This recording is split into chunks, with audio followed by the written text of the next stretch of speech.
is that they're really using new tools to screen and find drug-related content. So machine learning, computer tools that can scan and look for, whatever clues they have to drug-related content happening on their platform. And then when they see something that violates their standards, they tell us they take it down. They take that account down right away. They're also touting that they're working more closely with law enforcement now, that they've actually have a tenfold increase in the amount of people at Snap who are dealing with law enforcement, which makes it easier for them, they say, to respond more quickly. Take a listen to a little bit of our conversation. Our goal of ridding Snapchat of drug dealers and drug content isn't going to be achieved overnight. Meaningful progress takes time. In that time, people have died. And again, the best way to prevent more tragic deaths is to aggressively raise public awareness about these lethal poisonings. One other thing that they're doing, Hallie, is if someone goes on Snapchat and they try to search for a drug-related term, they get sent essentially a bunch of information that is, counter to that, a bunch of public service announcements and material within their platform meant to deter people from substance abuse. So there's a couple of pieces that are really interesting in there, right? I mean, all of it is, Kate, but specifically this law enforcement thing, right? The idea that they are having more people work with law enforcement, it still doesn't happen in all cases. Right. What is the bar from when Snapchat decides, okay, this goes to police or this doesn't? Yeah, and you'll hear later, I questioned her about that because she said, essentially, we're looking at everything, and if we find problems, we sometimes send them to law enforcement. So I went back at her and said, well, why only sometimes? Why not all the time? And her answer was, it's too much, right? It would be too much, in their view, to share every single thing they find, and it would be unsustainable for the law enforcement, too, because it would be so much they'd be dumping on law enforcement. I can tell you that some families have a real problem with that and think they shouldn't necessarily, it shouldn't be Snapchat making the judgment about what warrants law enforcement attention. But I did speak to a law enforcement official at a very high level who said that made sense to him because it would be overwhelming if they shared every time they found some drug-related content. You talk about what you're hearing from some of these families, right, whose kids have gotten some of these counterfeit pills off Snapchat, and some of them say they've waited a really long time to try to get info out of the company. Obviously, as we heard, right, in the introduction to this discussion here, you have parents who are furious, who are upset, who want to know more, and who feel like Snapchat is not being responsive. Yeah, and you're showing a picture there of the group that Jaime Puerta is the president of. They actually picketed outside of Snapchat headquarters. They're going to do it again later this month, Hallie. There is a lot of frustration. You can imagine the pain that these families are feeling. Snapchat says it understands, how painful and horrible this is, and they appreciate families that are working with them. But there's a lot of frustration that, again, that Snapchat hasn't been responsive enough to law enforcement, even though they're now saying that they're more responsive than ever. They told me it's now taking weeks to fulfill law enforcement requests for information rather than when it used to take months. Kate Snow, it is a fascinating discussion. It is a really important conversation to have. We're looking forward to seeing more tonight on NBC Nightly News, of course, with Lester and your exclusive. Kate, thank you. Coming up here on this show, technology that tracks your every move without you even knowing about it. Jake Ward has tonight's original on so-called stalkerware. More on how it's being used and why it seems to be being used more. I'm going to change your life. Celebrate Tuesdays. Who wants in? Shark Tank, 2 CNBC premiere episodes, back to back. Tuesdays starting at 9 Eastern. Let's go! CNBC, get yours. News is happening now. Look at what's making headlines around the world. Right now on Morning News Now. Tonight, the major announcement of the COVID vaccine. And this is a significant moment. Your news, whenever it happens, wherever you are, it's here now.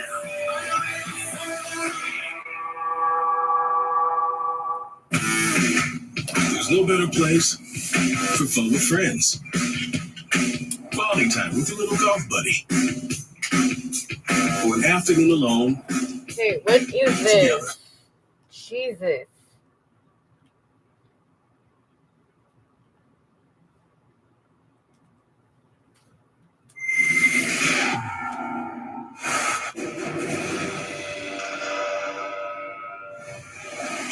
wanted his personal pilots to fly commercial. All this so Department of National Defense could pre-position a second flight crew, staging them somewhere in advance to fly the Liberal cabinet around in the executive plane. It's like those rich people that party without masks while the help has to wear a face covering. It's all here in this enormous access to information package about the government's use of the Challenger jet fleet. We have access to these documents only after months of stonewalling and through your generous crowdfunding donations to our special research website, rebelinvestigates.com. Apparently, Liberal staff are just too important to fly commercial, but the actual pilots, they should fly that way so that they can be somewhere just in case, on the off chance some government staffer or one of Trudeau's buddies wants a backup pilot to fly them around. Look at this.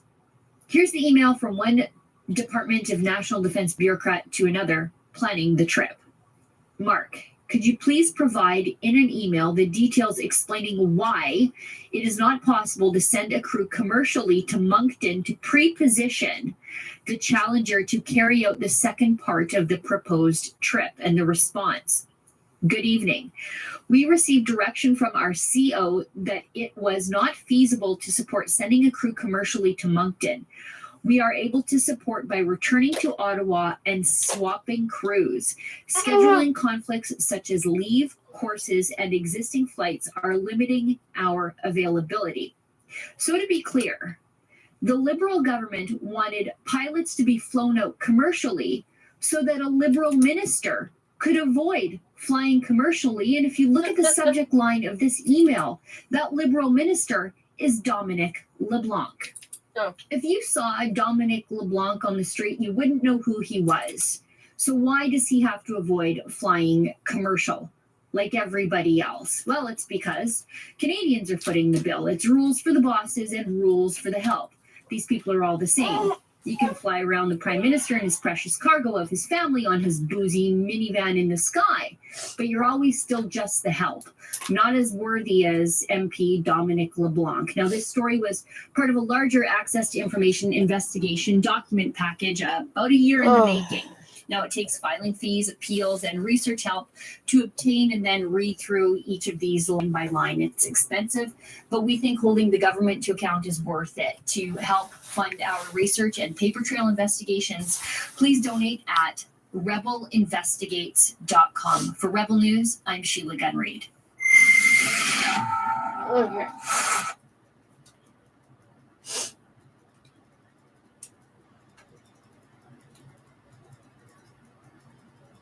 Who's the Union Jack? You Union Jackass. Nomination.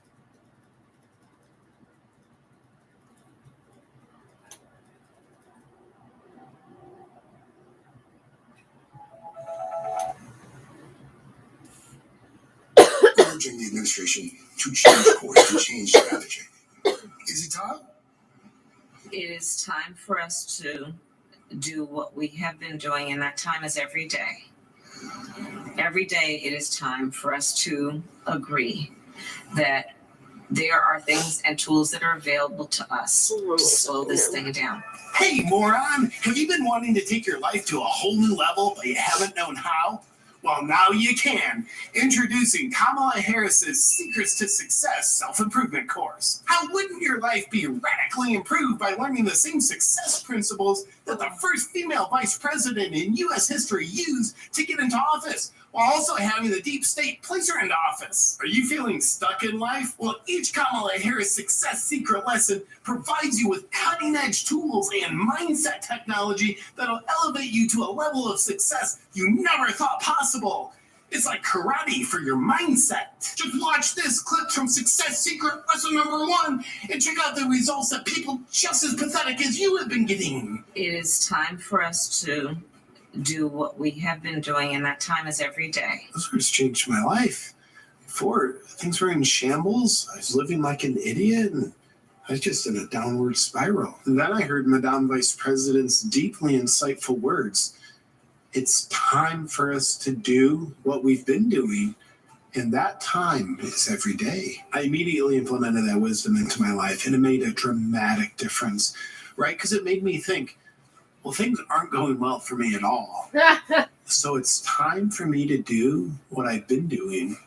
And that time is every day. Doesn't that just mean that you're continuing to do the same things you've been doing that haven't been working? No. Every day is that time. Not just some days. Every day is the time for it to be that time in which that which has been being done is done. And that makes all the difference. This advice turned my life around 360 degrees. So now I'm headed in the same direction that I was before. Because now I realize that time is every day. Astonishing results! Have you ever been asked about something you should know but don't know and didn't know what to do? Well, in Kamala Harris' success secret lesson number 2 called Google It, you'll find out what to do. Urge people to, you can Google it or go onto any search engine and find out where free testing and the free testing site is available. Vice President, the fact that we're still telling people to Google where you can get a test and But come on now. I mean, really, if you want to figure out how to get across town to some restaurant you heard is great, you usually do Google to figure out where it is. So that's simply about giving people, right, a mechanism by which they can locate something that they need, something that can help. When I watched this lesson, I thought, Google it? Why hasn't anyone thought of this before? It works really well. My boss had been pestering me to give him answers and to be accountable for doing the job that he hired me to do. It was really getting on my nerves because I'm not confident enough to do a good job. Clearly, I'm oppressed. But now seeing a great historical leader, our vice president, setting the example of telling people who are trying to hold her accountable to Google it, it gave me the idea of doing the same thing. So that's what I did. And here's the key to this lesson. You don't Google it yourself to get the answer that you're already supposed to have. You tell someone else to Google it. But wait, there's more. Is your respect for Black people holding you back in life? Well, not anymore, thanks to Kamala Harris' success secret lesson number 3 called Talking Down to Black People. I want to know who's the real president of this country. Is it Joe Biden or Joe Manchin?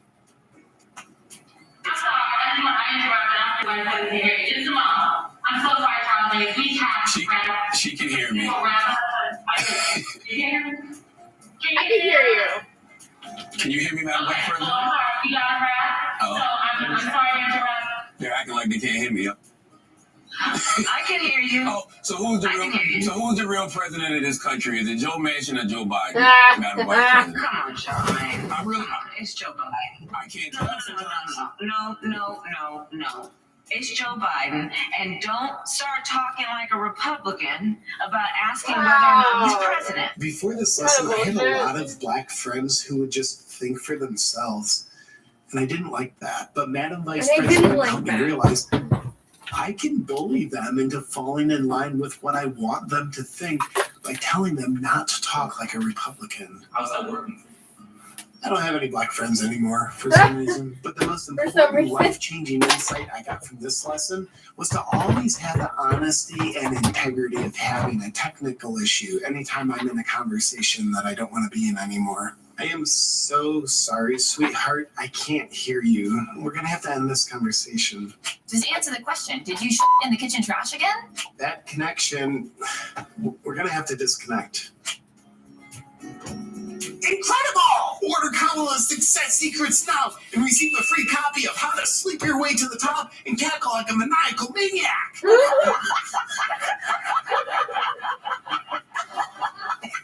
Just go to www.theusgovernmenthasbeeninfiltratedbycommunists.com and then enjoy using the same success principles that our inspirational vice president uses to be so loved and effective. Oh, hey, I'm just doing the dishes. Safety first. I'm not a moron. But hey, I would love to ask you to join my email newsletter. It's the only way to ensure that you and I stay connected in the face of growing censorship. I also give you behind the scenes looks from time to time. Anyway, you can hit up awakenwithjp.com/join me in order to join me. Wilder, don't talk when I'm doing newsletter call to actions. See, he's the one interrupting me. Hey, real quick, I'm wearing pants, and I want to thank the sponsor of today's video, Blue Blocks, my favorite evidence-based blue light blocking glasses. I am severely proud of being sponsored by Blue Blocks. Why? Because Blue Blocks makes amazing products that genuinely help people live better lives, feel great, and improve their health. Like what kind of products, JP? That's a great question. Of course, the classic blue light blocking glasses. You have the Remedy sleep mask, and the Lumi yellow and red light bulbs. And of course, the Hive red light therapy devices. And now for the first time ever, I'm introducing the EMF blockers. I'll be telling you more about those in the future. Here's how I integrate blue blocks into my daily routine. In the evening, I put on a pair of the blue light blocking glasses. My favorite are the Sleep Pluses in the Maverick frame. If I'm doing work in my office at night, I have the roomy red light bulbs installed. Under my computer, I've got the anti-radiation laptop mat when I'm checking my...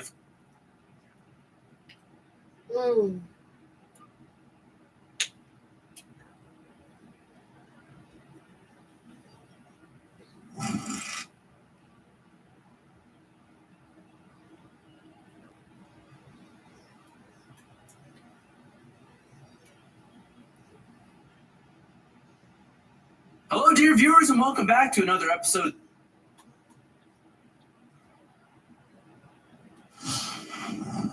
For the past few days, we have seen a slowdown in the increase of in hospitalization, but we hope to reach a peak. But that's not the case yet. Quebec warns the health system is too fragile to relax public measures as hospitalizations may soon peak. About 12,000 healthcare workers are still absent due to COVID-19, but that number dropped from a recent high of 20,000. And with Health Canada approving Pfizer's antiviral pill treatment for COVID-19, many see some hope. Antivirals are good news, but in the short term, our best weapon still is the vaccination. And therefore, it is important to get your first, if it's the case, but your second and third dose. Quebec will receive about 6,300 doses. Cool, really? Montrealers came together at the Raphael André tent in Cabot Square to remember the man, a year anniversary of his death. André, who was homeless, died from the cold while sleeping in a portable public toilet, just steps away from a closed shelter at the time. His death sparked outrage, and the community quickly bolted into action for a warming tent. The goal for this to never happen again. We really want to put pressure on the municipal, the provincial, and the federal to help us find a solution, because we've really moved mountains with what kind of services and resources we've been able to find for the last year. And the people that come here come in need, and we're able to offer them some really good food, some blankets, a warm place to stay, resources. Some say the warming tent has been helpful, but they're looking for a more permanent solution. They say they only have enough funding until March. What we need is a building. So we need to find a building, but what's in the area. If you find something that's all the way in Saint Laurent, it's not going to be helpful. No shit. You know, we need to find something that's around the area, because we have a large population that wants to stay here. And every morning, that's for it. On top of that, my fucking healthcare pays for that shit. Apparently not so. Advocates continue to push for more resources as 2 other members of the homeless community recently died out in the cold. Elisabeth Putugup died in November looking for shelter on a construction site, and a man in his 70s died of hypothermia amid frigid temperatures found at a homeless camp just last week. In Montreal, Mary Guest, City News. He's a fucking cart guy. Just fucking always next to Tim Hortons. Very sad. And fucking Legault sits in his $4 million fucking mansion. certainly as conservatives, we want to make it very, very clear that there's a failure of leadership in this government in being prepared for the pandemic and the unfortunate circumstances that have continued to persist throughout the pandemic. The problem here, of course, is that we have lost 30,000 lives in Canada, which is also comparable to the 42,000 Canadians who died during World War II, in which we mounted a massive effort for change. This government has not done that, and this failure of leadership has left the provinces only with the ability to have lockdowns as their primary method of treatment. So the unfortunate thing is that's what we're left with as Canadians. So Minister Duclos, I have a few questions for you, sir. Before the pandemic began, acute care bed occupancy, according to the OECD, in Canada was 91.6%. Only 2 countries were worse. Are you aware of this problem, sir? Thank you, Mr. Chair, and thank you, Member Ellis. I also share the knowledge and the sadness of these 30,000 people having died. This being said, because of the hard work we did together, we avoided the situation that we saw in many other countries, including in our southern border. Now, if we had had the same death rate as the United States, we would have ended with 90,000. 90 death rates. And that's a tribute. Yes, sir. I understand that. That's a tribute to the hard work, including the vaccination hard work that we've done over the last few months. I'd like to congratulate and thank everyone that got vaccinated in the last few months, and everyone that did the work to get those people vaccinated. Sir, I asked you a question very specifically, and this is answer period, not question period. Thank you. Were you aware that the acute care bed occupancy was 91.6% in Canada in pre-pandemic days? So 2 things on that. The first thing that we know is vaccination is going to remain the key. We want people. Sir, I don't think I asked you anything about vaccinations. The second answer is that we have provided $63 billion exactly for that purposes of increasing abilities and capacity in our healthcare unit, including the ICU units. During the election campaign, your party promised to hire 7,500 new physicians, nurses, and nurse practitioners. And how many of these have been hired since the election, September 21st? How many of them have been fired? We have indeed promised a total of $25 billion additional to what we have invested during COVID-19, which I repeated, about $63 billion just to protect the health and safety. Just the bodies, sir, not the numbers, just the bodies. That involves a total of about $6 billion for primary care access to a family doctor, $7 billion to try to. How many have been hired? All that. How many of the 7,500 have been hired? 7,500 people. How many have been hired? Simple question. Even more.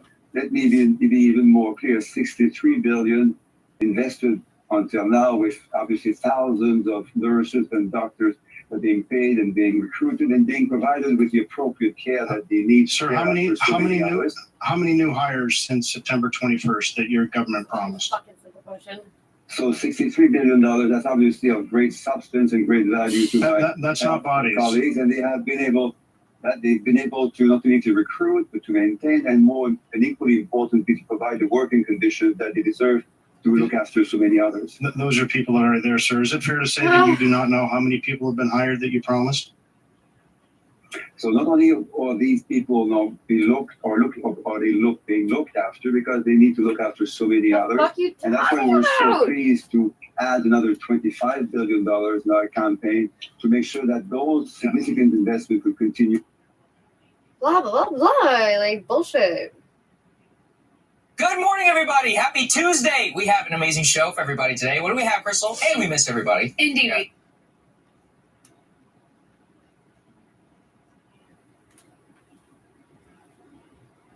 Yeah. It's July 20th of 1984. On a warm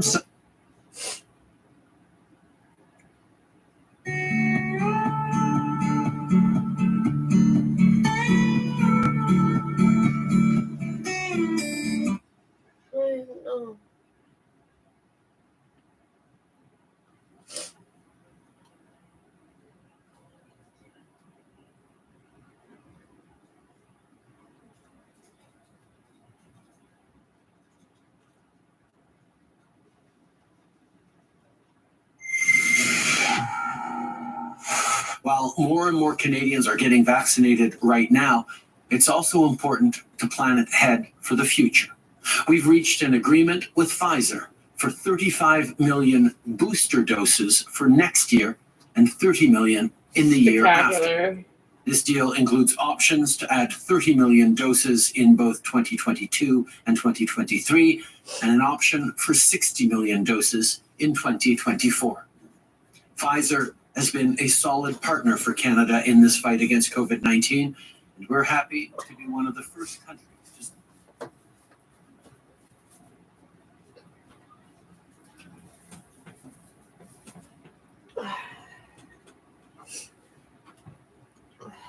Great. Thanks. Le deuxième main pourrait être le secret d'une grande première. Achète des prochains. You buy.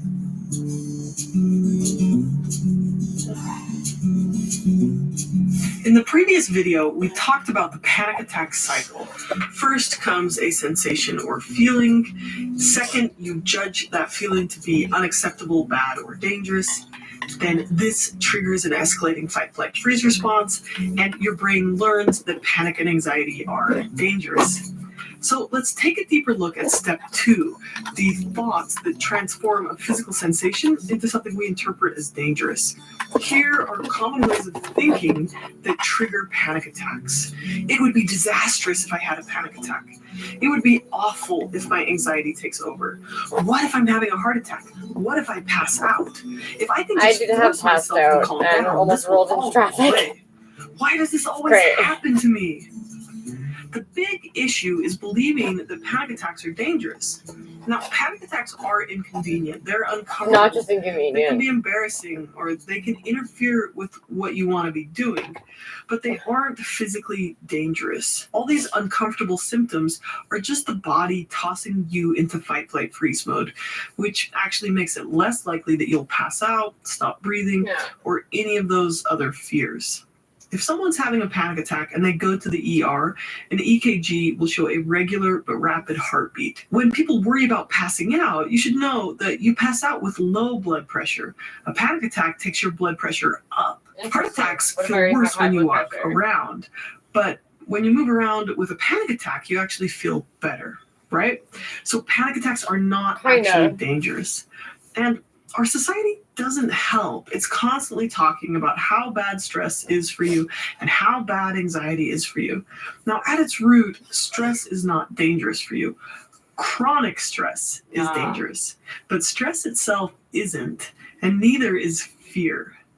Okay, now there's some of you out there right now who are saying, but it could be a heart attack this time. No. A panic attack could hurt you. What about this one time that I read about this one thing that happened 1,000 miles away, right? Well, great. Thank you for bringing that up. That is a perfect example of how the anxious mind is going to highlight the worst case scenario and kidnap your emotions until you can be 1,000% sure. This is the certainty trap, that you shouldn't live your life or take helpful actions until you can 1,000% guarantee that nothing bad will ever happen. There's so much to be said about the certainty trap. I don't have time for it in this video. I'll make another video on it. But let me ask you a pragmatic instead of logical question. Okay, so what if there is a 1 in a million chance that you could die?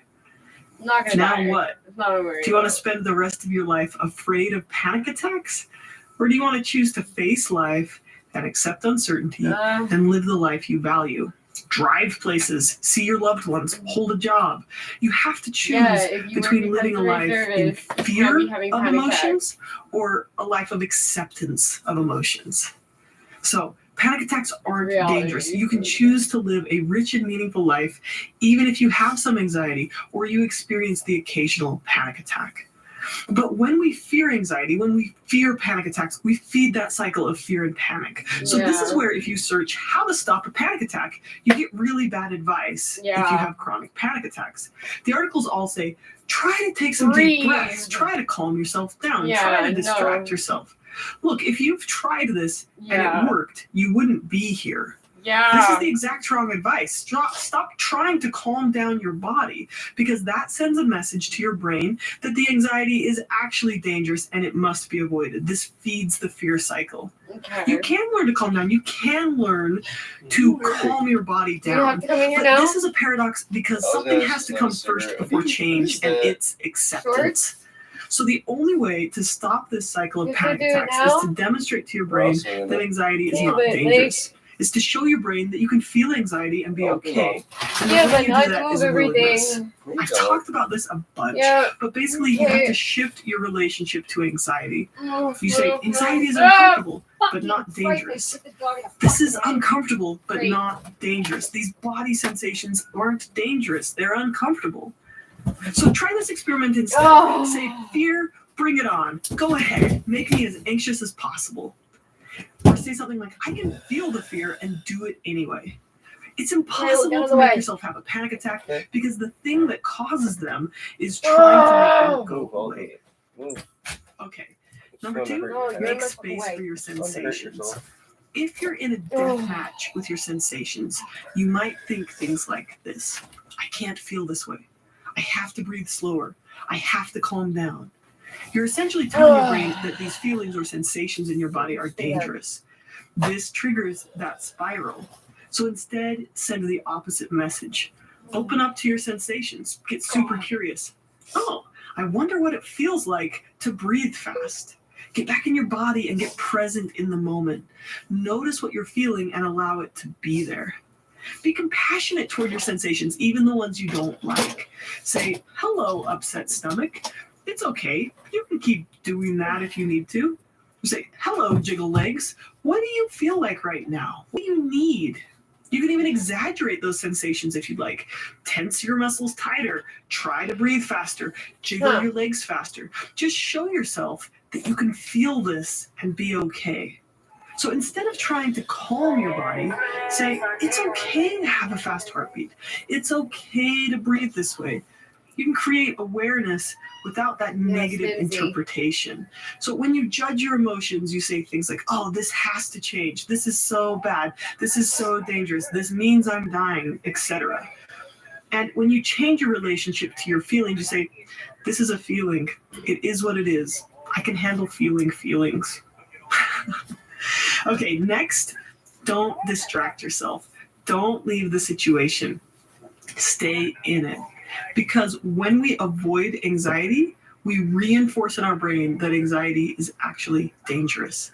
Remind yourself that anxiety isn't dangerous, that these uncomfortable sensations aren't dangerous. They just feel dangerous, but you are safe. Then write it out. Say something like, bring it on. When you do this, you demonstrate to your brain that these feelings aren't dangerous. They're uncomfortable, but they're not dangerous. Remember Steve, back from video number 2? He grew up in an abusive home and he learned that emotions were dangerous. He would have panic attacks over and over again because he was scared of getting anxious or sad. Sometimes in session with Steve, he would start getting anxious and his wife would lovingly try to calm him down. And Steve would get really afraid that he was going to start feeling really anxious, and then he'd start freaking out. So sometimes in session, I'd tell him, Steve, I want you to get as upset as possible right now. This is really important. I need you to get really scared of your emotions and get really anxious. Could you please do that? And for a moment, he'd get really emotional, and he'd try really hard. And then he'd just pause, and his breathing would slow down, and his face would open up, and he'd lift his head up and look at me, and something would just click. And you could see the moment he stopped the struggle against anxiety. He dropped the rope, and this wave of peace came over him. I think he still felt some weird sensations, but he wasn't fighting them anymore, and the intensity dropped by like 99%. Franklin Roosevelt said, courage is not the absence of fear, but rather the assessment that something is more important. Hey, love, are you trying every treatment, diet, lotion, and potion you can get your hands on and still not getting? And It's okay to think or feel all sorts of panicky stuff, but that doesn't mean you have to listen to it or believe it. This is the paradox of a panic attack. To free ourselves from panic, we need to be willing to have it, Nick Wigmell says.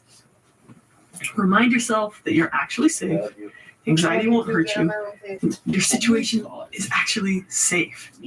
Now, if there is something in your environment, something physical that's not actually safe, like a rattlesnake, let's say, get out of your head. Stop trying to change your feelings and actually take some action to get safe. Otherwise, make some space for those feelings. Stop fighting them. I've got tons of videos on how to do this, how to feel your feelings, willingness, how anxiety and depression are connected, and the willingly out of breath activity. This skill, willingness, is a skill you can learn to let yourself feel your feelings without fighting them. Number 3, don't believe everything you think.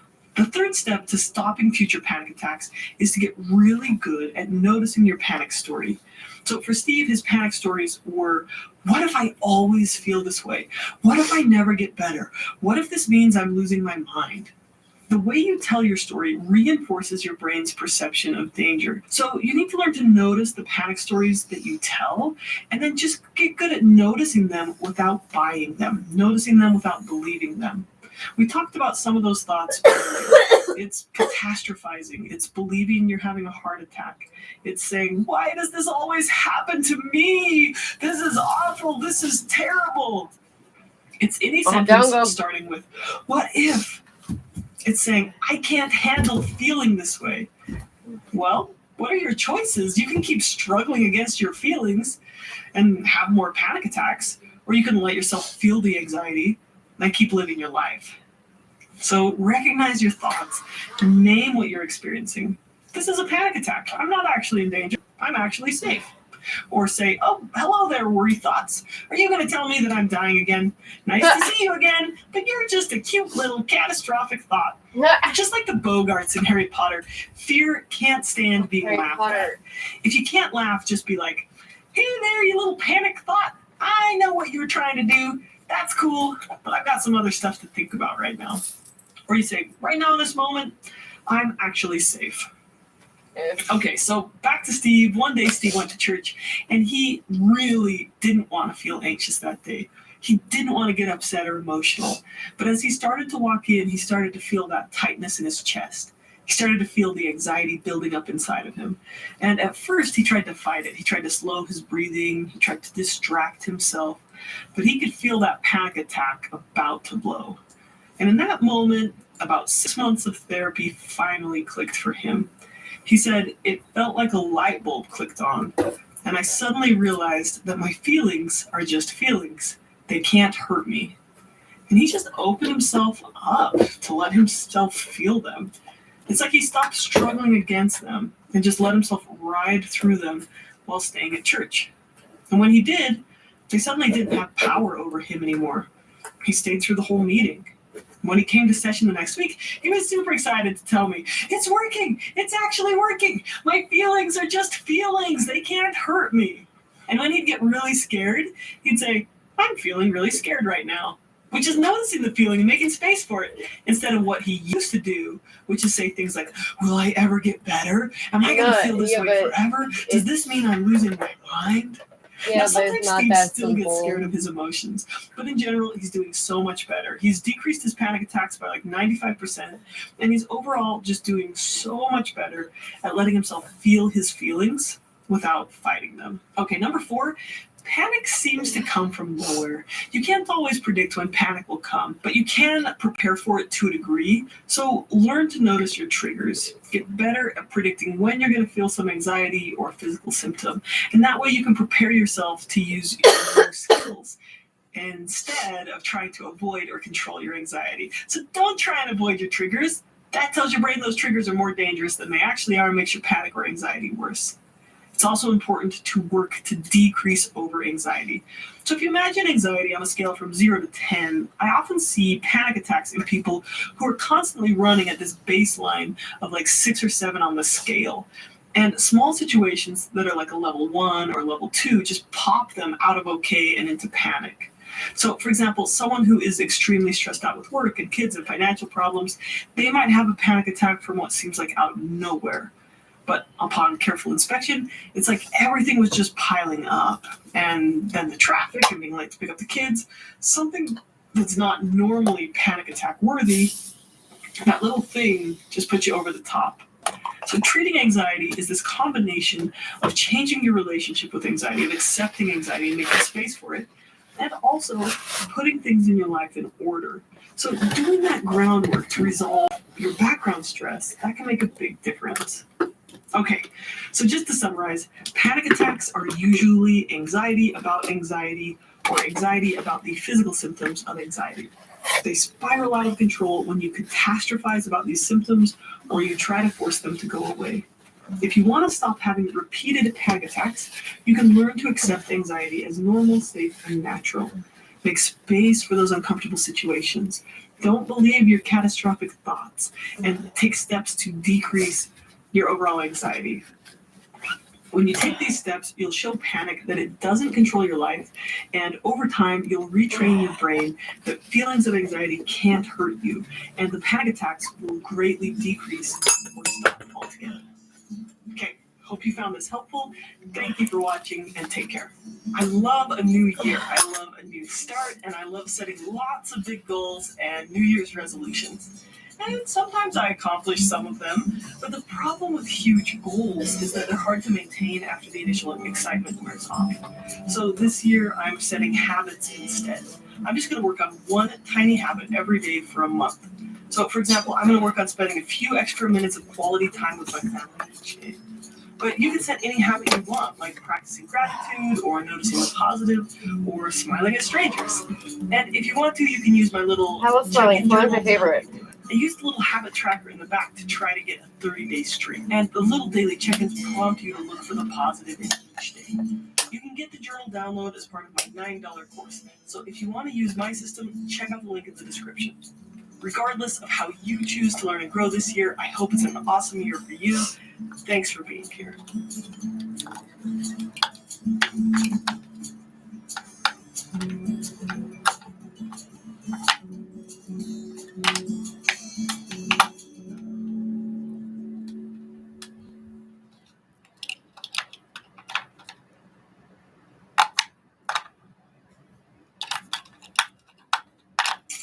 I can't let diabetes get in my way. I've got way too much stuff to do. So here's what I do. I wear this Dexcom G6. It continuously sends my glucose numbers to my phone. And this arrow shows me where I'm headed and how fast. Make it much easier to keep my glucose in range. And the more time I spend in range, the better I feel. And the more I can cross off my list. Check out Dexcom.com/range. What? Jack. You have a million thoughts a day, but you don't even notice them. You just believe them. We swim through our thoughts like a fish swims through water. We don't even notice that the way we think colors our view of the world. Or sometimes we do notice, right? Sometimes we notice thoughts we don't like, and then we don't know what to do with them. Sometimes you fight them or you struggle against them. But, if, for example, you think, oh, I'm such an idiot, and then you tell yourself, no, I'm the smartest person in the world. It doesn't necessarily feel any better. So sometimes you get stuck in an endless loop of overthinking, obsessively struggling against a thought, or obsessively worrying about something. But that's not any better because struggle steals your attention and your energy. Our thoughts are like glasses. They are the lens through which we see the world. If you think the world is a terrible, mean place, that's what you'll see. If you think people are inherently good, that's what you'll find. In this video, you're going to learn how to get unstuck from your thoughts. You're going to learn how to look at your thoughts instead of through them. You're going to learn how to take off your glasses, how to look at them, and then decide if you want to hang on to them or if you want to choose a different pair. Thank you.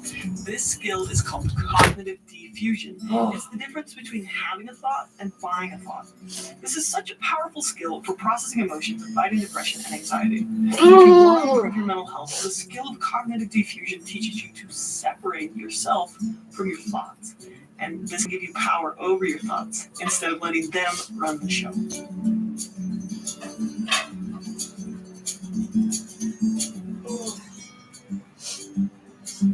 Do you know at least 3 people If so, then the odds are good that you know someone who experiences mental illness.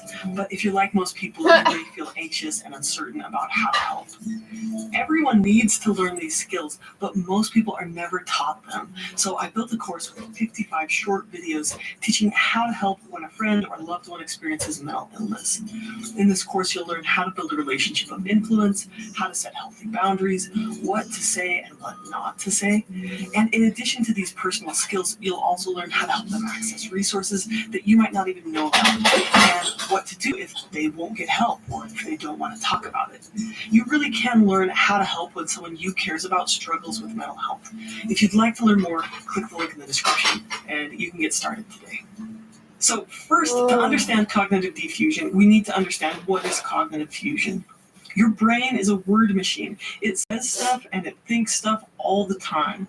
When you look through the lens of your thoughts, this is called cognitive fusion. It's the problem of being stuck to your thoughts. Cognitive fusion is buying into every thought that passes through your mind. It's when you think something, you don't even notice it, you just believe it. In this episode, we're going to talk about recognizing all of our thoughts and separating ourselves from them, and then selectively choosing which thoughts or beliefs you want to act on or buy, as we say, instead of letting random subconscious thoughts dictate your mood, your choices, and your ultimate happiness. So let me start with a story to illustrate cognitive fusion and cognitive diffusion. About church again. So once I was working with a young man who had a lot of social anxiety. We'll call him Miguel. And he had a good group of friends, but every time he hung out with them, he would start to feel really anxious. And then when he was at a party, he would make some joke or say something, and then he would start to worry. He would think, oh, did I say the wrong thing? Did I hurt her feelings? Or if, for example, one group of friends split off into the pool and another invited him to the game room, he would panic a little bit, feeling like terrified because he didn't know which group to go with. And then he'd start thinking, oh my gosh, I can't believe I'm getting anxious again. I'm such a loser. And then he'd think, oh, don't think that way. What's the matter with you? Don't feel anxious. Why do you always do this? And then he would just start going back and forth in his head, right? Fighting his negative thoughts and trying not to feel anxious. And if he couldn't get his anxious thoughts to go away, he'd feel uncomfortable and he'd leave the party early. Right? Now, in this example, Miguel was fused with his thoughts in two ways. The first way was that when he was trying to hang out with his friends, he got all wrapped up in trying to make his thoughts go away. He was focusing all his energy on fighting his thoughts, and that kept him stuck or fused to them instead of putting his energy into having a good time. The second way that he got fused with his thoughts is that he had an unwritten rule that he didn't even know about. He didn't notice he was thinking it, and it colored everything he did. Let me show you. So when I asked Miguel why he would get anxious, he said, well, I always worry that I might say something wrong or that I might offend someone or hurt someone's feelings. And when I asked, well, what do you mean? He said, well, I always overthink everything I say. After hanging out, I always worry that something I said might have bothered someone or that a joke I made might have hurt someone's feelings. And I just hate dealing with all the drama. So I said, what drama? He said, well, if a couple of my friends invite me to do something with them, but they don't invite my other friend, and then my other friend invites me to do something that same night, how do I say no to the other friend without making them feel bad? So I asked a follow-up question. So I said, they aren't being dramatic, you're just worrying. And he's like, yeah. I said, well, what are you most afraid of? And he said that I might make someone feel bad by saying no. So at that point, I realized what was going on. And I said, it sounds like you have a rule in your head that you're never allowed to make anyone feel bad. So he thought for a second. He said, That's true. I guess so. Never noticed that I had that rule. But now that you say that, I think you're right.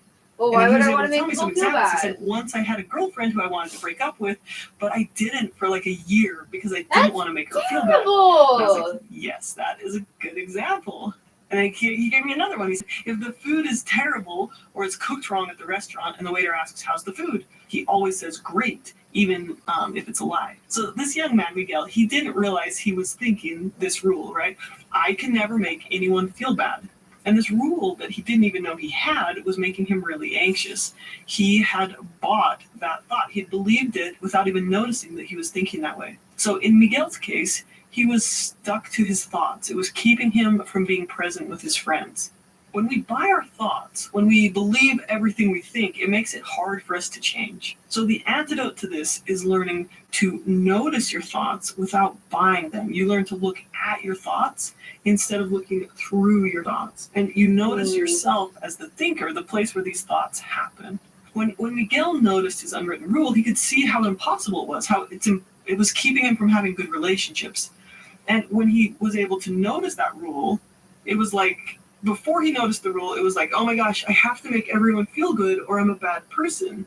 And then he looks at that rule, he's like, oh, that's a thought, that's a rule I have. And he's like, that's not very helpful. He said, and then he was able to replace it with something more helpful. So he noticed that thought, and he's like, you know what, instead of that rule, I'd like to replace it with this. I can't control how others feel, but I value being kind and assertive. So he could see both of these thoughts and he could choose which one was most helpful for him. And this helped him feel less anxiety at parties and helped him focus his energy on being present and having a good time and being kind to people. Now, this idea of cognitive diffusion is kind of a difficult concept to explain, but it's easier to demonstrate. So you've got to experience it to understand it.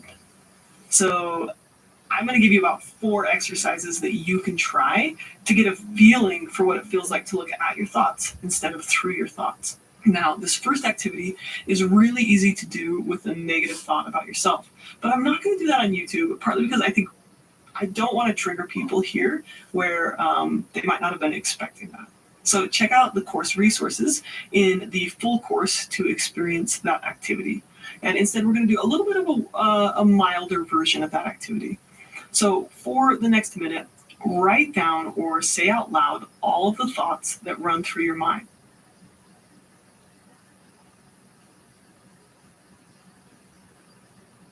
So, for example, you may be thinking, I don't get this, or I'm not thinking anything. And then you just notice, like, oh, that's a thought too, right? And then I want you to take one of those thoughts and put the words in front of it. I'm having the thought that. I have too many things to Stay do there right for now. a bit. Can you notice the thought? Can you see it as the thought that you're having in this moment?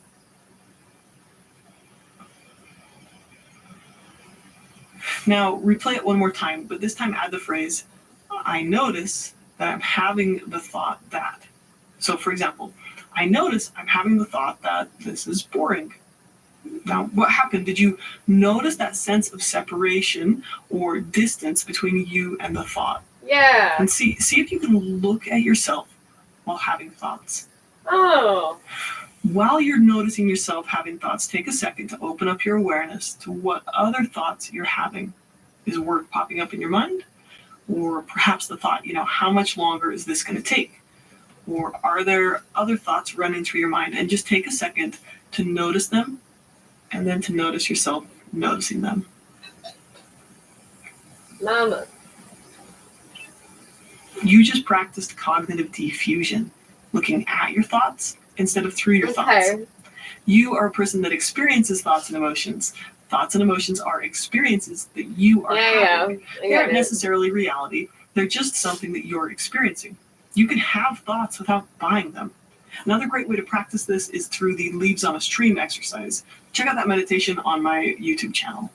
Another helpful way to separate ourselves from thoughts is to name them, like literally. I've had clients who liked using the term, negative mind to describe the spiral of thoughts. Or for some people, they might say, oh, that's an intrusive thought, right? That's giving it a name. But it can also be helpful to give those thoughts an actual name, like Billy Bob. So for example, oh, there's Billy Bob popping up into my thoughts today. And that just means, there's those thoughts popping in. And you might be able to identify Billy Bob as kind of a negative character. So it might say things like, oh, you'll never be successful, right? So, oh, there's Billy Bob. Mama. Or there's the bully thoughts coming in and telling me what to think. When we give our thoughts a name, we're basically saying like, oh, I am Emma, and this is a thought. Essentially separating ourselves from our thoughts. Where? So with Miguel, he might be able to look at his thoughts and say, oh, I'm having the thought that I'm awkward, but just because I think that doesn't mean it's true. And then Miguel could say something like, oh, hello, thought. Thank you, mind, for making that thought. But that thought, oh, I'm so awkward is not super helpful to me right now. So I'm going to go back to paying attention to listening to my friend. That's another one. Huh. That's another cognitive diffusion technique. It's called thanking your mind. So you just say, thank you, mind, for that thought. Cool. That's a thought. Just because I think it doesn't mean it's true, doesn't mean I have to act on it, doesn't mean I have to believe it. Okay, here's another fun ACT exercise. They have hundreds of these, by the way, right? These are all thanks to Stephen Hayes and Jason Luoma and Russ Harris and all the other great ACT developers out there, acceptance and commitment therapy. So here's another one, using singing and silly voices. Yeah. Right? So you take the thought that seems really strong, like, oh, I can't go to that party if I feel anxious. And then you start to use weird voices to say that thought out loud. I can't go to that party if I feel anxious. I can't go to that party if I feel anxious. Virginia. I can't go to that party if I feel anxious. Okay, I'm terrible at accents, so I should not even try, right? I can't go to that party if I feel anxious.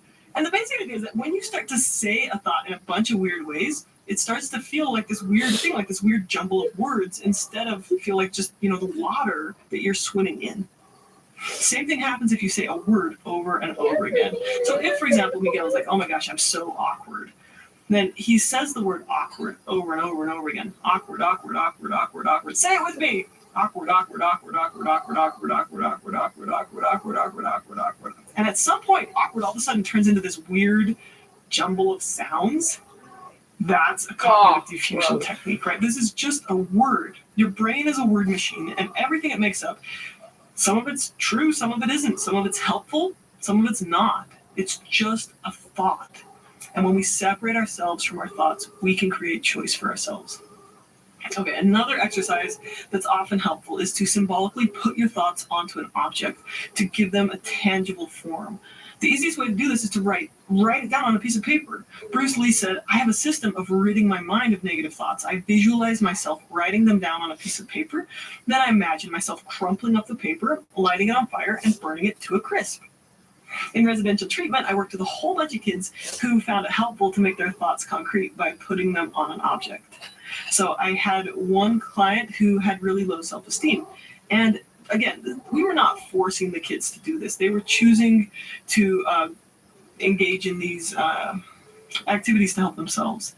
And it wasn't about shame or like the Scarlet Letter or anything like that. So this young lady with low self-esteem, she decided to get a huge rock, like a 10-pound rock, and she wrote on it, I'm unlovable. And when she believed that thought, when she bought that thought, she would carry that rock around. And when she chose not to believe that thought, when she chose not to buy that thought, she would set that rock down. So she made a physical way to represent this idea of having a thought versus buying a thought. Like that rock might have still been in the room, and she might still have been noticing that rock, but just because she was noticing it didn't mean that she believed it. Lots of thoughts are going to pop up in your head throughout the day. Average people have intrusive thoughts all the time. We all might have inappropriate thoughts or negative thoughts or true thoughts or false thoughts. It's okay to have a thought. It doesn't say anything about you. Your brain is a word machine. But if you're going to buy a thought, if you're going to believe it and act on it, make that a conscious choice. One of the ways to do this is to just put it on an object, right? I've had clients who have chosen to carry rocks, sticks, and even horse poop in a bag as a way to represent themselves being fused with their thoughts. And when they're ready to notice them and separate from them, they would set these objects aside. When they no longer need that thought, they let go of an object. Sometimes they'll come back to it, but gradually just practicing, like labeling it and choosing it if they want to, that can help them kind of create that separation. Cognitive diffusion gives you the freedom to ask, does buying this thought make my life better? That's what ACT is all about. It's freeing us to live the life we value instead of getting sucked into thoughts. So you say, this is a thought. It's just a thought. I don't have to believe it. I don't have to act on it. I don't have to fight it. I can let it pass through.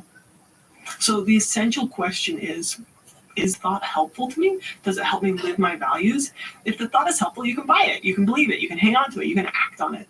And if it's not helpful, then you can notice it. You can just have it, but not buy it. It's just a thought. Thoughts pop up all the time, and not all of them are helpful. So, for example, fusion with thoughts says, oh, I have to stop being anxious if I want to go to parties.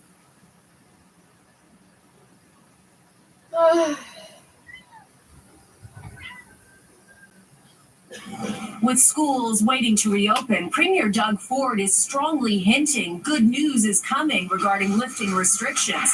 He told an Ottawa radio station today an announcement will be made by the end of the week, and it will be, quote, positive. The main goal for the latest lockdown, which closed businesses like restaurants and gyms, was to prevent hospitals from getting overwhelmed. And while hospital admissions hit a new high today at over 4,000, the rate of ICU admissions appears to be decelerating. Last week, the chief medical officer of health said any reopening would be done gradually. Today, Toronto's top doctor.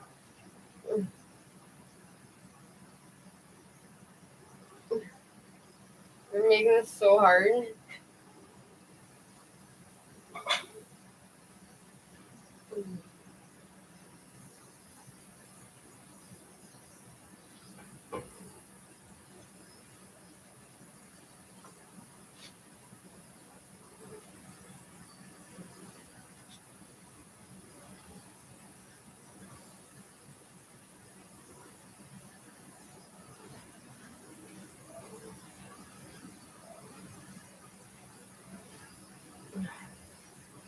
A little staticky.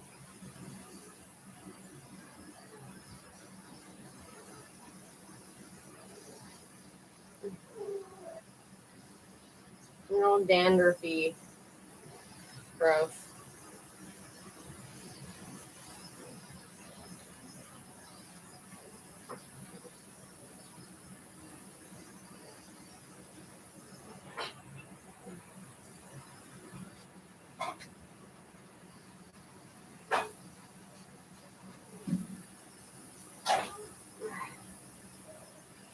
Oh, I'm sorry.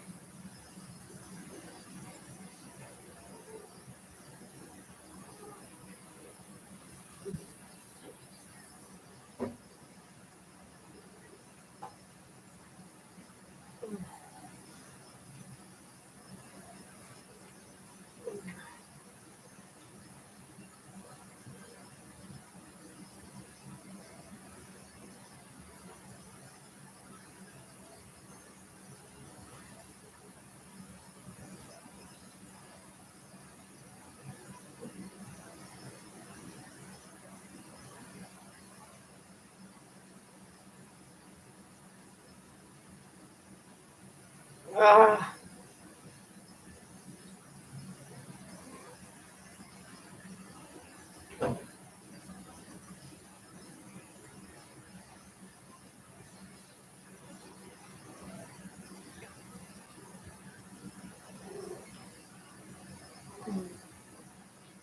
Yes, Mama.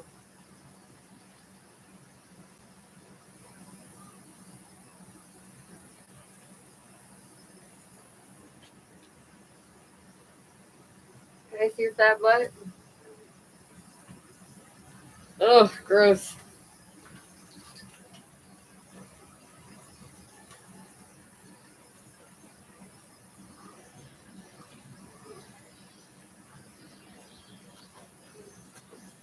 Ah, fine. Go away.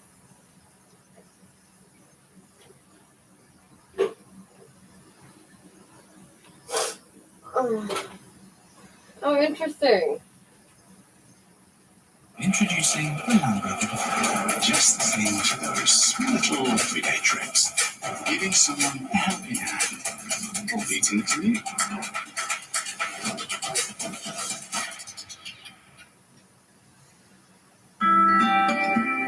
Plans for today's dreams and all of tomorrow. Hello everyone, and Mama Cat here. Today we're going to talk about all or nothing thinking.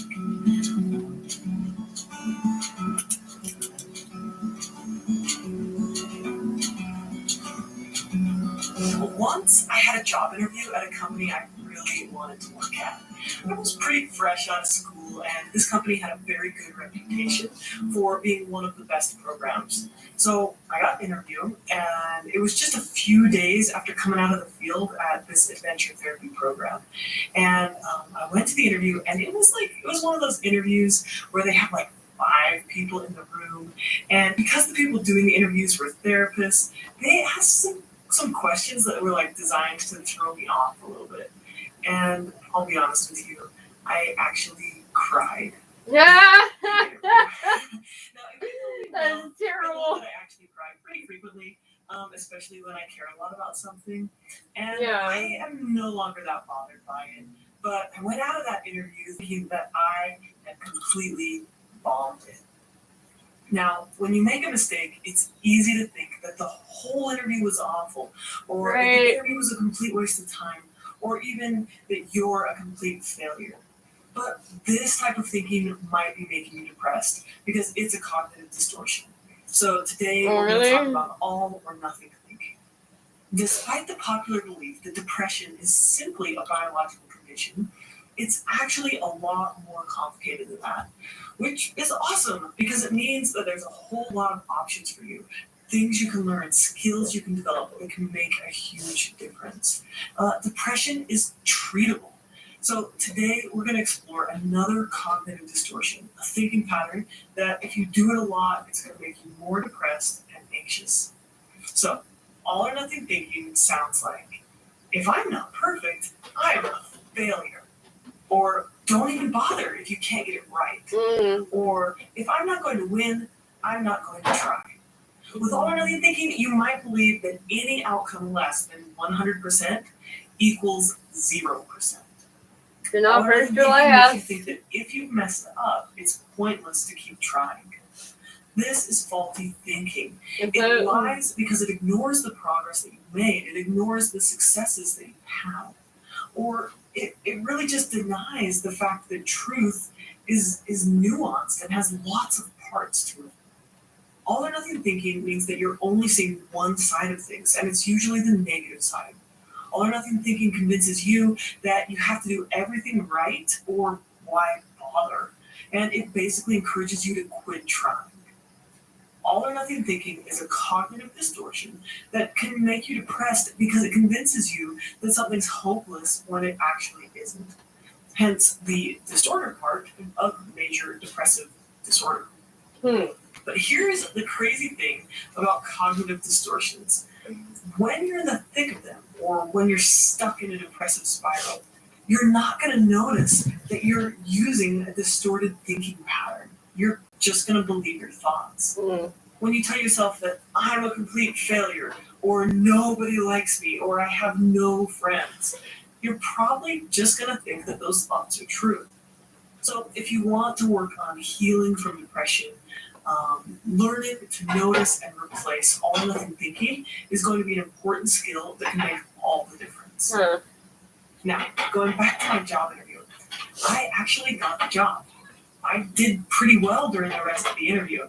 And the part where I got a little teary was because I was telling the director how much I cared about the families I was working with at the last program. And lucky for me, I was applying to a program that valued emotional realness. So if I, in that moment of, discouragement, had let all or nothing thinking run my life, I would have missed out on a really excellent opportunity because I actually was capable for the job that I was applying for. So all or nothing thinking makes you give up too soon. It prevents you from being successful in many situations that aren't actually hopeless. They just feel hopeless because of the way you're thinking. Thinking in extremes can make it really difficult to see alternatives or solutions to a problem.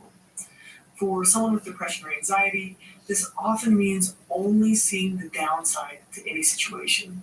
And this type of thinking often shows up in how we perceive ourselves. Let me give just another quick example. I had a client who was recently late to a session. He lives over 2 hours away, and he always makes sure to be over 30 minutes early. Wow. But he had a visitor that day, and they got a little confused on what time to leave, and they ended up leaving quite late. The whole drive to my office, he was saying, "This is pointless. Why bother? We're never going to make it. What's the point in even going? We might as well just go back home." Now, they ended up making it to the session. They arrived 1 minute late, and we got some really good things done. If he had listened to all or nothing thinking, he wouldn't have even given himself the chance to try, and he would have missed out on his session. But driving to the session was really stressful for him. He was courageous and he chose to try anyway, and it worked out for him.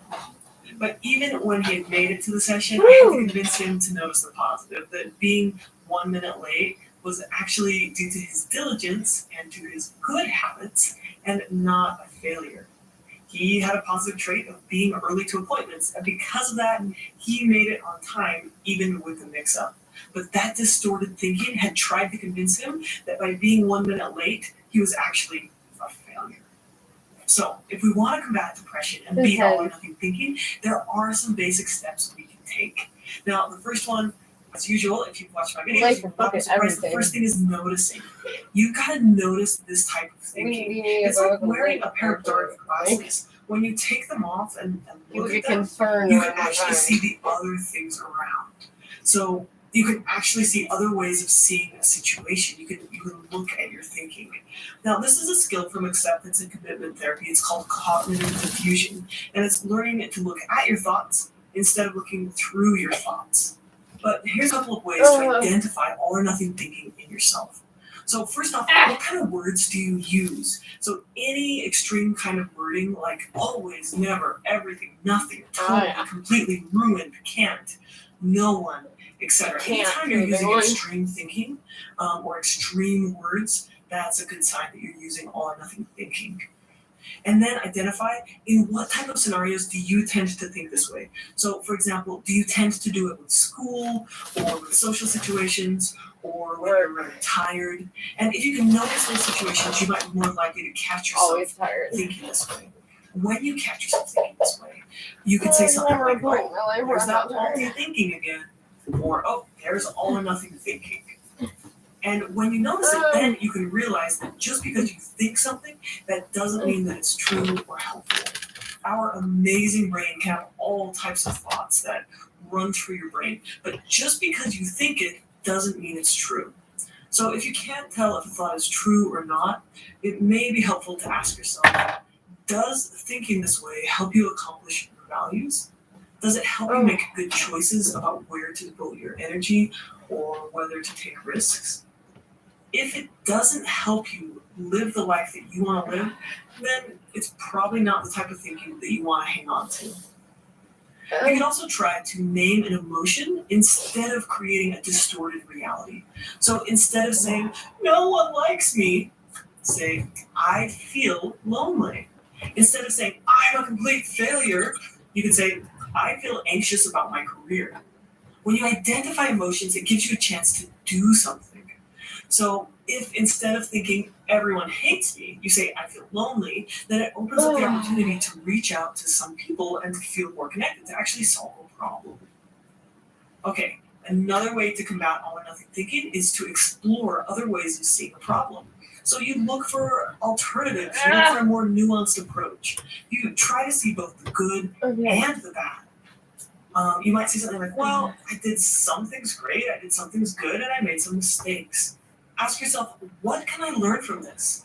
So, for example, if I left that interview thinking I completely bombed it, I could say, well, what could I learn that would help me do better next time? Also, you can use the word and instead of or.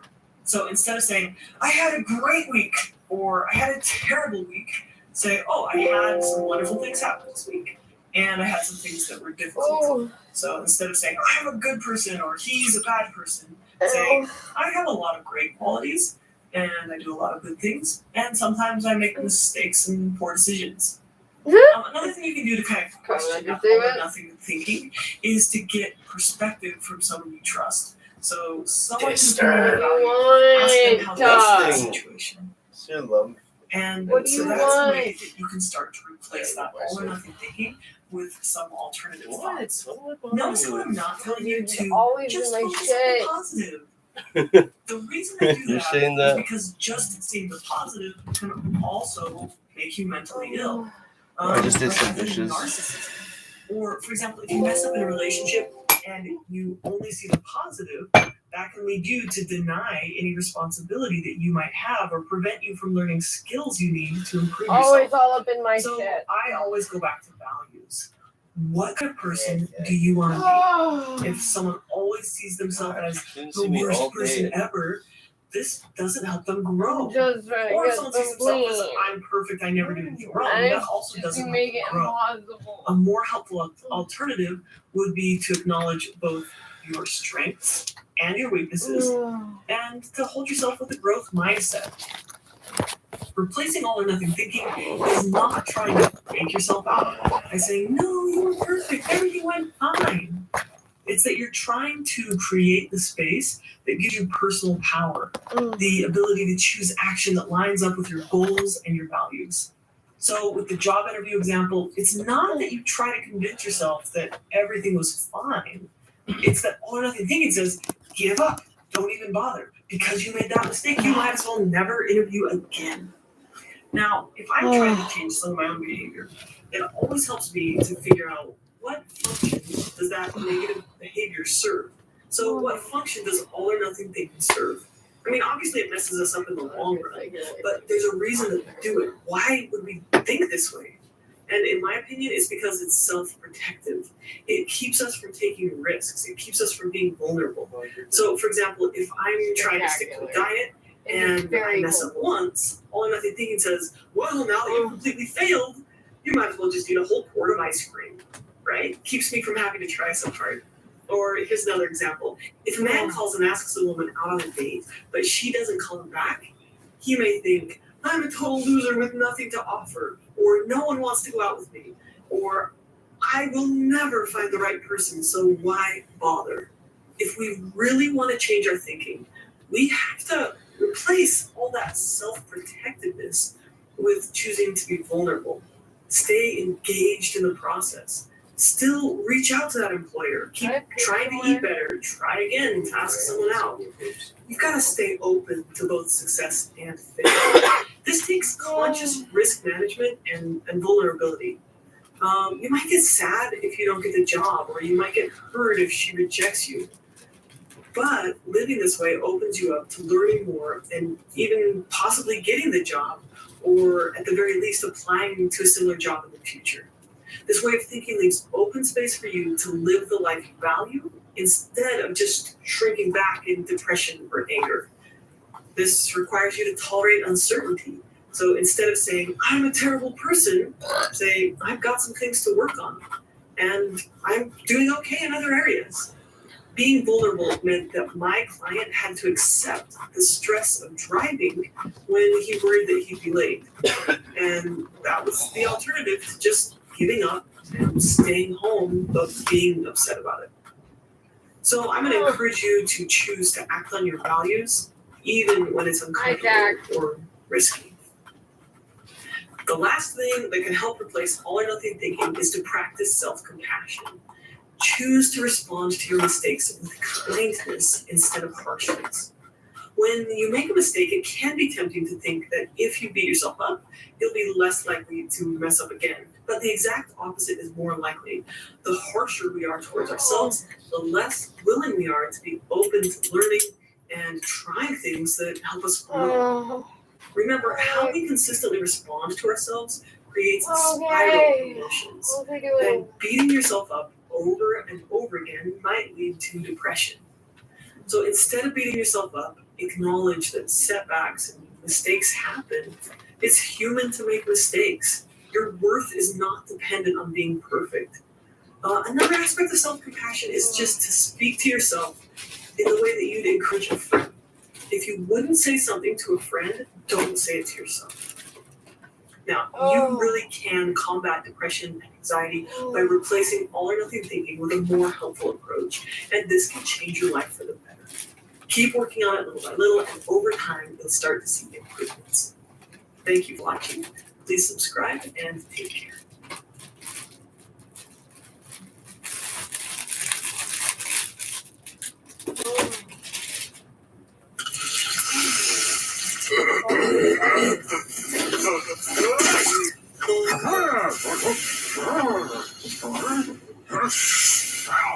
What is this?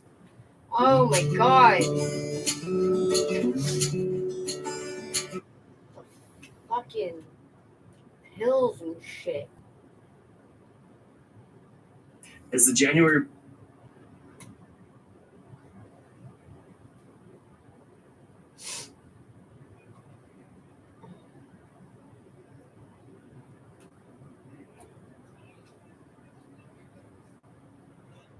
Hey there, my name's Gary Sims, and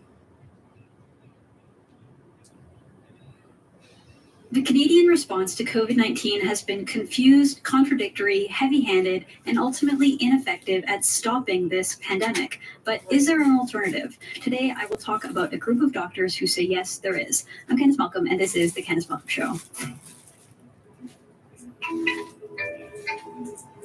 Everyone, thank you so much for tuning in. Now, here at the Candice Malcolm Show and here at True North, we're often very critical of the government and politicians and health bureaucrats and so-called health experts and the advice that they give to us, often hectoring, often very contradictory, constantly changing, confusing, and ultimately delivered with sort of a disdain towards regular people and our ability to make our own health decisions. Okay, so what's the alternative? We don't often talk about other things that we can do to protect ourselves, other ways that we can get out of this pandemic and get back to normal. Well, today I want to do just that and talk about some alternative measures that we can take as people, as Canadians, as a society towards getting out of this pandemic. So I am very excited today to talk to Deanna McLeod. Deanna is one of the founders of a group called the Canadian COVID Care Alliance. It's a group of over 500 Canadian healthcare professionals that publish and aggregate medical information about COVID-19, COVID treatments, and vaccinations for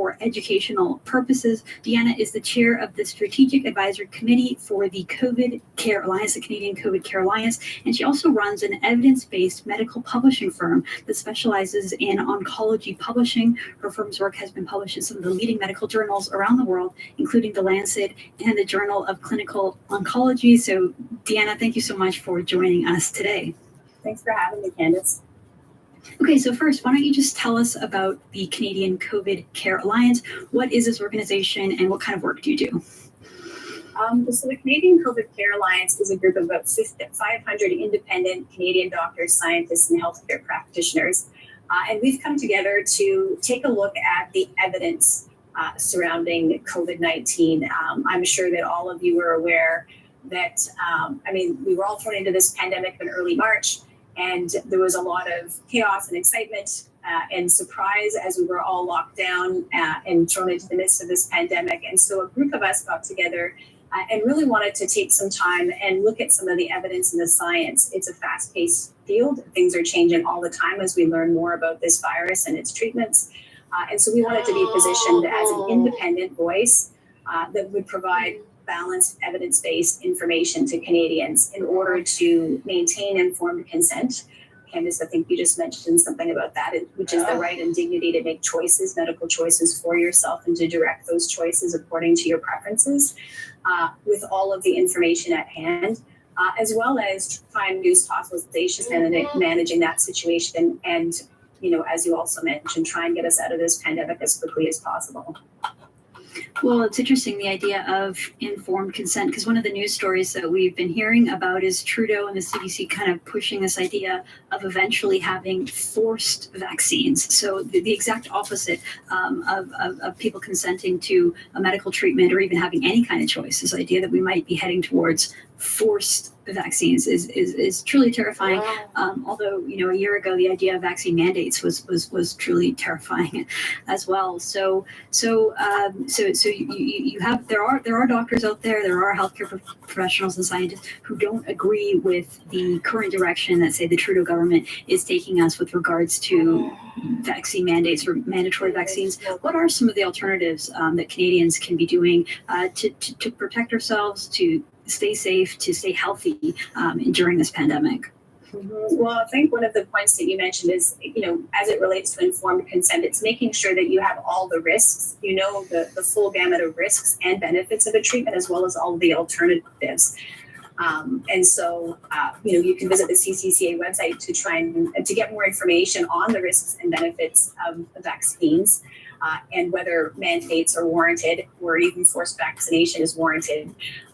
We've done a video recently that's actually quite compelling called More Harm Than Good that actually takes a look at a lot of specifically the phase 3 Pfizer vaccine trial, the 6-month data, which is the most up-to-date data. Remember that the vaccines were approved based on 2-month data.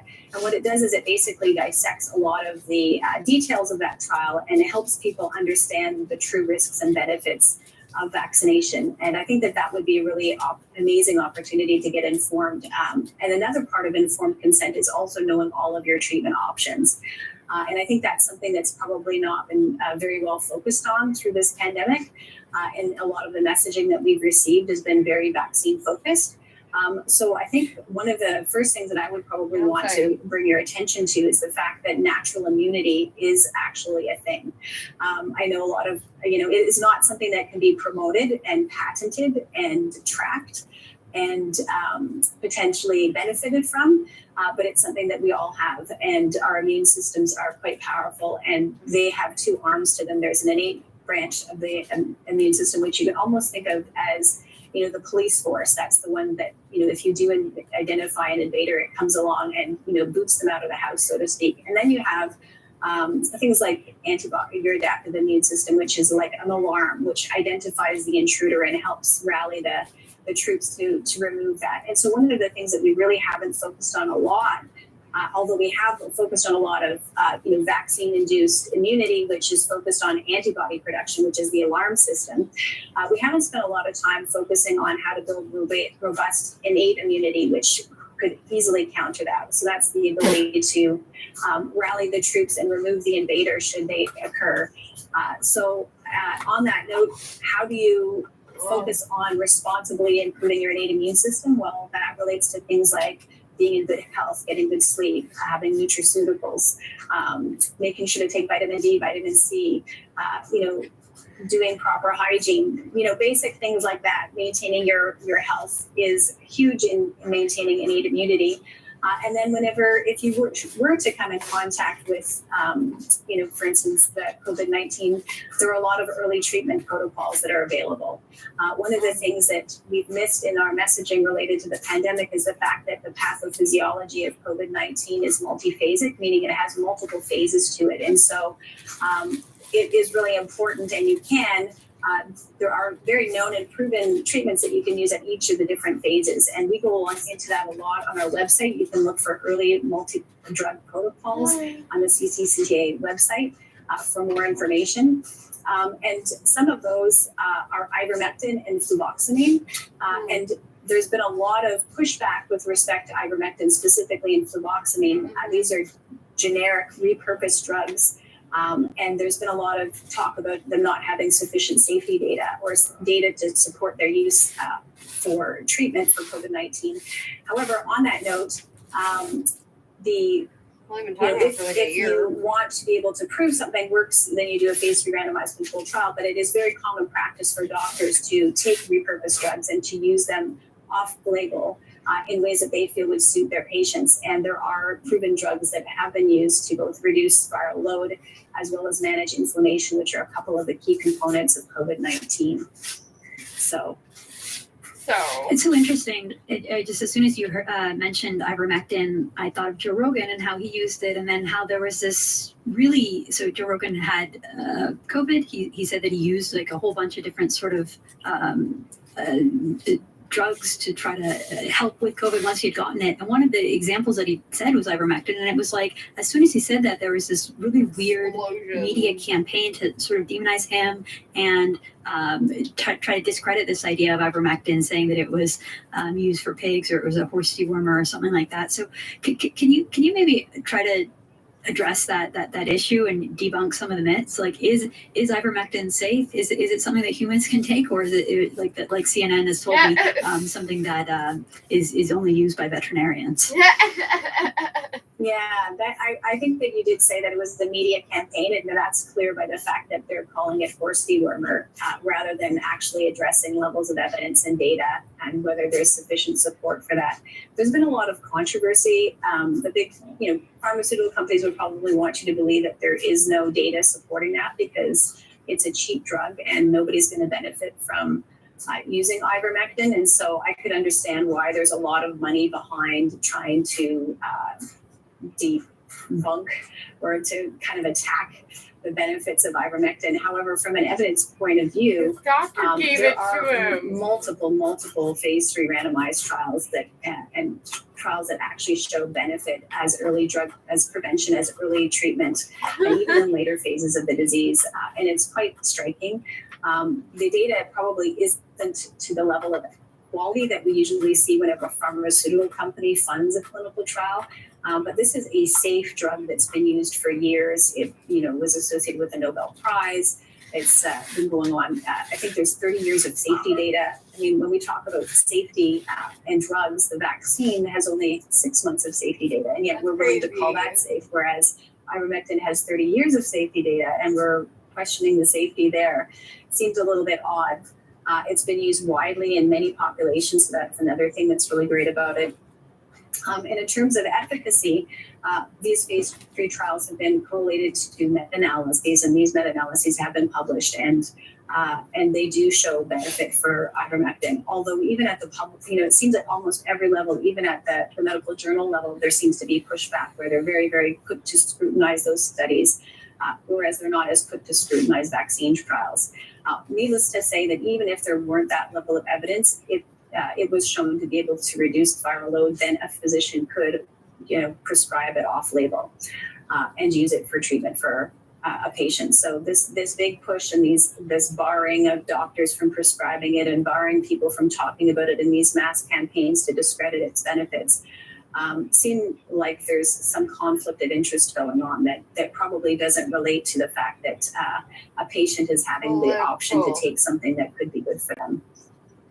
Well, I won't go into that because I imagine that pharmaceutical companies could still make money from selling drugs as well as that's what they do. So I don't really know why they would try to demonize a drug that they could potentially sell and make money off of. But one thing that politicians have, especially in Canada, they sort of seem to be in lockstep on this idea that a vaccine is the only way out of the pandemic. That all we have to do is get everyone vaccinated, and that's the only solution. And you don't hear doctors or top health experts or politicians talking about other general health measures we can take. Like I read one study that said that 78% of people hospitalized with COVID, and I think it was 73% of those who had died, were obese or overweight.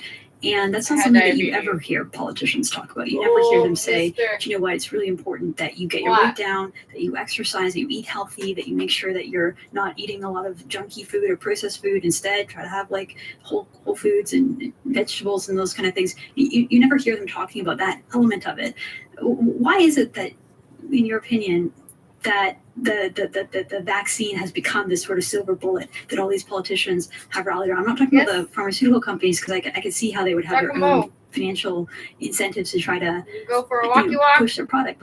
But talking about the politicians and the lawmakers and the health experts, why do you think they have all been so enthusiastic about the idea that we need to have vaccines, and vaccines are the only way out of the pandemic?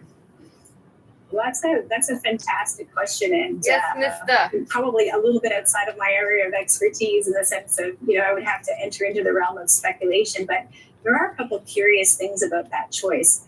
For instance, I work in the area of oncology, so that's cancer treatment, and one of the things that we pride ourselves in that area is the fact that we have personalized medicine. So we're at the point where we look at individuals' risk factors, their treatment history, their clinical signs and symptoms.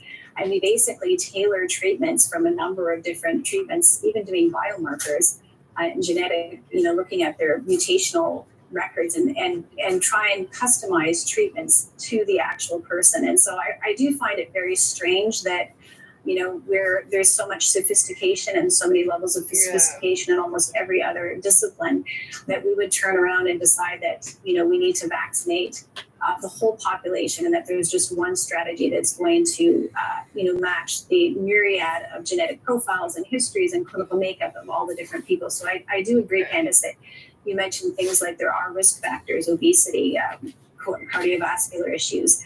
I've even seen research that says that high glucose levels can facilitate entry of the virus into the cells through the ACE2 receptor. So there are a lot of things that we could dig into that would give people tools to better combat that. However, our health professional politicians, our policymakers have decided that this one-size-fits-all approach would be best. And what's curious about that, too, is that the actual study that was used, the phase 3 trial, really only looked at healthy people. And then we turned around and started vaccinating people who weren't even actually studied in the trial. for instance, high-risk individuals, frail, elderly, pregnant women. So it is a very curious choice that you would, study something narrowly in one group of people and then extrapolate that to everybody. It definitely isn't sound evidence to support those policies. So it is questionable. And I think the other key part that's a little bit curious about that decision by health makers is in order to justify mass vaccination, which is based on herd immunity, you actually have the concept of herd immunity is where you vaccinate everybody in order to, you vaccinate healthy people in order to stop the transmission to people who are at risk. That's usually, that's the concept of herd immunity, and that's what mass vaccination is based off of. However, what's really curious about this is that in the actual phase 3 trials, they didn't actually measure transmission as an endpoint. So, and I think what we're all seeing now in Ontario is the fact that if you're vaccinated, you can still transmit COVID.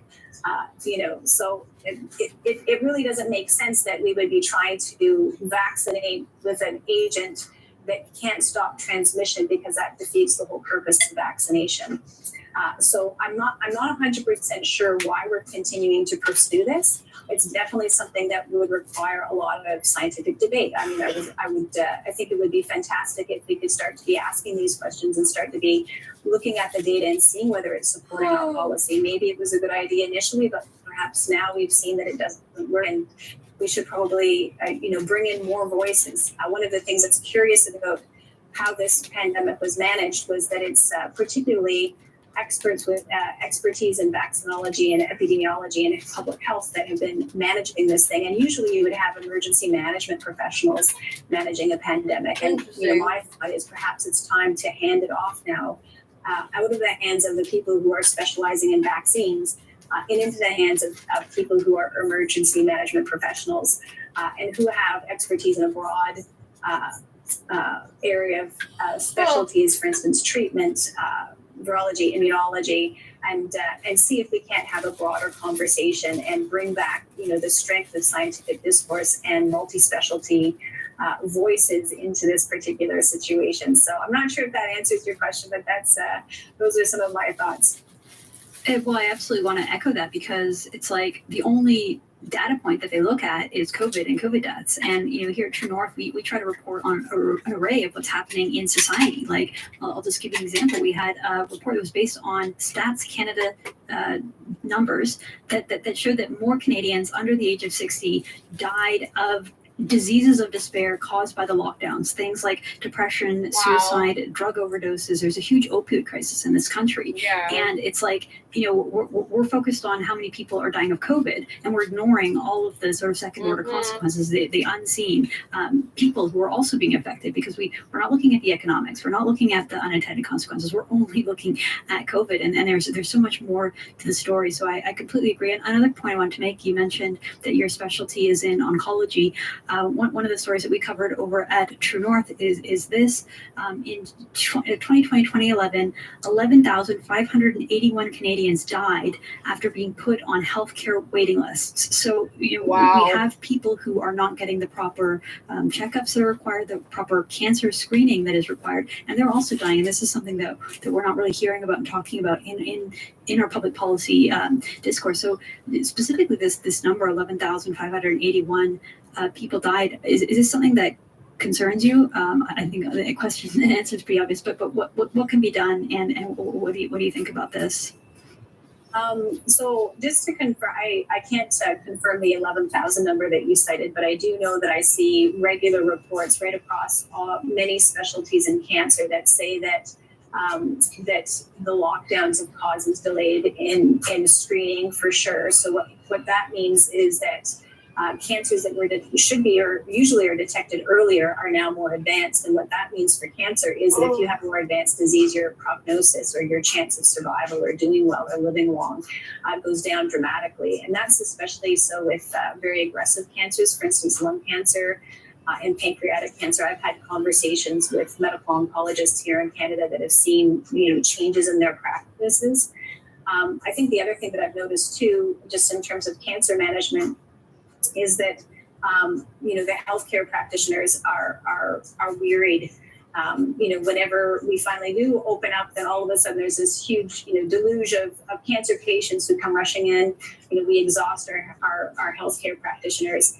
Then we lock down again, and then everybody can't come in. And this type of opening and closing is just not good for good medical care. I think the other thing too is that then you have more advanced disease. You've got more complicated, more burdensome treatment protocols, which require more healthcare resources. So it's really not a sustainable approach. And just to go back to our initial point where we were talking about, looking at the whole picture, it seems like there's an inordinate focus on cases. We were just analyzing the Ontario data recently, and we noticed that, cases, that the deaths have stayed and remained low. So there was as the cases increased, deaths increased in the first wave and in the second wave, but by the third wave, there was what we called an uncoupling of the cases from deaths. And so the death rates have been actually low since about March of this year. And we don't even see them going up. We didn't see them raise at all for wave 3, and we're not expecting to see them raise for wave 4 with Omicron just because it's so mild. So, by all definitions, a pandemic traditionally was defined as something that caused worldwide sickness and death. And I think we're at the point where the death component is now missing. I think that if we decided to open up our approaches to COVID treatment and include multi-drug therapies, that we could probably treat those who would still be at risk. And that would free the rest of us to return to normal life. And I think that this big focus on cases and, with this assumption that, that it causes transmission and that we can actually stop transmission by shutting down the economy or locking everybody down or vaccinating them. I just don't think that those are tenable positions anymore. We've shut down how many times now, and the COVID-19 is still with us. At best you can slow the spread for a while, but it's not a long-term strategy. And to your point, Candace, emergency management professionals, what they would do is they would look at the whole picture of society. They would consider the economic costs. They would the secondary health costs. You mentioned opioid crisis, mental health. They would look at COVID-19 and they would look at that holistically. However, I don't really think that we can expect that people who are public health officials with no expertise in emergency management and risk and harm risk reduction management could be able to make those decisions. Personally, I think that it's not only time to broaden our approach to managing COVID from including treatment to acknowledging natural immunity, but that we should probably invite professionals in and see if we can't navigate our way out, because I do believe that this particular position is untenable. Well, you're saying so many things that are common sense and sound so good. To me, I wish that more public health experts and people out there working with governments and speaking to the media would listen and take cues from what you and your organization are saying. Deanna, thank you so much for joining us at True North and Candace Malcolm Show. Can you just finish off by telling our audience where they can find your work, the Canadian COVID Care Alliance, and maybe Cameron.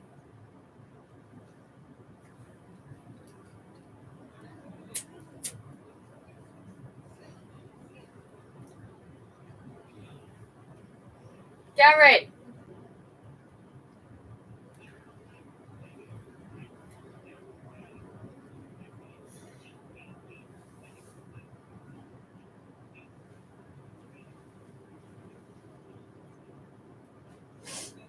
Oh.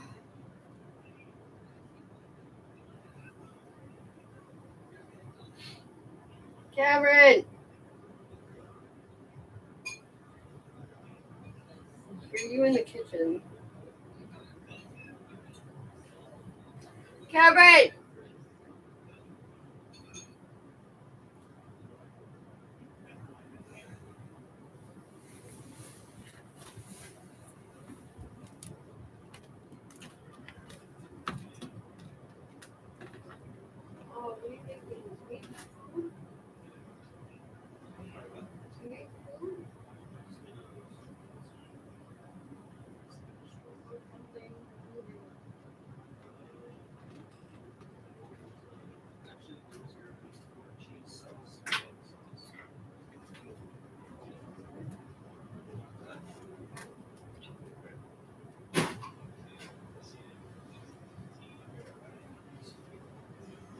you.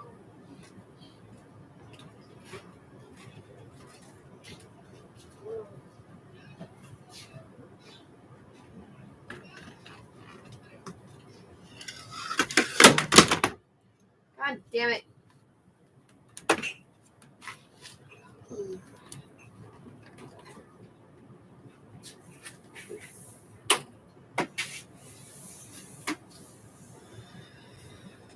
Starting is dead.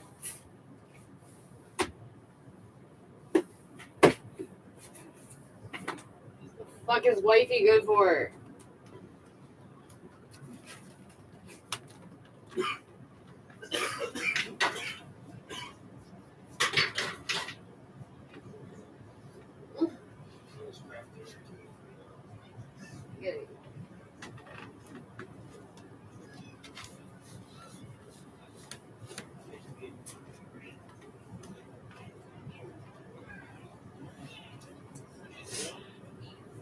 Mm-hmm. Okay.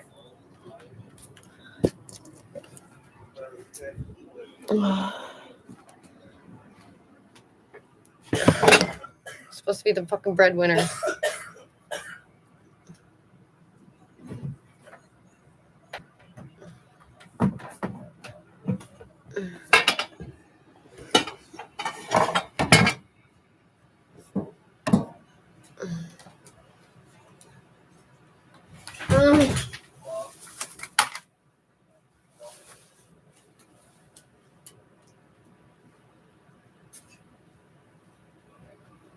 We want people to shop with dignity. We don't want there to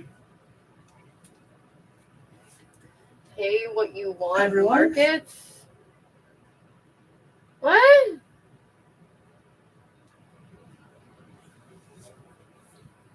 As if.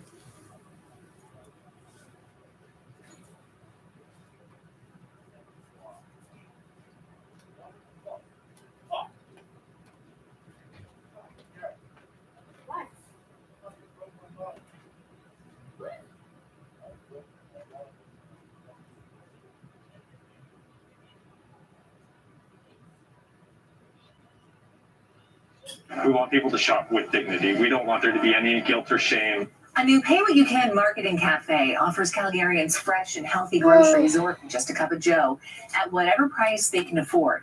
This is a new report shows that food insecurity was on the rise in Calgary in 2021. From coffee to donuts to brightly colored produce, the mission of the Kin Market is to increase food access. We really wanted to give people the most healthy produce that we can. While the food may have prices attached, this market is all about how much you can afford.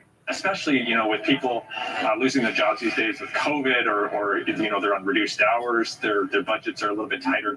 Sometimes the first things to go is your grocery bill.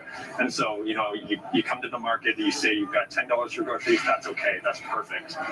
But more than that, it's going to take both groups of people. It's going to take the person who's next in line that can pay a little bit more and pay it forward for their neighbor.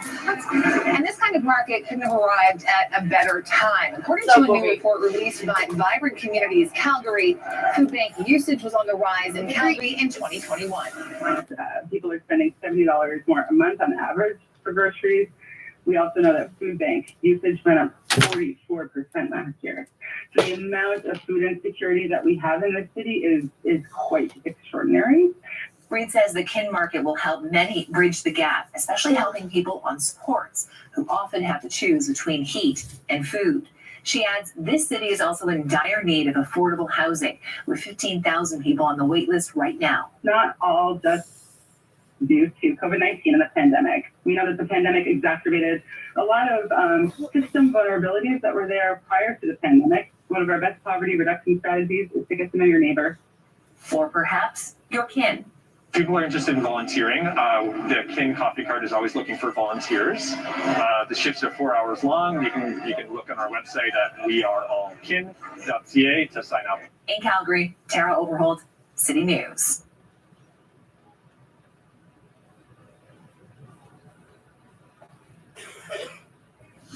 You could go right back to the ticket itself. This is the justice minister getting a distracted driving ticket for talking on his cell phone while driving through a school zone. For over a decade, Alberta's distracted driving laws have been clear. Touching your phone while behind the wheel is a ticket. Well, you're not in park like I am now. But it's not just the ticket that has Justice Minister Casey Madhu out of that job. It's who he then chose to call. But then calling the police chief later that day to talk about the ticket, even if he doesn't say, please rip up the ticket, just by calling him, he shouldn't have done that. Both Edmonton Police Chief and then Justice Minister admit the call happened. After getting a ticket in March 2021, Madhu spoke with Chief Dale McPhee. This is a big no-no, according to legal and political experts. While politicians can make the laws, it's inappropriate to... Dude, that's awful. You fucked up. Hello, dear viewers, and welcome back to another episode of This Week in Canada. Hello, dear viewers, and welcome back to another episode of This Week in Canada. My name is Roberto Waco Cruz. Thank you very much for joining me this week. And before we get started with the show, why don't you go down to the links below and check out the many ways that you can support us, including a membership to the Post Millennial page. That would do us a lot. If you just gave $5 a month, you get an ad-free experience with all the news that we provide. A lot of it's written by me. And you can go to our Rumble page and the Post Millennial Clips page where you can get all the breaking clips that you might miss out on. These are a lot of U.S. and Canadian clips that we just post out there for the public to see. So why don't you do that, check us out, and consider a donation. Now let's jump into the show because I do have a bit to talk about, and I missed last week because I had COVID-19. I don't know if you've heard of it. I had Omicron. Was totally fine, basically. I had a fever, very high fever, about 103 for a day, and then very achy for the next day or two. But I'm fine. But yeah, I'm sure a lot of you have actually maybe had it. So let's just jump into the news. Let's start with Quebec. I want to talk about Quebec, obviously. I live in Quebec. A lot of you don't. And I would even go so far as to say that a lot of you maybe actively dislike Quebec, but that's fine. Quebec dislikes you as well. Quebec, as we all know, very strange, interesting place. It's surrounded by Anglophones, refuses to adapt to any kind of English use in any mainstream setting, despite it being the lingua franca of the world. Yes. Doesn't really want to be a part of Canada and has no active interest in like strengthening the union or whatever. They're kind of like Confederates in that way. They're Confederacy. They're anti-Federacy. So a very strange. They want to rip apart Canada, but you know we put up with each other in this very strange kind of way. It's not quite parasitic, but it definitely does bring down morale, especially when you see the news that their premier, who they call the Premier Ministre, that's just a translation thing, the Prime Minister of Quebec, Francois Legault, has just been going nuts. This guy's going wild. If you thought your province was bad, and there's a few that are out there that are maybe not great. Ontario has that guy, cherry cheesecake guy that makes the cheesecakes, Doug Ford, brother of Rob. Who is like a fence-sitting kind of like corporate sellout that doesn't have a spine. Like, I mean, that guy's bad. BC, you got the NDP over there. Horgan, I guess, who isn't even popular with like left people, but he's like, or right people, because he's I don't know really, because the sense I get from Horgan is that he's not as left as people want him to be in the NDP setting. Like the Liberals in BC are the conservatives. So the NDP are kind of like the Liberals. So he's not quite. And then there's Alberta, same thing. Jason Kenney, no backbone. And Scott Moe, who is we'll talk about later. In Saskatchewan. But we're going to talk about Premier Francois Legault because he has decided that if you are unvaccinated in the province, and sorry if I'm out of focus here, if you are unvaccinated in the province of Quebec, that you will have to pay a healthcare contribution. What does that mean? Well, it doesn't mean that if you have to go to the hospital, you have to pay. It means that if you are just unvaccinated and living your life as a normal person, even if you're not in the hospital, you will have to pay a healthcare contribution. What is this contribution, you may ask? Is it $50 or $100? Well, specifically not. Legault says that's not enough. It has to be higher. But not to worry, if you are medically exempt from it, then you won't have to pay. But everyone else, which is about 15% of the population, will still have to pay. Francois Legault, just some background on him, he was a businessman. He was part of the Parti Québécois, which is more of a separatist party, I believe. And then he left and started his own thing called the Coalition Avenir Quebec, who are not separatists. They don't want you to think they're separatists, but they're all about autonomy and how much they can get away with, basically, is what autonomy means. He seems like he would be based and like cool, like he would be right wing, but Quebec kind of exists outside of the sphere of like left and right in a way, where it's more about, are you really pro Quebec or like pro like liberalism in Canada, like the Quebec Liberals? So Francois Legault is like super about keeping Quebec's identity on the Canadian stage.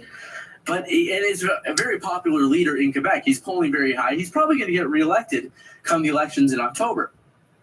But it's incredible that that's true because he keeps putting his people through so much shit. It's like the population has it's like we're in an abusive relationship with Francois Legault, and he keeps drawing us in because he seems so sweet and like, I guess charming and like maybe like competent. But really, the like, things that he does are so like just nonsensical. The curfew that we had and expired this year also restarted at the end of this year. We had a 2-week curfew. That's going to go away. Starting on Monday, the curfew's gone. So, I mean, I don't know if that had any effect. Personally, I didn't really obey the curfew. I had friends over for New Year's. We partied. People walked home after, like during the curfew. Nobody got pulled over. So I think it was just a scare tactic. But this is kind of really grinding my gears because, as you may not know, I'm an unvaccinated person, and I'm not going to pay this. And this is the kind of thing that you have to do with your brain when you hear news like this. What are you going to do if I don't pay it? Am I going to go to jail? And then all me and my other unvaccinated people are all going to be in jail?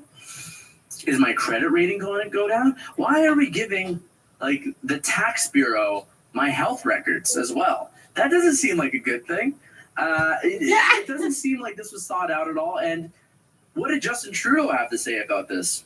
Our prime minister. You would think, hopefully, the prime minister. Well, no, not with this guy. We already know what he said. He didn't say anything. We can roll a clip right now of him saying nothing. Basically, what he said is that he needs more detail. So let's roll that clip. Obviously, like people across the country, we've received that proposal with interest by the Quebec government, but there's a lot more details that we have to hear on how this would work before I can make any comments on it. Right, so there's Justin Trudeau saying that more detail is needed, but he does admire that provinces are exploring options. We know where this is going to go, certainly because the CAC can be, it seems like they can do whatever they want. I know, I'm just laughing. I don't exactly know the details. Nobody knows the details yet of how it's going to be implemented. I'm not going to pay, and then I guess I'm going to get shot in the street for being an enemy of the state or something. I'm not really sure. I don't understand how this plays out. Justin Trudeau also doesn't. He's been assured that it's not going to break the Canadian Health Act. It kind of sounds like there's an argument, I suppose, to be made about someone going to the ER, like needing an ICU that's unvaccinated, having to pay. I still disagree with that, but I understand the logic a little bit more. You know what I mean? It follows a stream of logic that I can follow from A to B. I disagree with it because people already pay taxes. I already pay a lot of taxes that go into that healthcare system, right? So I shouldn't have to pay. That should cover my bases, actually. I should be able to do whatever I want the same way that I can eat a cheeseburger every day or pizza, or I could go skiing and do extreme sports and be able to use an ICU, right? Does that all make sense? We're in lockdown right now. Things are closing. For some reason in Quebec, he decided that it would be a good idea that we just close stores on Sundays. This isn't science. He's admitted openly. He said, I just kind of play it by ear. I don't fucking know what I'm doing up here, but I like to make decision based on my feeling on the situation. It's a very strange thing. We close all the stores on Sundays besides pharmacies just like throwing a Hail Mary, just like, oh, maybe all the COVID cases are on Sundays. Fuck it, let's try it out. So that was a bit of a strange thing. I didn't really see that coming. But anyway, we're in lockdown. You know who isn't in lockdown? This is the segue I'm doing now, is Premier Scott Moe. Premier Scott Moe seems like a nice guy. I know he had some bit of history with like hitting someone with a car. That's not great. What? Obviously, I don't know why I brought that up, but he seems like a solid guy. Seems like he's in charge of a fairly small province, but a decently sized economy, right? So, what does Scott Moe have to say about lockdowns? Well, he wanted you to know that actually lockdowns don't work. He made a very important distinction because he has implemented lockdowns in the past, but he has said that in this Omicron wave, lockdowns do not work. They hurt families, they hurt the economy, they hurt mental health. Let's just roll the clip and let Scott Moe put it in his own words, why don't we? But it's now clear, at least in this Omicron wave of the pandemic, that lockdown policies can cause harm in our communities, often with little or virtually no benefit. They cause economic harm by taking away jobs and removing family livelihoods. They cause psychological harm by taking away social contact, most particularly for our youth. And they are an infringement on the rights and freedoms that we come to enjoy and value as Canadians.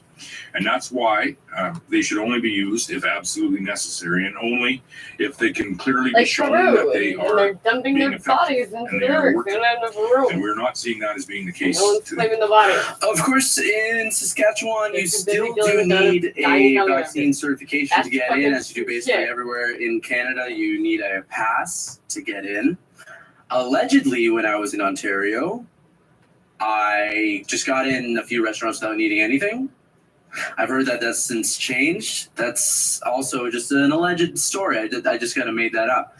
I did not go to a bar in downtown Windsor without my vaccine pass. Throwing that out there. It doesn't seem like there's any kind of safe haven for Canadians. At least in the U.S., you can move to like Florida or Texas if you have the money and the resources to move You just fucking literally see bullshit. Like, I don't even fucking know why I watch your garbage.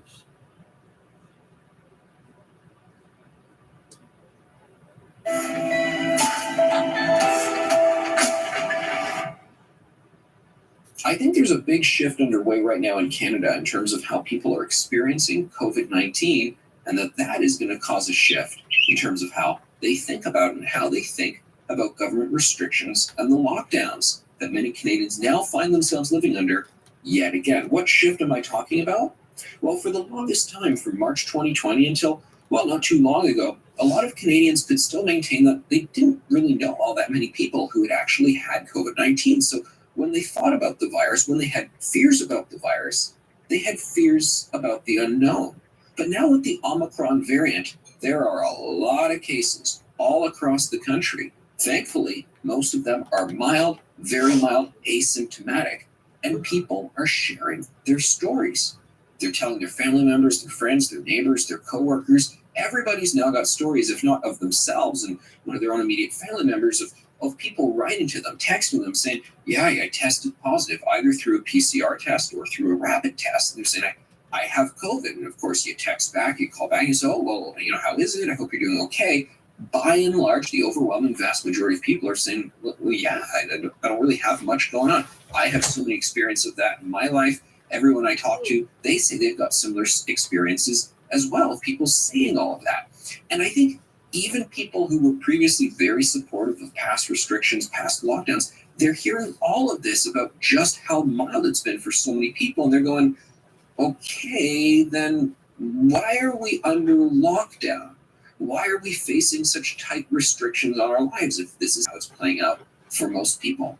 Now, the main answer that public health officials say, I think a lot of people actually thought the recent lockdowns were about just protecting vaccinated, healthy people in their 30s from getting mild Omicron. It wasn't. It was just to protect from the fact that if you have 20,000, 30,000 cases a day, even if it's significantly milder, you're still going to have a number of people who do have a negative experience. People are still going to have that negative experience. They're going to have to go into the hospital, take up a hospital bed, take up an ICU bed, and the officials are looking to deal with that to deter those numbers, because they're saying even if we have 300 people in an ICU bed with COVID-19, that's the number they cite in Ontario, 300 people, that's enough to put the system at risk. But I think because more and more people are having these conversations about how COVID-19 is actually a milder experience for the vast majority of them who get it, they look at that, the hospital argument, and go, okay, well, I really feel for these people.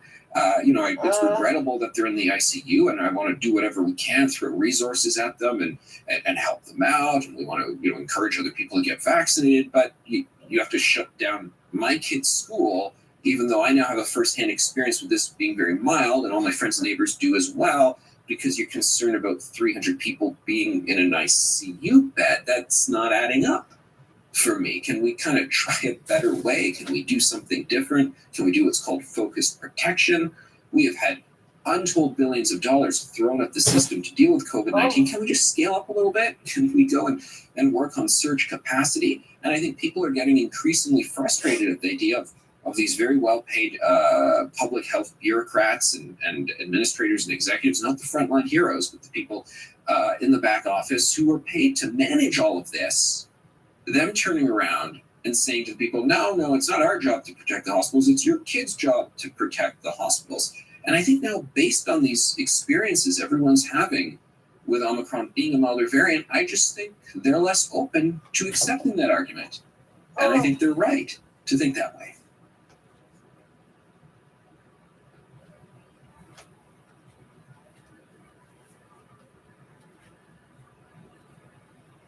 Europe welcomes you to the Lemon Age, an era in which taking care of yourself is essential. And to do it, nothing less.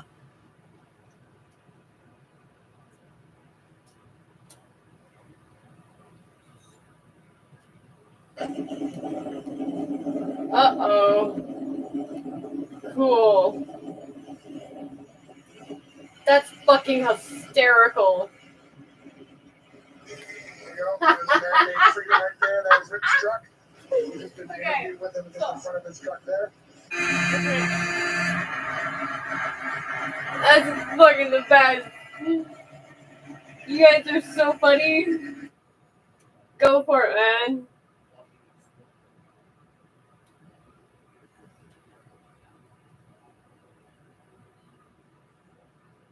Drum season. Well, we'll see with regard to the pandemic, because although in some sense it is in some ways over, our reaction to it is by no means over. And part of the reason that we overreacted, I would say, so precipitously to it is that we were unprepared for such things in our naivety. And then we rushed to imitate a totalitarian society in the immediate aftermath of the pandemic emergence. And that's something that everybody should think about a lot. And we're not done with all that totalitarian nonsense yet. A lot of that's driven by, fear and naivety. I mean, 50% of Democrats in the United States believe you have a 50% chance of being hospitalized with COVID, and 25% of Republicans believe the same thing. And you can point a finger at people and laugh at their ignorance, but you should really ask, why is this overestimate of that magnitude, and what does that mean in relationship to policy?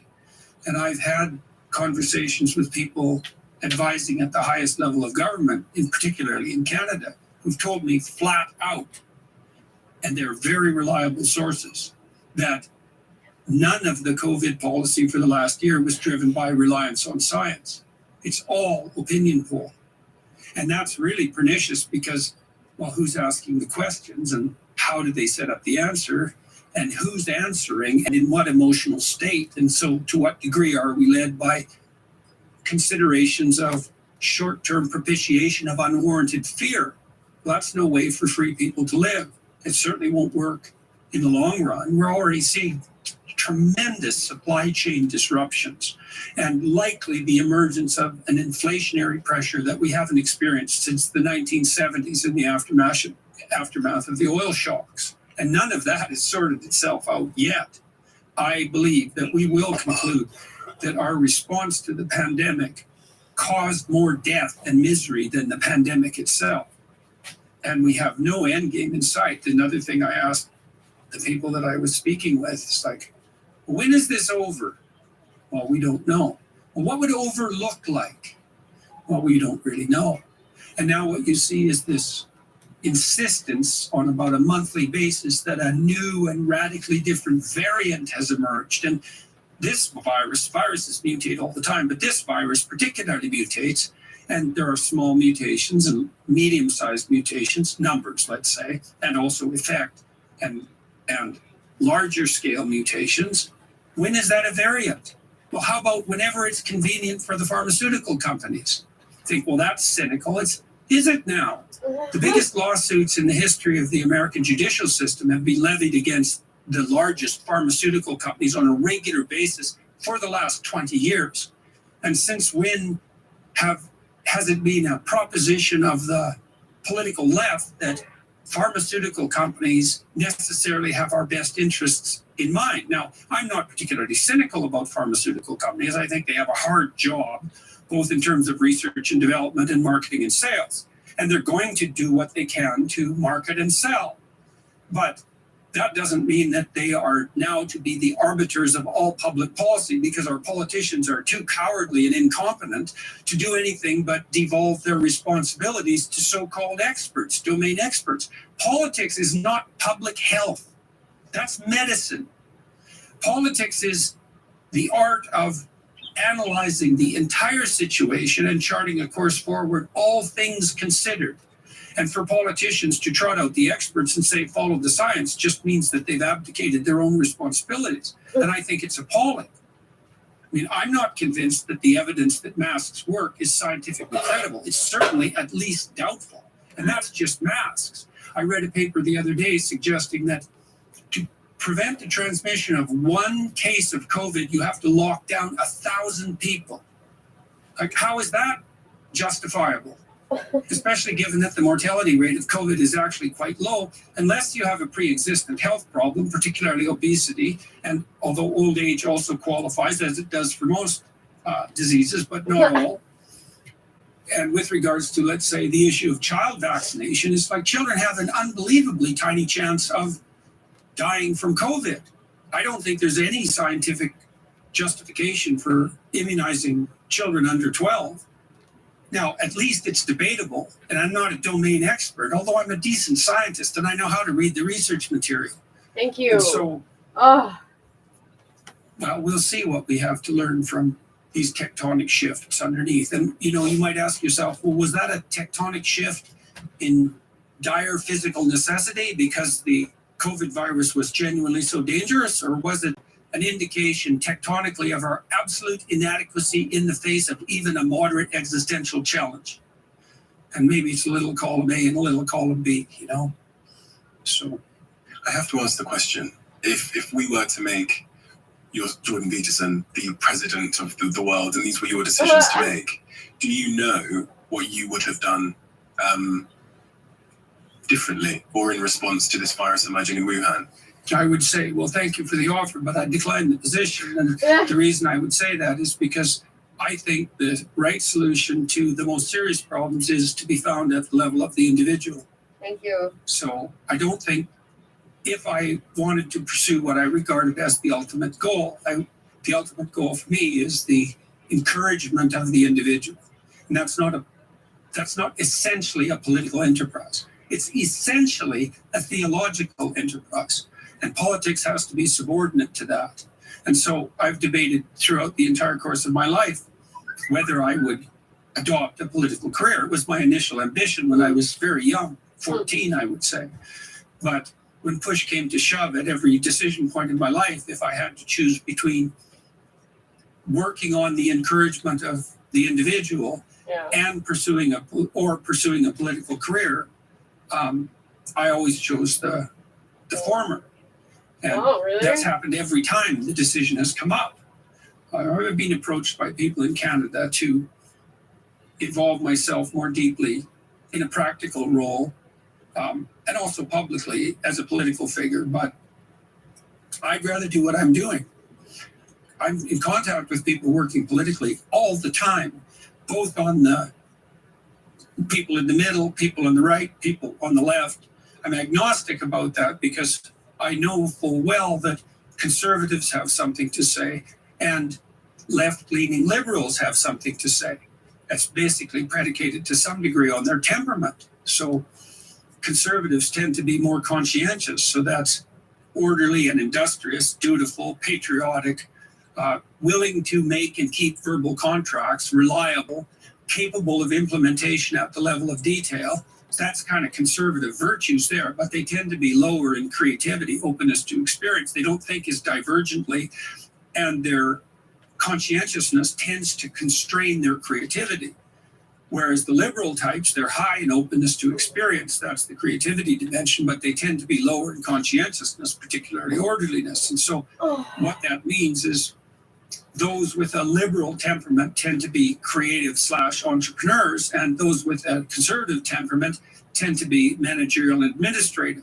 That doesn't mean they can't run businesses. Well, you want a conservative person to run your business. You might want a more liberal person to pepper you with off-the-wall ideas, and then if you're going to run an enterprise, business, or a society, there has to be a continual dialogue between people of different temperaments so that we can keep the ship of state, let's say, tracking to an ever-moving destination. That's why free speech is so necessary. It's not another right. It's the right. So, because none of us know what's going on in the final analysis, because the future is different than the past, really. We have to talk about what to do all the time. Because even if we made wise decisions in the past, that doesn't mean that we can mindlessly replicate those decisions right now in the present to deal with the changing future. So I want to help encourage people to become the sort of people who can engage in that free dialogue. And I think that's the best way forward, especially as we all become more technologically powerful. It's like, you better be smart enough to use your iPhone. And that's pretty damn smart, let's say wise, because that's no trivial gadget. And if you're not careful with it, it will turn on you. It will build authoritarian presumptions into our artificial intelligence systems, for example. And then look the hell out. So if you're going to have a hydrogen bomb, you better be wise enough to wield it. Oh dear.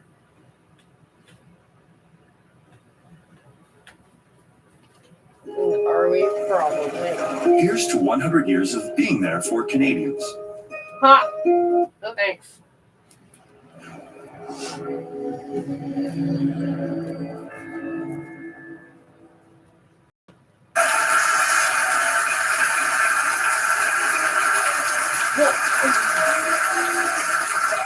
Okay.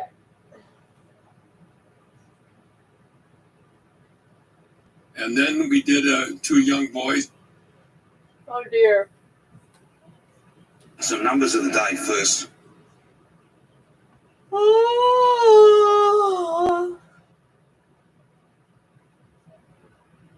Campbell's on your radar.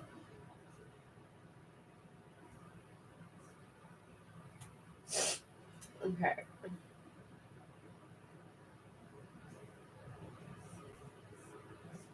Oh my god.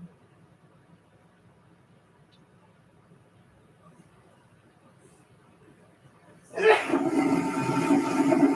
the first time since a massive volcanic eruption and tsunami over the weekend, Tonga's government sharing an update Tuesday, saying all the homes on one small outer island have been destroyed, and at least 3 people are confirmed dead. A number of injuries also reported. Evacuations of some outlying islands now said to be underway, according to the statement from the Prime Minister's office. The worst fear is always that you're not going to see the people that you love again. Tongans abroad, like this artist in Australia, haven't heard from their families back home. Communications have been cut off after an undersea cable was damaged in the disaster. If I was to have any suffering, I'm aware that other islanders, other Pacific people, other Tongans all feel exactly my feeling. That's how close we are. New Zealand sent a Navy ship Tuesday carrying personnel, equipment, and supplies to Tonga. Australia Defence Forces also en route, with more international aid expected to follow. Thousands are believed to need help in the remote islands about 3,300 kilometers east of Australia. Satellite images show Tonga before and after the volcano. Heavy ash blanketing the region. The eruption triggered a tsunami that spread across the Pacific. Waves felt as far away as British Columbia. In Peru, an oil spill is being blamed by some on high tides linked to the eruption. Tonga's prime minister calling this an unprecedented disaster. But it still could be some time until the full extent of the damage is known. Melissa Duggan, City News. Holy shit.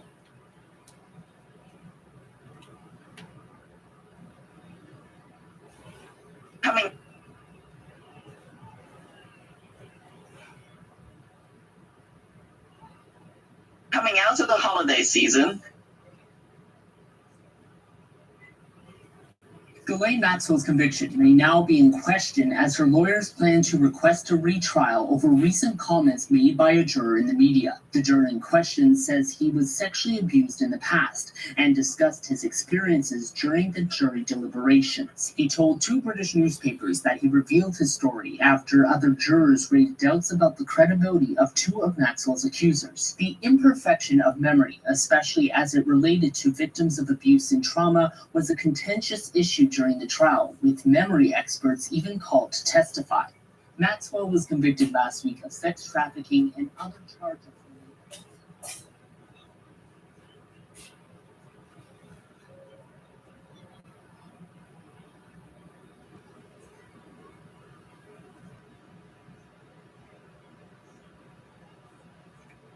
Okay.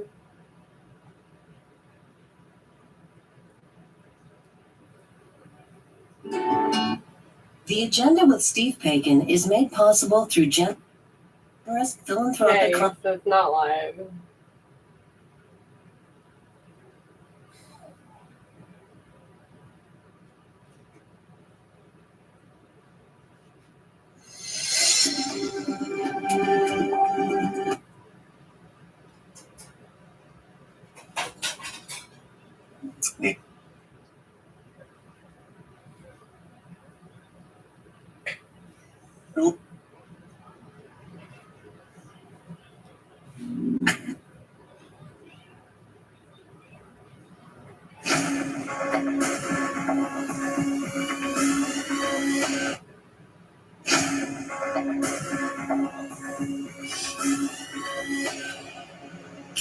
Warning, censorship.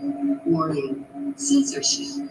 As usual, the show is brought to you by Elevate Farms. Elevate Farms is a technology and IP-based indoor farm that produces traditional farm-grown equivalent products at wholesale market price with a global footprint. Go to elevate.farm for more information. Sonny Joy Nelson and Kingsley Cortez are both former Trump campaign staffers who work for the social media platform Getter.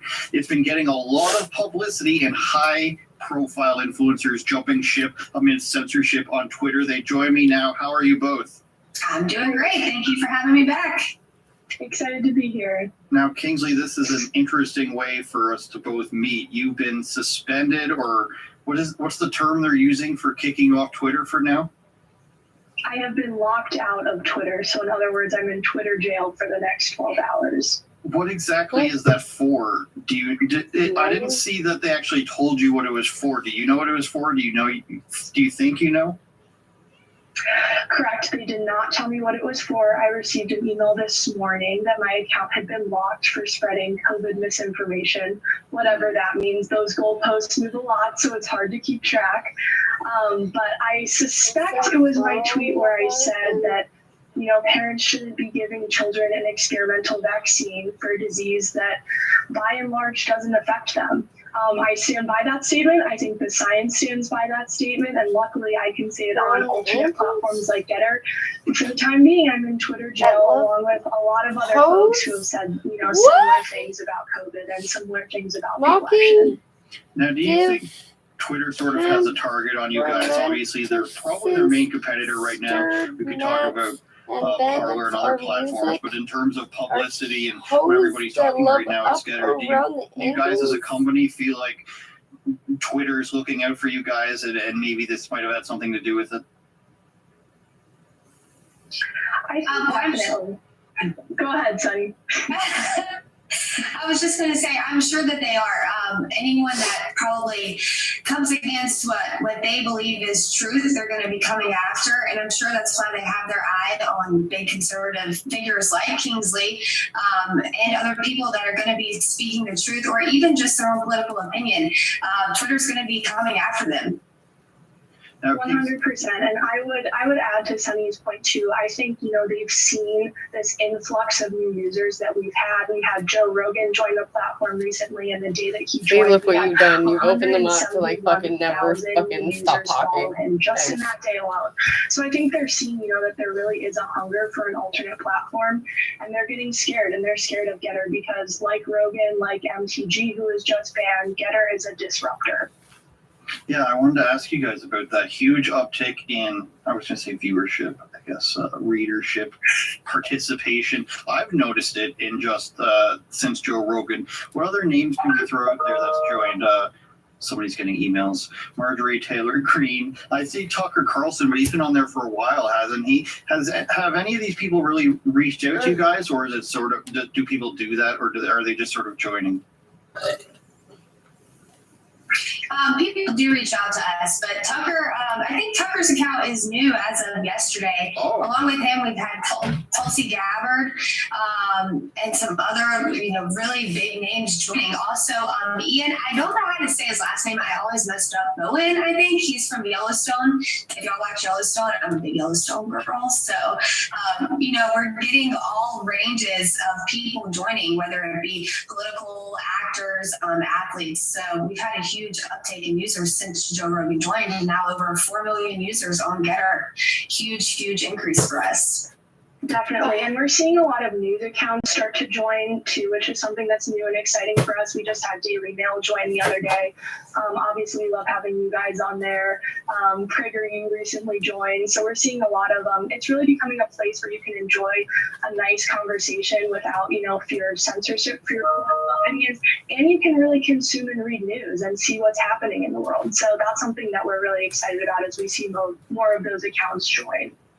Yeah, I think it's a big deal when somebody like Joe Rogan, who's sort of seen as this notoriously centrist person, I don't believe that he actually is, but he's this figure of, I guess, honesty, you could say. And when he comes onto the platform, it gives it that much more credibility. And Sonny, to your point, I haven't seen Yellowstone. I keep hearing good things about it. I'm stuck on 1,000 Pound Sisters, this show.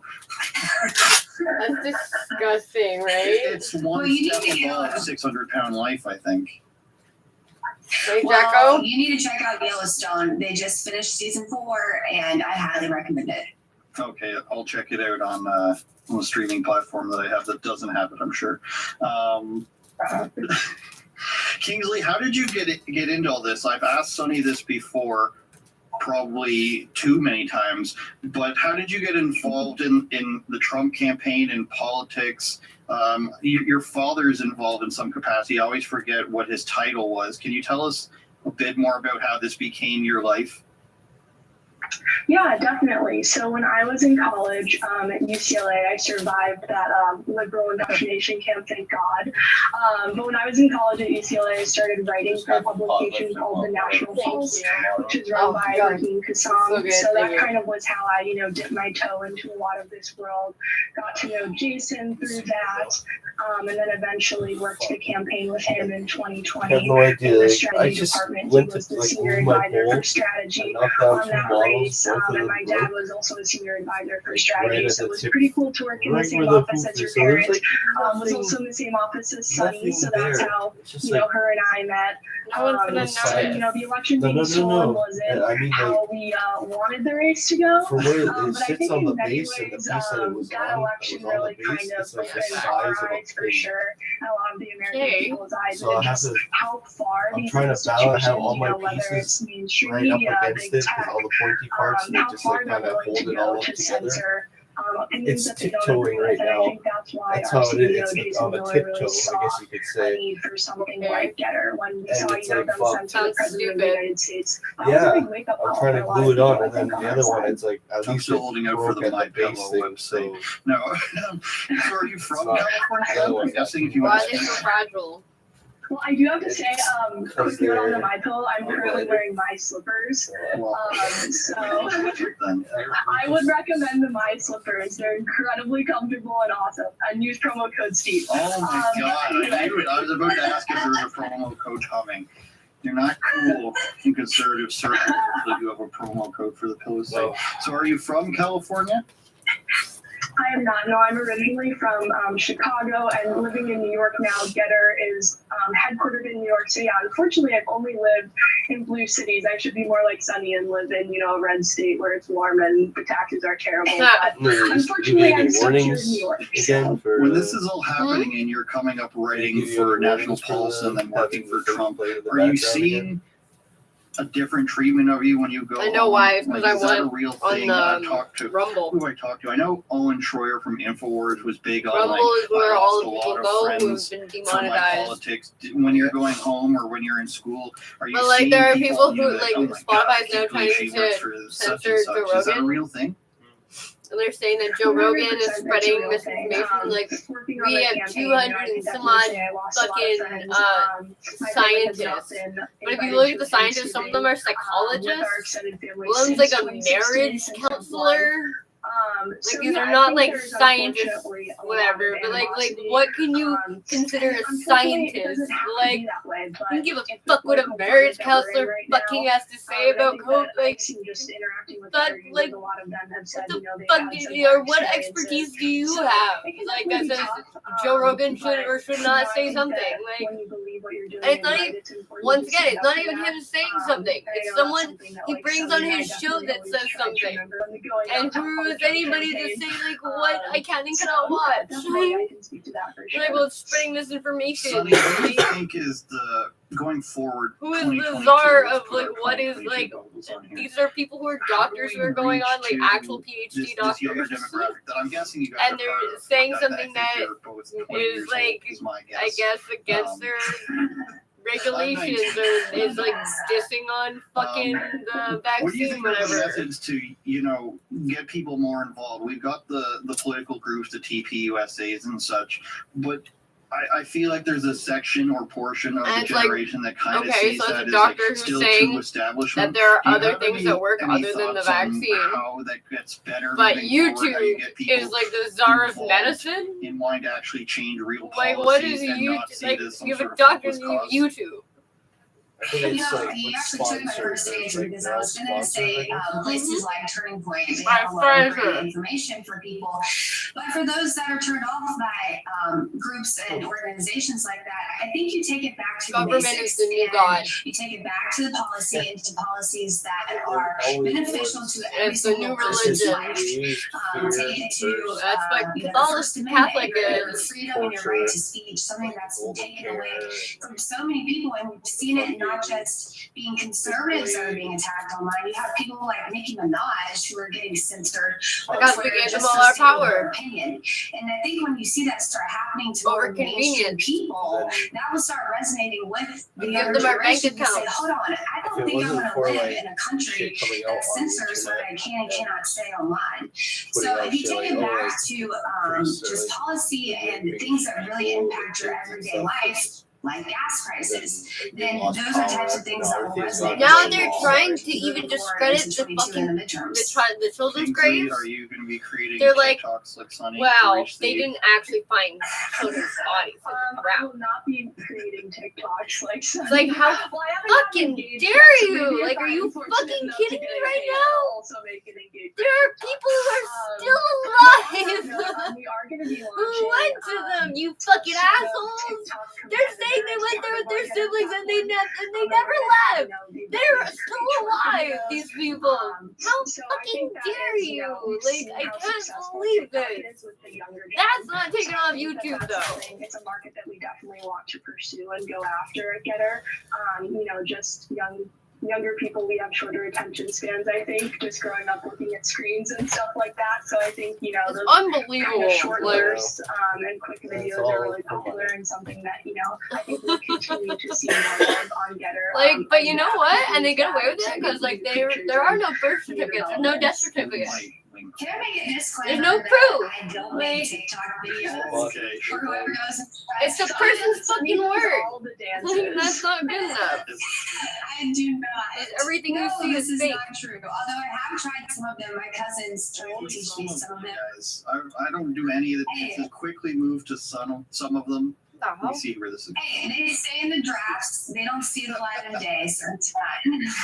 Oh, it's really Yeah, good, the Cam. shorts on YouTube Thank are, you. are blowing up. I kind of try to use them to break through the algorithm a little bit, which is obviously I'm one of the getting reasons there. I like Twitter, because it has a I'm working on it. legitimate algorithm where I don't feel soul crushed by posting something and getting no views. But how are you guys dealing with Sonny, if you're still in Carolina, I guess your lockdowns aren't really crushing your life. Kingsley, if you're in New York or Chicago, what are we on? We're on like round 4 up here. We're on currently a 3-week lockdown that's supposed to end in 2 weeks. We'll see what happens there. How is it going for you where you are? Well, I will say I think where you are might be the only place that's worse than New York, so I really feel for you. Thank you. When you will do that. But New York is pretty awful. We're starting to lock down again, and obviously you have to show your vaccine card to eat, to work out, to see a movie. It's absolutely bonkers, and it's so insane. Luckily, we are starting to see some people protesting. There was recently a group at Burger King they were arrested for trying to just eat a burger without a vaccine card. So yeah, blue cities are just awful places to be. I mean, the taxes are crazy, the crime is skyrocketing. Obviously, you have all this vaccine mandate stuff. So really not an incredible place to be in a dumb city these days. But trying to do what I can to bear with it. Have a lot of friends, who also don't have vaccine cards, obviously. So we'll have apartment, get-togethers and things like that. But no, it's really frustrating. And it's even more frustrating when you see, New Yorkers like AOC jet down to free Florida and enjoy, the benefits of a Republican-led state, while, the citizenry here is stuck in New York. Yeah, that was really weird. She just championing always where she's from, acting like she was in a gang or something growing up, which is basically how she talks. Then she's in Florida hanging out with like drag queens and everything and gets COVID. What was this video of her and her boyfriend about his feet? I didn't really catch what the joke was about his feet, but she ended up responding that it was because somebody wanted to sleep with her is why they were making fun of it. Do I have that right? That is correct. And my last name is Cortez, so I'm just going to start saying that anyone who disagrees with me politically is romantically interested in me. That would be kind of a nice way to fend people off, I guess. But I think the reason AOC says that is because, she doesn't want to engage in a political debate where we have to talk about, facts and what actually is going on with the COVID statistics, why Florida is doing so much better than a state like New York, despite having a lot more elderly people per capita than New York. That's true. She doesn't want to talk about that, right? So she just writes it off as, oh, you're obsessed with my boyfriend's feet and whatnot. But anyway, so she's incredibly frustrating, having the same last name as her. I didn't even realize and hopefully, that. We have to call you KOC. Yes. I like that. There we go. But yeah, she is definitely someone that I hope we can oust in 2022 or later than that. We'll have to see what happens. Hopefully we've got a big red wave coming that can kind of silence a lot of her craziness. Sonny, that's kind of the point, isn't it? That AOC never has to debate or actually discuss any of her views with anybody. Now, they can say that she's going to be like president in 2070 or whatever they want, but I don't see her ever getting to a position where she actually has to be on a debate stage. Do you? No, I definitely could not see that happening unless it's something that she could do from her Instagram live, since that seems to be the only time she will actually talk directly to the people. I will say I hate it for her. I hate that she got COVID. But the thing is, she took that risk in going down to Florida and exercising her free right to go travel and vacation. Everyone should have that right. But instead, if you just look at the hypocrisy coming from her, she wants her state to be locked down. She wants everywhere else to be locked down and not enjoy any of their freedoms, except those rules don't apply to her. And she can go vacation in Florida and live it up. And when you just look at the hypocrisy coming from her, it's astounding. Kingsley, what's your take on this new mayor for NYC? Everybody was kind of hopeful with his tough and crime stance and everything, but it turned into like the last thing I saw was him saying that he has to battle white supremacy every single day in the city, and that was the reason why he hired his brother to be a security guard. Whole white supremacy thing. A lot of the equity, the same talk that we're seeing. Oh, I'm so full. Is it better or worse than we thought, or is it basically what you expected? I think, unfortunately, it is worse. We were definitely excited about him, having a background as a policeman. I think we thought he would be a little bit tougher on crime and would try and clean up just the surge in criminal activity that we're seeing, frankly, all across the city. But unfortunately, it doesn't seem like he's heading that direction. As you mentioned, he did appoint his brother to kind of head up, fixing crime in the city. His brother has no crime experience, no NYPD experience whatsoever. He is not qualified for this position. But, this is kind of New York. This is like the Cuomo brothers, right? It's a similar thing that's going on here. And we had hoped, too, that he would kind of ease up these just tyrannical and draconian vaccine mandate restrictions, and it doesn't look like he's going to. So, yeah, unfortunately, I don't think Adams is going to be a centrist in any sense of the word. He might even be worse than de Blasio, which is pretty hard to do.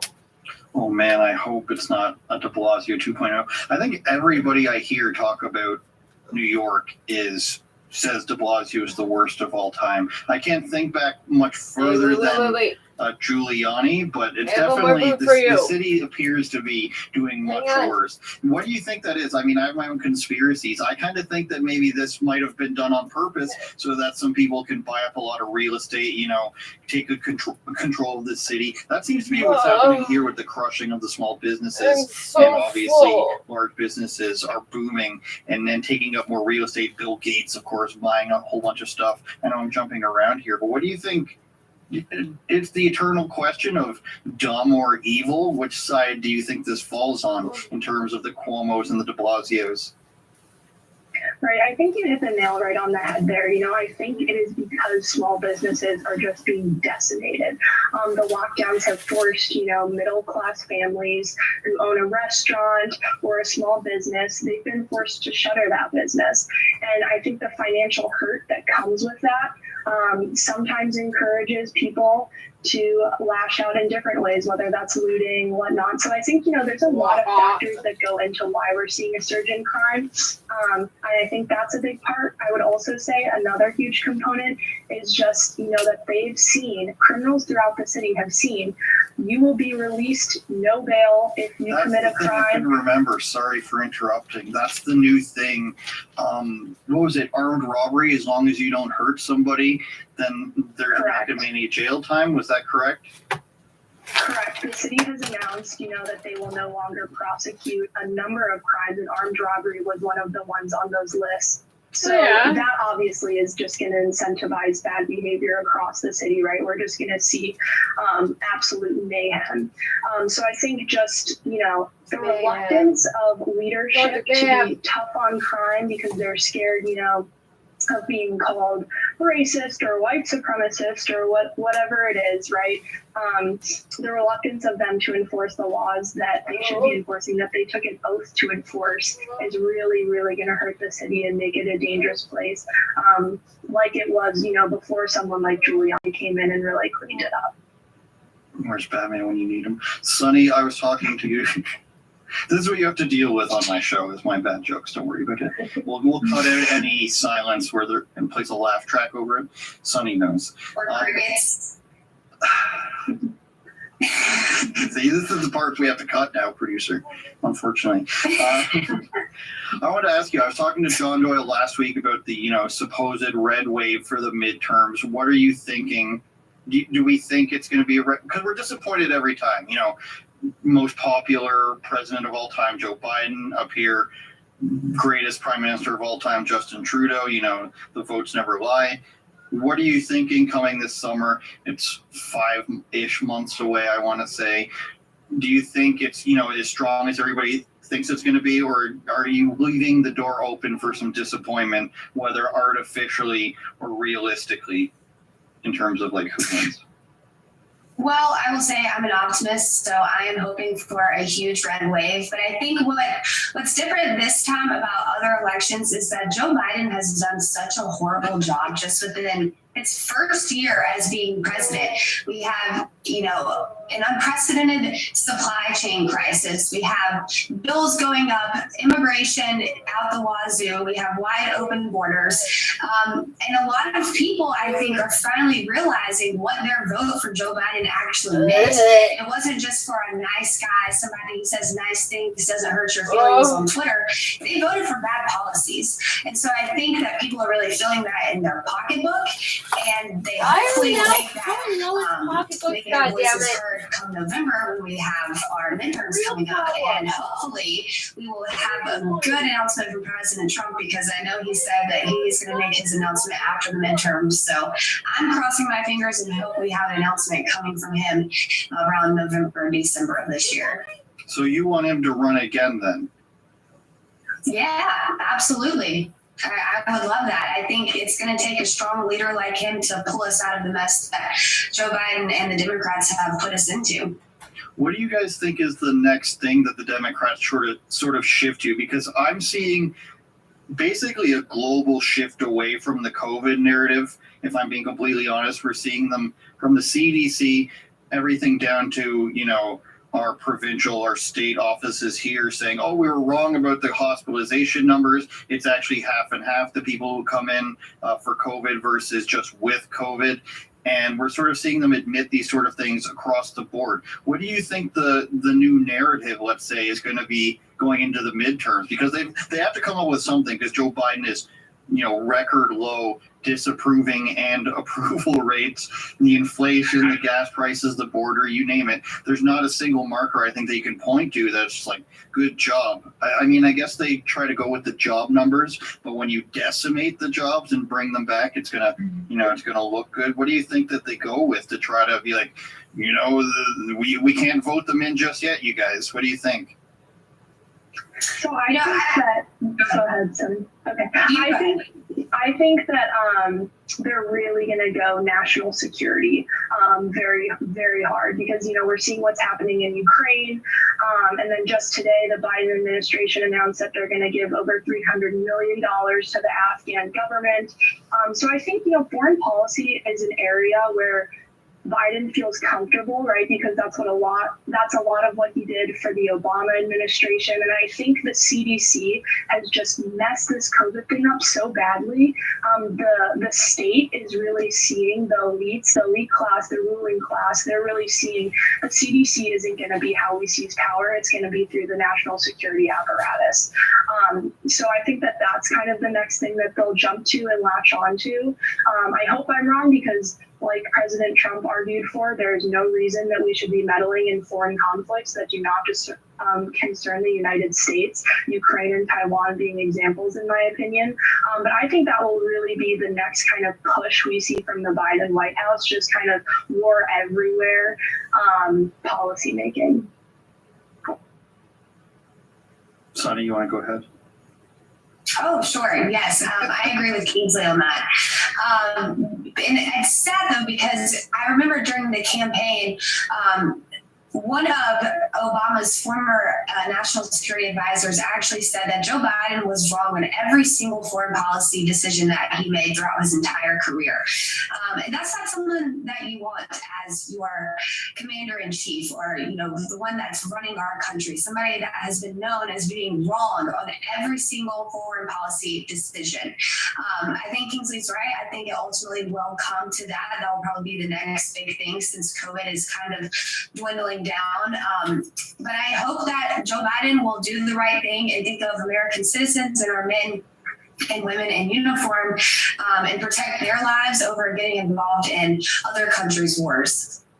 How do we get people to sort of read into this stuff more? Now, with the CDC, what I mean is this data, and here the data has been available for, I'm going to say, at least a year. I was looking through my tweets yesterday, and my earliest one was November 2020, talking about the hospitalizations and everything. So I think it's just a matter of people actually paying attention. Do you think there's a way we can get people to, cut through the politicization of it all, in terms of, we're talking about actual life and death here and people's health? Is there a problem with the way it's presented by the media and the government? Do we need to get rid of particular talking heads? Fauci's supposed to be the guy, you know, like he's the one who feeds us the information. Is there some other way we can get people to, you know, listen and look into things in a more honest manner, do you think? Well, I think that unfortunately COVID has become so political. Either you agree with COVID or you don't, and that puts you on one side of the aisle. Like you were saying, this data has been out, but when you have people like our own Supreme Court Justice Sotomayor saying that 100,000 children are in critical condition because of COVID, when that number is actually between 3,000 and 5,000, those types of huge exaggerations just stoke panic and fear into our population. And when there are not voices of truth out there stating what the real numbers are, then it's hard to cut through and find the facts. But then again, it all ties together, because when you have people like Dr. Malone, Dr. Scott Atlas, who are actually reporting the facts and reporting their research, they're being censored on Twitter, just like Kingsley was with vaccine misinformation. So when there's not a place for them to go and report their facts, it all just turns into one big cycle of fear. But luckily we have Getter, where we won't censor for your political opinion or your scientific opinion, I should add. Then I think that's a really great place for people to go and find facts without opinion included into it. Kingsley, you're a menace to society now. How do you feel about how much blame do you put on the individual person versus the institutions? I'm probably a little bit more negative than you on this, but I want to get your opinion on it. I might surprise you. I'm pretty negative when it comes to when it comes to the health apparatus in this country. But no, I mean, I would definitely kind of echo what Sunny's saying. You know, a lot of this, unfortunately, has been so politicized that, like you said, it's really hard to find accurate information on COVID, just even basic things like statistics, right? So that, yes, that's why Getter is so important. And that's also why independent media like this is so important. You know, people like Joe Rogan who are willing to have the conversation and willing to ask the questions, right? Because at the end of the day, we should be able to question science. Science fundamentally is, you know, question making and hypotheses. That's the very root of what it is, curiosity. And the fact that we're not able to engage in that anymore, I think is really, really sad. And I think it's really dangerous for the health of our country going forward. You know, because we have to be so quote unquote politically correct, we can't even, you know, talk about the real factors that contribute to COVID deaths, whether that's obesity, heart problems. We truly don't know how many people have died from COVID. And I suspect a lot more people have died with COVID than from COVID. Yeah, that's the other thing. I think it was Brett Baer on Fox trying to ask her how many people with or from it. My guess is over 90% is just with. Like you mentioned, the comorbidity stuff has been out there, and the old stats that they used to have up there on the CDC's website was just 5% of people only had COVID as the cause of death. So I'm trying to be a little bit conservative or general so as to not, you know, be completely wrong. And I think it's going to eventually come out that once they reveal that, I think they have it. I mean, I think they know, considering how long it's taken for them to admit the statistics that are already on there and just go on pretending as if it isn't. I think that they actually know what's going on, because if they can tell us who's going into hospitals for COVID versus who's going into hospitals and just testing positive for COVID, I think they can tell us if somebody's dying from or with it. That's just my opinion. I think I'll be proven right on that one, but I don't want to hold my breath on it. I think it's about them trying to appear as if they're giving us the truth now, and we've just figured it out, you guys. We want to give it to you straight now so that you vote for us. There's the midterms coming up. Canada's got a bunch of provincial elections. Australia's got an election. I'm sure other Western countries might. Hopefully the Australian communist lady gets kicked out. But I think this is part of their, you know, move to like, look how honest we are, you guys. You know, am I making any sense? Right. I think you are. And I almost kind of sometimes feel that maybe them admitting, you know, yes, there were much more deaths with COVID than from COVID is kind of a way to hide what we just saw come out last night from Project Veritas, the much bigger evil, right? That they may have known that we were doing gain of function research, and not just known, but the US taxpayer may have funded gain of function research at the Wuhan lab that subsequently led to COVID escaping from that lab. So perhaps sometimes I go back and forth on this, but sometimes I feel that maybe them kind of, ceding a little bit of the statistical territory in the US on, what really happened with COVID and how it impacted the citizenry is kind of to draw attention away from the very good work that people like Project Veritas are finally exposing, and how involved Fauci was at the onset of COVID being released. Okay, I want to talk more about that for one final segment. Behind the paywall, of course, you guys. rebelnewsplus.com, $8 a month, or you can sign up for a full year and get 2 months for free. Sunday Joy Nelson, Kingsley Cortez, both on Getter, of course. We'll see if Kingsley's back on Twitter. Sunny's on there as well, and maybe some Instagram and stuff. And of course, follow Sunny on TikTok. Well, she'll be doing dances. Okay, Instagram Reels, Sunny. Dances, a lot of this and that, all this sort of stuff. The robot. The longest end to this free episode we've ever had. rebelnewsplus.com, you guys. Thanks for watching another episode of Andrew Says. To get the full version of the show with bonus segments, go to rebelnewsplus.com and sign up now.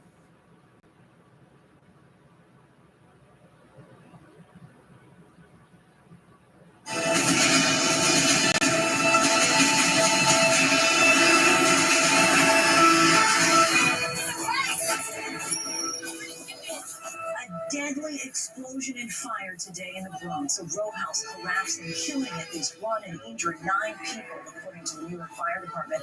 Today's blast and fire comes just 9 days after another fire in the Bronx, which killed 17 people. The voting rights battle heats up. Democrats and Republicans in the Senate square off over sweeping legislation that would make it easier to vote. Democrats still don't have the votes to push it through. Rachel Scott gives us the very latest from Capitol Hill. And across the country, a record average of 850,000 new COVID cases a day. 1 million children testing positive just last week. Many hospitals out of ICU beds and having to treat patients in hallways, waiting rooms, and closets. We look at how the Omicron surge is still spiraling across much of the country, while the hardest hit states are beginning to turn the corner. 24 hours before launching their 5G service, 2 major cell phone carriers agreed to hold off on the rollout over concerns the technology could dangerously disrupt airline traffic across the country. Airlines say the launch would have been catastrophic. But what's next? ABC's Gio Benitez has the latest.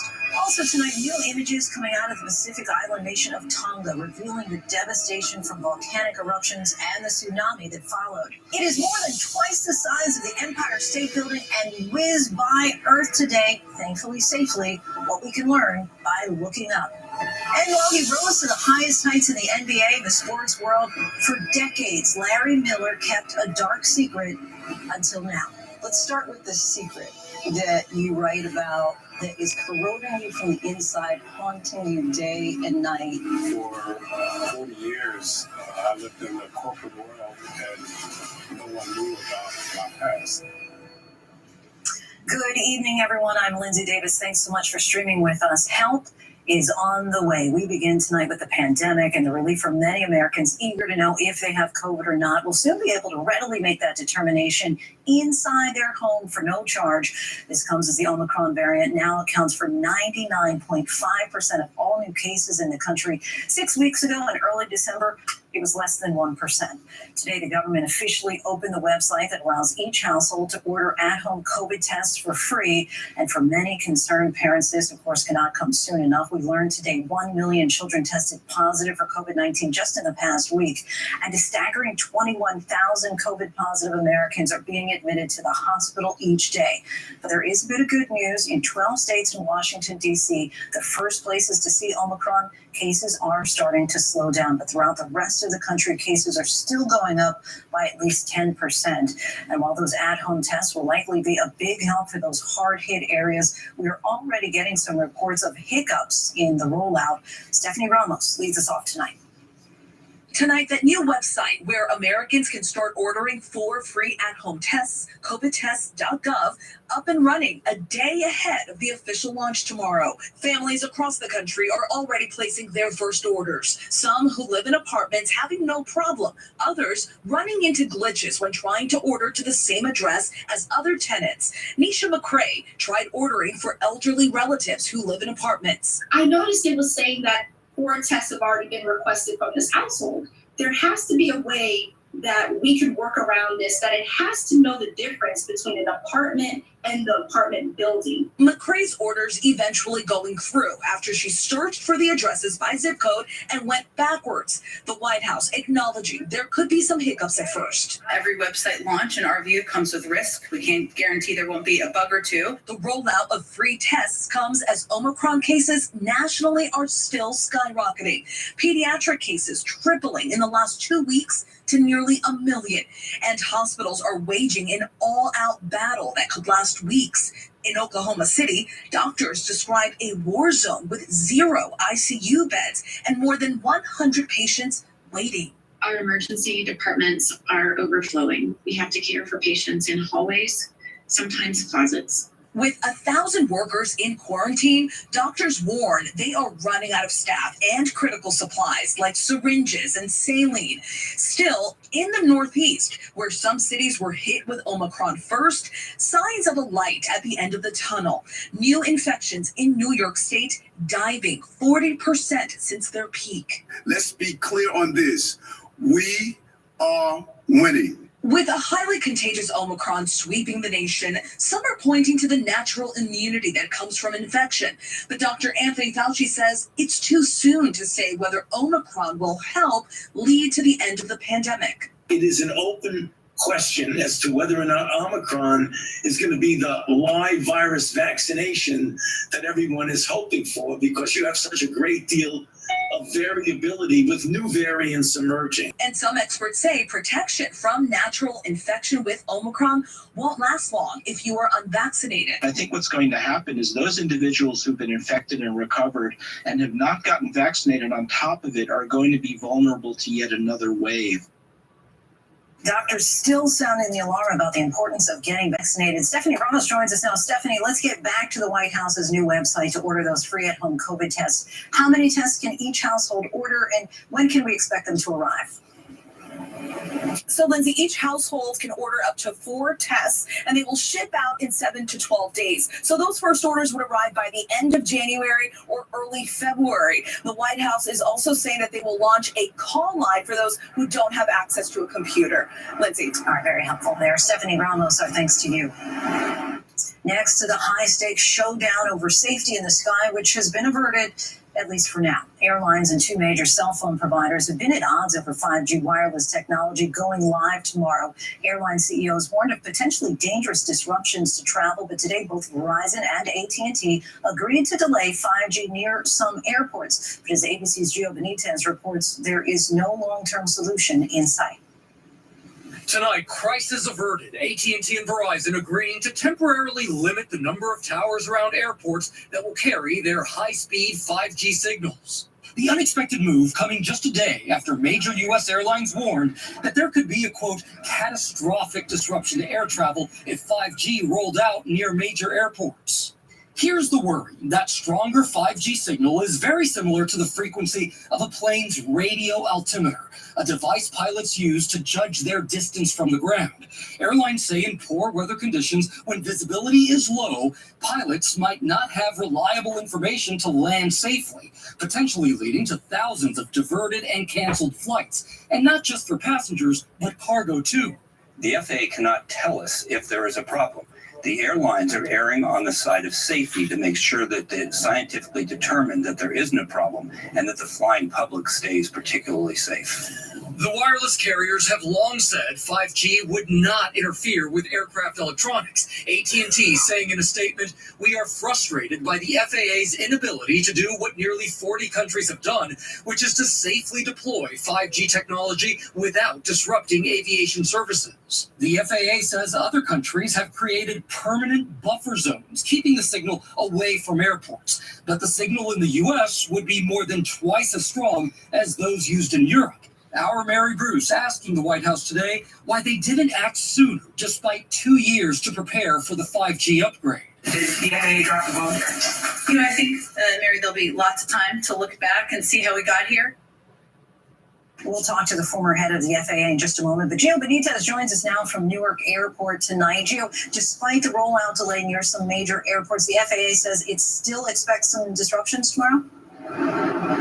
Yeah, that's right, Lindsay, especially among international carriers. We're talking about Emirates, Air India, Japan Airlines. They already canceled some flights in advance just in case, but the FAA says that overall we have avoided the chaos that the major airlines were expecting and warning us about. And Gio, for anyone like me, we see already in the top corner of our phone that 5G symbol, and we're wondering, what is all this fuss about? Because it seems like it's already there. Can you explain what's different about this new rollout?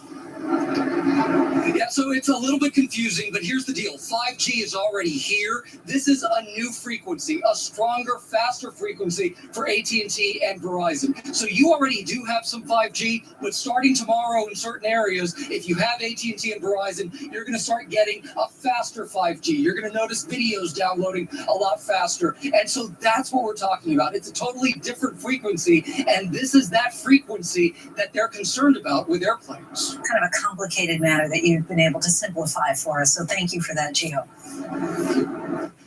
Joining us now is the former head of the FAA under Presidents Obama and Trump, Michael Huerta. Thank you so much for your time tonight. As I mentioned, you led the agency for 5 years in this 5G transition. It didn't happen overnight. It involves planning by the FAA. As you know, officials have known that this was coming. Why are we at this point right now, so late in the game? Did current officials drop the ball?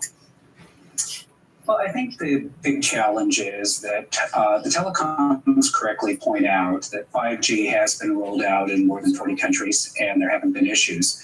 But it's been after extensive consultation between the regulators for the telecom industry and for the aviation industry to ensure that towers are positioned and power levels are such that there are no interference problems. And that's what needs to take place here. The concerns that have been raised by the aviation industry and the FAA have been well known for at least the last couple of years. Why that information and these detailed discussions have not taken place, I really can't answer that question, but those are discussions that need to take place to ensure that 5G can coexist with aviation safety. Why would 5G safety be different in France, for example, than it would be here? Well, there are two things that are different. First of all, where 5G is deployed in the spectrum and its proximity to the spectrum that is used by the aviation industry is the first issue. What we're talking about here is the spectrum that is being made available to Verizon and AT&T is located in close proximity to the spectrum used for these critical aviation safety systems. The second thing is that France did engage in a lot of consultation between their safety regulator on the aviation side and their telecommunications regulator to ensure that towers were placed and power levels were such that they could mitigate any concerns that were there. And that's the conversations that have not taken place here. Are you surprised that it's gotten to this point, essentially the 11th hour, where literally the CEOs of top airline companies had to publicly disclose our entire air system could collapse tomorrow if the cell phone companies did not pause implementation of this new technology?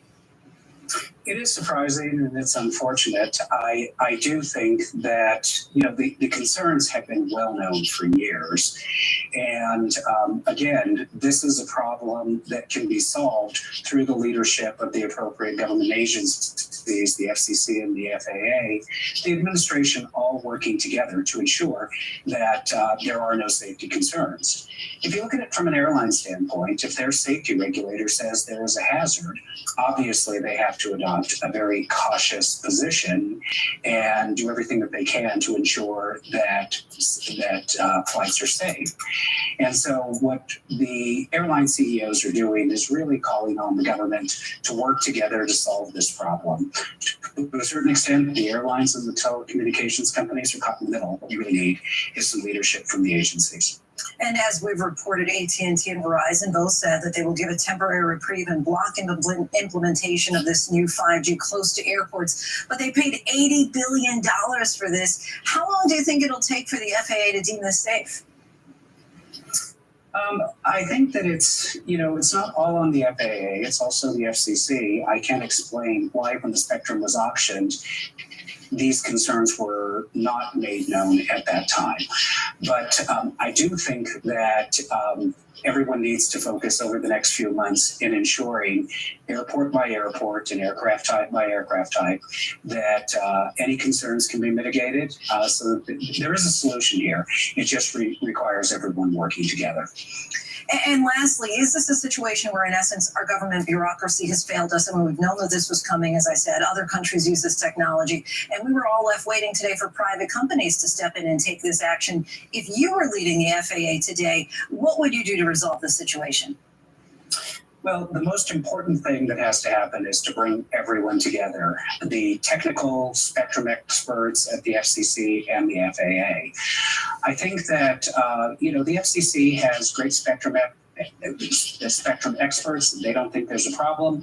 But what they need to understand is the FAA has to make its own independent finding of no hazard. And so what that requires is bringing all those technical experts together to decide on what is the best policy. Communication is key here, and that's what everyone really needs to focus on. Thank you for communicating with us today. Former head of the FAA, Michael Huerta, thank you so much for your time. Thank you. Now I want to show you those terrifying images that you saw at the top of the show from the Bronx tonight. A gas explosion left at least one person dead and multiple officers injured. The harrowing aftermath was all captured on body camera. Our Will Reeve has this report. The body camera video shows NYPD officers running toward the building in flames just after the explosion in the Bronx. You can hear someone screaming. That someone is trapped under a couch. The officers scrambling to try and get to the woman. See what's going on. Finally freeing her. Get her over the couch. The police alerted by a neighbor. I definitely heard her. And she definitely showed me her hand. So I already knew where she was at. Authorities say the home exploded just after 11 o'clock this morning. One person killed, at least 8 injured. The action of FDNY and NYPD and residents, their quick response really allowed many that were a part of this crisis not to in some way be seriously injured or to die. Residents left homeless. The metal just melted away. That's what I saw. Flames and the metal just melted. Over 100 emergency personnel responded to the scene, and New York Mayor Eric Adams said their quick actions saved lives, and that because someone smelled gas, it is under investigation. Lindsay? Will, thank you. Next to the new developments in the January 6th investigation, the House committee issuing new subpoenas tonight to members of former President Trump's legal team, including Rudy Giuliani. ABC's chief White House correspondent joins us. Now, John, this committee was already having a tough time getting close allies of the president to voluntarily cooperate. How are they going to get over this hurdle of attorney-client privilege with someone like Rudy Giuliani?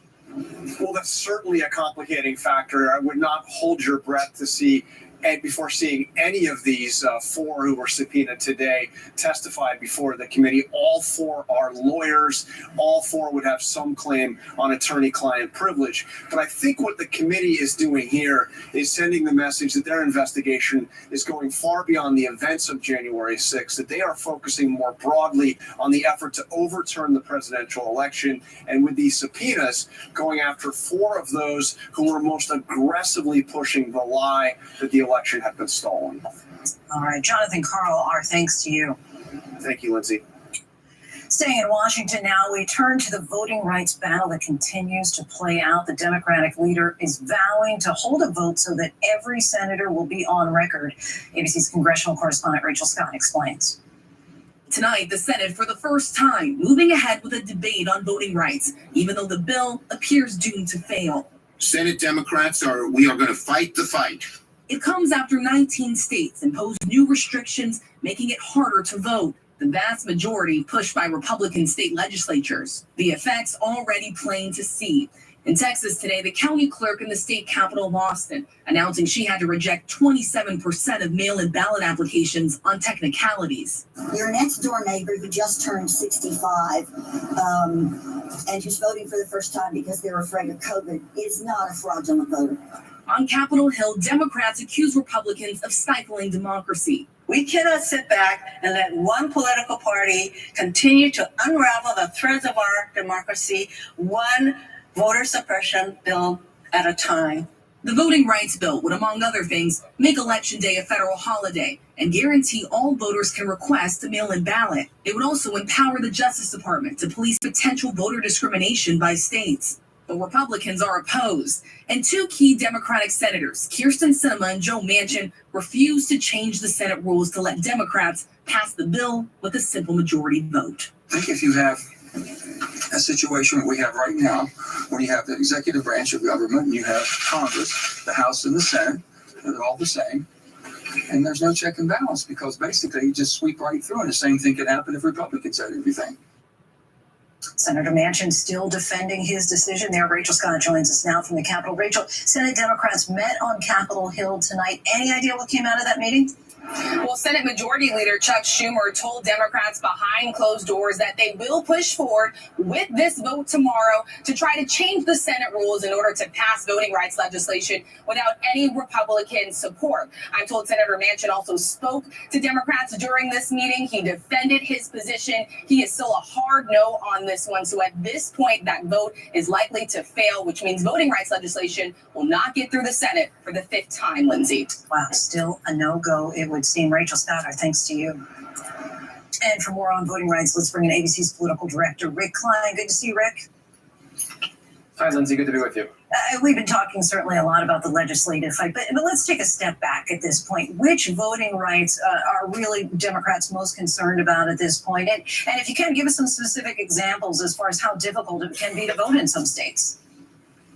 Right, not all 19 states that Rachel talked about have done the same thing. Some have cut back on the number of hours that you can vote early. Some have made it a little more onerous to vote absentee, changed some of the places that ballot drop boxes and the like can be. But other states have gone quite a bit further than that. In Georgia, for instance, they've cut back on the number of hours that are available. They've also criminalized the concept of bringing assistance to people that are waiting on a line. So even bringing food or water to a voter in an urban precinct online for a long period of time could potentially be considered a crime. And in Texas, where people are already asking for ballot applications for the March 1st primary, there's a new requirement that when you mail in that request, that you have documentation that matches up exactly to state records. So the last four digits of the Social Security number or a date of birth. If that doesn't match precisely with how you were originally registered to vote with the state, then they are required by state law to reject that application. That's why in big cities like Houston, San Antonio, Austin, the clerks are telling us between a quarter and a third of the ballot applications are rejected under this new state law. But how far does the Democrats' legislation go in addressing these concerns? It creates a national standard for mail-in voting. It allows everyone the opportunity to vote by mail, which not all states allow at the current time. It also creates a federal holiday of Election Day, which would alleviate some of those very long lines if everyone or more people had it off as a holiday day. It also allows the Justice Department a lot more leeway in terms of how they would pursue any efforts to disenfranchise voters. It would give a lot of powers back to the federal government, and it would create a national standard that would probably make it a lot easier overall for people to vote, though in the view of some Republicans, it could make it easier to cheat. Of course, Republican leaders say that the voting laws that we're talking about aren't too restrictive and that they're needed to protect election integrity. Senator Mitch McConnell accuses the Democrats of what he calls fake hysteria over our voting system. What's their argument? Is it a fair one? Well, what is fair is that historically, the voting rights and the opportunity to vote has been different state by state. States have guarded the right to vote. Now, they have some of them taken it too far, and that's why the federal voting rights legislation of the 1960s came into play. A lot of the changes, Lindsay, that are happening now are actually just rolling back some more liberal laws that were put in place during COVID when people were worried about lockdowns and how that would impact things, just kind of going back to pre-COVID times. But I think the broader concern that Democrats raise is that so many of these new laws were inspired inspired by the big lie about the last election, even if their impact may not be tailored to trying to respond to the concerns that Trump falsely played into. A lot of the political energy has been behind that. So as Republicans will say that, yes, there hasn't been this evidence of fraud in the past, they're actually making an argument against the bills that are being passed with the inspiration and the backing of many people who continue to support the mistruths about the last election and followers of President Trump. And just about out of time, but do want to ask you, Rick, of course, as you know, this legislation has almost no chance of passing. Do you think that the Democrats will get another opportunity to get a substantial election bill through Congress anytime soon, or is this potentially the end of the road on this issue for the foreseeable future? Realistically, this is it. It's not just the politics, Lindsay, it's the calendar. The fact that voting takes place in Texas in about a month and other states start to have their primaries, the maps are in place under the new congressional district writing, and the applications are being printed as we speak. It is functionally already pretty much too late to do anything about these new state laws. All right, Rick Klein, our thanks to you. Thank you, Lindsay. Now to a bitter cold blast that's heading our way after a frigid weekend. Temperatures are set to drop again, and there's possibility of snow later this week. ABC's chief meteorologist Ginger Z is tracking it all for us. Hey, Ginger. Hey there, Lindsay. My heated vest is on the fritz, and so I really got to get that thing fixed by the weekend. I'll tell you at least that much, because it is chilly now. If you think it's chilly now, it is only getting colder. Hastings, Nebraska actually had a record high of 66 today. By tomorrow morning, they'll feel like 2. You see those wind chill advisories just smothering the map from Montana right through North Dakota, Minnesota, and Iowa. Well, that air doesn't stop there. The cold front keeps sliding to the south and east. So Oklahoma City by Thursday morning will feel like 1. It'll feel like 9 in Cincinnati. And see that little burst of snow that comes through from Maryland and Delaware all the way up through Connecticut, Rhode Island, and Boston? Well, that's Thursday morning. That's not even the storm we're talking about, because that's going to be an inch or 2. It's this one. We really worry about impacting South Carolina and North Carolina for sure into, say, Roanoke. But then, depending on how close it stays and what's moving to the east of it, that's going to really impact your weekend, Friday into Saturday, especially here from the mid-Atlantic through Northeast. The closer it remains, the more snow we get. It looks like the models, as of right now, are trying to pull it east. So if you don't like snow, you want to go for that second option, Lindsay.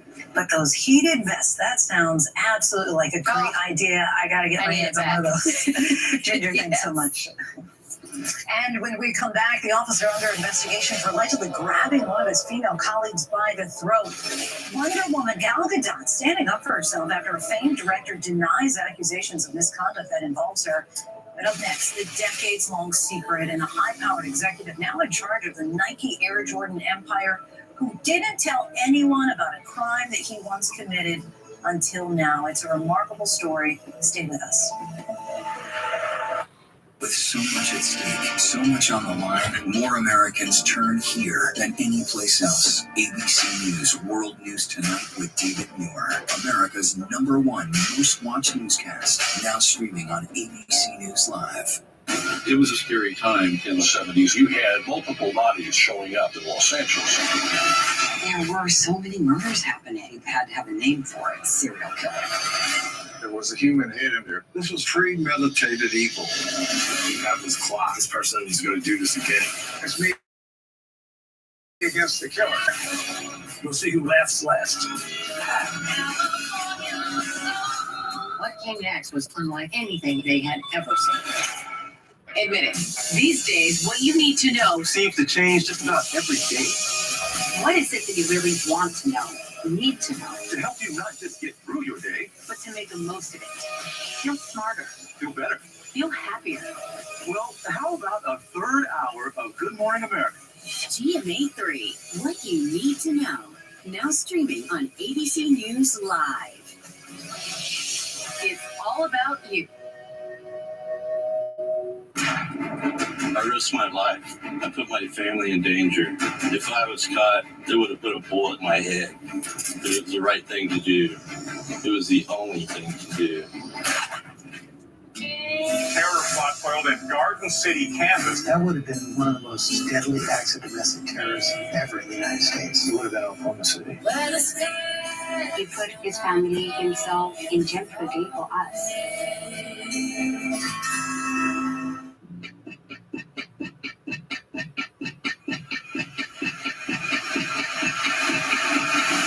24 hours, a Assault on the Capitol, the ABC News original, exclusively on Hulu, now streaming. This is what being live is all about. This is ABC News Live. We're surrounded by people squeezing into this bomb shelter. We're on urgent delivery run. Not afraid to go there. So my question, Mr. President, what are you so afraid of? Breaking news, live events, This is the moment. streaming straight to you, anytime, anywhere. You just met one friend right here. You're watching ABC News Live. Thanks for streaming with us. National parks are incredibly safe places. Crime will happen.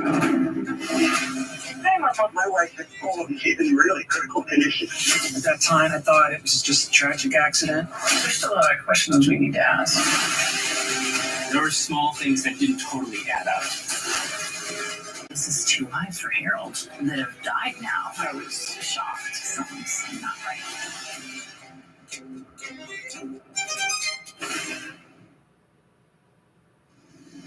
A Florida police officer has been relieved of his supervising duties while the investigation into this incident that you are looking at continues. Take a look as the officer puts his hand on another officer's throat. The incident happened last November when police were called to a convenience store after an individual attacked several people. The suspect allegedly resisted arrest, but the incident between both officers happened when the suspect ended up in the patrol car, but the officer under investigation did not de-escalate, according to the other officer.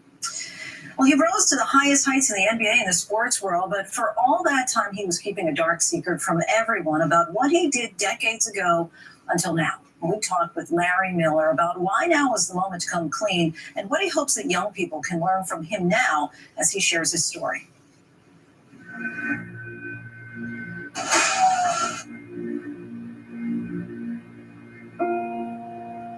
Muhammad Ali gloves or signed gloves are always one of my favorite. He was one of my all-time heroes.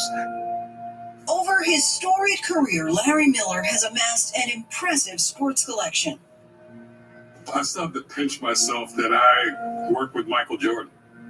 But all the memorabilia belies the memories of a past he buried for decades until now. When was the last time you've been here? It's been quite a while since I've been here. Does it feel like it's been a long time since that incident or a relatively short time?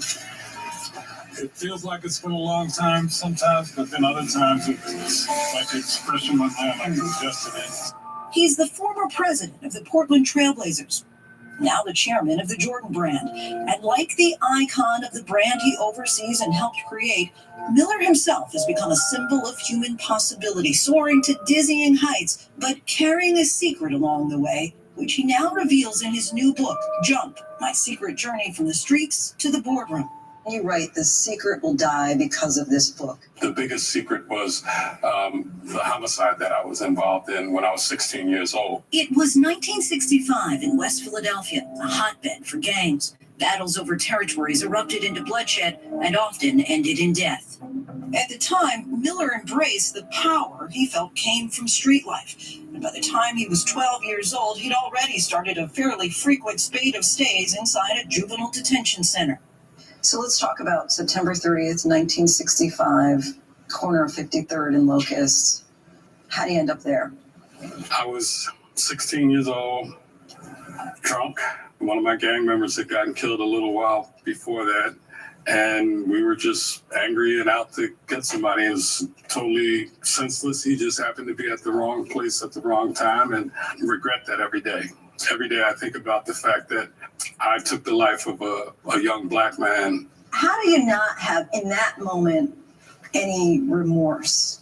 It was just the mentality that I was functioning with in that environment and in that world. Life is not valued, and I didn't really understand the concept of life and death. You didn't value your own life. I didn't value my own life. And my hope is that, some 16-year-old Larry Miller out there that's about to go and do something crazy, that maybe reading this or hearing this story might make them stop and have second thoughts. He never reached out to the family of his 18-year-old victim. His name, Edward White, is not mentioned in the book. Why didn't you approach the family at some point before the book and say, I'm sorry.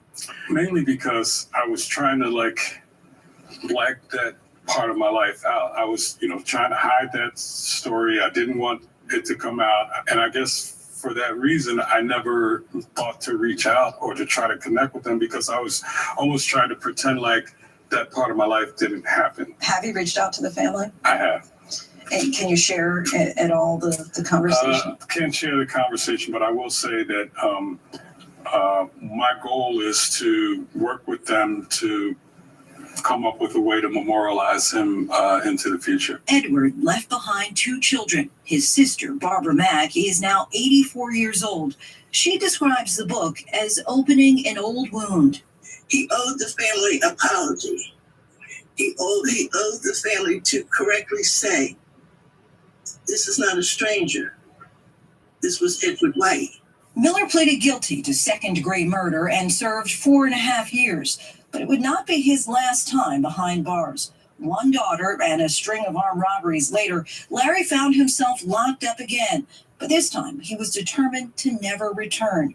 While incarcerated, he used educational programs to earn a high school diploma and college degree, ultimately helping to land his first job despite his criminal past. I didn't lie or hide it. I just didn't share it. So the question on the application was, have you been convicted of a crime in the last 5 years? Well, the answer was no. And then you didn't have to fill out applications. I didn't have to fill out after that. It was, it was pretty much based on resume and things like that. Over the years, he continued to go back to SCI Graterford, but only as a visitor to see Wazir again Moomin, a former mentor who was also in for homicide, someone who knew of his past and accepted him in spite of it. What made Larry different?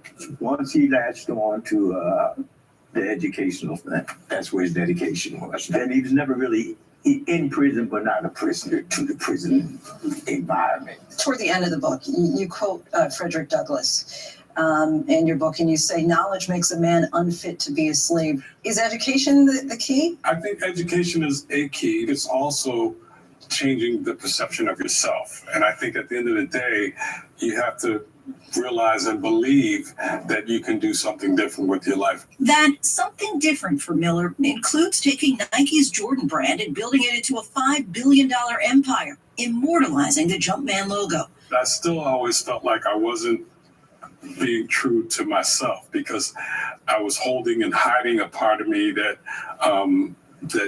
people didn't know about. The higher he climbed, the greater the stakes. Nightmares and severe migraines plagued him, the weight of his secret taking a toll. His daughter Lila, who didn't know the entire truth herself, suggested he write a book. And over the course of 12 years, they set out to tell his story, healing their own complicated relationship in the process. What was your reaction when you heard about September 30th, 1965, and what happened? It was difficult to hear. I'm a mother. I have a Black son. And so it was not an easy thing to listen to. But, I just had to really process it and sit with the fact that none of us are perfect. We've all made mistakes. So I was ready to be forgiving and understood about redemption. Miller, it would seem, has been redeemed. I've forgiven him. I had no choice. I have no choice. If I do not forgive him, I cannot be forgiven. While the aim of this country's criminal justice system is said to be rehabilitation, for people like Mr. Wazir, who received a life sentence and served 52 years before his crime was commuted, he mourns that he never got a second chance to do good. You don't ignore taking a life. You don't. I mean, not if you got any humanity in you. It bothers you. I left alive. And excuse me. The only time I cry is when I think about them. I'm 140. I left at 72. I mentioned to really sometimes act, is this the same person that took my loved one? It's been years since Miller walked through his old hood. Though far removed, the memories linger. Does it feel any way to kind of come back to the scene of the crime? It does. It feels a little strange. It feels like almost kind of coming full circle, and wishing I could go back to all those years and be on this corner and have a different outcome. Many of the educational programs that helped Miller get released from prison no longer exist, but he's trying to change that. I didn't have to do this. I could have just continued to live my life, but I felt like I've been so blessed in my life that if I didn't share this story, then I wasn't really showing my appreciation for the blessings that I've received over the years. Those nightmares are totally over. They've stopped. I've not had a nightmare, not that kind of nightmare, since I started getting all this out. His is a story of redemption, of grace, and proof that the circumstances we live in don't have to live in us. You're going to lose, you're going to miss the shots, but if you can learn from that mistake, if you can benefit and grow from that mistake, then you still win. Still win. Our thanks to Mr. Miller for sharing his story with us. Still ahead here on Prime, Microsoft's big potential jump into the metaverse will explain, and how close did a potentially deadly asteroid come to giving us all a very bad day. We take a look by the numbers, but first our tweet of the day from the National Portrait Gallery, the author of the famed Winnie the Pooh books, his son, and the original Pooh Bear.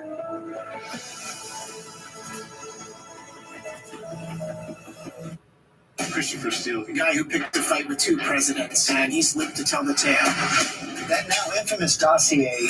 Supposedly a tape-showing prostitute hired by Donald Trump urinating on a bed, and would be quite a tape if it in fact existed. I said take out the PB tape. It quickly became a question of how much of this was accurate. This is the stuff of movies. A lot of this is the stuff of movies. The story of epic proportions. Phony stuff. It's a bunch of crap. It changed history. She set the standard for what we call now the mothers of the movement. I can't remember a day that I have been free from the memory of Emmett's death. I will take that hurt to my grave.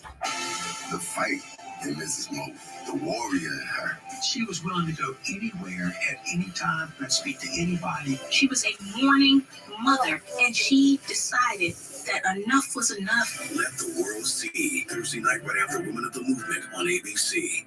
World News Now. And America This Morning. The best new video. Breaking news overnight. Your money and concerns about inflation. The pandemic is not over. The stories people are talking about. No. Best in the day ahead. ABC World News Now and America This Morning. Weekday morning starting at 2 a.m. Eastern. Up all night to keep you up to date.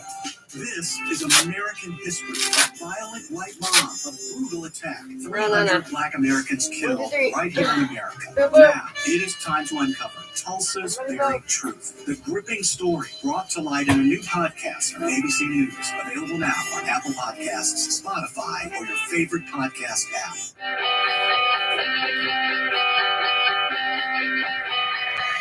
You wake up in the morning.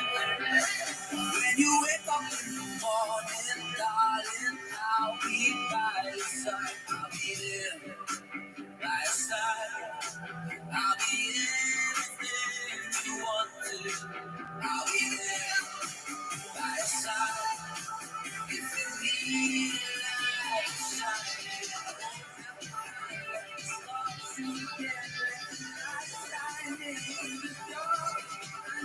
Good morning, America.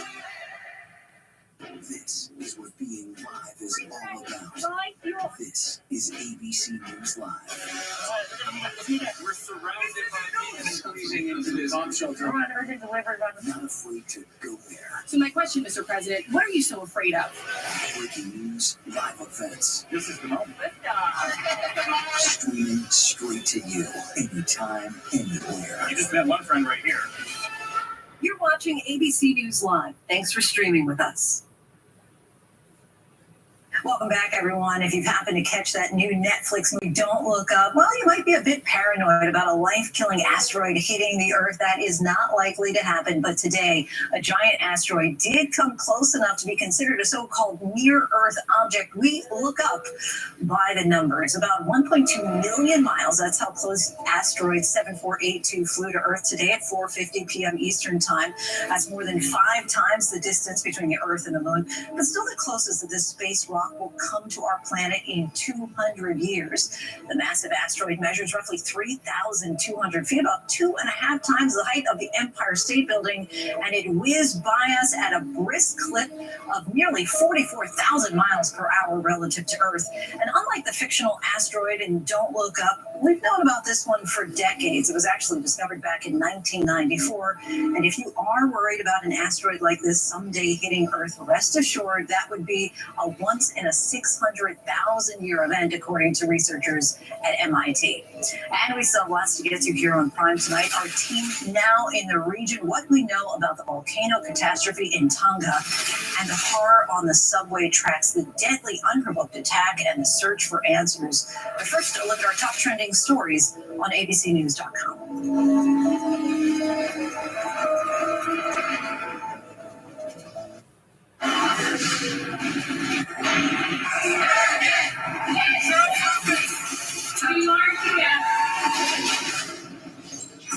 The most powerful stories of our time, anytime.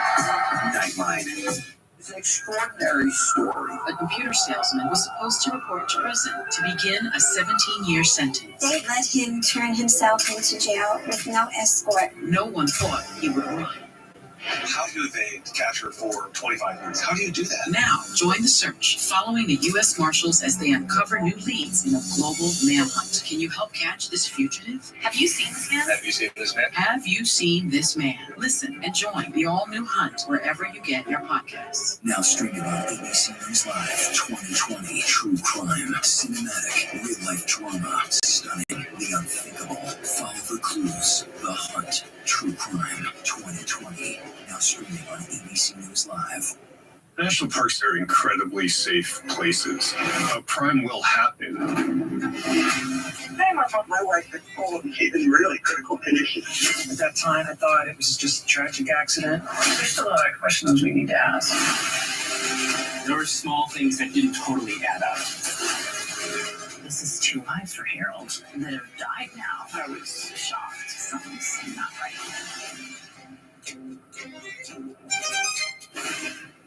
Admit it.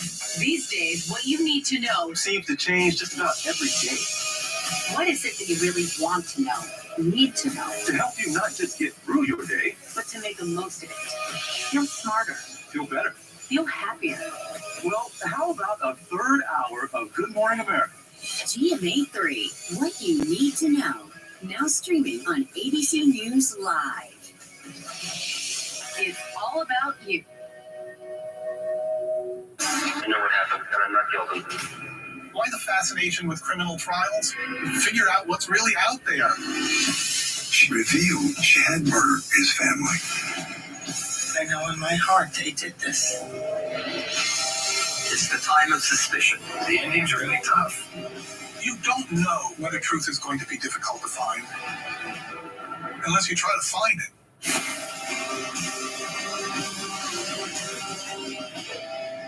This is what being live is all about. This is ABC News Live. We're surrounded by people squeezing into this bomb shelter. Not afraid to go there. So my question, Mr. President, what are you so afraid of? Breaking news, live events, This is the moment. streaming straight to you, anytime, anywhere. You just met one friend right here. You're watching ABC News Live. Thanks for streaming with us.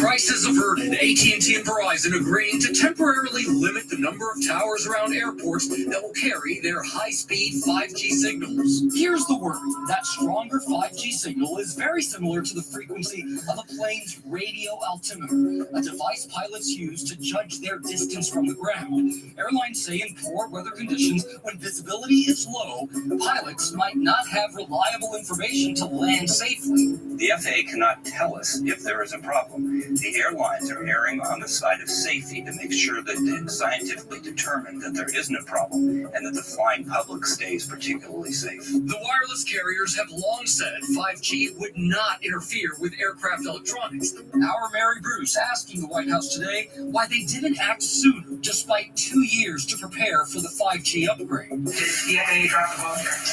I think, Mary, there'll be lots of time to look back and see how we got here. Wonder Woman star Gal Gadot standing up for herself. In a new article for New York Magazine, the famed director of hits like The Avengers and the creator of Buffy the Vampire Slayer, Joss Whedon, now on defense, that he threatened Gadot's career while filming the 2017 film Justice League. Gadot telling the Israeli news outlet N12 last year, quote, "I had my issues with Joss and I handled it.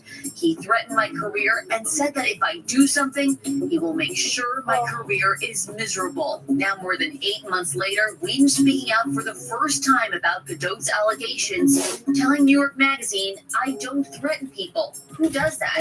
English is not her first language, and I tend to be annoyingly flowery in my speech. Gadot telling the magazine in an email, "I understood perfectly." Whedon admitting to the magazine he slept with employees, fans, and colleagues while working on Buffy the Vampire Slayer, which eventually led to his marriage ending.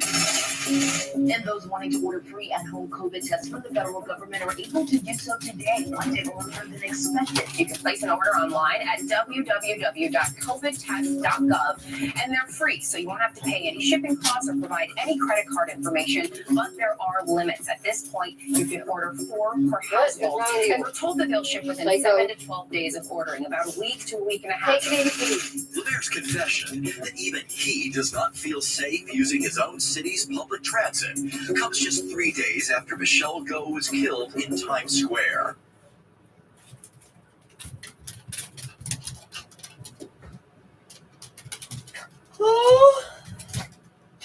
Relax. You're not dying.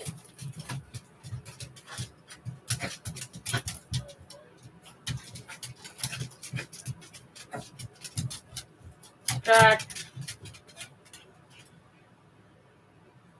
Breathe.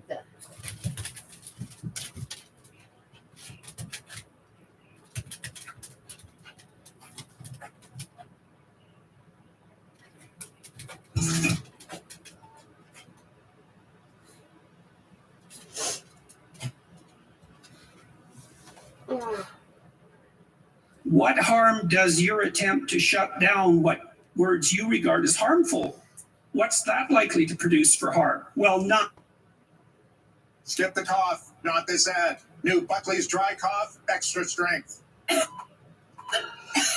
What harm does your attempt to shut down what words you regard as harmful? What's that likely to produce for harm? Well, none. It's like, oh, really? So you haven't thought that part of it through at all. And you're going to be the arbiter of what's harmful and what's not. And there's no danger in that either, is there?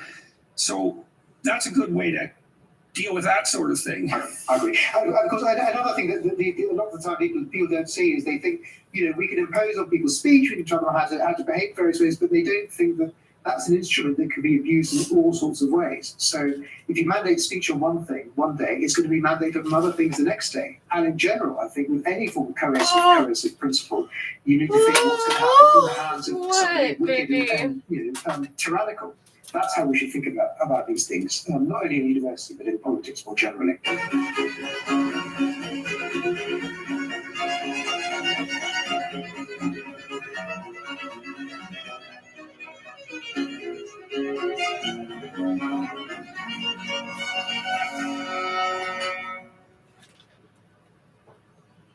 Hello, everybody. I'm speaking today with Dr. James Orr and Dr. Arif Ahmed, both professors at Cambridge University. Dr. Orr is in the Faculty of Divinity and specializes in the philosophy of religion. Dr. Ahmed is in the Faculty of Philosophy and specializes in the study of decision-making in the face of uncertainty, which is a particular interest of mine, and is a leading expert on the philosopher Ludwig Wittgenstein's later work, including his writing on religions. I recently released a discussion with Dr. Orr and Dr. Nigel Bigger, which was well received, and about religious issues and philosophical issues in general, so more academic discussion. But we decided to follow that up with a talk about some events that occurred in March 2019 when I was disinvited to Cambridge after being invited. We're going to talk about what happened since I'm returning. I'm going to be going to Cambridge and to Oxford for the last 2 weeks of November. So we're going to talk about how that came about the state of free speech at the Academy in general and other general issues. So I'll start by telling the story of the disinvitation as I experienced it. So I was invited to Cambridge by some professors in the Faculty of Divinity to conduct a seminar or to take part in the seminar on Exodus, which was to be a follow-up to my lectures on Genesis, which proved to be somewhat surprisingly popular on YouTube. And so I thought I would delve into Exodus with some of the world's leading authorities to sharpen myself up and then maybe dive into Exodus as a lecture series. Anyways, we had that planned and then it got canceled because a photograph of me emerged that was taken with this guy in New Zealand. And now that was taken during a meet and greet after my tour lecture. So I went to 130 cities in 2018. And afterwards, at all of them, I had my picture taken with about 100 people, 1 by 1 or 2 by 2, sometimes with families. So about maybe 15,000 pictures, photographs, of which this was one. And so I remember this actually at New Zealand. So this guy came walking up to me and he sort of stopped and he had this t-shirt on and he looked at me sort of questioningly, and it was a t-shirt outlining his criticisms of Islam, of radical Islam as he saw it. And I looked at it and I looked at him, and again he kind of looked questioning and apologetic.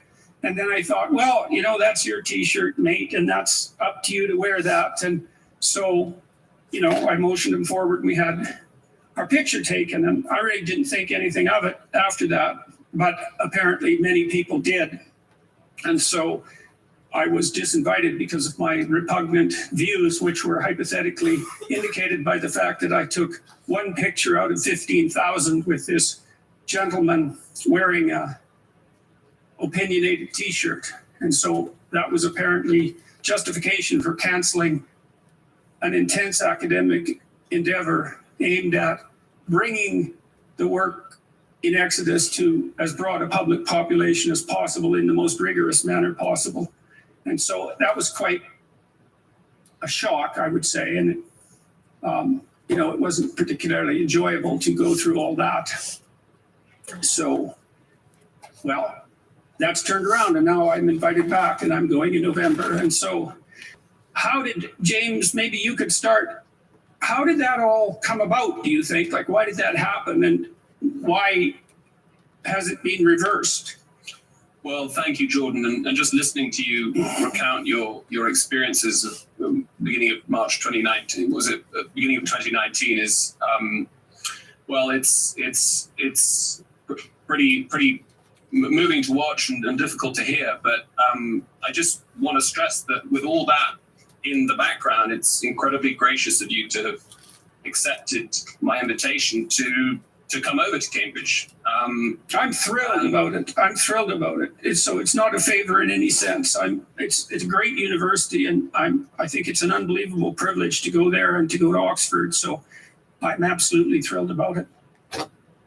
Well, if I may say so, I think it's a testament to your character and to your resilience and capacity for forbearance and forgiveness that you've accepted the invitation. And just by way of encouragement, I want to say that the reaction to the news of of your visit from colleagues and from students in the university, beyond the university, from members of the general public, has been overwhelmingly positive.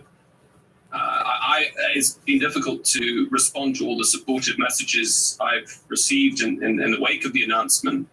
And I just think it's obvious from the reaction to the kinds of questions that we were exploring on your podcast a few weeks ago, that there's a huge appetite among people for the kinds of questions that we were exploring in that conversation, and that we're planning to explore in research seminars and talks with colleagues and students here in November. And as I said to my colleagues who I think are excited about your visit, I think almost no word of criticism at all from colleagues in the faculty or from students in the faculty. I think there's a recognition that you're going to be a perfect interlocutor for all sorts of people here, particularly on questions. Those of us who work in theology and religion. You've encouraged lots of young people to take sacred text seriously, to think about how you read ancient and difficult texts, about the meaning and value of religion in society today. So, I know that was a difficult time for you, and I'd not actually been appointed to my post back then, or maybe I'd been appointed just a few weeks before all that happened, but so I wasn't privy to the kind of inner workings of the decision making and so on. And I think what I can say is that it was a very, very small number of people who were concerned or showing strong resistance to your coming. I think this is something that we can talk about later, that the way in which in these big universities, a relatively small number of determined, ideologically driven students, it's often students, but also colleagues who will buckle in the face of student resistance. The capacity they have to project the idea that their view is a dominant orthodoxy. And I think the mechanics of how that happens is a very interesting one. And the gap between, the sort of asymmetry between those two positions, what is actually a minority view, and then this impression that it's an orthodoxy, as I said, was laid bare in the events that followed, which really were prompted by what Arif decided to do in response to the university announcing that it was going to set out a code. It's very interesting and strange that I could be sufficiently reprehensible to be banned from the university, 3 years ago, and I haven't changed, I don't think. And yet, when I'm reinvited, that the overwhelming response that you've received so far is positive. That's very peculiar, and so and worth delving into, I think. And Dr. Ahmed, you played a role in, now as I understand it, the policies of the university with regards to inviting speakers have actually been changed, and the mechanics of that are worth delving into too. Just so maybe you could tell us the story about how that happened and why and how you got involved. Yeah, thank you. Before I start with that, Jordan, I just want to say that we're, first of all, really positively looking forward to your visit, and like James, I've had a lot of positive comments about it, but also that we as a university should be very grateful to James Orr, because he was the one who had the vision and the initiative to re-extend the invitation, and it's great that he's done that. Now, in terms of what happened, as you say, there was this, what I regard as outrageous disinvitation of you in the spring of 2019. So as you know, what happened was you were invited, you accepted the invitation, and you were then disinvited, and as I recall, not even told that you'd been disinvited. You found out. Yeah, that was one of the funny things. You found out on Twitter. They didn't even have it was not only discourteous, but worse than discourteous. It was cowardly. Well, if you had to make a case for the people who disinvited me, like, what is it? What do you think it was that they were trying to stop exactly? I mean, it's worth investigating the motives and the belief, as well as then we can talk about, to some degree, the fact that it seems to be a minority view. Well, my feeling is that it's related to the things that James was saying, that the university authorities, or those who are responsible for this decision, have been frightened by a group of highly committed ideologues who gave the impression that this was a general university view, that they were outraged about your position. In fact, I don't think that's true. And in any case, being photographed next to someone doesn't imply anything about your position at all. And that was one of the most outrageous things, was a statement by the university at the time, which they called, as I recall, endorsement by association, as though simply standing next to someone who's wearing clothes that expresses views implies that you have those views yourself. So that argument was so bad, it must have been a pretext, and I think it was a pretext. It was a pretext for a kind of fear of the mob. So what do you think they were afraid of? So let's say it wasn't the fact that I had my picture taken with this character who was wearing this T-shirt. It was something else that they didn't want me to do, I suppose, or be. What do you think that was exactly? Do you have any sense of that? Yeah, I think ultimately they probably feared protests. They feared reputational damage. They feared a sense that all the students would think that Cambridge was enabling someone who these people regard as unacceptable. Those are the things they feared. But frankly, if you're an academic, the one thing that is your job is not to care what the mob thinks. It's not to care, who's going to be upset or frightened about the people you invite. You've got to invite people because they can speak the truth, and you can have discussion which leads to mutual, understanding and advancement of knowledge. So I think and we should all devoutly hope that an institution as august and as remarkable as Cambridge would be a model for courage in such matters, instead of being cowed by a loud, ideologically possessed minority. Because, you might think, well, if Cambridge University can't withstand this, then who the hell can? And that's a serious question. And these things have to be examined seriously. I mean, we need institutions that we can respect and that hold the standards that have made them what they are. And if they fold, well, how can you expect normal people, say, not to be cowed and intimidated by the same tactics? Absolutely. Actually, there were two other episodes on my mind, one of which sort of confirmed my theory about what was happening in your case, the other of which suggested different sorts of motivations. So one of them was a case that occurred around the same time as yours, which was a case of a research fellow at St Edmund's College here in Cambridge, who was doing research. He was a sociologist, very well-known, respectable sociologist. He had work profile in The Economist and top journals. He was fired because there was a mob protesting about his associations, conferences he'd been to, journals that he published in which other people that they found distasteful and published in, and so on. Again, done or said nothing illegal. That was one case, which again I think illustrates the sorts of pressures that I think are being brought to bear. And what were the topics for that? The topics were race and intelligence. Yes. So the intelligence literature is rough. That's for sure. I mean, the whole thing was so chilling, because it was decided by an inquiry that was kept secret. Nobody's going to know what the evidence was in this inquiry. So the whole thing was terrifying. The other case was slightly different. So there was another case that concerned me, which was a case where it was an event for the Palestinian Society, where there was a chair from that society, which the university threatened to shut down because they were worried that the chair might be an extremist or something. She wasn't at all. She was a respectable academic from SOAS, and the university imposed its own chair on that. Now that was slightly different because that was responding to another threat to free speech, which is the government's legislation on prevent and anti-terrorism.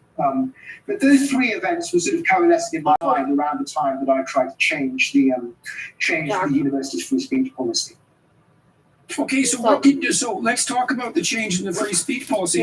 What changes did you propose? And then it took a couple of years, as I understand, to really get this through.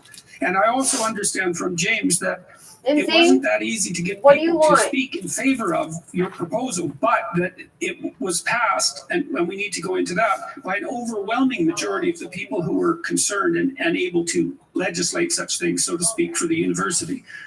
Yeah, so I can take you through that. What happened was, this was around actually March 2020, so about a year after your case, and the university had decided that it was going to put through a new freedom of speech policy. This is obviously at a time when everyone had other things in their mind, at least Britain, in March 2020. They didn't offer a vote on it, they just wanted to put it straight through. And it was a policy which I found concerning, especially in light of these incidents. One part of it was that it said that we have the right to free speech, but we must always exercise respect for other people's identities and opinions. Now, that might seem innocuous, but of course, the word respect being so vague, it doesn't seem innocuous to me. Indeed. I mean, it seems terrible because it just removes the first part of protection for free speech. I mean, if you have to be cautious about other people's opinions, much less their identity, well, we should reverse that. Their identity, much less their opinions, is, well, who decides when that's respectful and what? Yeah, it's just weasel words, that. Exactly. And the bit about identities, I bet they had you in mind when they were saying that, actually. But whenever anyone says, I believe in free speech, but that's a good sign to me that they don't believe in free speech. And that was the impression that this policy gave off.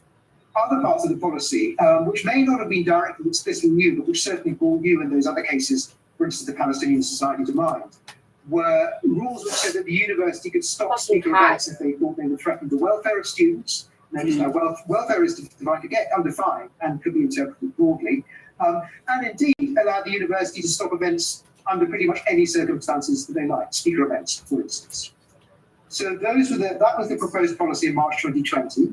So why did that bother you so much? I mean, you're pretty young and starting your academic career in many ways. Maybe I'm wrong about that, but it's a hell of a thing to take on, and it's not without its risks. And I'm always curious about people's motives. It's like there's lots of professors at Cambridge. Why do you think this was your problem? Well, you felt to me about being young, but I will say that I guess there were two things. One of them was philosophical, one was more to do with the nature of the job. So philosophically speaking, my basic philosophical position is what we might call classical liberal. So my basic value is individual liberty. In terms of what I do, my political engagement, even my professional engagement to some extent, that's the ultimate and most important value. So for me, it really touched a nerve. It touched on, it was the core of my identity, if you want to use that boring word. The other aspect, which I said was professional, was simply to do something I alluded to earlier, which was, what is this job for? It's part of your duty as an academic, I would have thought.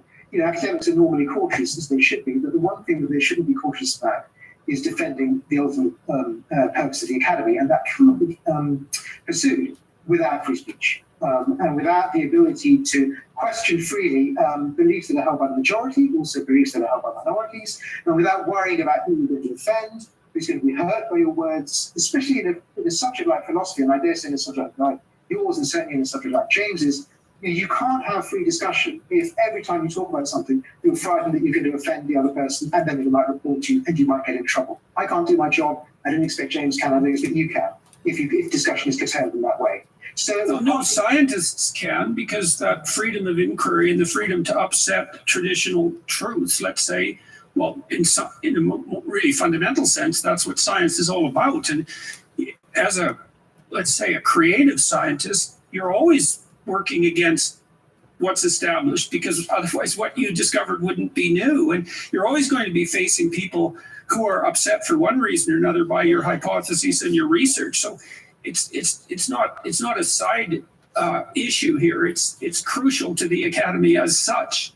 Yeah, absolutely. It's absolutely. But that still doesn't explain why you made it your problem, say, when so many people were perfectly willing to remain silent. Well, one thing I would say is that I was slightly surprised when I wrote. So after the university's policy came out, there was a discussion. What's called a discussion in Cambridge University really means that you write a paper and it's published in the university magazine. And so I sent a short paper off proposing some changes to these policies and stating my objections.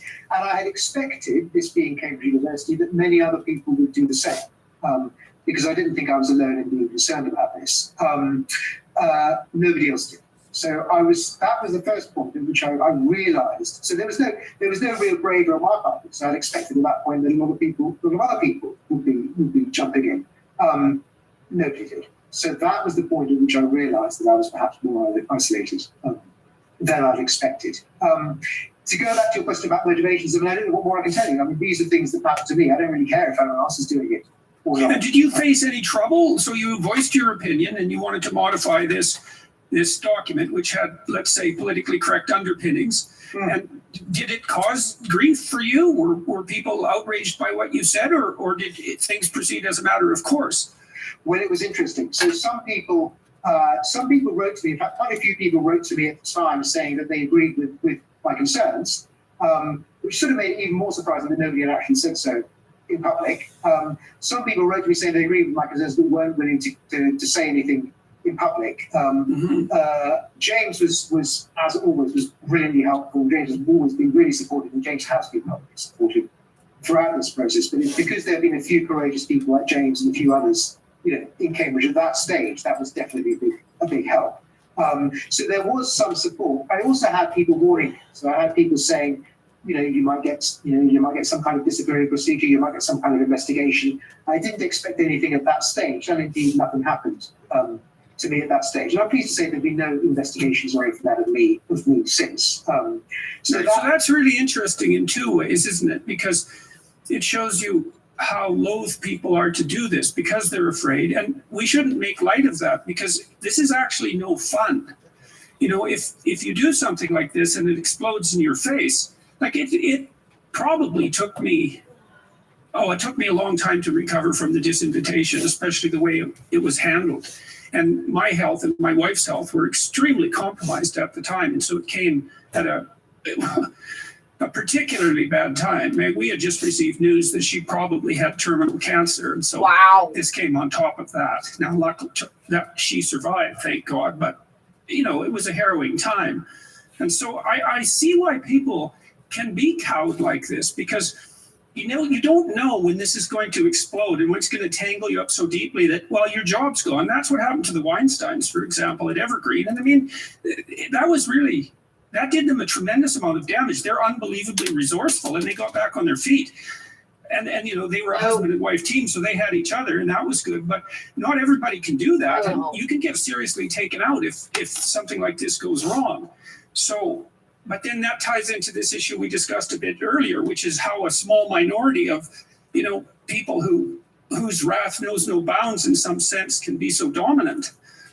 Yeah. So it was in some ways a calculated risk. And I can't imagine how difficult that must have been for you, Jordan. It must have been horrific. Oh, geez. I mean, one thing I saw happening in Cambridge, not quite then, but a little bit later, was the treatment that was meted out to not an academic, but to a member of the university staff. So we have college porters in Cambridge, and these are people who work at the colleges. Often they're sort of retired policemen or military or something. Really helpful. They do all kinds of jobs around the college. Students rely on them, the academics rely on them. The ones in my college, brilliant. There was one at a college in Cambridge who was also a Labour councillor. Who resigned on political grounds, which was to do with his view about trans issues. So he thought it was, that there was a notion about trans issues that he thought, threatened women's safety, and so he resigned on a point of principle, and that's his political activity. That's his right. I could understand his grounds for doing that. The students at his college, so these are typically much more privileged people than him. Students at his college formed a mob to try to get this man sacked. And this was much more privileged people. They didn't care about the consequences for him. They just thought, because he diverted from their line of ideological purity. Do you remember this case, James? And James may know all about it. Neither. Yeah. I do. It was thanks to a very brave female undergraduate. I think she was in her second year. She wrote a public article about it with great courage, I thought, to herself. And there was an awful lot of resistance to her doing that, but it was remarkable. She got in touch with us, I seem to remember, and I can't remember how the case was resolved. Well, I think the case in the end was resolved positively. But that's right, so Sophie, she said it once, and she was brilliant. She actually wrote an article in which she said, and I thought this is very telling, and to describe the state of the academy. She said, when I came to Cambridge, I was expecting, she said, the motto of the Royal Society is don't take anyone's word for it.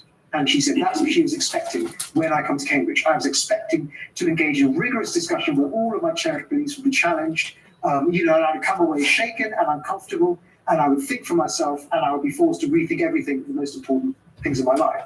I think she was actually studying psychology. And then she said, when I got here, it wasn't like that. when I got here, I felt that I was being coddled, and there were certain things that you couldn't question, certain things that you would just make you feel an outsider. It was a brilliant article, and really telling, because it was her own experience of what it's like for a student now compared to what it was like when I was an undergraduate, many years ago. So that's an illustration of how things can go wrong and the sorts of things we were seeing around us in the sort of summer and then the autumn of 2020. James, did you want to say anything more about that point? We can talk more about that. No, I mean, I think it was then, wasn't it, June, July 2020? I remember you came round for lunch around here. We started talking about, who might be willing to sign in public a support which was required by the mechanisms of all the kind of procedural mechanisms. I think we needed 25 names, wasn't it? And I think we could come up between us. We managed to come up with 7 or 8, and then it took us another 8 to 10 weeks to get past the 25. I think it was September that we were starting to look promising, and in fact, I think in the end we got quite a few more than 25 for the 3 amendments that Arif was proposing to introduce to kind of to take out the respect language and replace it with tolerance. You needed those 25 to put the amendments forward? That's right, yeah. Okay, so that would indicate that some people were concerned that a requirement for 25 rather than just one person. But it was hard to get 25. Yeah, it's telling. That actually, there might have been 2 reasons why. One reason why it might have been because it was a trivial issue and nobody cared about it. Who cares quibbling about a few words? Mm-hmm. Another reason, which I suspect was, which turned out was with the more likely explanation, was that actually a lot of people were afraid to sign something in public. So why do you think it's not trivial? And why do you think that argument's invalid then? The reason I thought the argument was invalid because the additional evidence that I got after the vote, because the vote actually had a very high... A lot of people bothered to vote on this, and they bothered to vote for that change. If it had been a trivial thing, nobody would have cared to vote. So that was one bit of evidence. The other bit of evidence was the testimony of people who wrote to me or I called up at the time, and James may have got this as well, people who were saying, look, we support this, we can see what you're doing, and we can see why it's a concern, but I just don't want to get involved in this kind of fight right now. Getting involved in this is going to be too difficult for me right now. I'm up for promotion right now. Yeah. I don't want to face all of these things. So yeah, well, you practice what you become. You become what you practice, and that's... Well, this is something I learned as a psychologist, and I think maybe it was part of my temperament to begin with, is like, if you put off fights, they don't get better, not usually. They usually get worse, and maybe you think, well, I'll be in a better position later, and you might be, but probably you won't. And so that notion that it's not a good time, fair enough. I hate conflict. I really hate it. I'm not built for it temperamentally, but I've learned through painful experience, I would say, and not least as a clinician, that when you see the elephant's trunk under the rug, you can infer the rest of the elephant, and it's going to get bigger as you feed it with your stupidity and your withdrawal, and you let whatever it's feeding on continue. And it's extremely dangerous. You see this reflected in ancient mythology, actually quite nicely in many situations. You see that in the Mesopotamian creation myth, where a dragon grows in the background, essentially, that threatens to swamp everything, and that's eventually defeated by a great, Marduk, as it turns out. This is a very old idea that little things left grow in the dark and get big, and so it's not really a very good reason, and especially if your conscience is bugging you, because it's something that looks into the future and says, well, this is kind of small at the moment, but yeah. Eat your food. Yeah. Well, that's right. And actually, go on, James. Well, I was just saying, I remember reading that there's a kind of Babylonian creation myth, I think, isn't it? But that sense of things just growing with a kind of gathering momentum of their own is something that we've experienced a lot of. I think there's been some work on this in sociology. I think they call it the spiral of silence. I can't remember, Elizabeth Neumann or Noel Neumann, and the basic idea is that fear of isolation, social isolation, ostracism is like a huge motivating factor in a person's behavior, and Yeah, well, there's two great fears, right? That's one is being isolated and thrown out of the group because then you die, and the other is biological catastrophe. Those are the two big classes of fears that you see as a clinician. Right. So that's the animating idea, and then the spiral starts. The monster starts to grow when some people notice that their opinions are spreading fast. And that gives them a kind of confidence to double down and express themselves more confidently. And then on the other hand, people who disagree with those opinions see that their views gaining less traction and they stay silent because of the fear of social isolation. And then they get weaker. Where's the dog? They get weaker, and of course, yeah. And a lot of these people, so go on, please. Well, I was just going to say that, social media and those sorts of things, that obviously all the network effects from that accelerates that.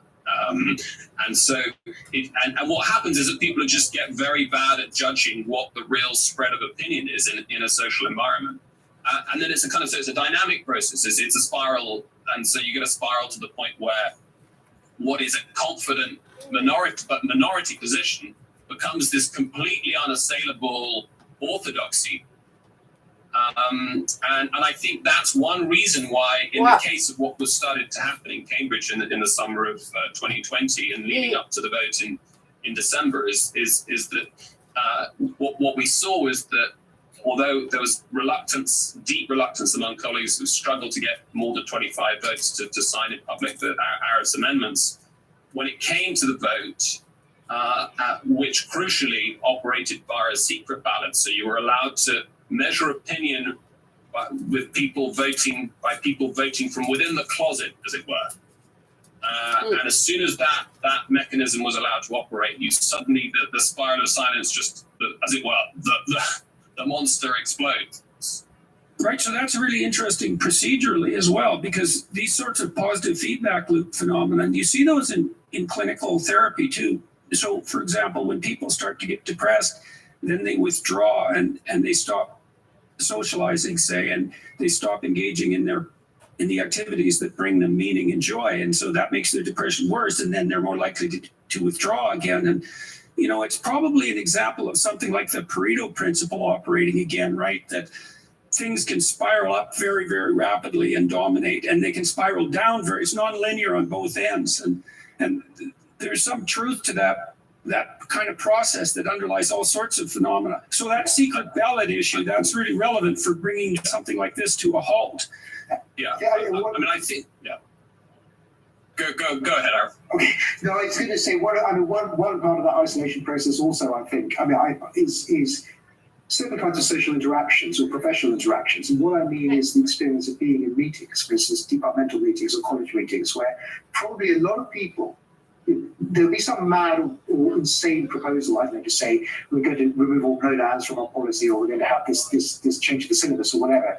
And everybody, or maybe most people in the room, were thinking this is nonsense, but I'm not going to say it's nonsense. And they left the meeting thinking they were the only person who thought it was nonsense. Because nobody spoke out, and the thing was not decided by a secret ballot. If it had been decided by a secret ballot, as was the case, as James says, in December, suddenly you have thousands of people realizing that they weren't alone.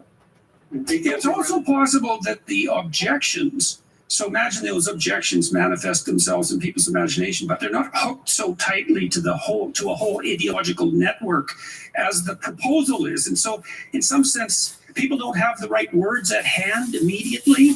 The pronoun thing is a good indication because, well, justify your use of he and she. It's like, well, I don't know how to do that exactly. That's what everyone does. We've done that forever, and that's my justification. It's like, well, it's pretty weak compared to that whole ideology that's coming at you. And those people who are so committed, they're often pretty verbal. They're pretty well able to articulate that ideology, and quite forcefully, and they're emotionally committed to it. And so that's also a structural problem. Yeah, and they have devices. So, for instance, if you think about the way these people use terms like not only welfare but also harm, the idea that words do harm to people, which has a lot of currency now in Britain and is chilling, is based on an absurdly inflated conception of harm. But when you're in the middle of a discussion, it's also related to another cognitive problem, which is one of the things I often did as a therapist when someone told me they were afraid of something, doing something, is I said, well, that's because you're not afraid enough of not doing it.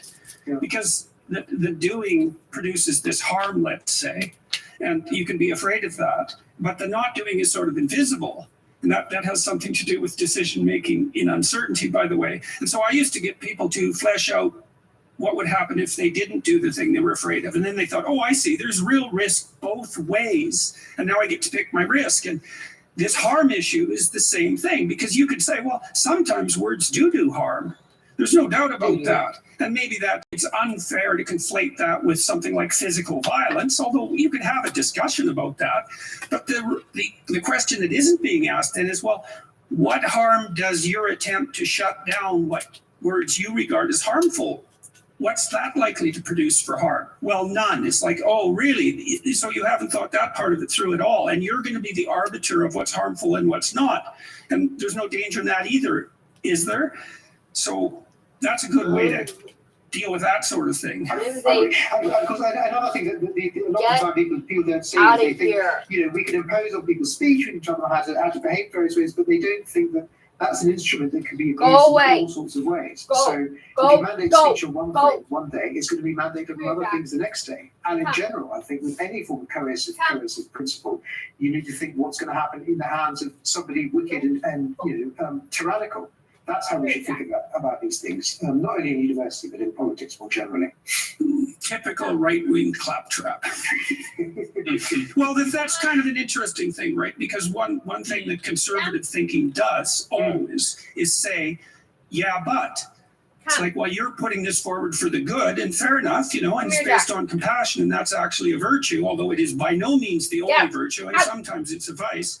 But why are you so sure that this will only do the thing you think it will do and nothing else, and that you're wise enough to make that change, right, in something that's sort of working already?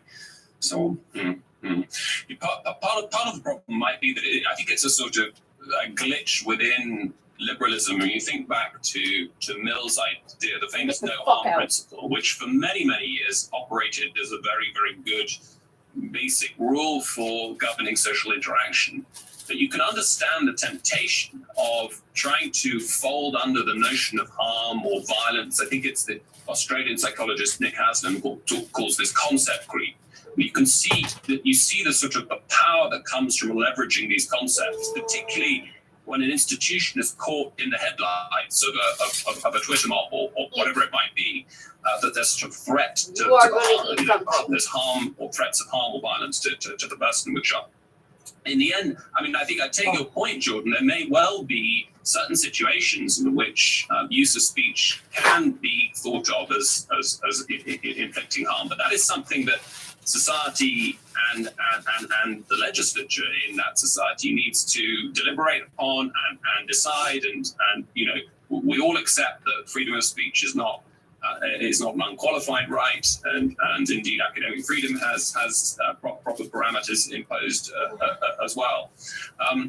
Well, we can also be grown up and say that it's dangerous but necessary. It's dangerous but necessary. I think the danger comes in when what counts as harm is being subjectively determined, and so this notion that's started to gather steam in the last few years, this idea of a microaggression, which in effect is an aggression or a claim that harm has been inflicted on a person that is subjectively determined.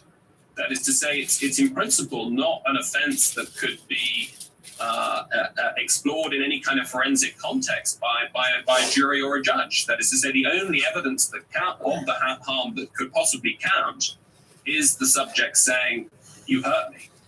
And so the danger of the language that Arif was protesting against, the identitarian respect language, is that it effectively conferred a veto on the most psychologically fragile person in the university, and who could simply say, and there would be no way of establishing whether or not they were sincere with that. They'd have to be just simply taken at face value. That this person, that the invitation to this speaker troubles me, upsets me, does me harm. Yeah, well, that's interesting too. Like, imagine you take that hypothetical sensitive person. It might not be in their best interests to actually grant them that sort of veto power, because one of the things you do with someone who's really depressed or anxious is actually, especially if you're working as a cognitive behaviorist, let's say, is you get them to look at the thoughts that are upsetting them and maybe modify the ones that are making them sensitive beyond what is good for them. And that's also to some degree judged subjectively by them. And so it isn't necessarily the case that protecting people in that manner and giving them that sort of power is actually in their best interest. So it reminds me of that insight of Jonathan Haidt and Greg Lukianoff in their, I think it's their 2017 Atlantic article that became the modeling of the American mind, where one of the three principles I think Jonathan isolates is a sort of inversion of the Nietzschean idea that, what doesn't kill you makes you weaker. That is to say, anything that the sort of harm or violence, that sort of any kind of threat it doesn't have. It's not something that can toughen you up. It's not an opportunity to try and strengthen your character or to develop resilience. And I think this is something you touched on. Well, that's also a huge part of what that's also a huge part of what universities are doing for their students. If you think about it psychologically, so we could talk about people who are hypersensitive to anxiety and depression. Let's say they're higher in neuroticism. One of the things you want to do when you get educated is arm yourself with defenses, and I mean practical defenses, both ideational, so the way you think and the way you act, against that kind of onslaught. And education can really do that, right? Because you're quicker on your feet and you know more.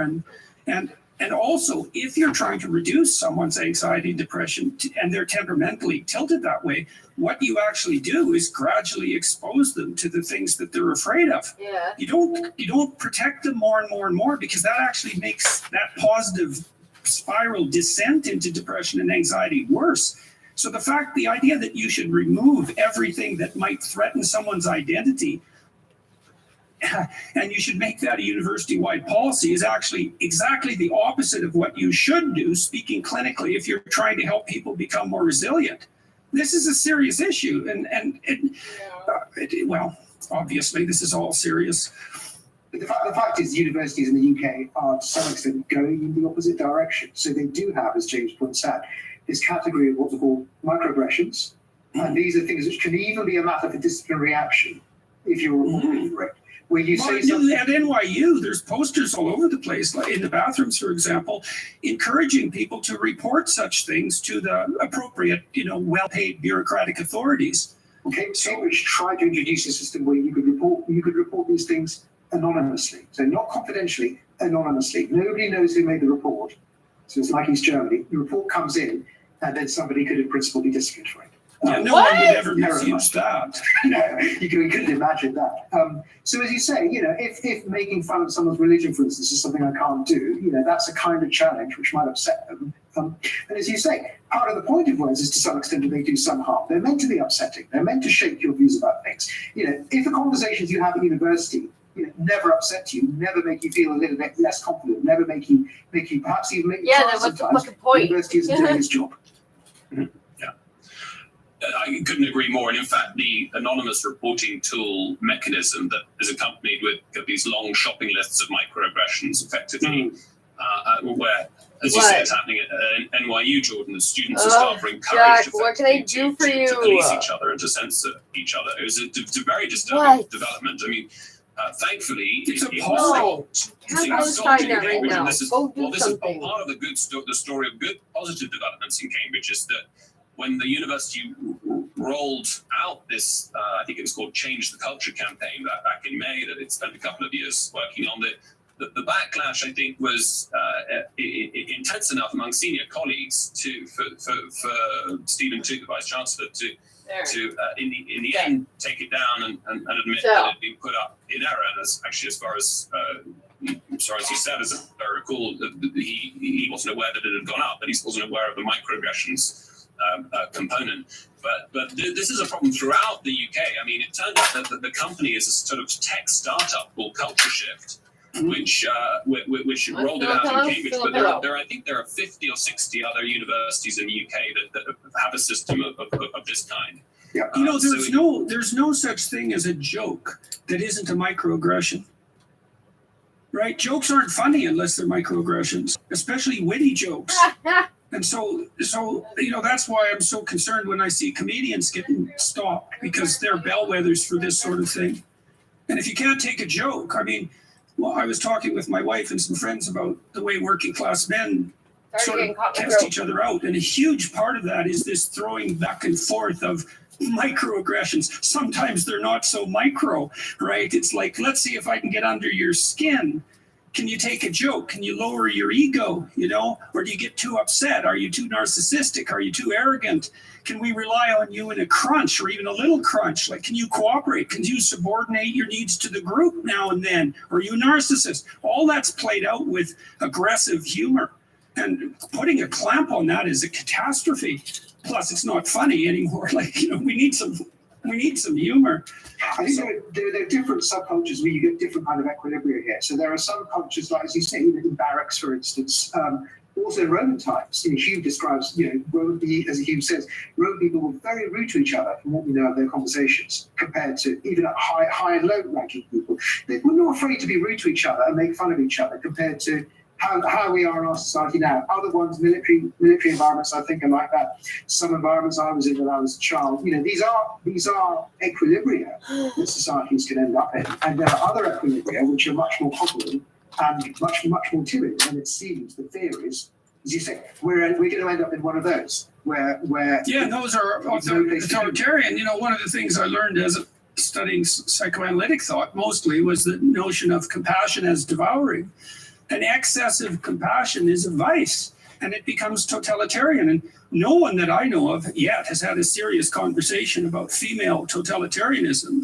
And that's a conversation long overdue, because females are now part and parcel of the general political culture in a way they haven't been in many societies for a very long time. And so this totalitarianism of compassion is no joke. It's Freud's primary concern. That's the Oedipal mother, fundamentally. The expression I've heard used in a lot of places for this is what people call soft totalitarianism. So it's cuddly totalitarianism. It's not the jackboot or the prison. It's the smiley emoji and not hurting people's feelings. But the result is the same when it comes to free speech and argument and the truth, and just having rational discourse, because so much of it is suppressed. So that's what we're fearing. But as James says, there are reasons for hope. When you compare. So as James was talking about the microaggressions episode in Cambridge, the backlash against that, I don't know what you think, James, my impression was the backlash against that was much more quick and public than it was against the free speech policy a year and a bit before. So you might open the door. The culture, to some extent, seems to be improving a bit. People seem a bit more confident to speak out. James, I don't know if that's your... Yeah, I think you're right. I think on the one hand, it was distressing after the scale of the vote and the clarity with which the views of the majority of staff, the majority of those voted, and I can't remember what the margins were, it was about 85% voted for the tolerance language over the respect language.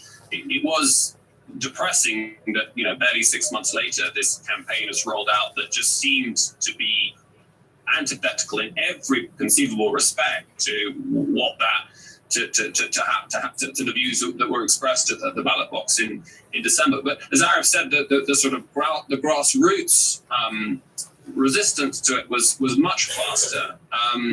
It's true, I think, that, and this might have been to some extent true of the vote itself, that one big difference from 2 or 3 years ago with the rescission of your invitation, Jordan, is the extramural support that we've had outside the universities. So the public awareness, public attention, and public concern, taxpayer concern, has been much more focused on the problem of the crisis, of the perceived crisis of the university.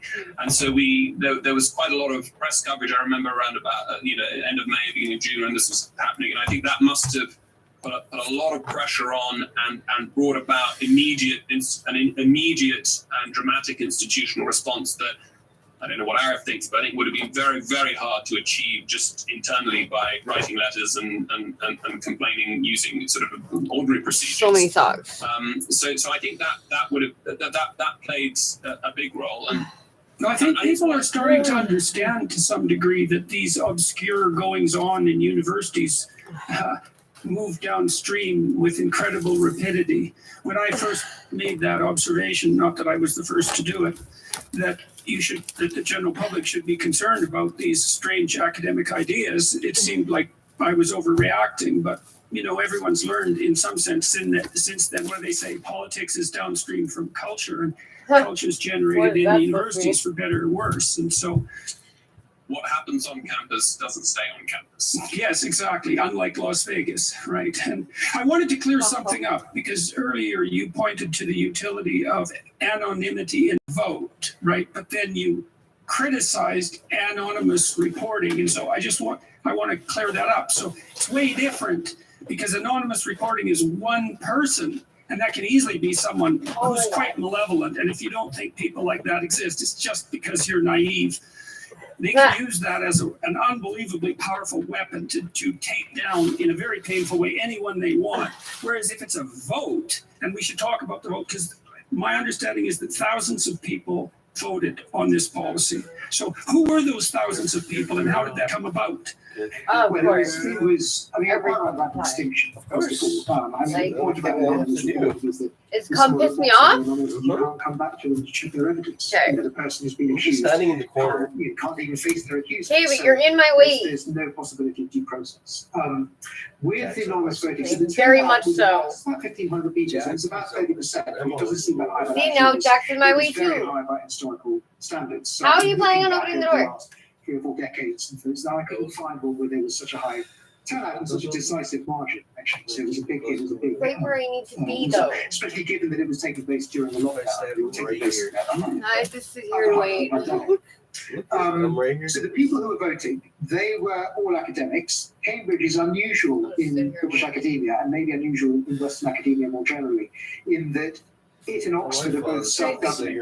And what that means is that it's the supreme body that decides what it does is the sort of main body of senior academics, so all lecturers, professors, and so on. And there's about 7,000 They're of those. gutting our apartments. They That's don't called give a British House, shit. and that has supreme authority.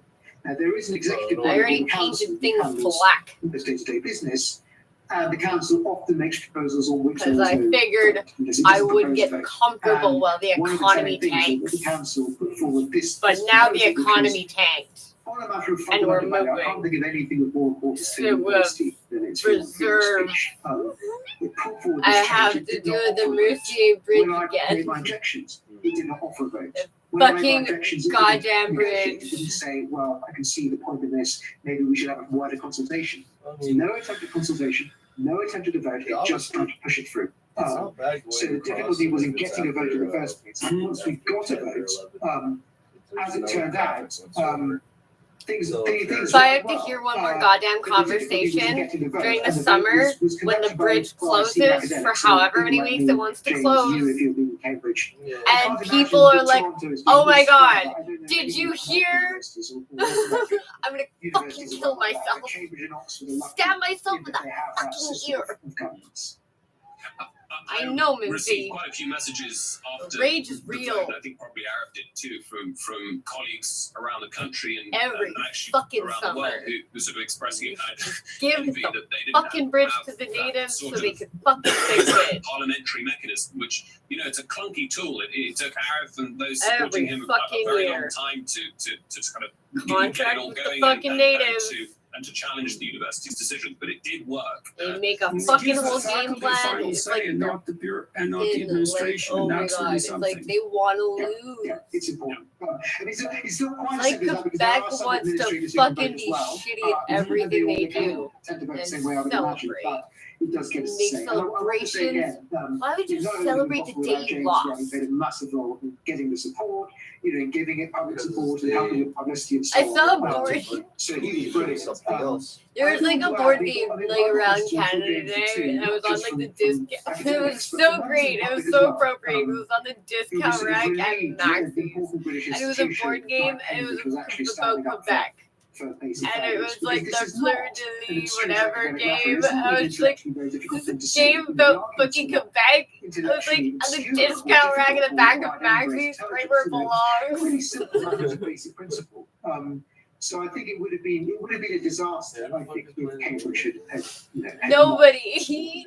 I Absolutely wanted to nobody. point out something else to clarify something that you just said when we were talking about anonymous reporting and differentiating that from Like we learned anonymous about the voting. British You said, mostly well, and this how anonymous reporting hierarchies work. circumvents due process. And That was you about didn't say it. it very loud. That We was just the went extent of our on. It's like, history. no, we're going to Oh, say no. that again. This anonymous reporting circumvents due process. It's like, what the hell's up with you guys? You're doing an end run around due process. Who the hell do you think you are? Exactly. Due process. It's like, God, how long has English common law been working out due process? Yeah, it is a basic principle of English common law, and it's a basic principle of natural justice that you know the identity of your accuser and you know the grounds on which he's making the accusation. You stroke These it out or mechanisms what? that are introduced often without any kind of scrutiny. Come at on, all, Jack. You can figure it out. completely against that principle. Yeah, and they're designed dummy. to. So, because with that What? sort of thing, there's, I always prefer to presume ignorance and not malevolence. But when something like that happens, there's something damn ugly going on way down at the bottom. So what's worrying is that it's across the university. As James was saying, it isn't just in Cambridge where we managed to stop it. This firm, which appears to be running this platform, this kind of snitching Stasi portal for making anonymous denunciations, has been bought by about 50 or 60 universities across the country. What? I remember someone saying to me when I was protesting against it in Cambridge, and they said, "Well, look, most universities in England have got it. Why are you so bothered whether we get it?" As though it was a perfectly normal, acceptable thing that we should, as you say. Oh, good. So now we have an automated system in place in 60 universities in the UK to circumvent due process. I think This is so to stupid. be fair, I think some of them are ones where you could only, the only thing you can submit anonymously is a report on which no formal action is taken. So you just tick some boxes and nothing happens. But there are some where it goes further. So It's basically like where that's the village or be stupid. Anyway, Yeah, there was a report no, done this last is actually December really by great Civitas, about which is a right-leaning canceling think things tank, at who do a colleges very, very good report on the and state of academic universities freedom in the UK. because And I think somebody they didn't found like the there were like conversation. 83 out of 140. And it's kind of like, UK isn't that the point of universities college have some though? kind of And anonymous, university is supposed to reporting make you system. question So shit and it's very, make you a bit very widespread. uncomfortable and like think about shit Yeah, and from it like just- a different it's a perspective huge that you issue, don't very, necessarily very agree with. concerning. And I think that, as Ira Like said, I mean, if a you lot of it make is if may well everybody be could just be like, well-intentioned, there's nothing. but I think It's the all point is just that fucking it bots. starts off processes and procedures, disciplinary procedures, where the end result may not be anything at all. It may just be a few weeks of having to go and see the chair of your faculty, or go to see some committee, or you have to pay trips to HR. But as a colleague of ours says, if the process is the punishment. Ow, fucker. Vous est-il déjà arrivé d'avoir la difficulté à estimer There we la go. qualité d'un projet, de distribuer God, la that charge hurts de so travail much. équitablement à tous les membres de votre équipe, ou Please même de vous get assurer your que tout le monde stupid travaille bien shit. sur ce qui est prioritaire? Dans un instant, nous allons découvrir Jack, ensemble comment move. attribuer une tâche à un collègue et la compléter Go en moins do de 10 something. minutes avec le logiciel gestion de projet efficace No, de the PHP dog. Réaction. Alors, nous voici à même l'interface de gestion de projet dans laquelle j'ai Maybe sélectionné it was remote. notre projet le plus récent, la All of you need to construction get out of my de notre room. vaisseau spatial. Donc, on voit ici les différentes informations importantes par rapport à ce projet-là, ainsi que, et c'est ce qui nous intéresse, la liste des tâches qui y sont associées.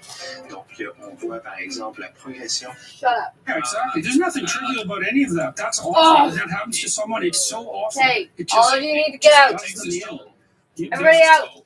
Yeah. Everybody Puts a get shadow out. on them. Out. And it has a chilling effect as well. When you see it happen to one person in your department, Go. in the university, you just watch yourself and you don't Go, say things like go, that. go. Again, for yourself, when you publish, when you say in meetings, when you say to students, you just become more and more. All of careful. you, all of my Another shit. thing I think is that, and then Tocqueville talks about this quite well, which is that one way to terrorize people is not to control them in big things, but to control them in little things. So that tyranny becomes a habit, conformity becomes a habit. Every time you say something little, some small interactions, you're constantly looking over your shoulder, worrying whether to say this or not. That, Tocqueville said, is the most efficient way to turn people into sheep. No, it's also sort of, in some sense, the ultimate reach of totalitarianism, because your life is made out of small things. Big things are rare and seldom. And so having to watch that Well, I hate to say, to watch your sense of humor, for example, and fair enough, you can cross the line, and an astute person reads the crowd properly. But you see great comedians, man, they're right on that edge, right? They're right at the point where they shouldn't be saying what they're saying. Well, some of them far past that line on purpose, but everyone knows.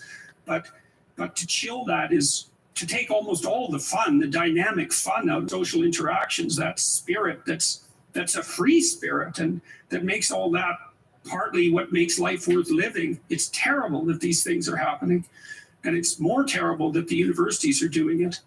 How shameful. So, okay, so of this, about how many of the 7,000 eligible people voted? Do you know? So it was about 30% of them. That was a high turnout historically, very high turnout. And of those, it was, as James says, about 85% was in favour of my amendments. It varied depending on the amendments. So one of the amendments was the one which is most popular, was in favour of replacing the language of respect with a much more neutral and I think liberal language of tolerance. The other amendments were essentially saying that the university couldn't stop speaker events unless they were illegal. And that's a good rule.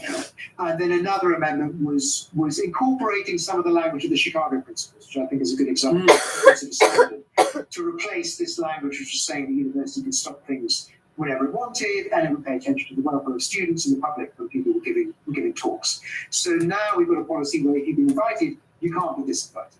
And it doesn't matter, unless you're doing something illegal, if you're invited and you're illegal, you can't be disinvited.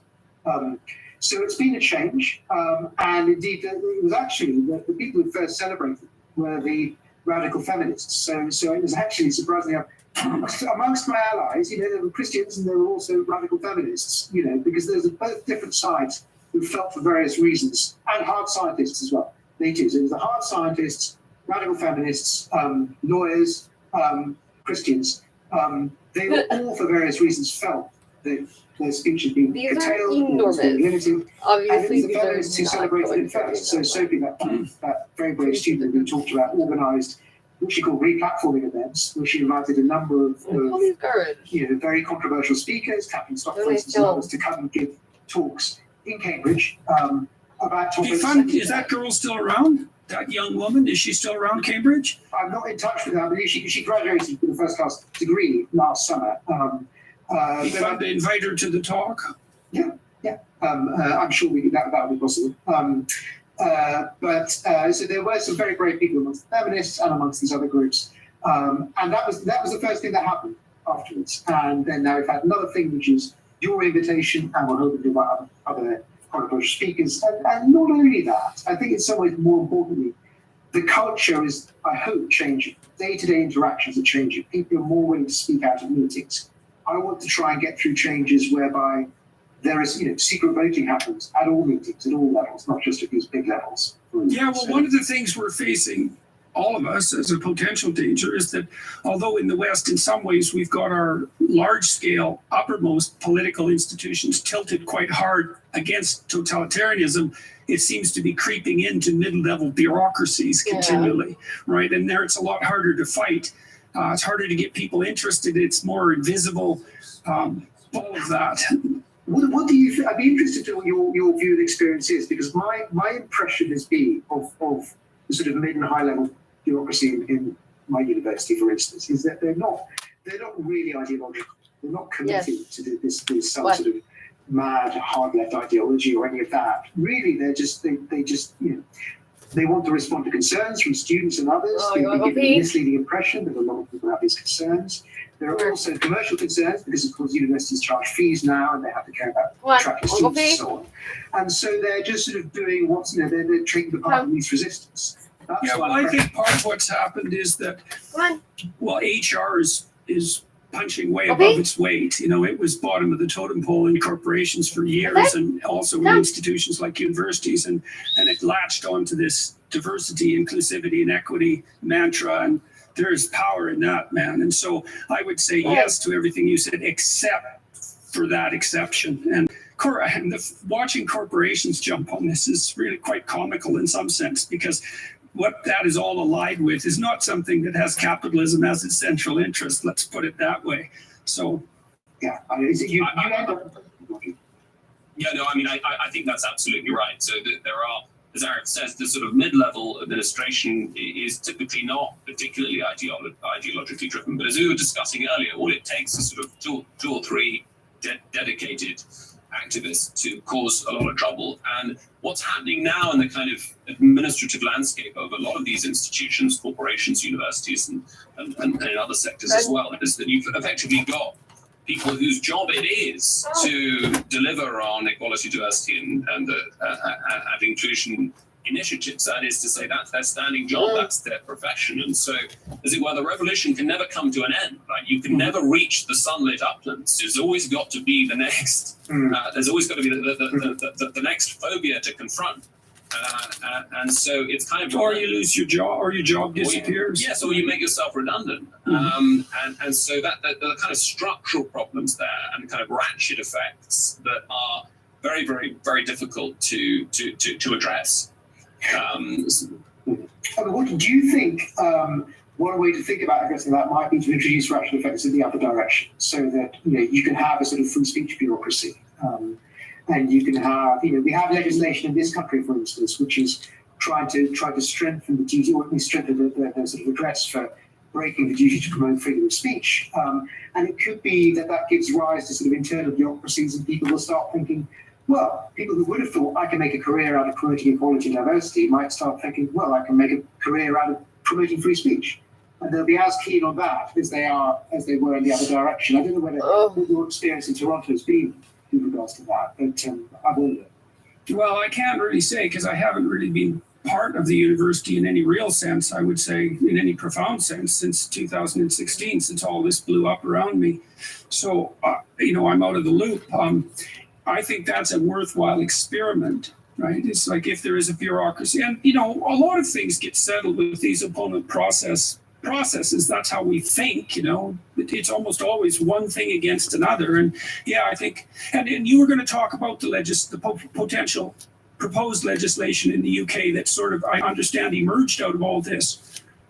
So, what's happening on the legislative front?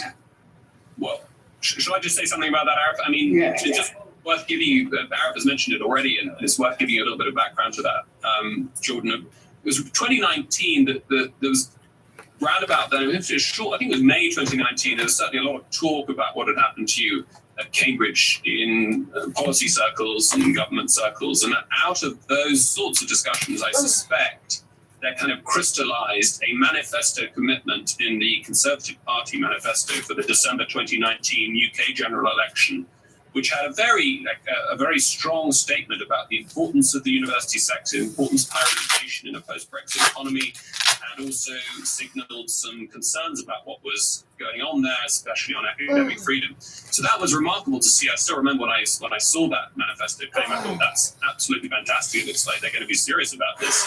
And indeed, they delivered. They started drafting a very important piece of legislation. I think it's really probably one of the first of its kind that is that clear and emphatic in the West. I think the UK is leading the way on this. The legislation itself, some people, my own view is that it's just a shame that it's had to come to this. We do not want governments stepping into and regulating the intellectual cultures of the university. Now, that's not what the legislation does. It just provides a right for academics or visiting speakers who've been disinvited, academics who've been fired unfairly, a kind of direct line of appeal to an ombudsman, effectively a so-called academic freedom champion. And that's so there's a kind of quasi-judicial process there, which would hold, in principle, open up universities to significant financial liability through fines if they were found to have breached their duty to promote academic freedom and protect the rights of visiting speakers and so on. So I think you in principle may have had a line of appeal to that new post as and when it comes into being. Now, there's still some problems with the legislation. For example, I think Arif and I agree that it doesn't go far enough on protecting academics from institutional interference or the politicization of curricular content. that freedom for academics, freedom of speech means freedom to teach, freedom to select content, and freedom to deliver it as they see fit. Of course, to some extent, it's a shared institutional enterprise, designing curriculum and so on, but there should be a defeasible presumption that academics can teach what they want to teach and how they want to teach it. Nevertheless, I mean, I think it will. I hope shift the culture in some of the ways that the equalities legislation shifted culture 10 years ago. And even if it may be imperfect when it gets royal assent, nevertheless, I think that it will make vice chancellors, senior university staff throughout the country sort of sit up and realize that there are consequences to continuing to allow this culture to flourish in.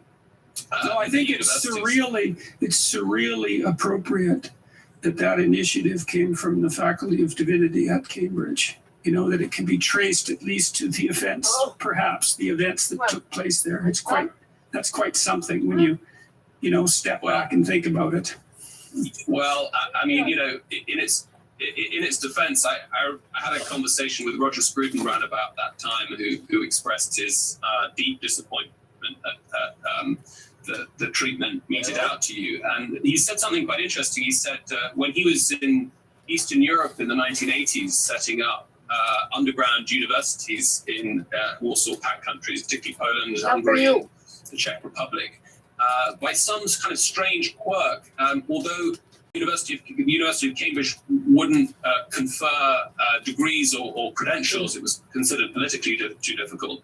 I think the divinity faculty did have some kind of degree conferring power. It was able to accredit or recognize a diploma in theology, and that's exactly how Roger got his students their diplomas, as it were, from the Faculty of Divinity at the university. So it was, I think, from his point of view, it was especially heartbreaking that things developed as they did in early 2019. But just to reiterate, I've had no criticisms or from colleagues within the faculty. I think there's great excitement that you're coming over, and great gratitude to you that you've shown the kind of graciousness and forbearance to as it were, let bygones be bygones, and go ahead with the visit that had been planned back then, which I think you probably wouldn't have been able to do anyway, given all the horrible things that started to happen to you, and Tammy health-wise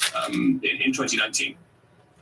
Yeah, well, like I said, I'm absolutely thrilled to be able to do this. Well, because I seem to be able to do it, and that's something, but also that I have the opportunity again. I think you'd have to be a pretentious fool not to take an opportunity like that and be grateful for it. And there's mistakes made, and that's that. But who knows, if the upshot of this all is that the protection for freedom of inquiry and speech in the UK is strengthened, and maybe that's a model for the West. It's like, well, that's a pretty small price to pay, even though it was, it was unpleasant. So now, c'est la vie, Well, I think I joked to you the other day, Jordan, in an email. I think that Arif is not going to agree with this, but Providence bears strange fruits.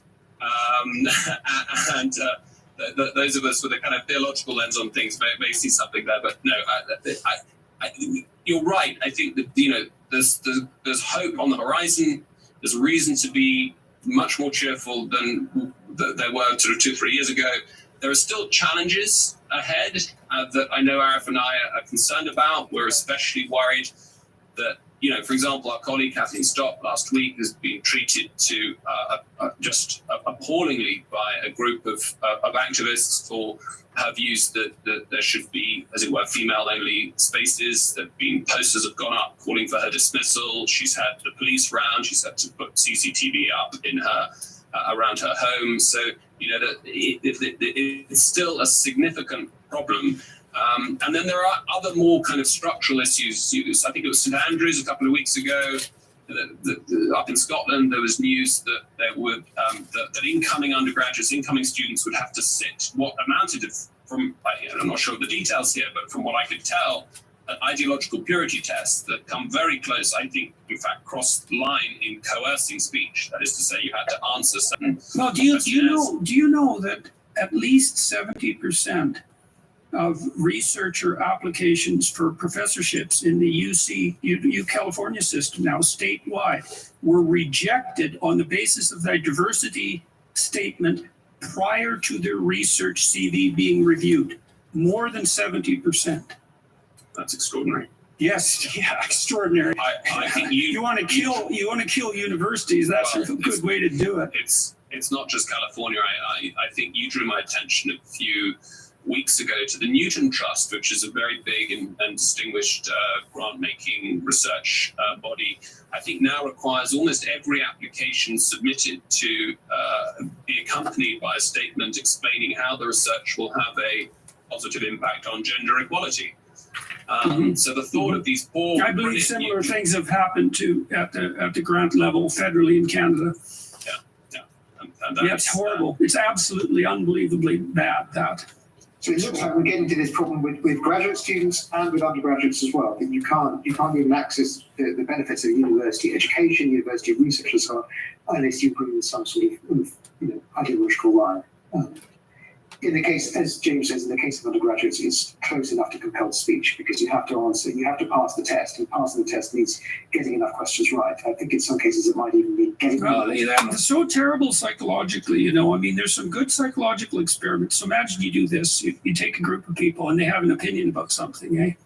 Then you make them you ask them to write out a counter opinion that's quite detailed. And you test their beliefs before they do that, and then a week later, and what you see is a massive shift in the direction of what they've detailed out, partly because they've detailed it out, but also partly to reduce cognitive dissonance, right? Well, I said this, therefore, well, I'm either a liar or I must believe it. So these are not trivial issues. Like, I know when students say things to me, and I've heard them say, well, I just write what the professor wants me to say. It's like, no, you don't just write that, because writing is thinking. And if you don't think that, practice becomes part of you and those words become part of you. That's just because you don't understand practice or words. And the fact that you have to do that at university, that's like the reverse of education. It's not bad education, it's anti-education. Yeah, it is. It's anti-education. That's a really excellent point, actually. I remember William James talks about that as well, the way in which the direction goes the other way. It's from the things that you do sort of feeds into what you think. They're real. Yeah, well, that's like a basic principle of behavioral therapy. It's the action. The cognitions, so to speak, are secondary, and not always, but of course they're secondary because, well, the prefrontal cortex grew out of the motor cortex, and action is everything. And so abstraction follows in the pathway of action. Hopefully, we'd be in real trouble if that wasn't the case. So, but yeah, it's appalling, and that universities are doing this. It makes me ashamed to be part of them. It's so, and then I see students or listen to them that've been educated like this. And it's just like, it's this grating noise that they're emitting that just hurts my soul. So, more work to be done, right? Well, so this is positive. Everything we've been talking about virtually, movement in a positive direction. Thank you very much for your commitment to, well, I can't thank you, because you did it for all sorts of reasons, but I admire it. It's great. And look what's happened. And so I hope that my visit is worth all the trouble. I'm going to do what I can to make. It's like, thanks, but fuck you. How lucky could one guy be? I kissed her and she kissed me like the fella. We know that the unvaccinated are at higher risk of getting severe outcomes and getting hospitalized and ending up in the ICU. Canada's top doctor says those who are not vaccinated against COVID-19 could be prioritized for a newly approved treatment that is in short supply.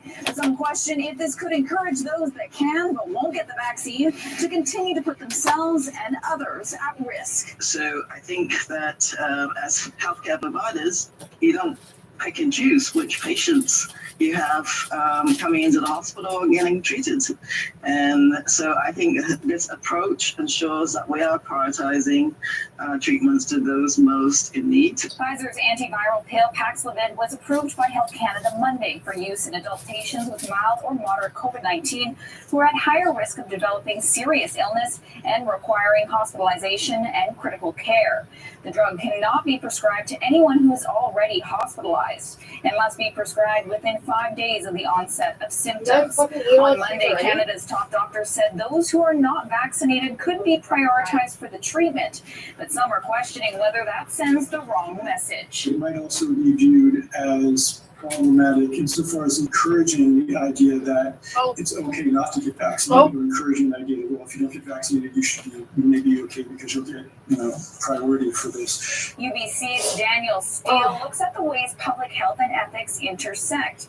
He foresees a risk of public anger over those not choosing to get the vaccine being potentially prioritized for help, but says there's also the counterpoint of having to make sure you do what you can to help the most people. I mean, this is really, I think, a contrast between utilitarianism, the idea that you should just go with trying to produce the best effects, and the idea that you should be, in some sense, not rewarding people for bad behavior, right? And I think that's the basic trade-off. Dr. Bonnie Henry also addressing this at her briefing Tuesday. Right now, there's limited supplies, and these ethical discussions become really, really important. And we've been looking at them again with an ethical lens here in British Columbia. And what we've put together is what we call a heat map of, who's most at risk based on things like underlying illness, one or two conditions, vaccination status, and age.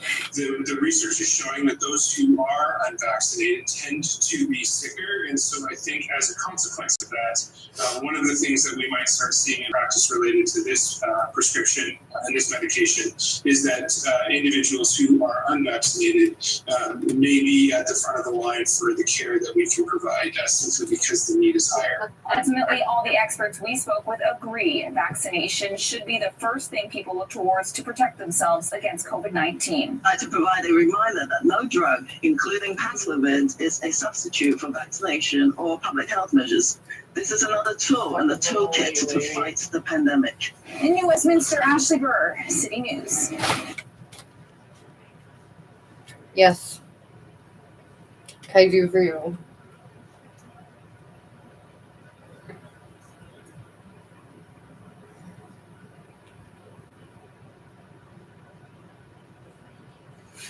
We feel stolen from? For Haley O'Brien, a job at PPE supply company Antiseptic Pro seemed like a good get during a pandemic. But soon she found herself among a group of 14 ex-employees, filing claims with Ontario's Labour Ministry for missing paychecks. It's wage theft. We want to know where this money's going. Kevin Lee was hired by Antiseptic Pro owner Rob Roche last summer to design a website. After asking about the month of pay he was owed, he was fired on the spot. Well, if you read the Jesus fucking Christ.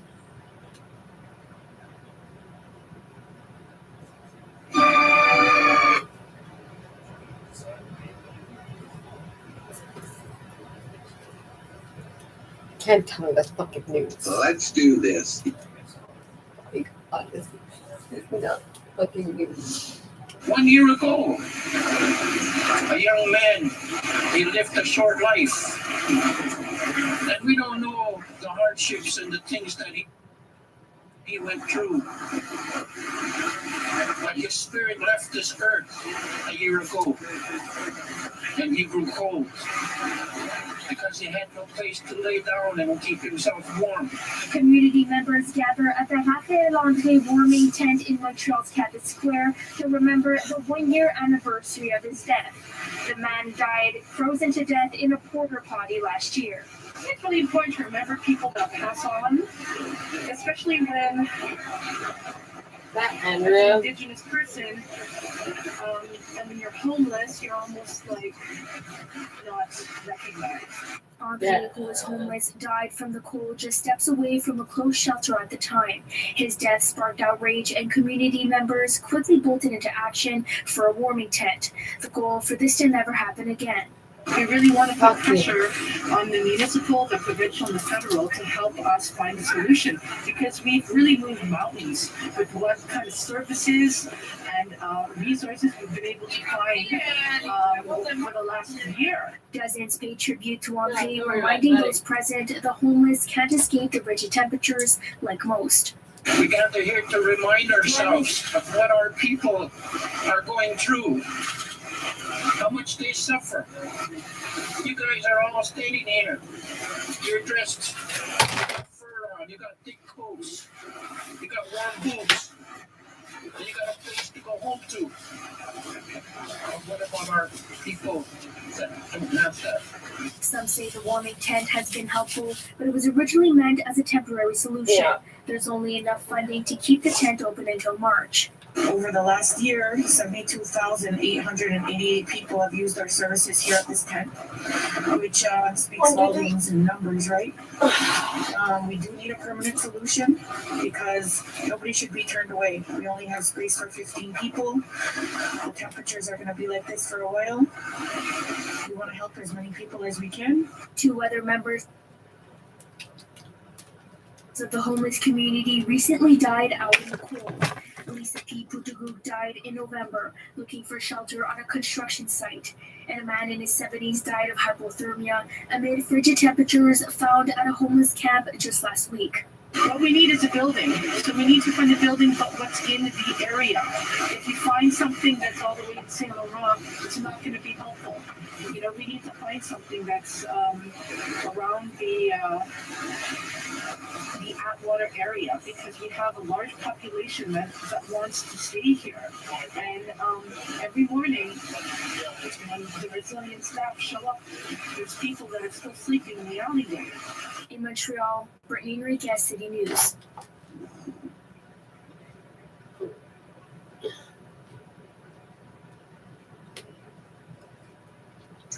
About half of Canada's landmass is permafrost. Tell me about it. On this Tuesday night, major security gaps in Beijing's mandatory Olympics. Really? Permafrost is what we're talking about. Oh my god, please. Next to the high-stakes showdown over safety in the sky, which has been averted, at least for now. Airlines and 2 major cell phone providers have been at odds over 5G wireless technology going live tomorrow.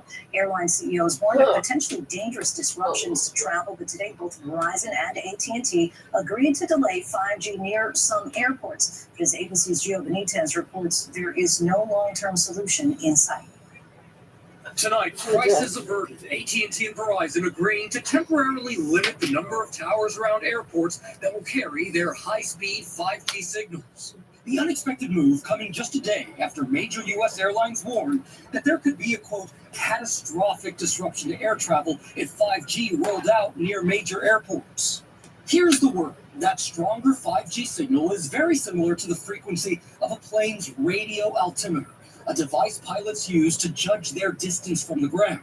Airlines say in poor weather conditions, when visibility is low, pilots might not have reliable information to land safely, potentially leading to thousands of diverted and canceled flights. And not just for passengers, but cargo too. The FAA cannot tell us if there is a problem. The airlines are erring on the side of safety to make sure that it's scientifically determined that there isn't a problem and that the flying public stays particularly safe. The wireless carriers have long said 5G would not interfere with aircraft electronics. AT&T saying in a statement, "We are frustrated by the FAA's inability to do what nearly 40 countries have done, which is to safely deploy 5G technology without disrupting aviation services." The FAA says other countries have created permanent buffer zones, keeping the signal away from airports. But the signal in the U.S. would be more than twice as strong as those used in Europe. Our Mary Bruce asking the White House today why they didn't act sooner, despite 2 years to prepare for the 5G upgrade. Did the FAA drop the ball here? You know, I think, Mary, there'll be lots of time to look back and see how we got here. We'll talk to the former head of the FAA in just a moment, but Gio Benitez joins us now from Newark Airport tonight. Gio, despite the rollout delay near some major airports, the FAA says it still expects some disruptions tomorrow? Yeah, that's right, Lindsay, especially among international carriers. We're talking about Emirates, Air India, Japan Airlines. They already canceled some flights in advance just in case, but the FAA says that overall we have avoided the chaos that the major airlines were expecting and warning us about. And Gio, for anyone like me, we see already in the top corner of our phone that 5G symbol, and we're wondering, what is all this fuss about? Because it seems like it's already there. Can you explain what's different about this new rollout? Yeah, so it's a little bit confusing, but here's the deal. 5G is already here. This is a new frequency, a stronger, faster frequency for AT&T and Verizon. So you already do have some 5G, but starting tomorrow in certain areas, if you have AT&T and Verizon, you're going to start getting a faster 5G. You're going to notice videos downloading a lot faster. And so that's what we're talking about. It's a totally different frequency. Up the sky. And this is that frequency that they're concerned about with airplanes. Kind of a complicated matter that you've been able to simplify for us. So thank you for that, Gio. Yeah, I'm so much more clear on Joining this us now is the former head of the FAA under Presidents Obama and Trump, Michael Huerta. Thank you so much for your time tonight. As I mentioned, you led the agency for 5 years in this 5G transition. It didn't happen overnight. It involves planning by the FAA. As you know, officials have known that this was coming. Why are we at this point right now, so late in the game? Did current officials drop the ball? Well, I think the big challenge is that the telecoms correctly point out that 5G has been rolled out in more than 40 countries and there haven't been issues. But it's been after extensive consultation between the regulators for the telecom industry and for the aviation industry to ensure that towers are positioned and power levels are such that there are no interference problems. And that's what needs to take place here. The concerns that have been raised by the aviation industry and the FAA have been well known for at least the last couple of years. Why that information and those detailed discussions have not taken place, I really can't answer that question, but those are discussions that need to take place to ensure that 5G can coexist with aviation safety. Why would 5G safety be different in France, for example, than it would be here? Well, there are two things that are different. First of all, where 5G is deployed in the spectrum and its proximity to the spectrum that is used by the aviation industry is the first issue. What we're talking about here is the spectrum that is being made available to Verizon and AT&T is located in close proximity to the spectrum that is used for critical aviation safety systems. The second thing is that France did engage in a lot of consultation between their safety regulator on the aviation side and their telecommunications regulator to ensure that towers were placed and power levels were such that they could mitigate any concerns that were there. And that's the conversations that have not taken place here. Are you surprised that it's gotten to this point, essentially the 11th hour, where literally the CEOs of top airline companies had to publicly disclose our entire air system could collapse tomorrow? Yeah. Cell phone companies did not pause implementation of this new technology? It is surprising and it's unfortunate. I do think that the concerns have been well known for years. And again, this is a problem that can be solved through the leadership of the appropriate government agencies, the FCC and the FAA, the administration all working together to ensure that there are no safety concerns. If you look at it from an airline standpoint, if their safety regulator says there is a hazard, obviously they have to adopt a very cautious position and do everything that they can to ensure that flights are safe. And so what the airline CEOs are doing is really calling on the government to work together to solve this problem. To a certain extent, the airlines and the telecommunications companies are in the middle. What we really need is some leadership from the agencies. And as we've reported, AT&T and Verizon both said that they would give a temporary reprieve and blocking the implementation of this new 5G close to airports. But they're paying $80 billion for this. How long do you think it will take for the FAA to deem this safe? I think that it's not all on the FAA. It's also the FCC. I can't explain why when the spectrum was auctioned, these concerns were With the pretty not made face. known at that I time. know you hate your But, face I do being think that clean. everyone Like needs you to have focus over the donkey next few eating months eyeballs. in ensuring airport by airport and aircraft Gross. type by I don't like it aircraft either. that I any don't like concerns can be cleaning your mitigated. face So either. that Like, there yeah, is a that's so solution here. It just There we go. requires everyone working together. And lastly, is this a situation where, in essence, our government bureaucracy has failed us? And we know that this was coming, as I said. Other countries use this technology, and we were all left waiting today for private companies to step in and take this action. If you were leading the FAA today, what would you do to resolve this situation? Well, the most important thing that has to happen is to bring everyone together. The technical spectrum experts at the FCC and the FAA. I think that, the FCC has great spectrum experts. They don't think there's a problem. But what they need to understand is the FAA has to make its own independent finding of no hazard. And so what that requires is bringing all those technical experts together to decide on what is the best policy. Communication is key here, and that's what everyone really needs to focus on. Thank you for communicating with us today. Former head of the FAA, Michael Huerta, thank you so much for your time. Thank you. Hi everyone, George Stephanopoulos here. Thanks for checking out the ABC News YouTube channel. If you'd like to get more videos, show highlights, and watch live event coverage, click on the right over here to subscribe to our channel, and don't forget to download the ABC News app for breaking news alerts. Thanks for watching. Welcome to Floki. Join us today and see where it takes you. Together, there's no stopping us.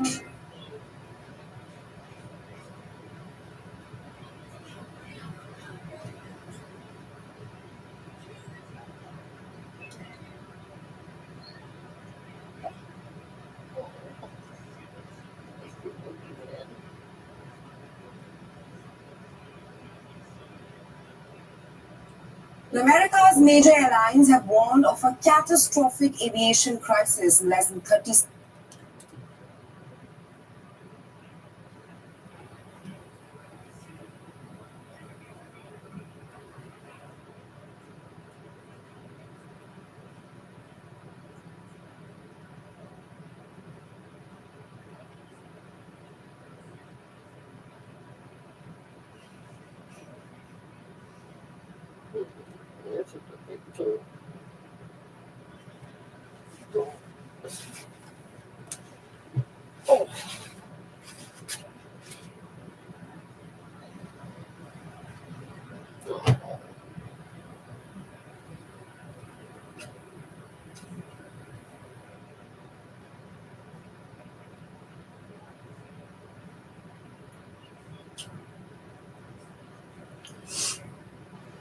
Okay. And just threw all my laundry. It's the impact on the healthcare system that is probably the biggest danger to us in this province. Health officials say the Omicron variant tends to have less severe outcomes than previous.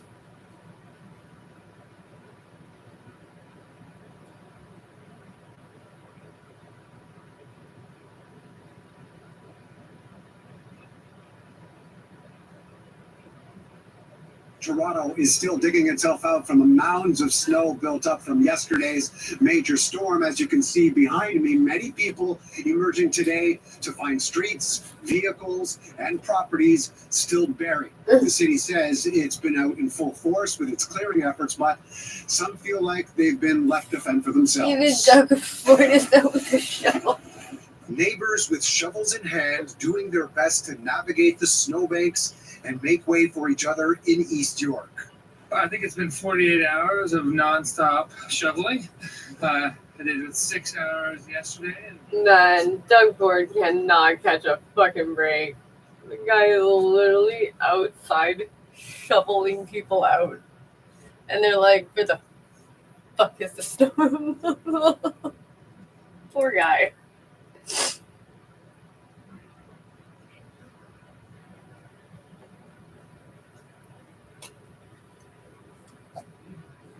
Oh.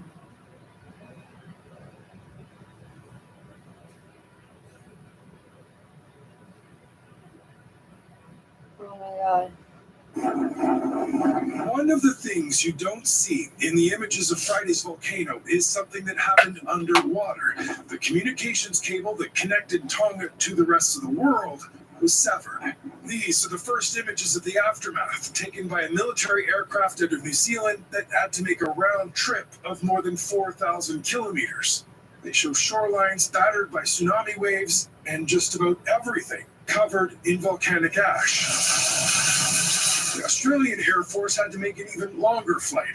It's releasing images that show damage to the port and the capital, damage to buildings, and the reason aircraft can't land. The runway at the main airport is covered in ash. The ash is proving quite problematic. The Speaker of the Tongan Parliament is in New Zealand. He says getting that airport reopened for aid is a priority. The latest information I have is that 60% of the runway has been cleared, and this is done manually. I hear up to 200 volunteers are sweeping the runway. That's amazing. The Tongan amazing. government was able to issue a first update Tuesday on the situation. It does not appear to have been as devastating as was first feared. These are before and after satellite images. About 50 homes in the capital were destroyed, but some islands haven't been heard from. The government says communications were cut with the rest of the world, but also in Tonga itself, phones haven't been working. While ships in Australia are preparing aid, there are others preparing to make repairs to that underwater cable. It's not in deep water, but it's far and it's in the volcanic area.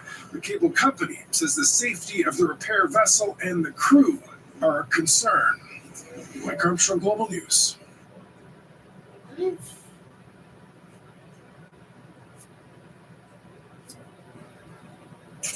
I can't let diabetes get in my way. I've got way too much stuff to do. That's the beaters. So here's what I do. I wear this Dexcom G6.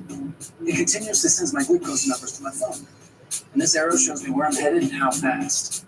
Make me much easier to keep my glucose in range. And the more time I spend in range, the better I feel. And the more I can cross off my list. Check out Dexcom.com/inrange. Be right back. Making her TV debut, performing her global hit ABCDEFU. Give it up for Gail!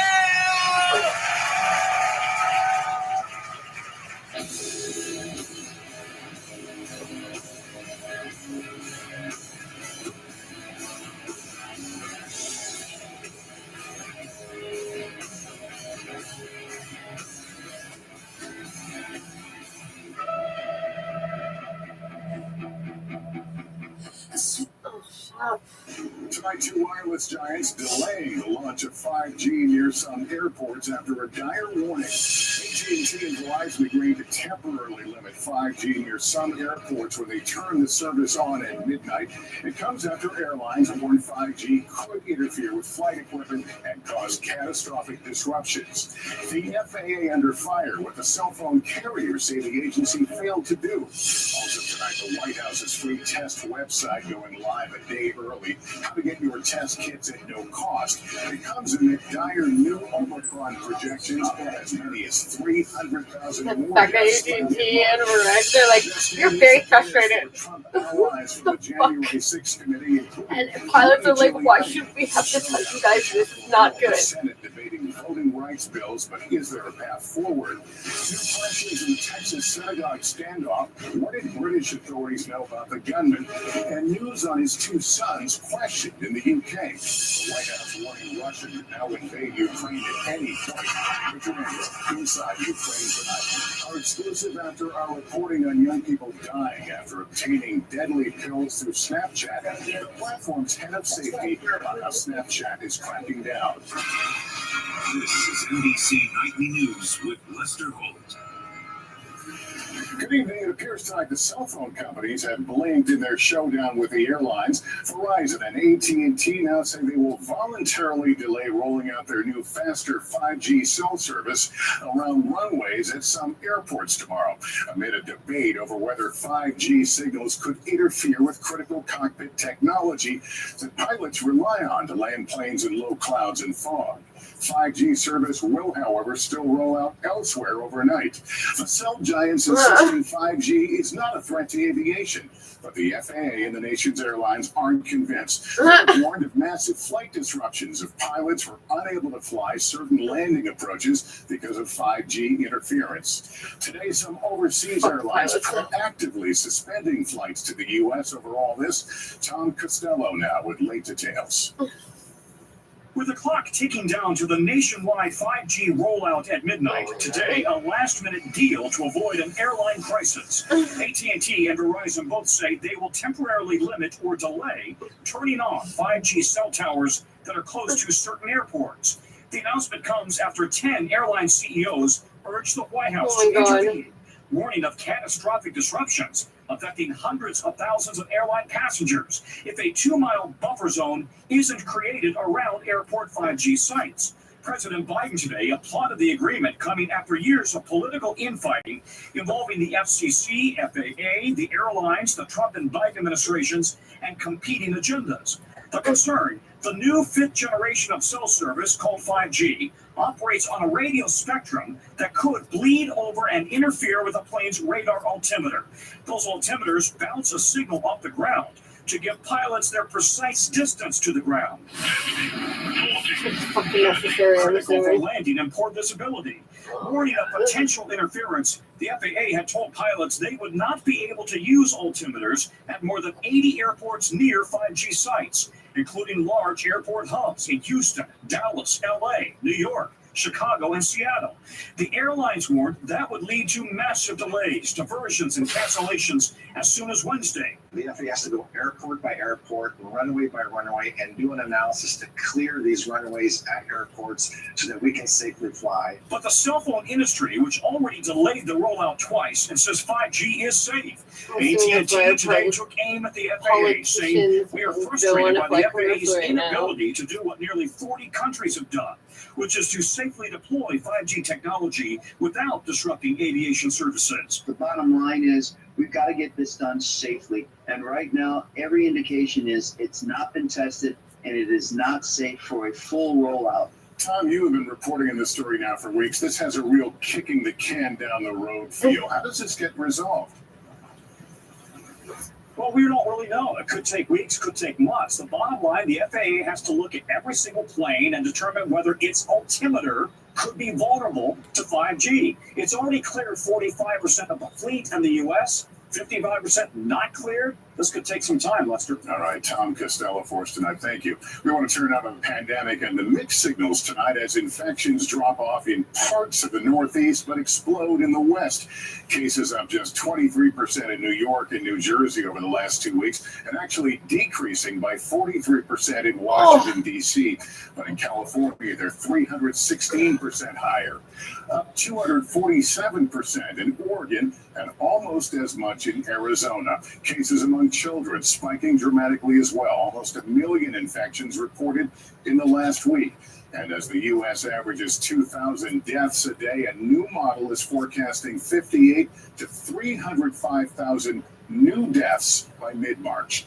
All of this comes as Americans do not order those rapid at-home test kits from the government. Here's Jolene Kent. One day earlier than expected, the federal government's website for free COVID tests has gone live. In a soft launch, the White House began taking orders for up to 4 tests per household. We're very pleased with the website so far. The website officially launches tomorrow after a year of long waits and rapid tests often nowhere to be found, despite President Biden's promise last year. Bottom line, this winter, you'll be able to test for free, the comfort of your home, and have some peace of mind. Still today, many pharmacies and major retailers are out of stock, leaving families like the Pretty Hefferens frustrated. Look, you're negative. Like so many, Cons Pretty says finding rapid tests to get her kids back in school has been nearly impossible.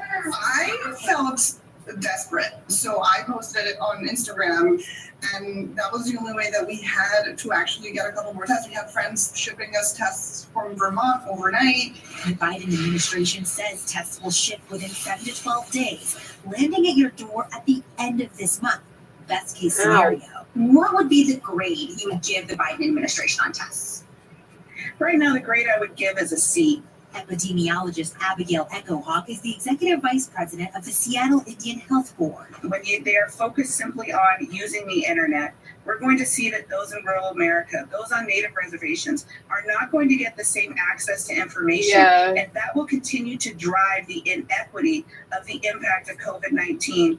The White House has promised 500 million free tests via the website and says it'll add a phone number to order soon. We're just really trying to catch up. In Seattle, rapid test manufacturer InBios wants to produce 5 to 10 million tests per week to help meet demand. The biggest challenge in terms of the home tests in particular is labor shortage as well as paper products. So we have the tests, but we can't ship it. We don't have the product insert, the instructions for use, as well as the box to put it in. For parents like Preti, only a negative test can get the kids back in the classroom. What's your message to families who feel so frustrated they haven't been able to get tests sooner?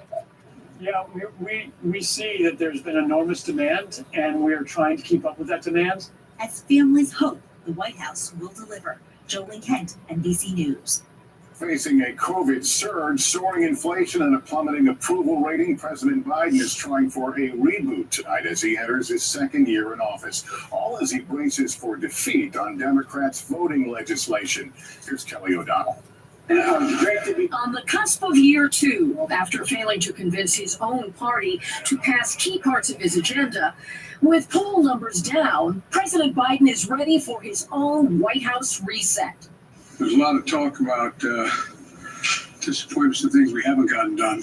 NBC News has learned one shift in strategy will tone down the legislator-in-chief persona built on President Biden's 36 years in the Senate.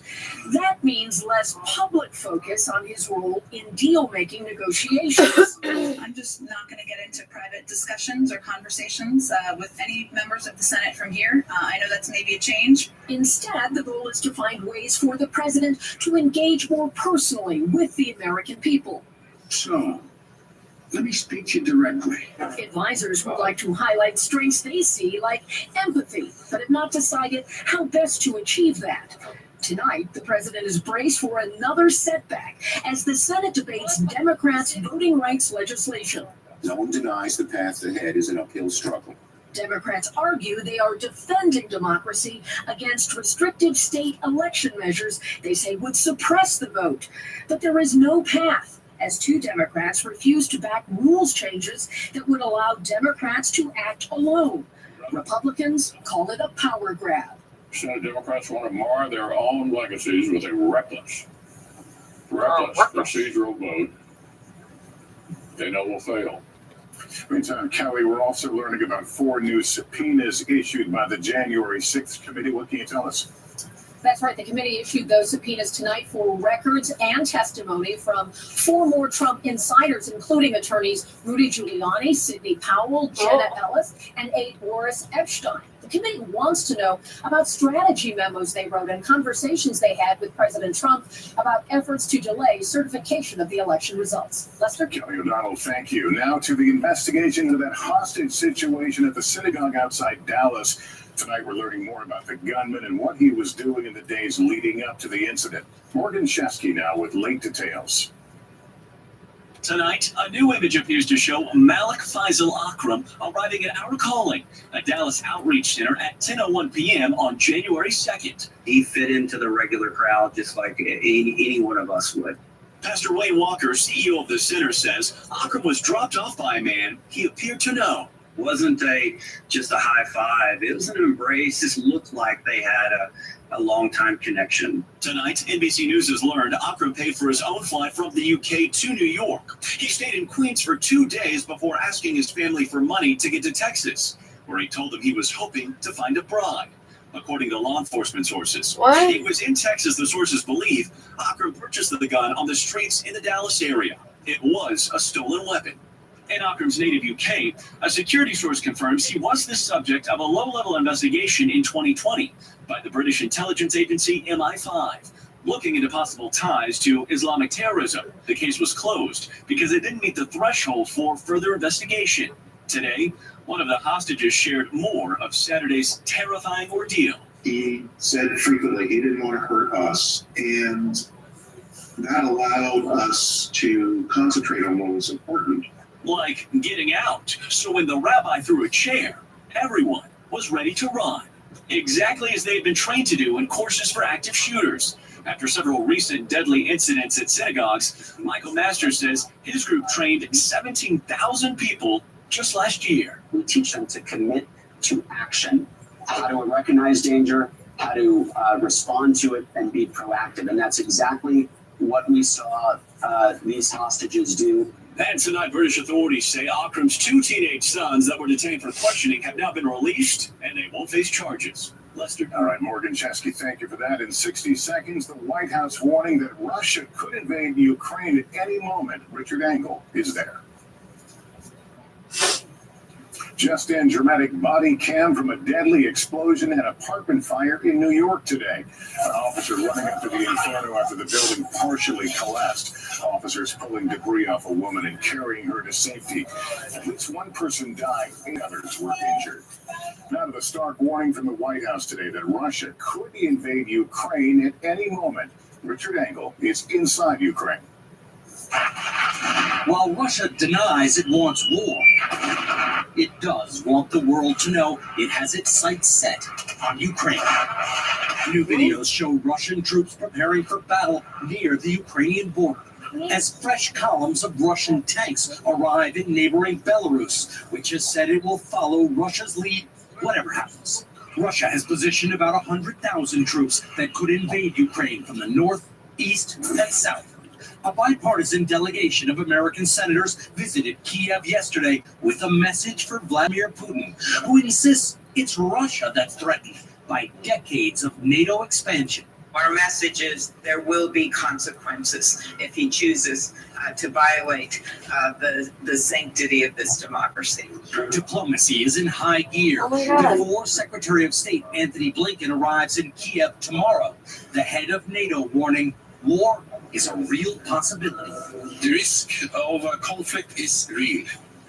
NATO allies call Russia to de-escalate, and any further aggression will come with a high cost for Moscow. Secretary Blinken is due to meet Ukraine's president tomorrow and Russia's foreign minister on Friday. Russia denies reports it has already begun to thin out its embassy here, which could be an ominous sign or just more messaging from President Putin. Lester. Richard Engel in Ukraine tonight. Richard, thanks. Up next, a drug dealers, in fact, selling deadly pills on social media are exclusive. We ask if Snapchat is doing enough to fight it. Now to our exclusive. We have reported on the alarming number of counterfeit pills young people are getting on social media. Now, for the first time, a Snapchat executive faces questions from Kate Snow on their crackdown.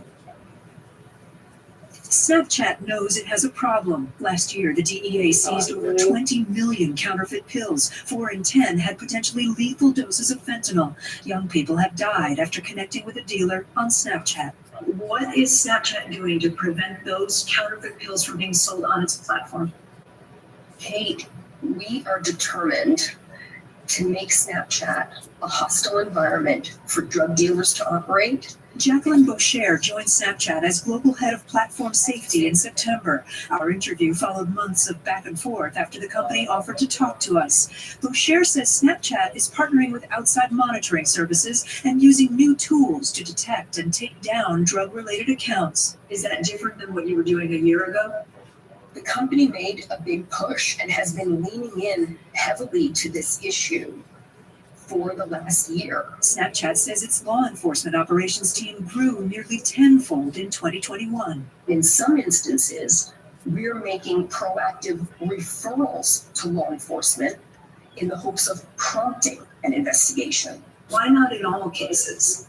Well, I think we could all agree that that's probably not practical and not realistic on either end. We're packaging up those that show promise in terms of potential investigation. How do you sleep at night knowing that children are losing their lives because they're using your app? Jaime Puerta's son Daniel was a high school junior when he died in April 2020.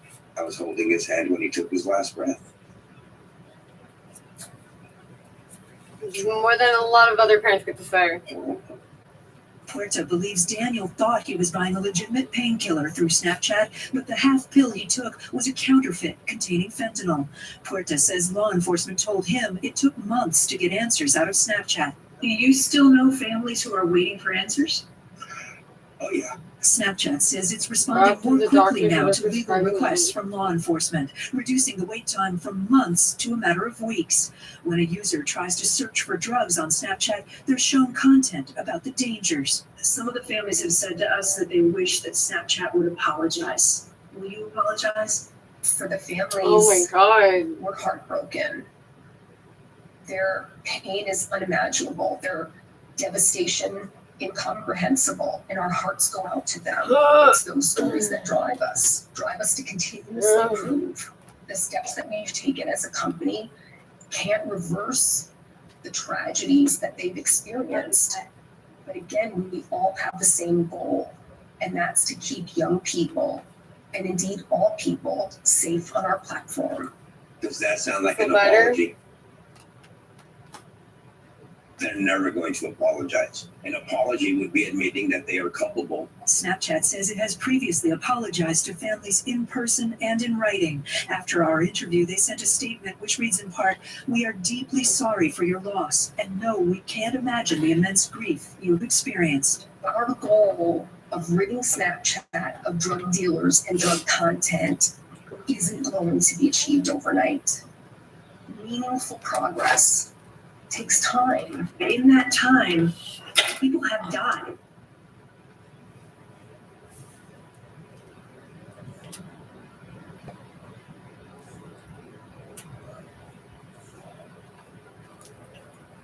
Stepping back is not the same as stepping down. He must put his line. The Alberta NDP calling on Justice Minister Casey Nadeau to be completely kicked out of cabinet after it was reported that he called Edmonton's chief of police to discuss a distracted driving ticket that he received. Premier Jason Kenney's asked Nadeau to step back from his ministerial duties as an independent review is held. Any cabinet minister would be, or frankly, government member would be called into question over something like this. But for the justice minister to call a police chief about a ticket that has been given to the justice minister, it just couldn't be more obvious that it's inappropriate.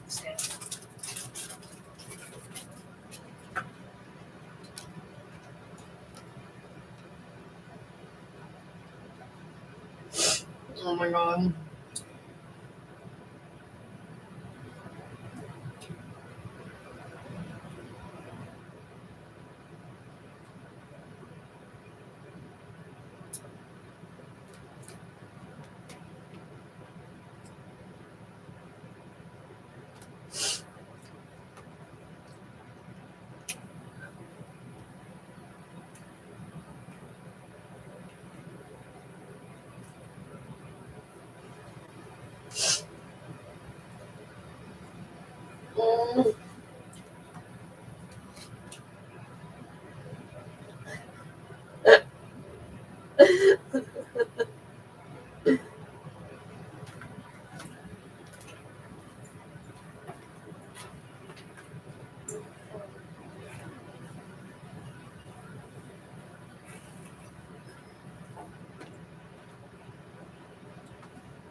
My dog is the best. Cameron. Where's my dog? He's so beautiful.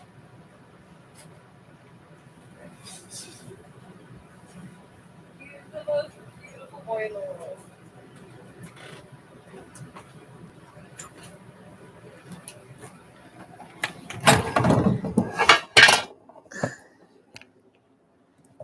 I need to show the world that you have a beautiful face. Oh, look at that beautiful face. You are so beautiful. Hello, world. You want a bagel? What? Nothing. Those bagels are for sure not good no more. They're probably super old. Look, they have mold on it, Cameron.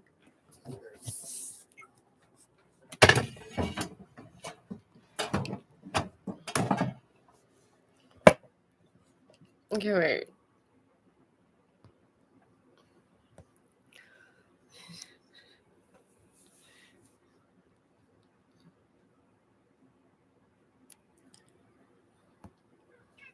Okay, wait. I have a phone. We can do these things on phones. Okay, wait.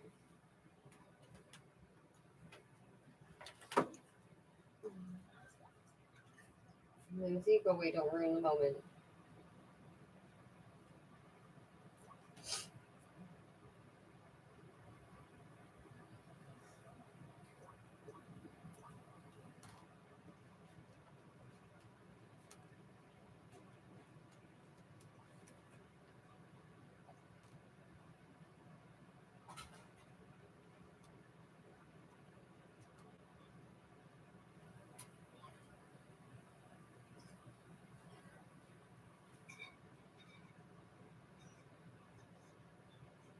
Yeah.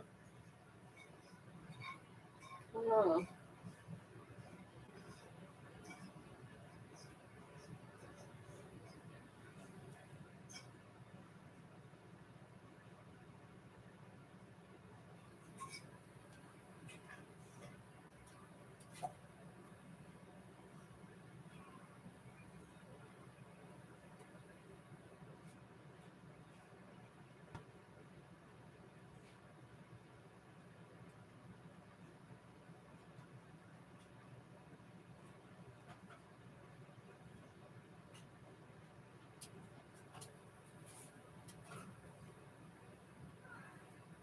This is so hard.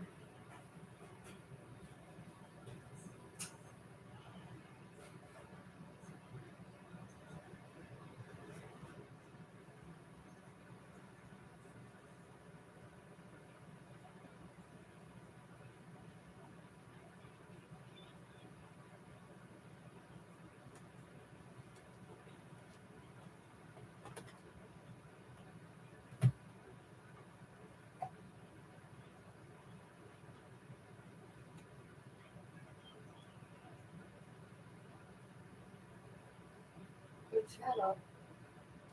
There we go. Became a kind of target of that regime. And then he was put on trial, where publicly he confessed to the charges against him. And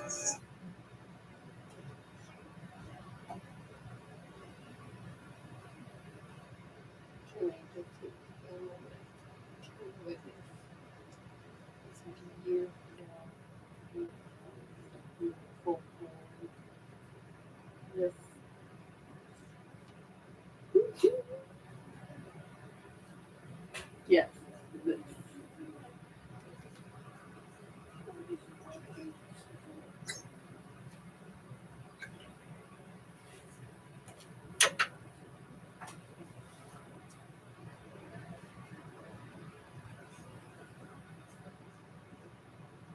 Policing tortures. They were also driven by a second concern, but there was a moral panic in the 1950s that American POWs in Korea, they confessed to things that were completely untrue, and it didn't look like they had been tortured. during the Korean War, what happened was that there were captive, downed American aviators, and there were around 30 pilots that made testimonies. There were 4 pilots that broadcast on Radio Beijing, alleging that the United States was using bacteriological warfare against the Korean people. After the armistice, when these pilots were released or brought back, they were put through court-martials, and they realized that they had been put through what was then called brainwashing. Could you describe the method used by the communist interrogators? Oh, yes, I would put these methods into 2 categories.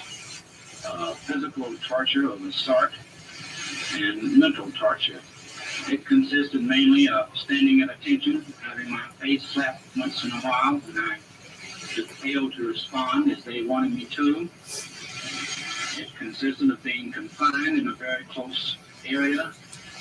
The mental treatment which they gave was sort of designed to try to wear down my resistance to their interrogation, to break my willpower, to force me in some manner to confess. The CIA's Mind Control Project starts in 1950. This was a project that involved $1 billion a year. There was a formal creation of British, Canadian, American cooperation at the highest levels in order to mobilize the behavioral scientists of these three countries in order to kind of crack the code of human consciousness. Hickman and Wolf were medical doctors at Cornell University Medical School in New York City. They got access to some of the more classified material on people that had escaped from the Soviet Union and have been tortured in the Soviet Union. Wolf was a very well-known neurologist. He had a personal relationship with Alan Dulles, the head of the CIA. And with the Human Ecology Fund, Wolf offered to the CIA essentially a front in order to study questions of brainwashing. What they discovered was one of the two foundational techniques in the CIA doctrine of psychological torture. They discovered self-inflicted pain. What they described in their co-authored article was that the most devastating technique that the KGB or the NKVD practiced was not crude physical beatings, but simply making subjects stand immobile for hours and days at a time. If you force a human being to stay in a certain position, especially a position that puts a little stress on ligaments or muscles or bones, joints, it doesn't take very long for the pain involved to become absolutely excruciating. But nobody's laying a finger on you. You are doing it to yourself.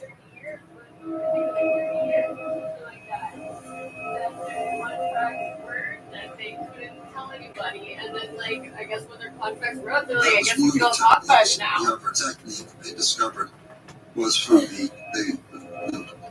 biomedical research. It was Dr. Habsburg. He was the chair of the psychology department at McGill University in Canada. Students volunteered to participate in this study of human behavior under extreme and prolonged monotony. Cameron! Hands and arms were softly covered to muffle a sense of touch. They're talking about the bill. Let's better the bill on RT. Yet it was impossible for most of these students to take it for more than 24 or 48 hours. Sensory deprivation really is a way of producing extreme monotony. It's a horrible experience, getting worse and worse. Some of our subjects talked about cruelty. What they said was that the degree of boredom became intolerable and was, one subject said, as bad as anything that Hitler had ever done to any of his victims. As we know from almost any basic medical understanding, human contact is what makes us human and enables a person to have a sense of normalcy in their lives. And when they are completely isolated from any human contact and often kept in this sensory isolation, you will literally easily become severely mentally impaired. Ted then became a paid consultant of the CIA and continued to work for them. He's really the progenitor of modern psychological torture.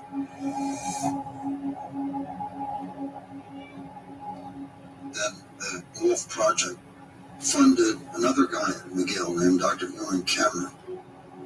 What Ewan Cameron did at Alton Memorial Institute was close to monstrous. I came in for psychotherapy. I was just crying. It was hopeless. I didn't know what to expect. They said I was going to the psychiatric ward. you met that man? That's Cameron. That's Huey Cameron. Yes, I met him. And we were all terrified of him. Why? We all felt fear. We all had a fear of him. And we didn't want him to notice us. Because whatever he did, whenever there was a patient with them, the patient was always screaming. They say she doesn't want to touch a picture. She doesn't want to look at the pictures. The Biden administration is underwater in just about every way. Is this due to bad policies or bad messaging? Maybe it's both. There's also an important question. Yes, presidents come and go, but elite and special interests remain very powerful. Are they a threat to democracy?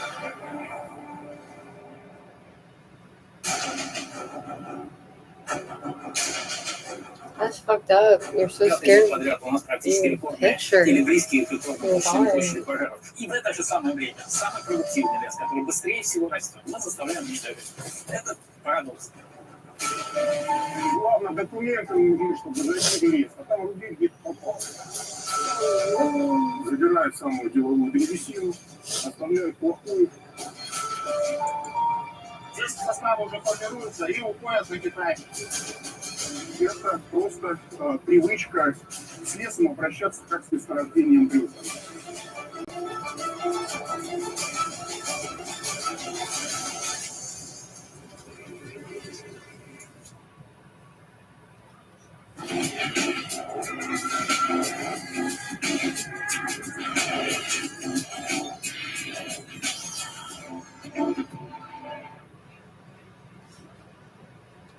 These are the days and hours of the occasion. Professor Ewan Cameron was a very famous psychiatrist. He was head of the American Psychiatric Association and the World Psychiatric Association. He was the top of the field.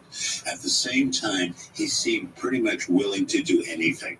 And for the CIA to find a doctor who didn't have limits in a nearby capital with lots of patients to work with, lots of test subjects, was somebody they were interested in supporting. Patients would come in with ordinary psychological emotional problems.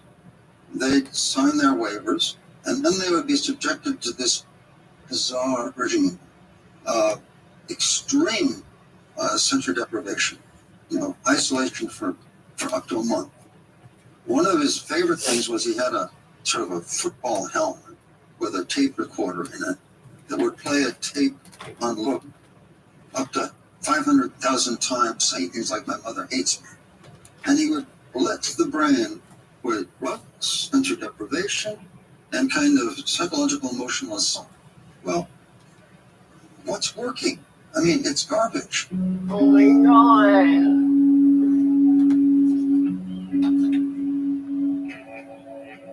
What he did was he would put people under massive electroshock, and he would give it to them on a prolonged basis, along with what he called sleep therapy. His idea was once you wipe the brain clean, you could wipe out the aberrant behavior, the bad ideas, the ideas that were messing up people's minds, and you could program in other ideas. Electroconvulsive therapy picked up and was widely used in Germany before it went anywhere else as a way of returning soldiers to war. The German army wasn't going to spend tons of money on psychotherapy for regular soldiers, so they were looking for cheap and effective ways to send soldiers back to war. It then moves into the United States. The clinical note of March 23rd of 1962. It's my birthday! ECTs. Cameron's clinical note of September 12th recommends depatterning and sleep. The clinical notes of October 19th, November 1st, November 3rd, November 8th, November 15th all confirm depatterning at various stages. My sister was supposed to be acting strange, right? And my mother decided to have me admitted to the Allen and find out what was wrong. So I went to the Allen a couple of months later, and that's when they started the shock treatments on me. Oh God. And I was in the Allen for 6 months. And this would repeat over days and days and weeks and. Yeah. Is it what you feel you have been through, being depatterned? Yes. I guess you might say, you mean brought into a different world there. Well, Catherine, what does that mean? Being erased somehow? Could be, yeah. Well, they didn't finish the treatments with me, so when I came out, I was still active and so on. But they did, you went through 3 sessions of depatterning treatments, and when I asked you about things before, you don't remember. Like, I'd say if I asked you what stuff were you typing for the national defense, for instance? I don't remember that, no. Or there's certain things in your memory that you just don't remember. I was first hospitalized. I was about 16 and a half. The doctors pushed me into sleep therapy, and that was it for about 3 weeks in a sort of a deep sleep. But I don't remember getting up to go to the washroom. I just remember that the doctor came in occasionally to feed me, and that was it. And then shortly after a while, there was another patient that came in, and she was an older one, and she slept in the other bed. When I started to wake up, I saw these patients, and these patients were in tubes. Some of them, they had earphones and headphones. I don't know if they did any of that to me, because when I was the first 3 weeks, I don't know what happened. But this was depatterning. The CIA's doctrine of psychological torture that they developed through research in the decade of the 1950s and was codified in the Quebec Counterintelligence Interrogation Manual.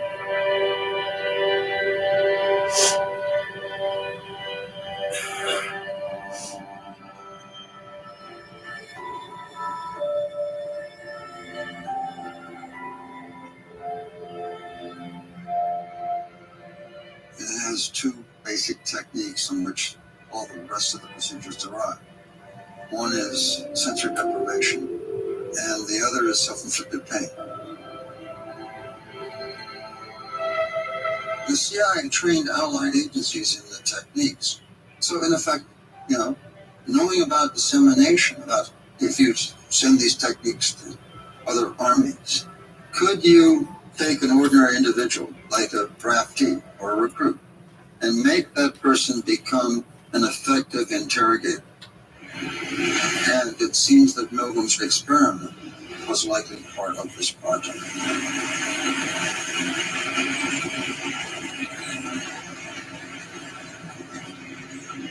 When I learn of incidents such as the destruction of millions of men, women, and children perpetrated by the Nazis in World War II, how is it possible, I ask myself, that ordinary people, who are courteous and decent in everyday life, can act callously, inhumanely, without any limitations of conscience? Under what conditions would a person obey authority who commanded actions that went against conscience? These are exactly the questions that I wanted to investigate at Yale University. The Milgram experiment, very simply, was simulated torture. This was one, all the research we've been describing is the impact of interrogation upon the subject. Milgram had another agenda, the impact of interrogation upon the interrogator. If he were to indicate the wrong answer, you would say wrong. Then tell him the number of votes you might give him. Then give him the punishment. And read the correct word pair once. He got in ordinary people who fit by all the regular scales, very normal Americans, and then he subjected them under false color to doing what he called an educational experiment, in trying to encourage people to apply ever higher voltages as a false patient kept on making mistakes. Sure. In fact, Milgram was able to encourage, at least in his first experiments, I think close to 70% to go on to apply highly dangerous and sometimes fatal shocks. I'm not going to get that man sick of that. I mean, he's hotter than that. You know what I mean? Whether the learner likes it or not, we must go on until we learn all the work. I refuse to take the responsibility of getting rid of that. I'm not, I mean, he's in there hollering. He taught you the essential that you continue teaching. There's too many left here, and I mean, geez, he gets wrong here. There's too many of them left. I mean, who's going to take the responsibility if anything happens to that gentleman? I'm responsible for anything that happens to you. Continue, please. All right, next one, slow. Lap, dance, truck, music. Answer, please. Wrong. 195 votes. Dance. He did this simply with a very simple thing, putting the person behind a wall and having a person with a white lab coat telling them that they needed to continue. Very ordinary people can be influenced by situations. And it's one of the implications of both the Milgram experiment and the Zimbardo experiment.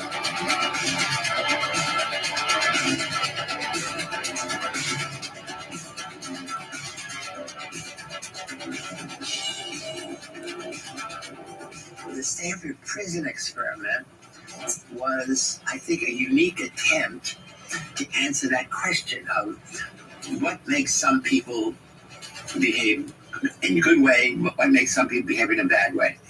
And so the idea was, let's find an evil place, and prisons everywhere in the world are evil places, and let's fill this evil place with only good people. To get the students involved, I had convinced the Palo Alto Police Department to make mock arrests of all the students who were going to be prisoners. And then they came down to the basement of Stanford Psychology Department, the place where the prison study was done.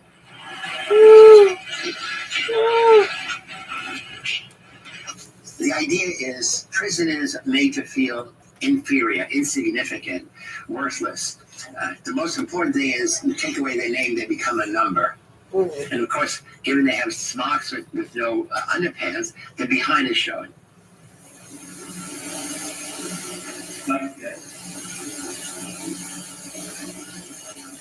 My first hour in there, it was humiliating, but it was also abrupt. It was quick.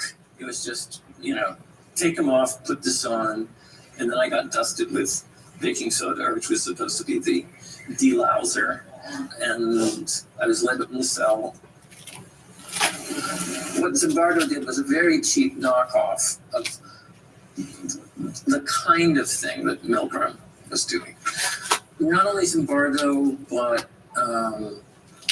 I think, the guy called John Wayne believed that ethics don't matter if the environment is artificial. And that's not true. All life is real life. We needed to get tougher with the prisoners. And it could well be that we were instructed by the experimenters to get tougher. In fact, I don't think we considered ourselves to be a subject of the experiment. We were merely a tool of the researchers to get the results they wanted from the real subjects, which we thought were the prisoners. And I decided to become the nastiest prison guard that I could make myself. 2, 3, 4, 5, 6, 7. I was responsible for coming up with all of these routines that I would put the prisoners through, where I'd have them stand in a line, recite their numbers, do push-ups, do jumping jacks.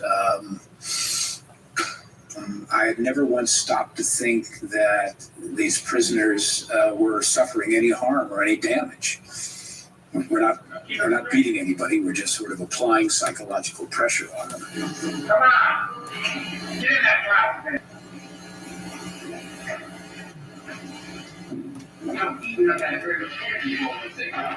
It harms me. How does it harm you? How does it harm you? Just to think about it, knowing that people can be like that? Yeah.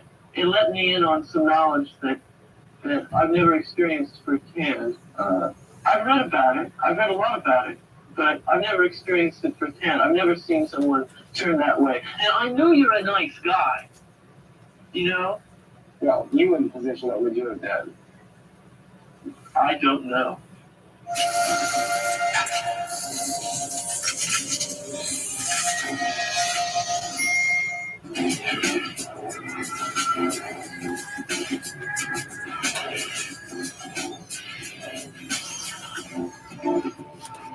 The world is driven by dreamers, shaped by thinkers, and those with vision.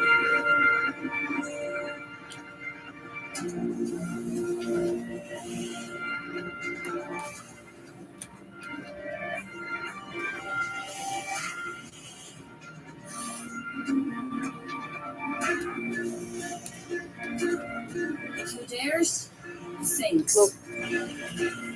We dare to ask.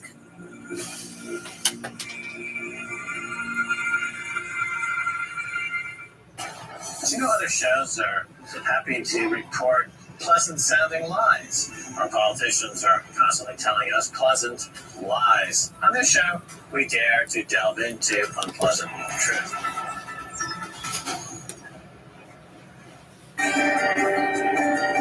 Is your media a reflection of reality?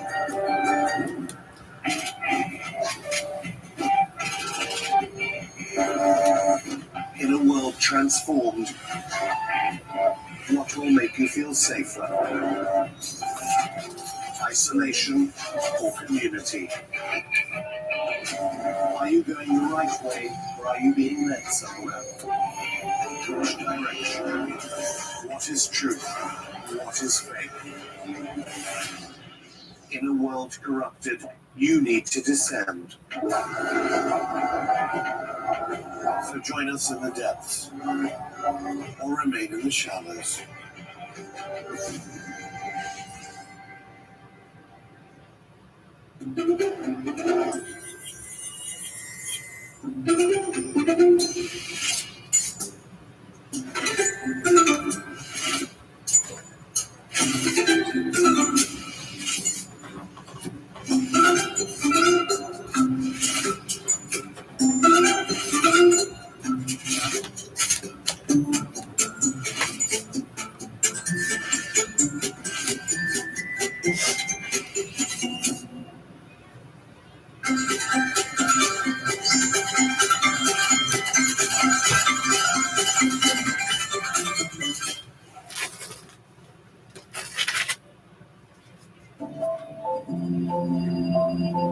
When all truths seem wrong, when all rules just don't hold, and a new world is yet to shape out, disdain becomes the etiquette, and engagement equals betrayal. When so many find themselves worlds apart, we choose to look for common ground.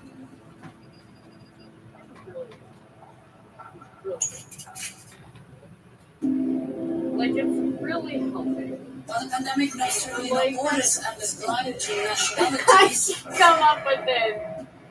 Because I was literally breaking my wrist, my so many goddamn times. As emerge, we don't have a therapy, we don't have a vaccine. The whole world needs to take action and be ready. It's not a joke. People are dying. Judgment is coming! crisis is unprecedented in modern times. Do better. We should be doing better.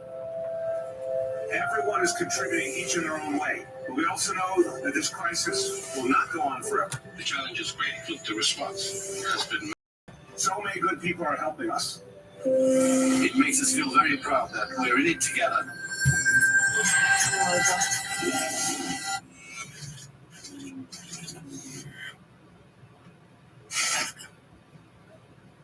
Если один делить на x будет стремиться к нулю.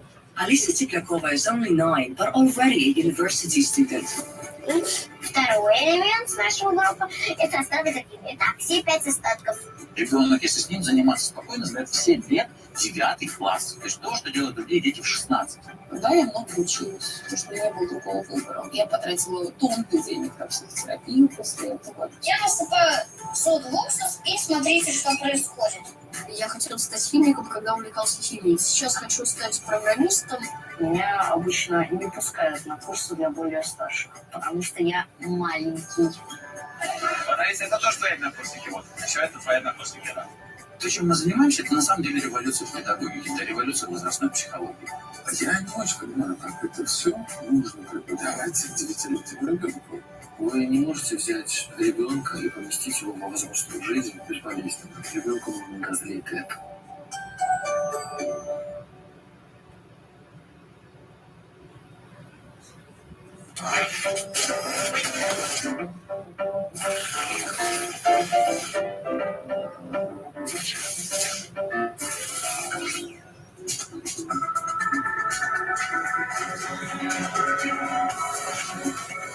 Anti-COVID protests across Europe. Amnesty International blasts discrimination against the unvaccinated as states impose harsh measures. We discuss the issue with a panel of guests. We are witnessing a major action of discrimination. A lot of inequalities that go beyond just notions of ideologies. I think that's where it does kind of seems to be very disproportionate and actually taking away the choice. A grim start to the year in the US. Carjackings and transport crime are soaring, all coming amid police budget cuts. French environmentalists sound the alarm over plans to extend the Paris metro, citing fears it will endanger the local ecosystem and see a forest bulldoze. From the moment we destroyed part of the biodiversity and life of the planet in sand, it is not easy to restore that. I find the action to be a negative one, especially since there's no shortage of metros in Paris.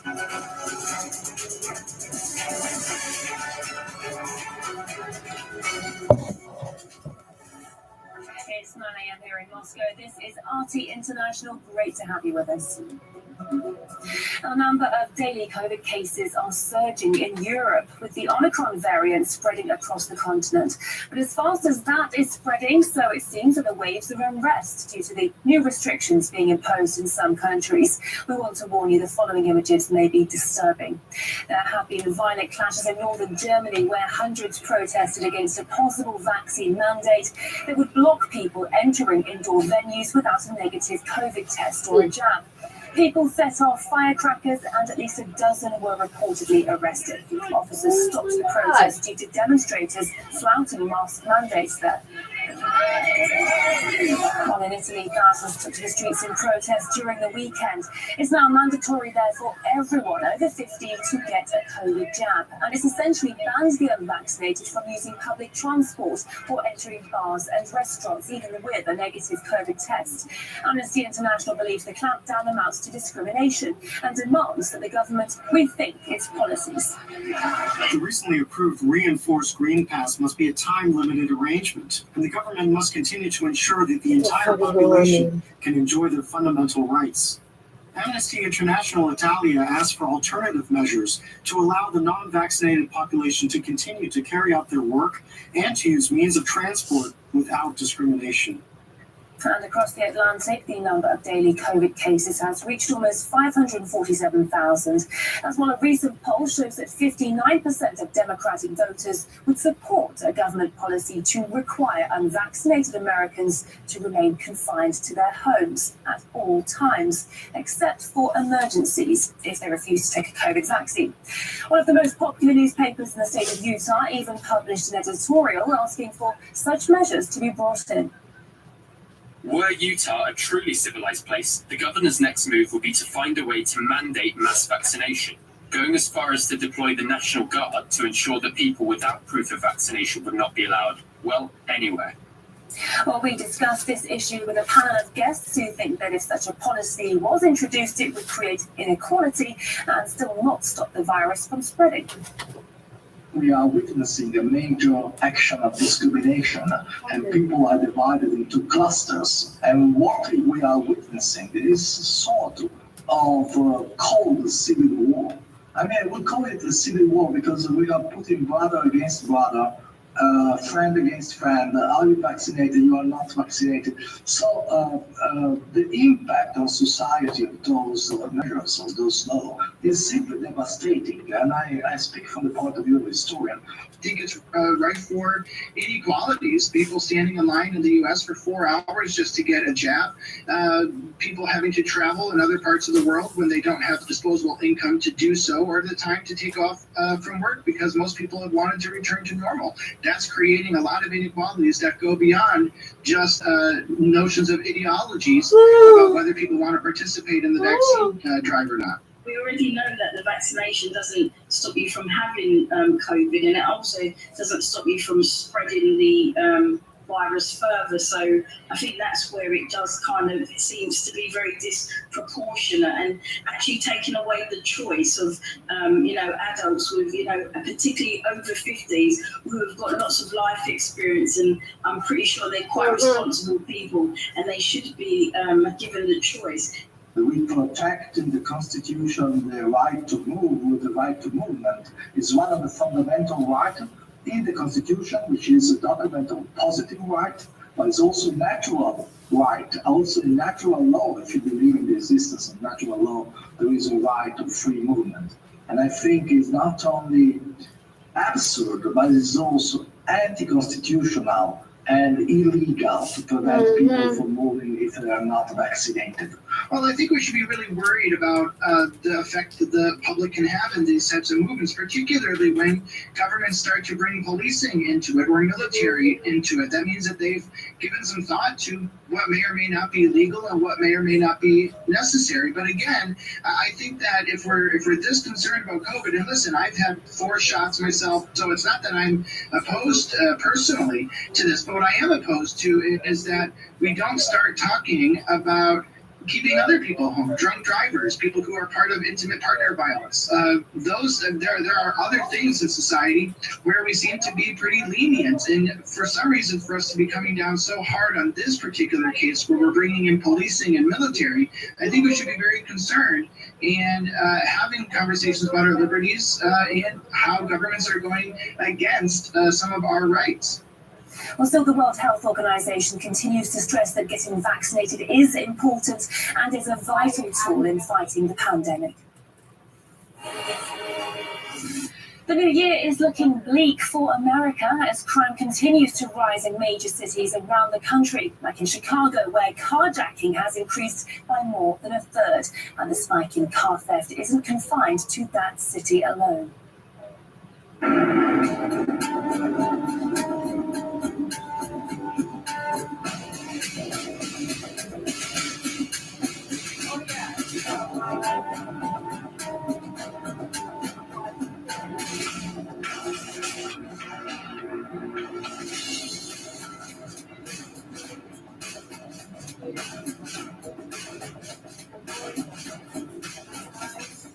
There are a few things that sound more terrifying than carjacking.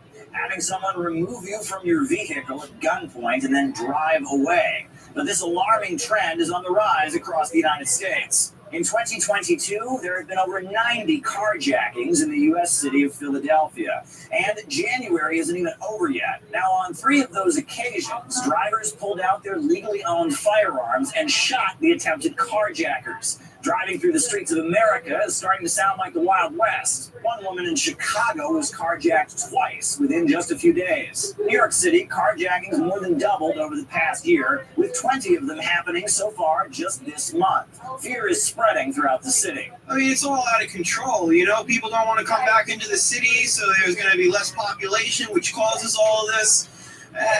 People got to come back. People got to get going with life again. But I understand it's scary, right? Maybe this new mayor, he carries a gun himself, right? What does that say? I also heard something about a DA who wanted to get rid of the minor crimes and let them go unpunished. I think it's a big mistake. I travel from Jersey, okay? Even Jersey is not safe. Travel from Jersey, come from Elizabeth to here. It's terrible inside the system here. Every day, I gotta feel worried about my life, Traveling, commuting from Jersey to New York. It's terrible. The subways are not exactly a safe alternative. A woman was recently pushed to her death by a homeless man at the Times Square subway station. The mayor has come up with reassuring advice. New Yorkers are safe on the subway system.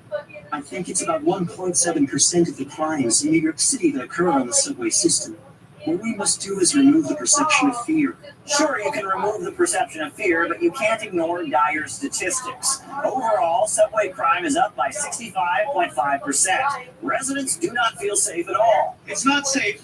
I take the subway every single day. There's no police presence. I think it's really terrible. I can only imagine how scared those people must be. Like I said, for the carjacking, you need a task force, special units for that, special units in the subway. We need police in the subway. That's definite. Because myself, I got attacked myself. Coming to work and from work, I got attacked. The crime can strike anywhere. A woman was stabbed to death in an upscale furniture store in Los Angeles. Her grieving father spoke up, blaming the soft on-crime approach of some politicians. We have a lot of politicians that somehow forgot about people.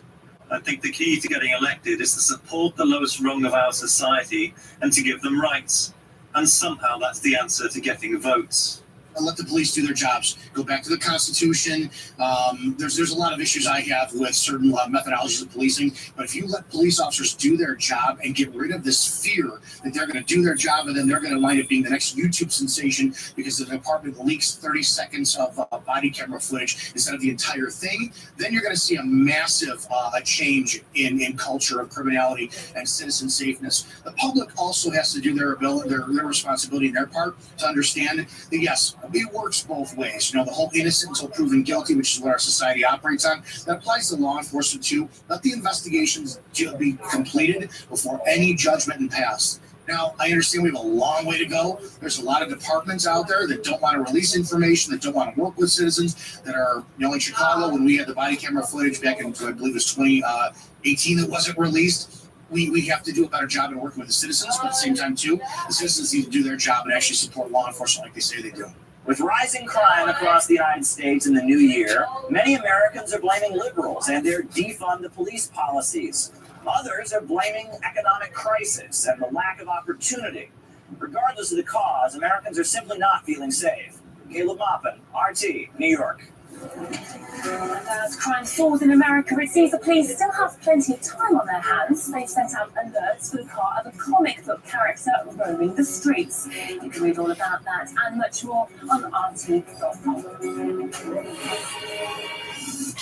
Gender-neutral language is becoming obligatory for midwives, nurses and other professions giving emotional and physical support in Britain and the US, and some of them are less than keen to get on board. Among them are those behind the UK-based Twitter account Sex Not Gender Nurses and Midwives, which provides a platform for those frustrated with the new terminology.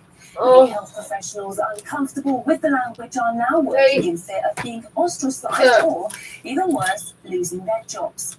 Isabella Malvin, US-based podcaster and home birth attendant, says there's an anti-human ideology behind this.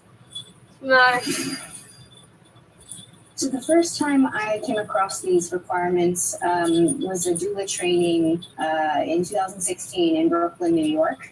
And my initial reaction was to go along with it. I couldn't imagine how it would be hurtful to anyone because I was told that it was modern language, it was inclusive language, and we wouldn't want to make anyone feel bad.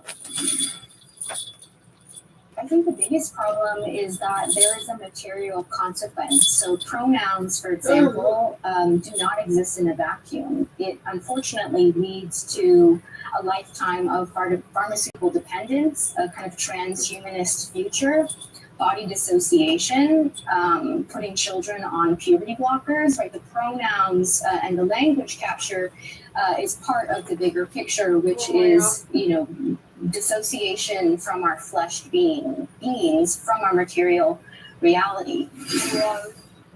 I don't think we're ever going to live in a world where everyone is comfortable and included. I'm wildly offended by things every day as a woman living in this world, to expect this kind of utopia where no one's feelings are hurt.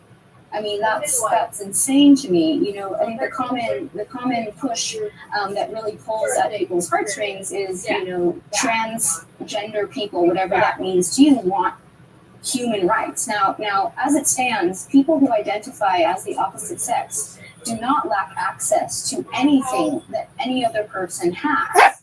They are simply male and female, and what they want, what the advocacy is being pushed, what they're advocating for is unlimited access to cosmetic surgeries and wrong sex hormones. And I would really ask people to consider that this is not a human rights issue.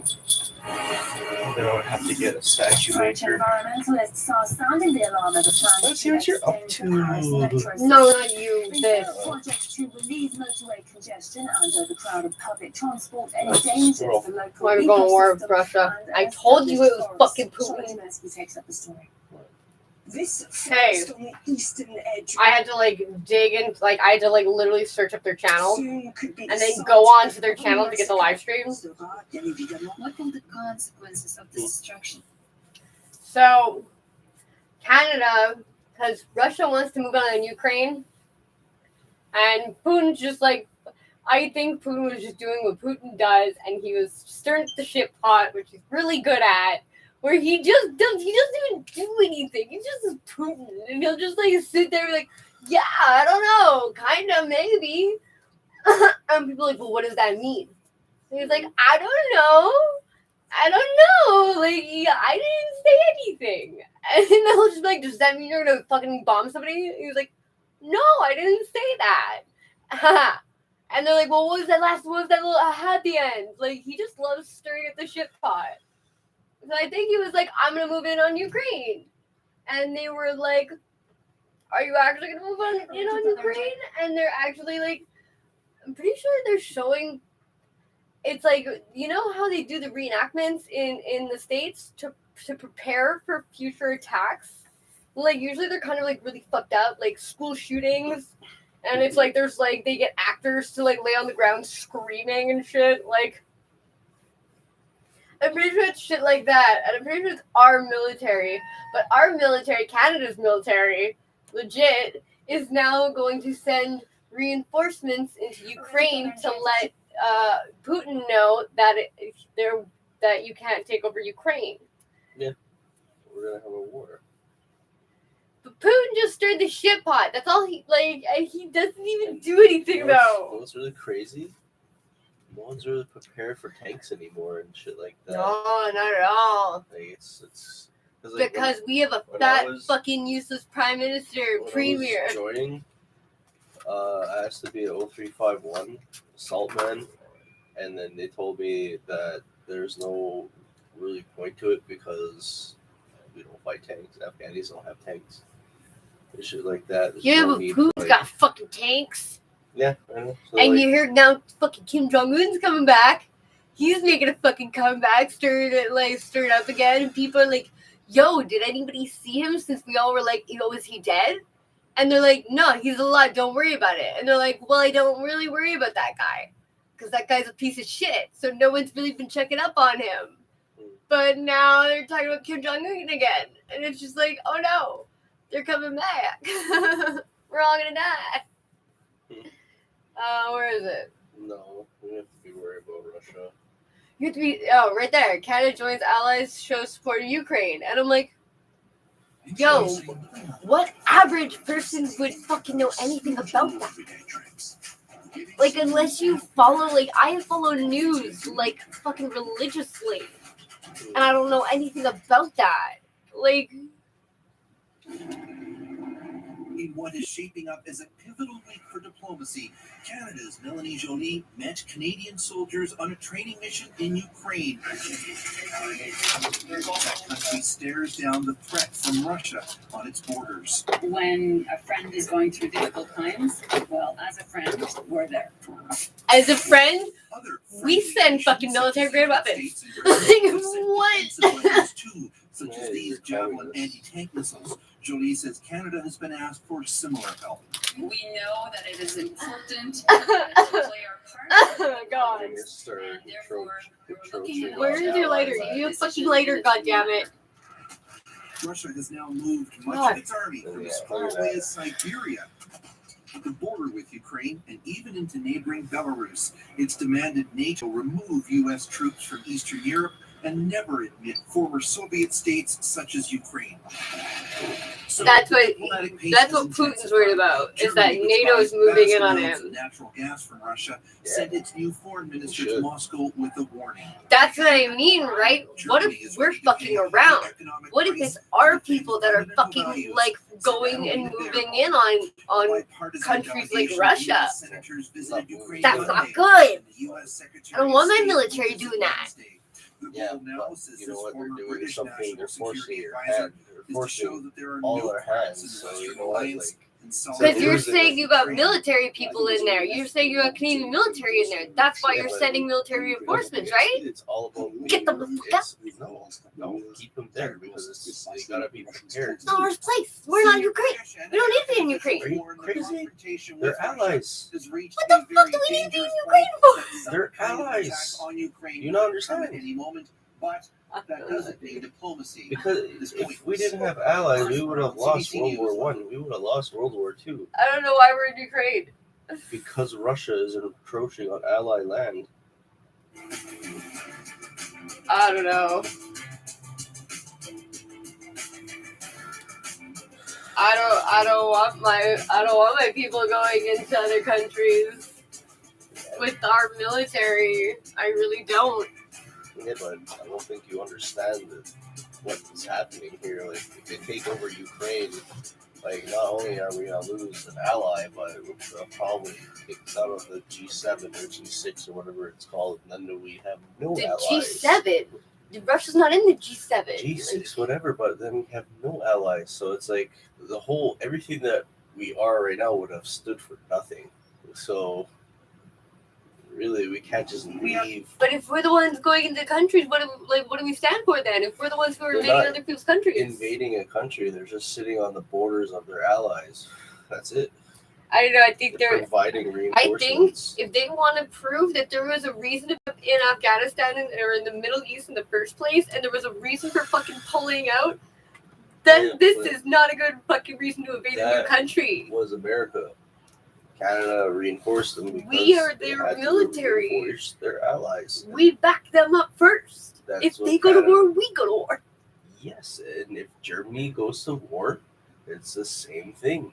Just like America are our allies, Germany are our allies too. So is UK. It's what it is. And if we lose that, then what's to stop Russia from doing what Hitler did? Well, more and more Canadians are getting vaccinated. That's why we need them. I don't want to be talking Russian. This much from the neck.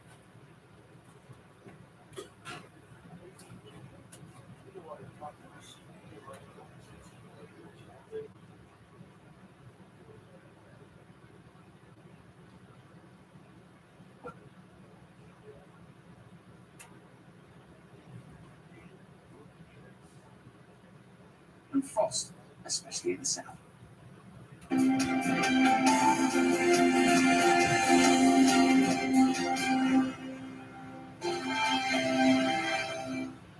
Hello there, I'm Eamon. And I'm Isabel. And you're watching the GB News digital stream across the United Kingdom. And around the world. If you're here in the UK, you can also watch us on your TV screen. GB News is Freeview Channel 236. On Sky, we're Channel 515. 626 on Virgin Media. Just remember, you might need to retune your TV to watch the channel. And if you are doing that, find out more about retuning by going to gbnews.uk. Join my show Farrar, 7 p.m. till 8 p.m. Monday through Thursday. And there you will get opinion, analysis.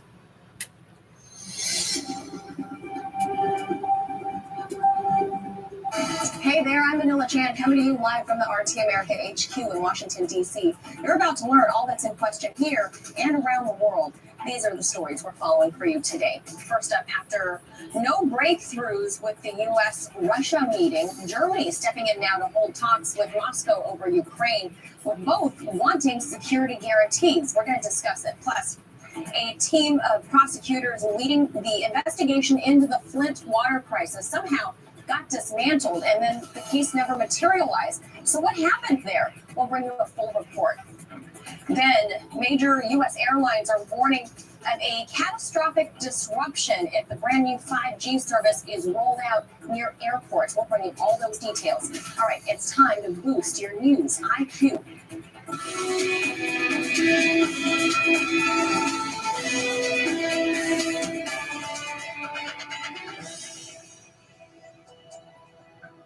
Russia's top diplomat Sergei Lavrov met with Germany's new foreign minister today in Moscow. The two ministers focused on what NATO calls a buildup of Russian troops on Ukraine's eastern border. Russia maintains that the troops are training there because of threatening deployments and threats to possibly include Ukraine within the future boundaries of NATO, an alliance which has been steadily growing eastward since the 1990s. The two foreign ministers also discussed the banning of RT's new German language carrier from YouTube by a satellite company in that country. For more on that, let's go to RT's Donald Porter. One of the main topics of discussion was the fate of RT's German language channel, RTDE. To remind our viewers, it was banned from YouTube in Germany within just 24 hours of its creation. Official German media regulators have taken it off of one of the major broadcast satellites in Germany, and the channel has been facing financial problems, likely connected to what's seems like a certain bias against RTDE. We heard from the Russian Foreign Minister Sergei Lavrov. He said that the German state was directly involved in this violation of free journalism, going even as far to say that sanctions might have to be taken if the matter is not resolved. Now, as for the German Foreign Minister, for her part, she said that the German state had nothing to do with it. Let's take a listen to what they said. As for state interference regarding RTDE, well, that's just not true. We have ground to believe that the German government has something to do with what is happening. Now, that wasn't all Baerbock had to say about RTDE, though. She actually went on at length about the channel's popularity, that it was the fourth most popular on social media. Based on what she was saying, you might even think she was one of our fans. RTDE has confirmed it's the fourth largest on social media.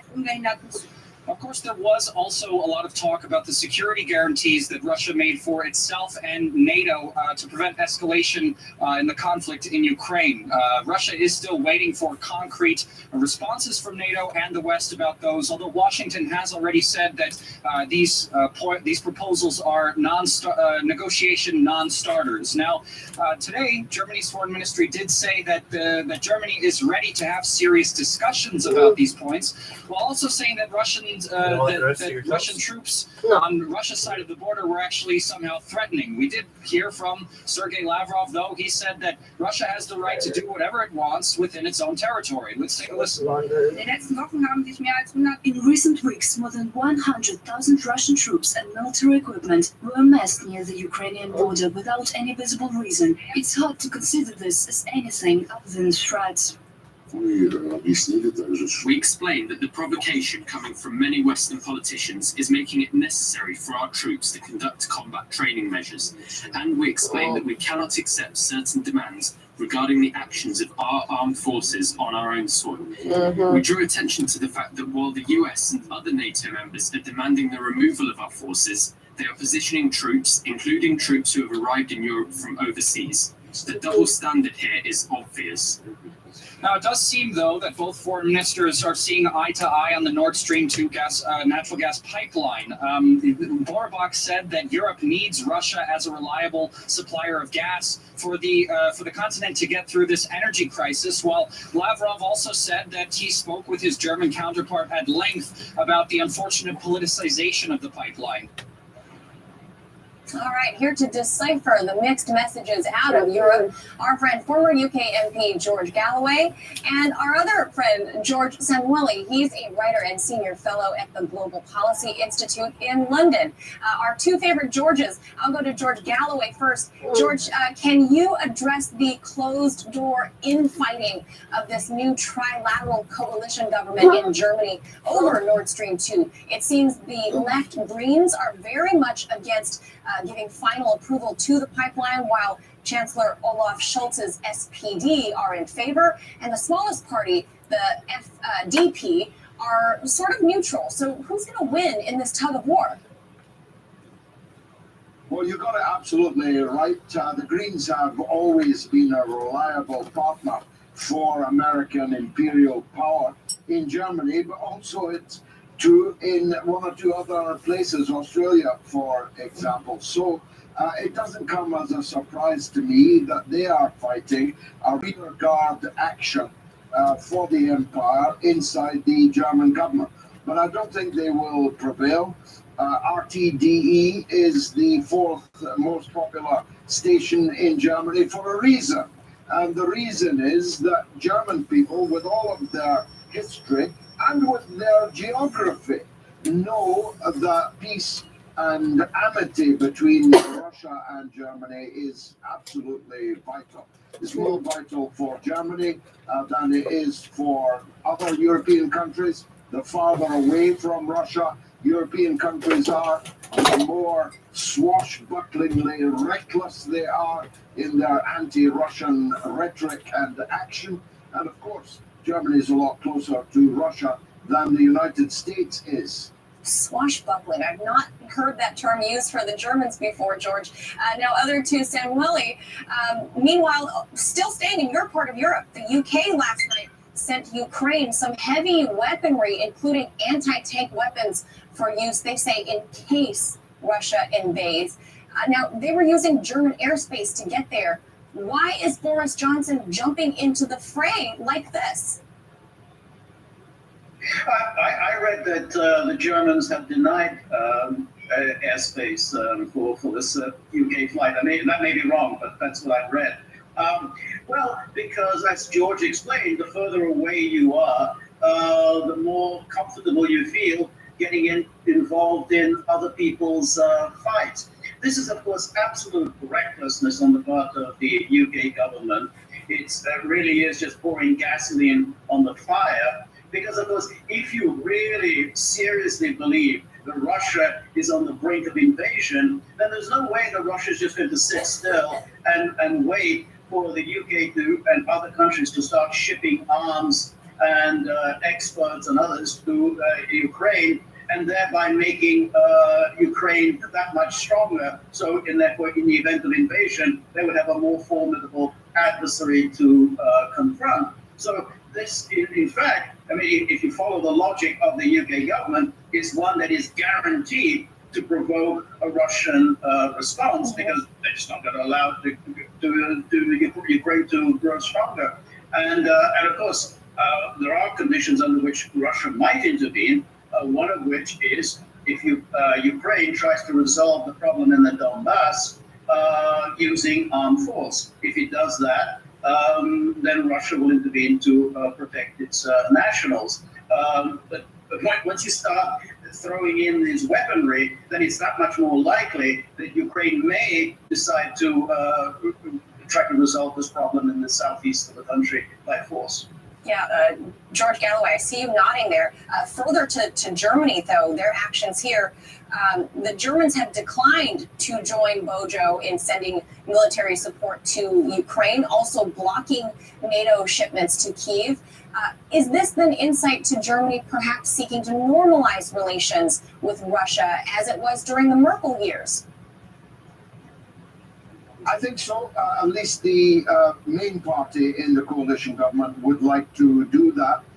The Labour Party equivalent, the SPD, would like to do that. But as you rightly said, it's a hydra-headed government with some pretty rum partners on whom it depends. May have to depend on Mrs. Merkel's party to get some stability on foreign relations with Russia. I agree with my namesake, George. I must say I charted the flight paths myself last night, and these British military flights did not actually go across German airspace, which must mean that the Germans asked them not to or told them that they could not, which is another example of how reckless the British have been and how more sensible the Germans are being. And so I'm glad these talks took place today with the most important and powerful European country between Lavrov and the German foreign minister. And I very much hope that they succeed. Now, George Samueli, speaking of NATO, the bloc is now entering space. Following, obviously, the U.S.-led move on this into space. The policy was released last night. Now, this sounds almost crazy to me as I'm saying it, but with the U.S. already having Space Force as a branch, an official branch of this military, this would then allow member states to basically piggyback. What do you make of NATO in space? Well, NATO doesn't have any serious existence of its own. I mean, it's simply a fig leaf for the United States. The idea that these 30 countries have any real say in military matters about what to do with Russia and so on, it's a fiction. I mean, NATO's function is it's a fig leaf for the United States that it can use this unwieldy alliance to project its power, certainly into Middle East and North Africa, and what the goal of NATO expansion is to move ever eastward, so that NATO and the United States will come to occupy Central Asia and the Far East and into Kazakhstan. That's the goal. So the whole Eurasian continent will come under the sway of the United States. It was written about by Zbigniew Brzezinski. He articulated this in 1997, and the United States has followed this line. Russia knows that this is what the United States is about. China knows that this is what the United States is about, which is why they're not putting up with it. But there's no question that that's the goal. I mean, the individual NATO countries, they don't have any say in this matter. They just do as they're told. George Galloway, I'll give you the final word on this. Talk about NATO expansion. We're going to space now. Well, that well-known North Atlantic power, Colombia, is of course a member of NATO. The fighting forces of Italy are members of NATO. But they're not actually much of a space force or much of a land force. Neither is Belgium, neither is Norway. None of these countries are serious players, either on land or in space. As George just pointed out, these people are merely a badge behind which stands the United States, which is why I've said to you before, if this shooting war begins, this bloody, bloody war, which the British Defense Minister seemed to be glorying in this morning, it'll be American boys that die. It'll be British boys that die. Trust me, there will be no Italians dead on the battlefield in a war with Russia over eastern Ukraine.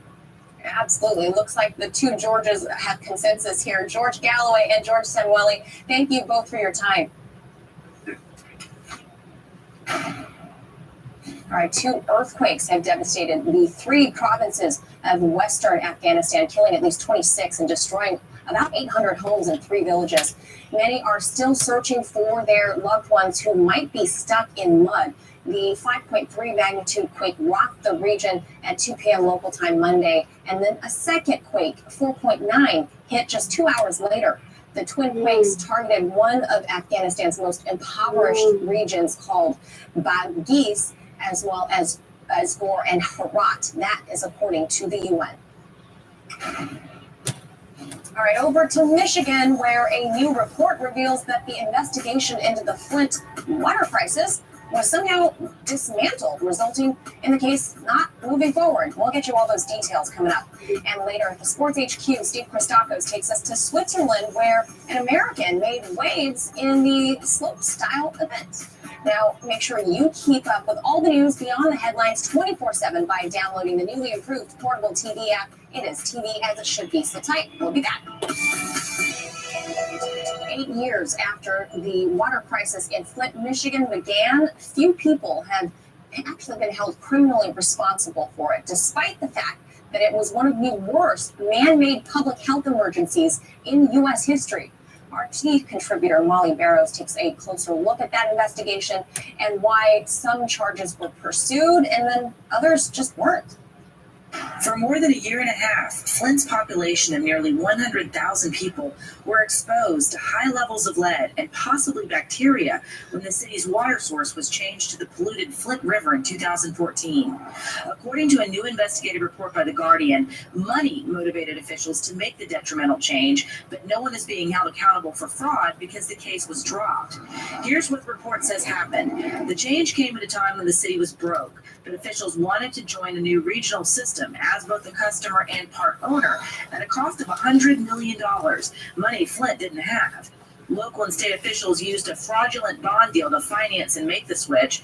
The deal also included using water from the Flint River until the new system was online. The result was disastrous. The polluted water was left largely untreated, causing pipes to corrode and leak lead into the supply. Experts believe as many as 14,000 children under the age of 6 may have been exposed and suffered from the poisoning. Government leaders ignored public complaints about the water quality, including smell, taste, and color, until citizens gathered their own scientific data, which revealed it was polluted. A state of emergency was declared for the city, fresh water was brought in for the people, and investigations were launched into what happened. A team of prosecutors and investigators under Republican Attorney General Bill Chouette were building a racketeering case against the architects of the bond deal that sparked the disaster. Sources told The Guardian the case was, quote, widespread and set to implicate additional state officials who played a role in the poisoning of Flint under RICO laws, which are often used in prosecuting organized crime cases. But the RICO charges never materialized. When Democrat Dana Nessel was elected Michigan Attorney General in 2018, she dismantled Chouette's team and brought in a new one that didn't include financial fraud charges. Nessel's investigation resulted in the arrests of 9 government and health officials last year on a total of 41 counts, quote, related to a series of alleged actions and inactions that created the historic injustice of the Flint water crisis. They included former Michigan Governor Rick Snyder for neglected duty and the former head of the state health department, Nick Lyon, on multiple involuntary manslaughter charges. The men are still fighting accusations in court, but most of the charges against the 9 defendants have been dropped or dismissed.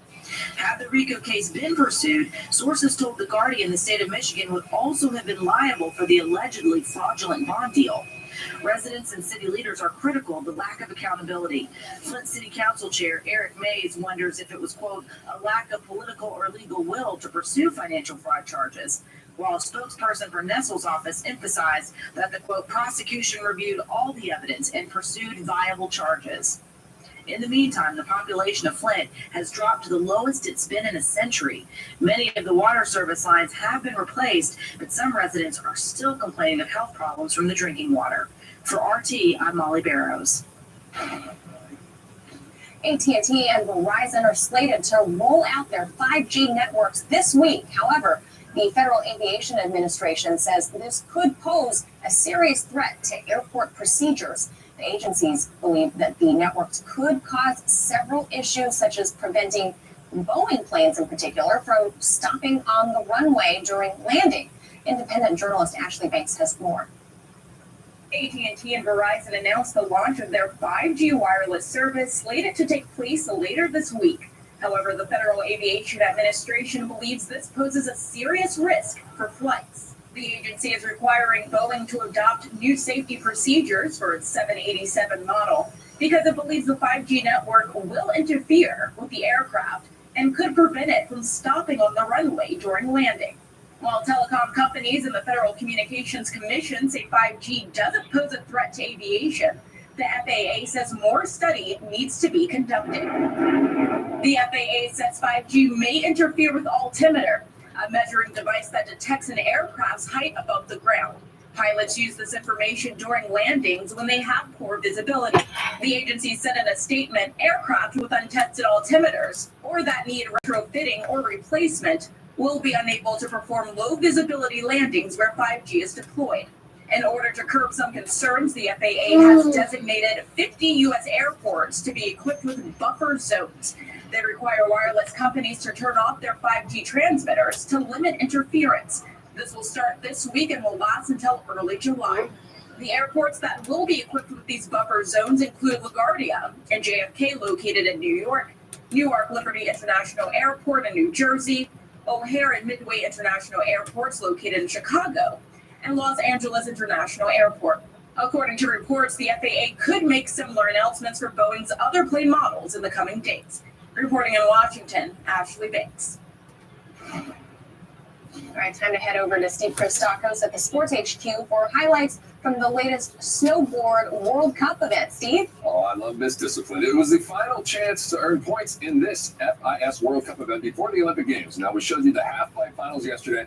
It was time for the slope-style finale in Switzerland. So the Locks Open, always a fun venue where 140K of Swiss franc was up for grabs, and more importantly, some of the last spots in the Beijing Olympics. So American youngster Sean Fitzsimmons right here made sure not to waste the opportunity. The 21-year-old scored a winning run of 80.91, which included a board slide underflip 6, tail grab, front side triple 1440, a backside triple 1440, and a front side 720 stale.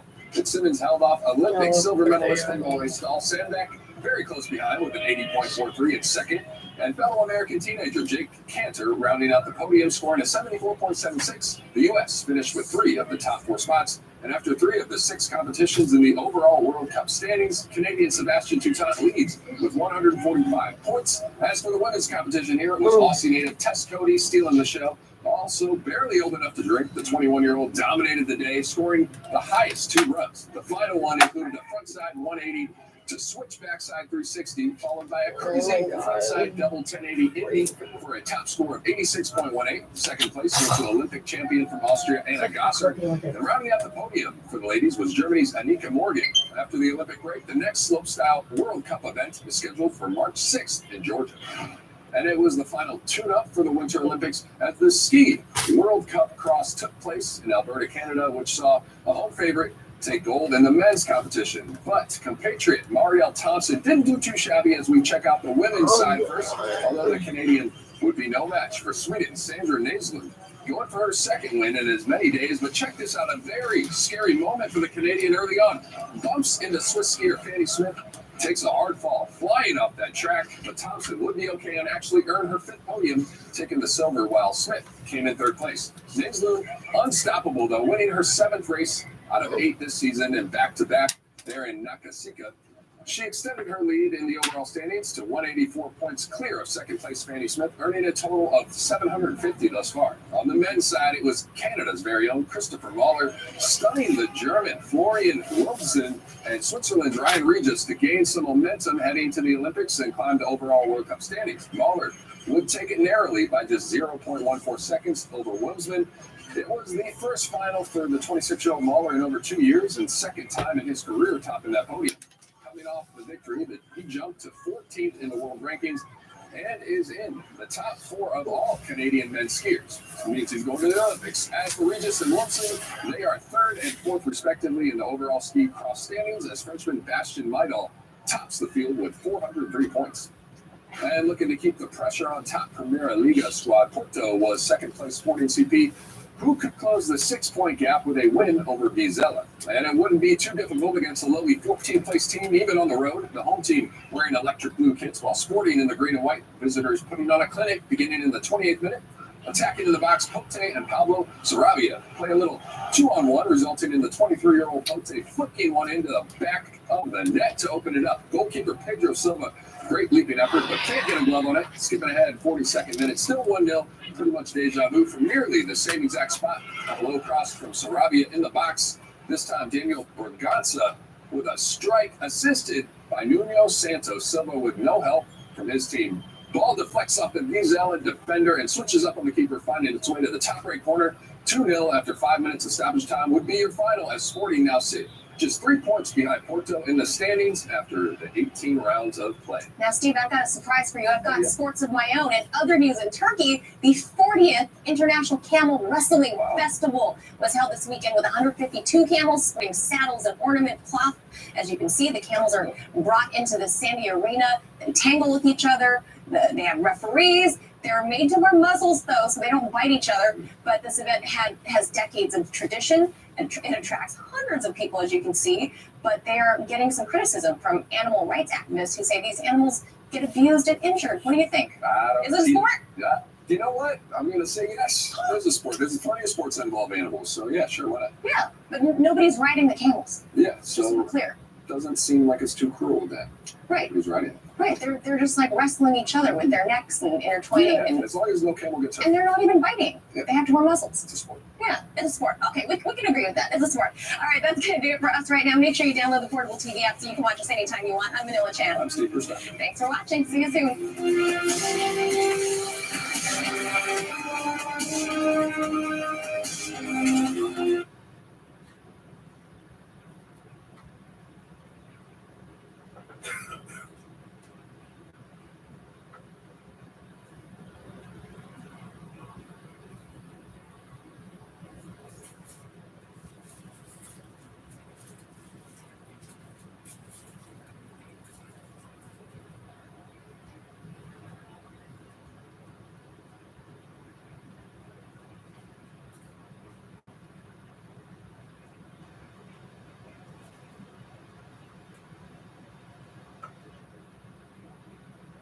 had all these qualities. And this is also the ethic promoted by corporations. It is the ethic of unfettered capitalism. It is the misguided belief that personal style and personal advancement mistaken for individualism are the same as democratic equality. It is the celebration of image over substance. We have a right in the cult of the self to get whatever we desire. We can do anything, even belittle and destroy those around us, including our friends, to make money, to be happy, and to become famous. Once fame and wealth are achieved, they become their own justification, their own morality. How one gets there is irrelevant. It is this perverted ethic that gave us Wall Street bankers and investment houses that willfully trashed the global economy, stole money from tens of millions of small shareholders who had bought stock in these corporations for retirement or college. The heads of these corporations, like the winners in a reality television program, who lied and manipulated others to succeed, walked away with hundreds of millions of dollars in bonuses and compensation. The ethic of Wall Street is the ethic of celebrity. But the tantalizing illusions offered by our consumer culture are vanishing as we head towards collapse. The ability of the corporate state to pacify the country by extending credit and providing cheap manufactured goods to the masses is gone. The jobs we are shedding are not coming back, as Lawrence Summers tacitly acknowledges when he talks of a jobless recovery. The belief that democracy lies in the choice between competing brands and the freedom to accumulate vast sums of personal wealth at the expense of others has been exposed as a fraud. Freedom can no longer be conflated with the free market, and the travails of the poor are rapidly becoming the travails of the middle class, especially as unemployment insurance runs out. Class warfare, once buried under the happy illusion that we were all going to enter an age of prosperity with unfettered capitalism, is returning. How will we cope with our decline? Will we cling to the absurd dreams of imperial power and the fantasies of a glorious tomorrow? Or will we responsibly face our stark new limitations? Will we heed those who are sober and rational, those who speak of a new simplicity and humility in an age of imperial as well as material decline? Or will we follow the demagogues and charlatans who rise up in moments of crisis to offer fantastic visions of new glory? Will we radically transform our system to one that protects the ordinary citizen and fosters the common good, that defies the corporate state, that dismantles empire? Or will we employ the brutality and technology of our internal security and surveillance apparatus to crush dissent and drive us into a new dark age? In his book, Democracy Incorporated, Sheldon Wolin, who taught political philosophy at Berkeley and later at Princeton, uses the phrase inverted totalitarianism to describe our political system.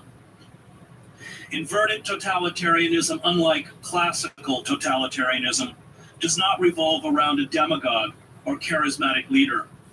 It finds expression in the anonymity of the corporate state. It purports to cherish democracy, patriotism, and the Constitution, while manipulating internal levers to subvert and thwart democratic process.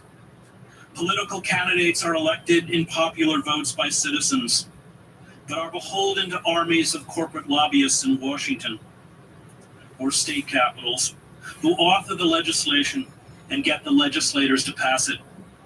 The corporate media controls nearly everything we read, watch, or hear. It imposes a bland uniformity of opinion It diverts us with trivia and celebrity gossip. In classical totalitarian regimes, such as Nazi fascism or Soviet communism, economics was subordinate to politics. Under inverted totalitarianism, the reverse is true, Wolin writes. Economics dominates politics. And with that domination comes different forms of ruthlessness. The Obama brand offers us an image that appears radically individualistic and new. This image inoculates us from seeing that the old engines of corporate power and the vast military-industrial complex continue to plunder the country. Brand Obama is about being happy consumers. We are entertained, we feel hopeful, we like our president, we believe he is like us. But like all branded products spun out from the manipulative world of corporate advertising, we are being duped into doing and supporting a lot of things that are not in our interest. What for all our faith and hope has the Obama brand given us? His administration has spent, lent or guaranteed $12.8 trillion in taxpayer dollars to Wall Street and insolvent banks in a doomed effort to reinflate our bubble economy, a tactic that at best forestalls catastrophe and will leave us broke in a time of profound crisis. Brand Obama has allocated nearly $1 trillion in defense-related spending and a continuation of our doomed imperial project in Iraq, where military planners now estimate that some 70,000 troops will remain for the next 15 to 20 years. Brand Obama has expanded the war in Afghanistan, including the use of drones sent on cross-border bombing runs into Pakistan that have left over 700 civilians dead since Obama took office. Brand Obama has refused to ease restrictions so workers can organize, and because of pressure from the for-profit healthcare industry, will not consider single-payer, not-for-profit healthcare for all Americans. And Brand Obama will not prosecute the Bush administration for war crimes, including the use of torture, and has refused to dismantle Bush's secrecy laws or restore habeas corpus. Corporations which control our politics no longer produce products that are different, but brands that are different. And Brand Obama does not threaten the core of the corporate state any more than did Brand George W. Bush. The Bush brand collapsed. We became immune to its studied folksiness. We saw through its artifice. And this is a common deflation in the world of advertising. So we have been given a new Obama brand with an exciting and faintly erotic appeal. Benetton and Calvin Klein were the precursors to the Obama brand, using ads to associate themselves with risque style and progressive politics. It gave their products an edge. But the goal, as with all brands, was to fool passive consumers. The brand is an experience. The decline of American empire began long before the current economic meltdown or the wars in Afghanistan and Iraq. It began before the first Gulf War or Ronald Reagan. It began when we shifted, in the words of the Harvard historian Charles Mayer, from an empire of production to an empire of consumption. By the end of the Vietnam War, when the costs of the war ate away at Lyndon Johnson's Great Society, and domestic oil production began its steady, inexorable decline, we saw our country transform from one that primarily produced to one that primarily consumed. We started borrowing to maintain a lifestyle as well as an empire we could no longer afford. We began to use force, especially in the Middle East, to feed our insatiable thirst for cheap oil. And the bill is now due. America's most dangerous enemies are not Islamic radicals, but those who sold us the perverted ideology of free market capitalism and globalization. They have dynamited the foundations of our society. In the 17th century, these speculators would have been hung. Today, they run the government and consume billions in taxpayer subsidies. These corporate forces will never permit real reform. It would mean their extinction. The oil and gas industry will never allow us to achieve energy independence. That would devastate their profits. Real reform would wipe out tens of billions of dollars in weapons contracts. It would cripple the financial health of a host of private contractors from Lockheed Martin to Boeing to Northrop Grumman, Raytheon, Halliburton, Blackwater, now renamed Z. And it would render obsolete the existence of the U.S.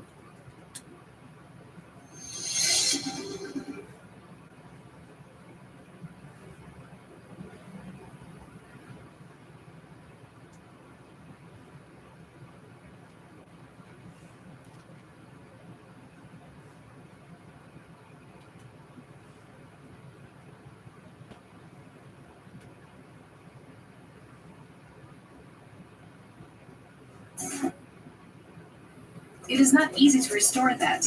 I find the action to be a negative one, especially since there's no shortage of metros in Paris.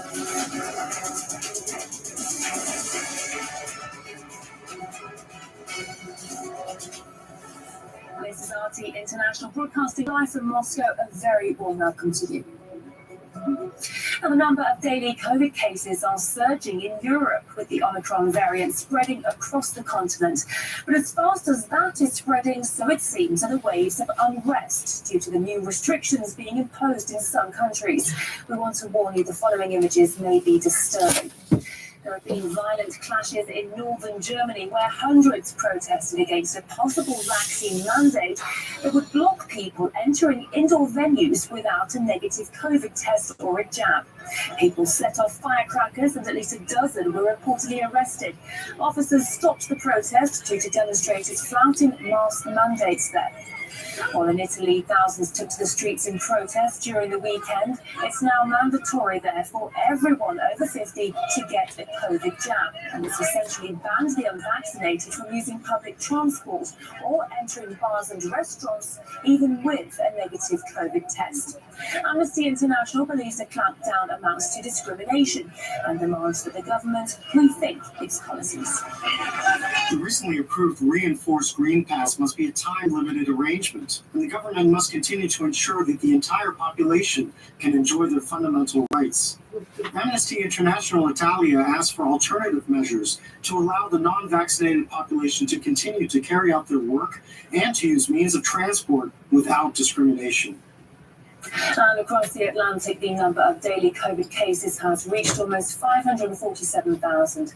That's while a recent poll shows that 59% of Democratic voters would support a government policy to require unvaccinated Americans to remain confined to their homes at all times, except for emergencies, if they refuse to take a COVID vaccine. One of the most popular newspapers in the state of Utah even published an editorial asking for such measures to be brought in. Were Utah a truly civilized place, the governor's next move would be to find a way to mandate mass vaccination, going as far as to deploy the National Guard to ensure that people without proof of vaccination would not be allowed, well, anywhere. Well, we discussed this issue with a panel of guests who think that if such a policy was introduced, it would create inequality and still not stop the virus from spreading. We are witnessing a major action of discrimination, and people are divided into clusters. And what we are witnessing is sort of cold civil war.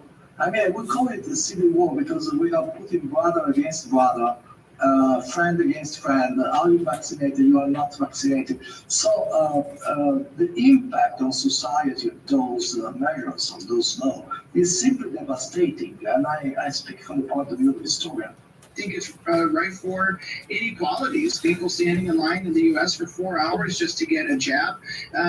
People having to travel in other parts of the world when they don't have disposable income to do so, or the time to take off from work because most people have wanted to return to normal. That's creating a lot of inequalities that go beyond just notions of ideologies about whether people want to participate in the vaccine drive or not. We already know that the vaccination doesn't stop you from having COVID, and it also doesn't stop you from spreading the virus further. So I think that's where it does kind of, it seems to be very disproportionate, and actually taking away the choice of, adults with, particularly over 50s who have got lots of life experience, and I'm pretty sure they're quite responsible people, and they should be given the choice. We protect the Constitution, the right to move, the right to movement is one of the fundamental rights in the Constitution, which is a document of positive right, but it's also a natural right. Also in natural law, if you believe in the existence of natural law,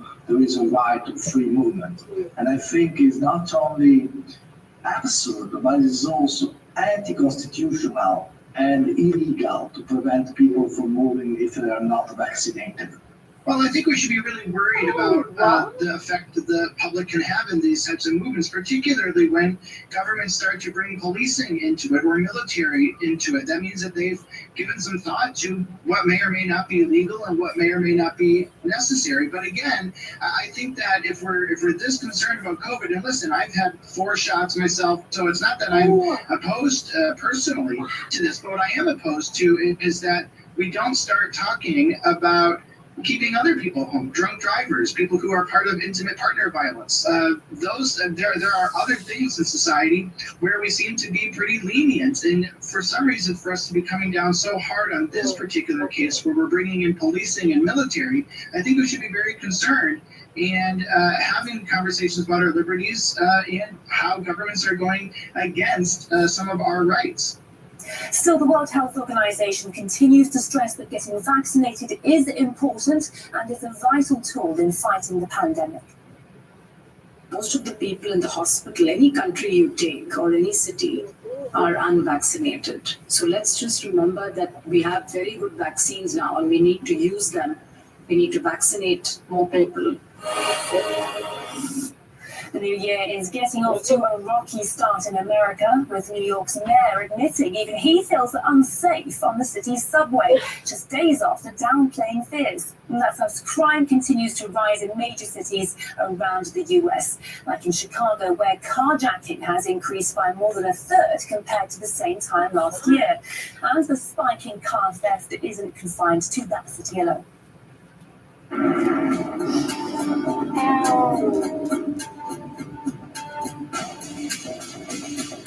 That's road rage, not carjacking.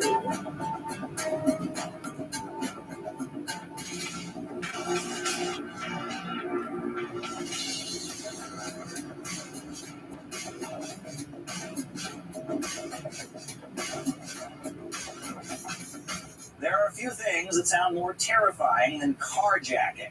Having someone remove you from your vehicle at gunpoint and then drive away. But this alarming trend is on the rise across the United States. In 2022, there have been over 90 carjackings in the U.S. city of Philadelphia. And January isn't even over yet. Now, on 3 of those occasions, drivers pulled out their legally owned firearms and shot the attempted carjackers. Driving through the streets of America is starting to sound like the Wild West. One woman in Chicago was carjacked twice within just a few days. So New York City carjackings more than doubled over the past year, with 20 of them happening so far just this month. Fear is spreading throughout the city. I mean, it's all out of control. You know, people don't want to come back into the city, so there's going to be less population, which causes all of this.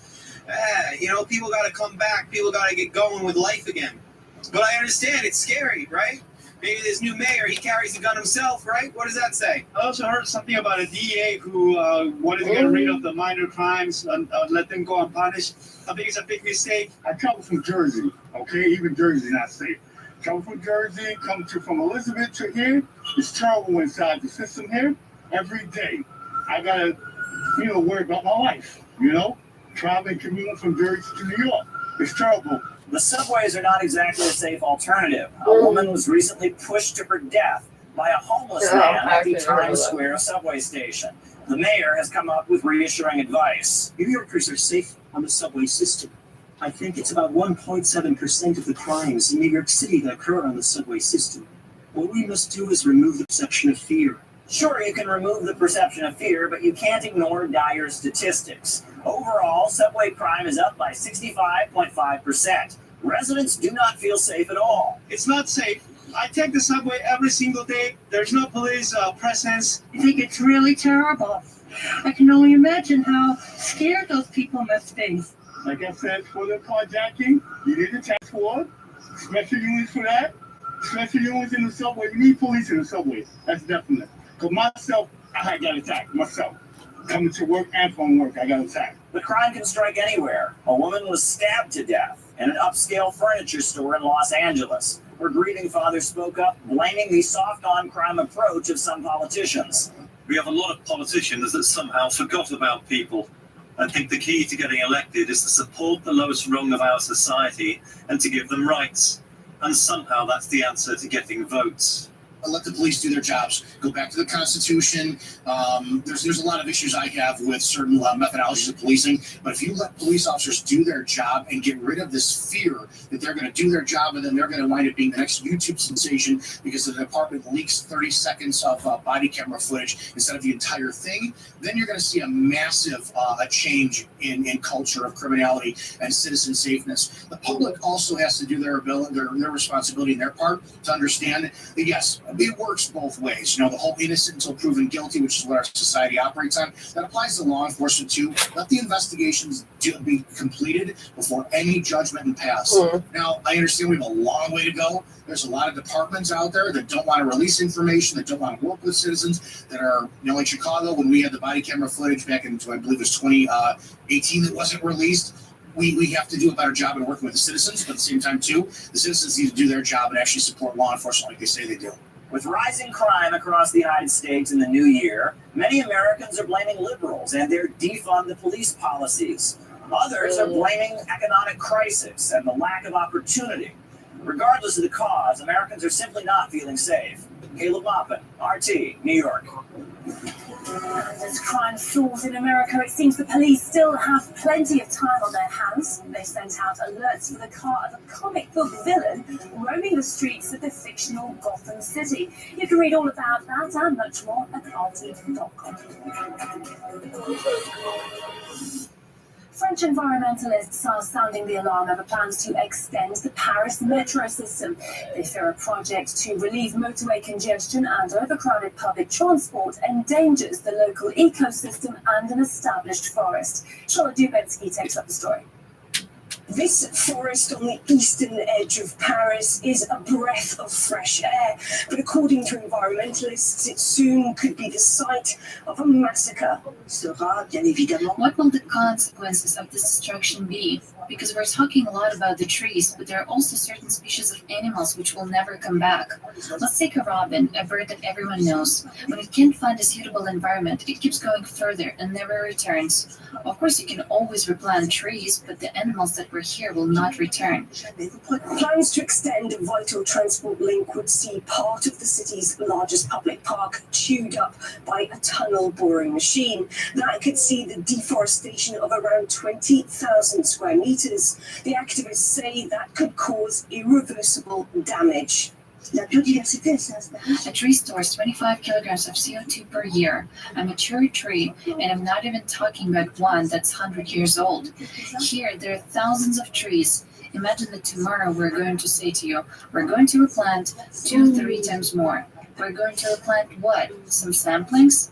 Online petition against the extension of the metro here has already gathered more than 60,000 signatures. In Vincent, the area around the forest, most people we spoke to were concerned about the ecological impact it would have. The move could be good, but if it is to cut out part of the Bois de Vincennes, I think it's not the best thing to do. I think they're trying to minimize things by saying that they are going to plant new trees, but from the moment we destroy part of the biodiversity. and life of the Bois de Vincennes. It is not easy to restore that. Given the environmental situation, I find the action to be a negative one, especially since there's no shortage of metros in Paris. So cutting down trees for 3 stations is a bit silly, especially since we can find other means of transport, such as buses. The company in charge of the project has also tried to reassure residents that it would compensate for the deforestations by replanting a zone that's 3 times larger than that's being destroyed. But that doesn't wash with activists. What upsets us is there are alternatives which seem to us to be neglected. The main alternative, which is absolutely clear to see, is that there is an already existing tunnel, which has been there for decades. Why can't it be used, this tunnel that exists? Even if it means broadening and extending it, why is there a massacre of an oak forest which has been here for 100 years? A public inquiry will now be held to determine whether these trees, some of which have stood here for over 160 years, will continue to grace this corner of the French capital or not. Charlotte Dubinsky, RT, Bois de Vincennes, Paris. Gender-neutral language is becoming obligatory for midwives, nurses and other professions, giving emotional and physical support in Britain and the US, and some of them are less than keen to get on board. We no longer use words like woman and mother, birthing bodies, birthing people, birthing person, menstruator. New York midwife speaks out against trans madness after being forced to use woke terms for women in labour.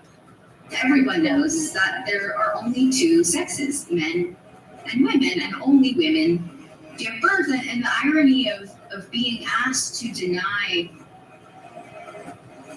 the fact that only women give birth in this space just is hysterical in some sense, because we're only there to serve women because this is an issue specific to women, right? Trans-friendly environment affects more than language, with many trans doctors allowed to hide their biological sex. It's an issue to have medical professionals who are male pretending to be women, inserting themselves literally into the insides of women's bodies. And I've had women who have shown up to gynecological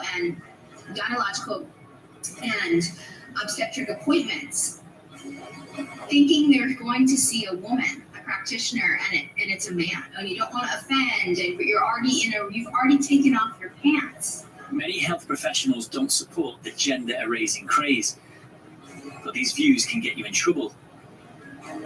This ideology is authoritarian, and if you question even one part, whether it be the kids or women's sports, you are instantly deemed transphobic. I get messages and emails from women all over the world regularly coming out with telling me their stories that they can't speak out, or they feel like they can't speak out, or they were ostracized, or, like yoga teachers, just getting bullied for not doing the pronoun thing. I mean, it's everywhere. They are not free to speak. They are not given an open forum. They are plucked out quicker than you can say trans ideology.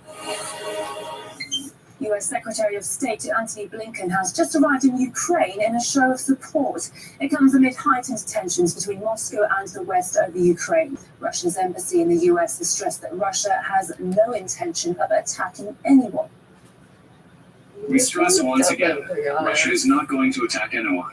The practice of moving troops on our own soil is a sovereign right. We call for an end to the hysteria so as not to pile on tensions around the Donbas problem. And most importantly, not to push hotheads in Kiev towards new provocations. The Pentagon announced earlier that it had information showing that Russia was preparing a provocation in the Donbas region to be used as an excuse to begin a military attack against Ukraine. The Kremlin denounced these claims as entirely unfounded. But despite the constant denials good to and the know. lack of evidence, the mainstream media has been keen on running with the Pentagon's claims. The New York Times cited an unnamed official claiming Moscow was pulling embassy staff out of Kiev ahead of invading Ukraine. Well, meanwhile, NATO states are boosting their military support to Kiev, with Canada joining the UK in sending troops and special forces. Britain has already shipped missile systems, which it claims are strictly defensive in nature.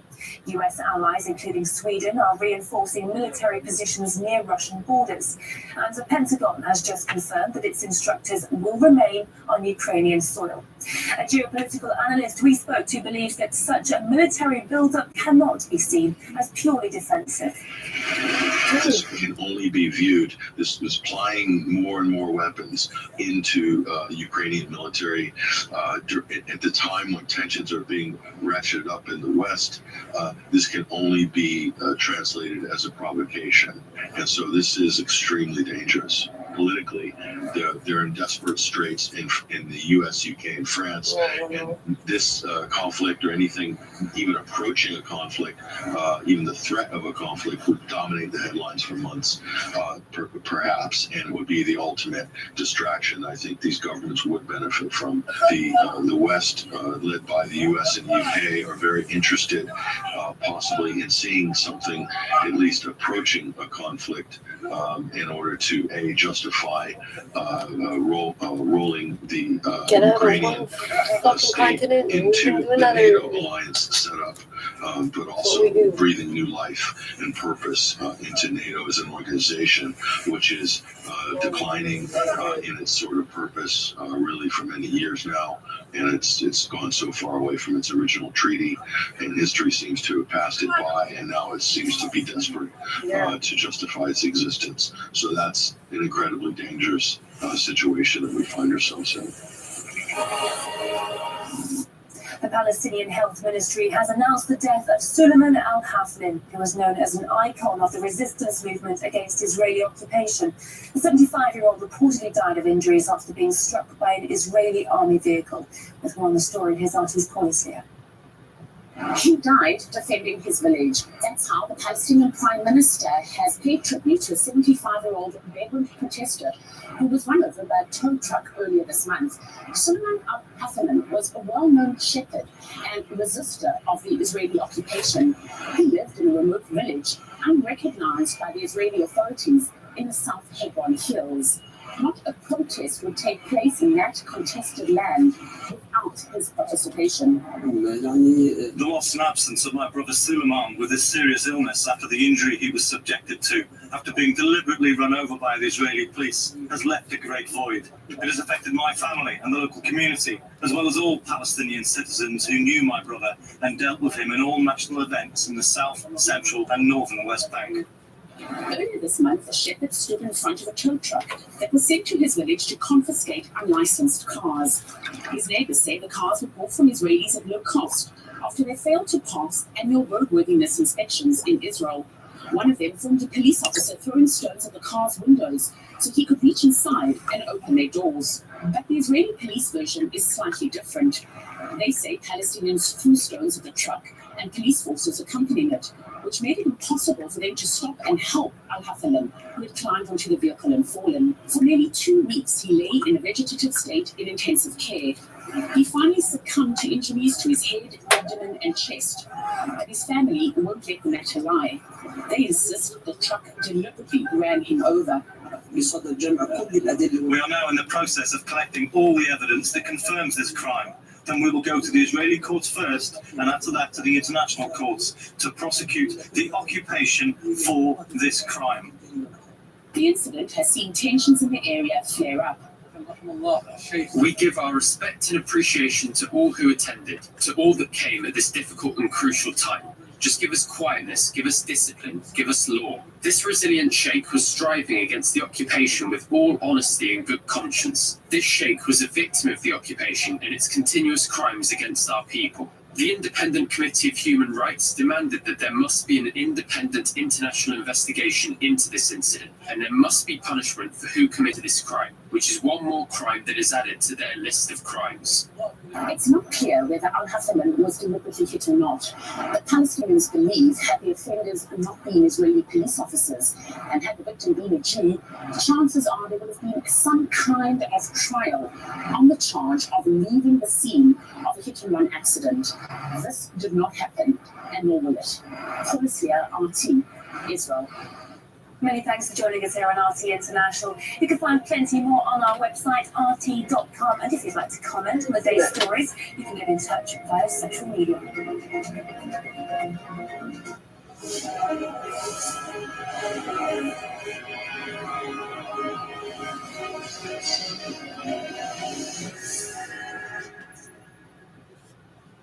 Join me every Thursday on the Alex Salmon Show, and I'll be speaking to guests from the world of politics, sport, business, and show business. I'll see you then.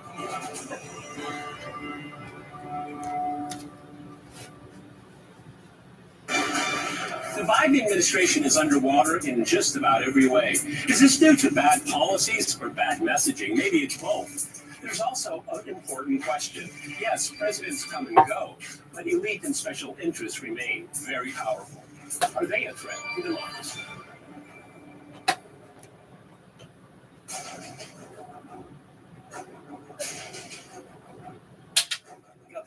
По нас практически рекордные или близкие к рекордам площади ПР. И в это же самое время самый продуктивный вес, который быстрее всего растет, мы заставляем уничтожить.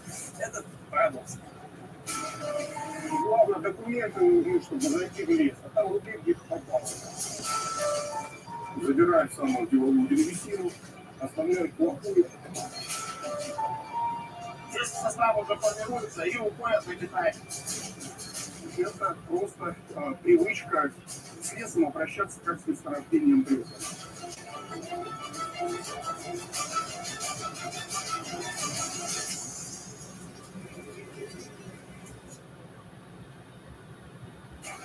You know, other shows are happy to report pleasant-sounding lies. Our politicians are constantly telling us pleasant lies. On this show, we dare to delve into unpleasant truth.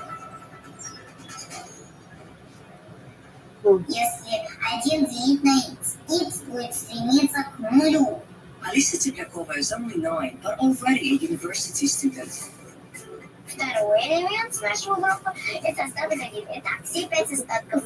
Ребенок, если с ним заниматься спокойно, знает все 2, 9 класс. То есть то, что делают другие дети в 16. Когда я много училась, потому что у меня не было другого выбора. Я потратила тонну денег на психотерапию после этого. Я наступаю в суд луксус и смотрите, что происходит. Я хотела стать химиком, когда увлекался химией. Сейчас хочу стать программистом. Меня обычно не пускают на курсы для более старших, потому что я маленький. Она если это то, что я на курсе его, начинает твои однокурсники. То, чем мы занимаемся, это на самом деле революция в педагогике, это революция возрастной психологии. Я не очень понимаю, как это все нужно преподавать 9-летнему. Вы не можете взять ребенка и поместить его в взрослую жизнь без болезни. Ребенку нужно назреть для этого.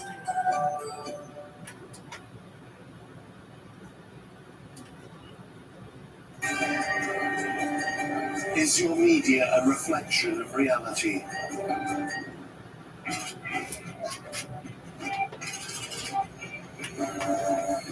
In a world transformed, what will make you feel safer? Isolation or community? Are you going the right way or are you being led somewhere? Which direction? What is true? What is fake?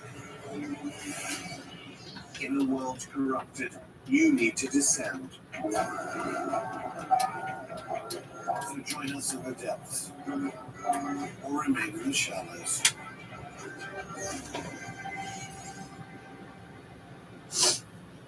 The so-called enhanced interrogation techniques used by U.S. officials were basically designed as techniques to break down the human mind If you force a human being to stay in a certain position, it doesn't take very long for the pain involved to become absolutely excruciating.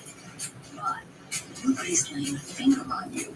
You are doing it to yourself. We started adopting those techniques when I was stationed in Mosul. Among them were stress position, sleep deprivation, inducing hypothermia. There's already beginning to be evidence that these old techniques are now being used on immigrants and children. Whatever you do on war comes home. Nobody has been held accountable for the torture that happened in the past. The moral authority that made America a world leader sacrificed the chimera of effective interrogation.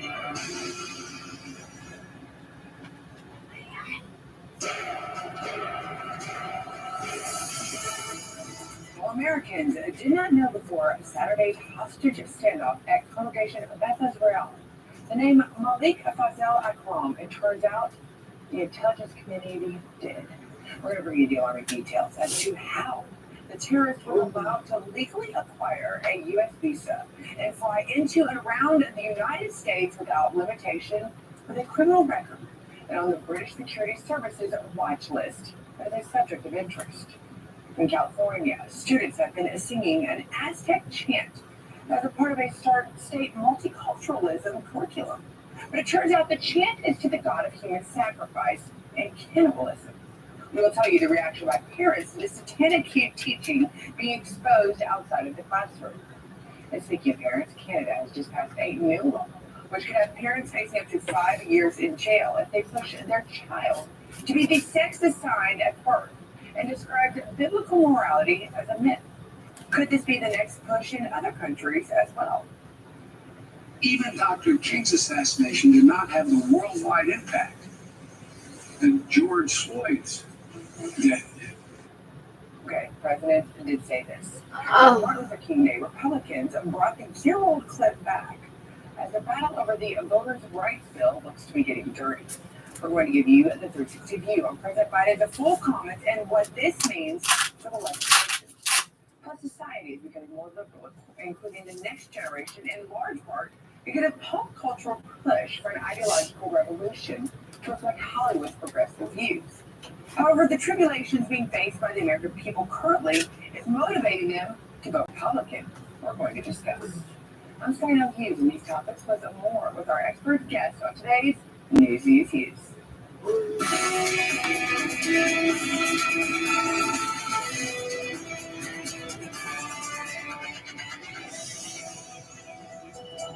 Thank you for joining me. And while we've heard a lot about the FBI spending hundreds of hours on arresting those involved with the events of January 6th at the Capitol, once again, another terrorist event has happened here in the United States, which does not fit the anti-conservative ideology narrative. Therefore, it's received only the minimal attention by the mainstream. But not here. And now we are finding out that Malik Fazel Akram was known by MI5 agents and even investigated by UK intelligence in 2020, following a tip he could possibly be an Islamic terrorist threat. He was also put on a list of subjects of interest, but did not cross the threshold for a full-blown investigation.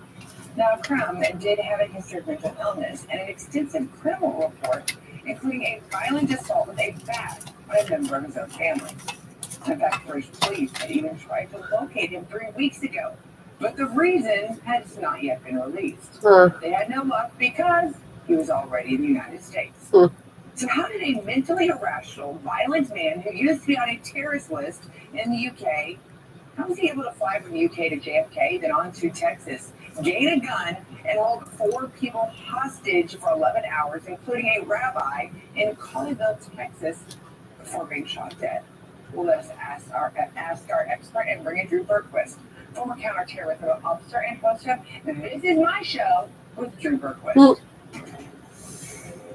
Hey, it's good to be here again, Sky. Thanks for having me. Drew, this is extremely frustrating. Does the United States not share global intelligence database privileges with other countries to prevent situations like this?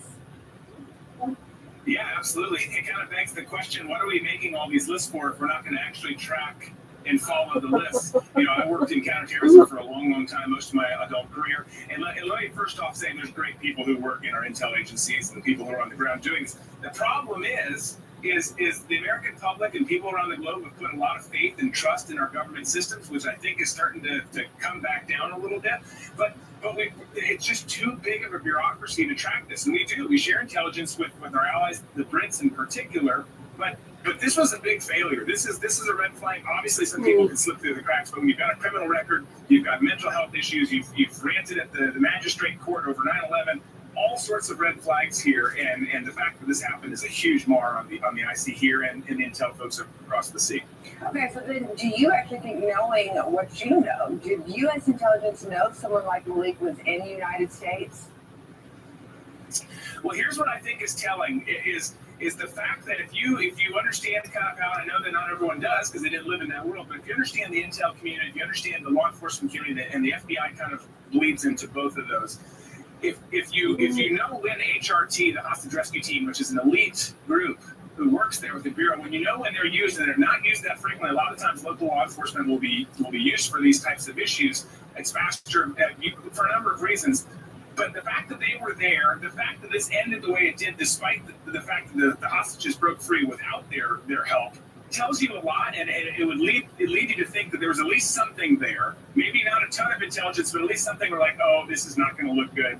We did know something, and we failed here.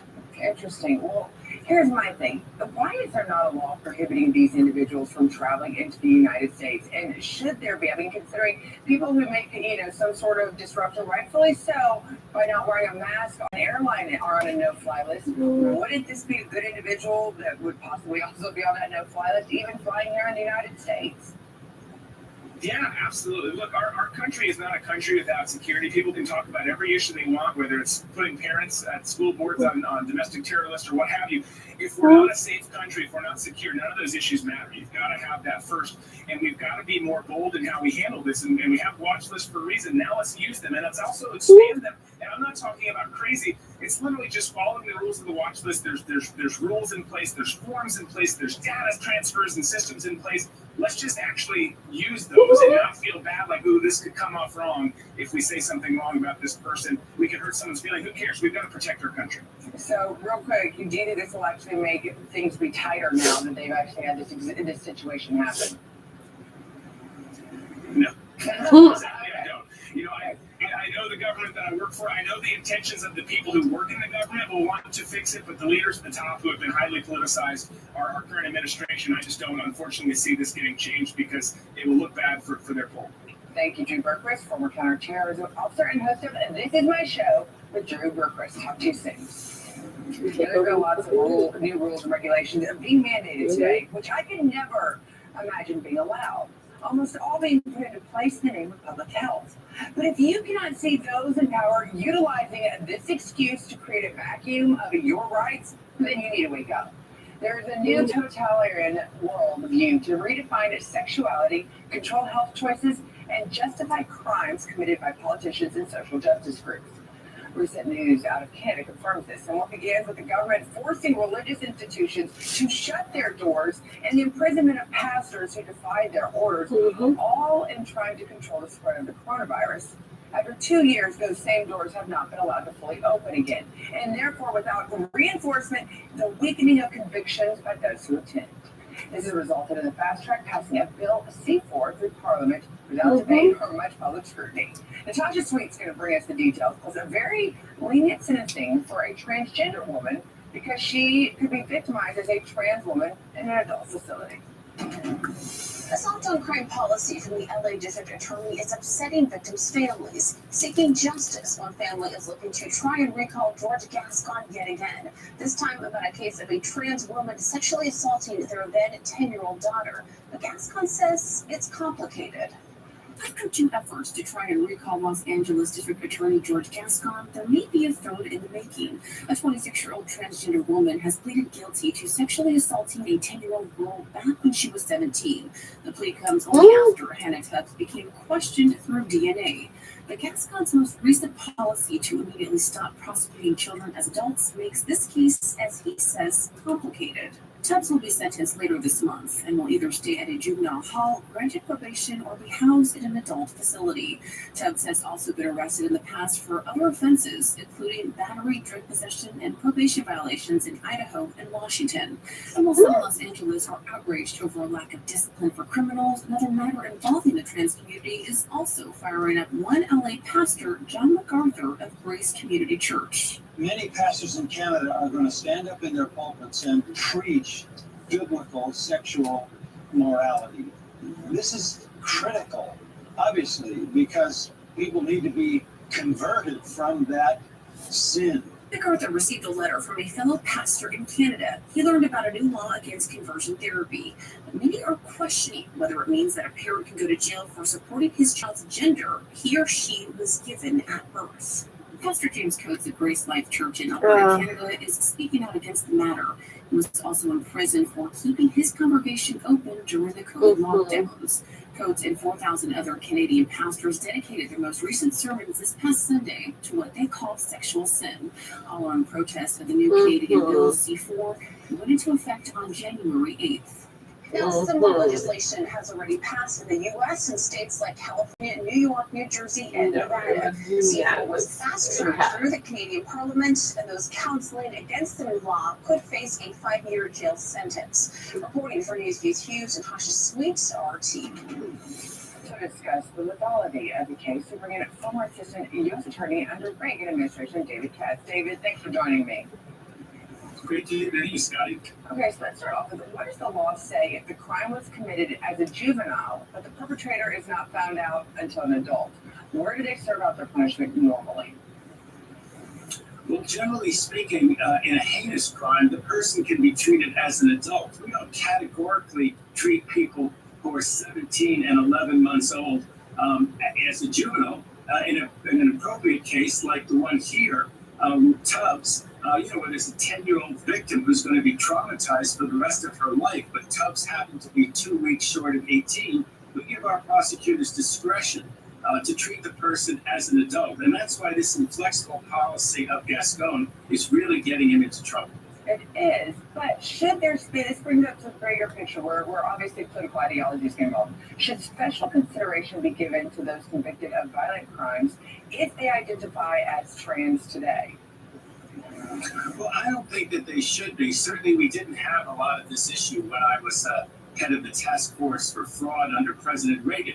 But, you do try to accommodate a particular prisoner. So a prisoner shouldn't be put in a situation where the prisoner is going to be raped or sexually assaulted. But, now that there are more trans people, the prisons are committed to deal with it. And like in the case of this person, the sheriff here has said that the sheriff will put Tubbs in a custodial situation for 2 years where the person will be safe. So no, I think generally speaking, if you do the time, if you do the crime, you have to do the time, whether you're trans or you're not trans. So are the victims, when it comes to sentencing, ever given consideration or say in punishment in situations like this? Well, the victims are given huge consideration, both as a matter of state law and federal law. They have a right to be heard. They have a right to have their trauma or other situation considered.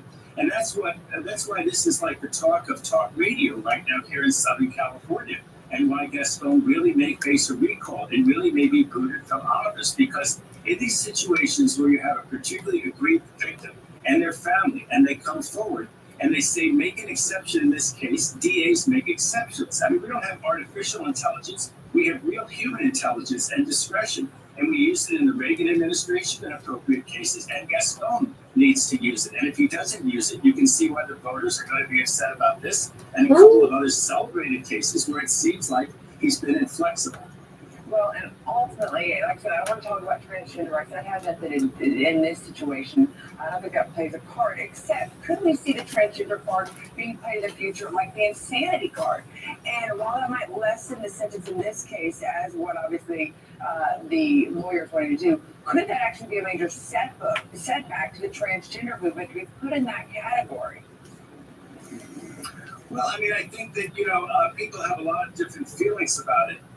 But I think that in terms of the criminal justice system, as I say, whether he identified as a male or female, it's unquestioned that when he was just 2 weeks short of 18, he went into a Denny's out here in Southern California and molested this girl and would have kept molesting her, except he was stopped in the act. And you can't have people do that. You obviously have to prosecute them. And the idea that he just goes to juvenile hall now that he's 26, that makes very little sense. But it also makes very little sense to people that a 26-year-old who's been arrested on battery and other charges since the incident when he was just about 18, it shouldn't make any difference. And whether it's a he, a she, or a trans, none of that should make any difference. There should be appropriate punishment, safe punishment, but there should be punishment and rehabilitation for people who commit heinous crimes. David, always great to speak with you. Thank you for giving us a clear answer to a very complicated situation.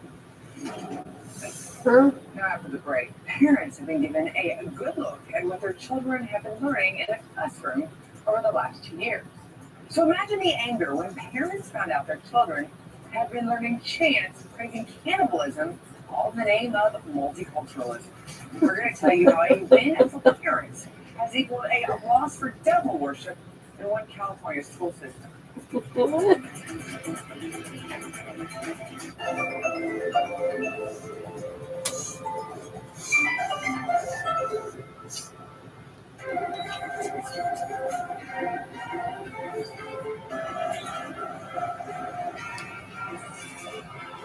And then this is going to completely fucking around again.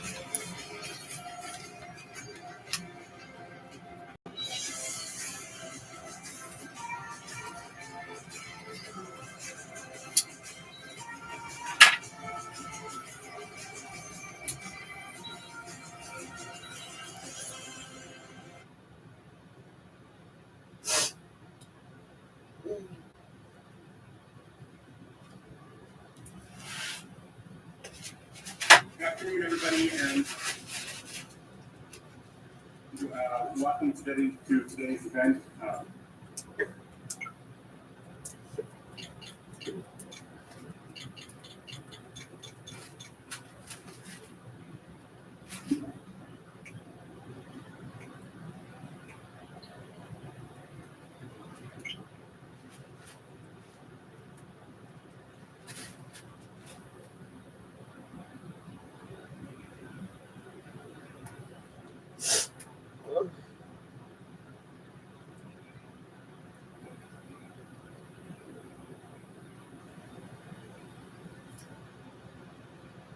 Billy Gates Microsoft has a Bookster update for you. Well, this is Billy Gates Microsoft has a Bookster update for you. Well, this is a special one. So if you've updated your this window, isn't it? Yeah, still window. I haven't used it for a very, very long time. This is part of the reason why I've not used it since 1998. This Bookster update, what it's going to do is if you do something as crazy and ignorant as type something like mankind, it's going to put a purple underline under that word.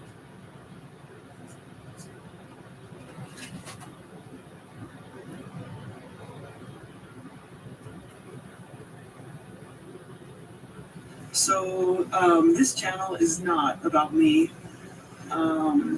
This channel is about making helpful content for people who want to learn mental health skills. So I don't usually tell that much about myself or my life because that's not as important as the work each of you is doing. However,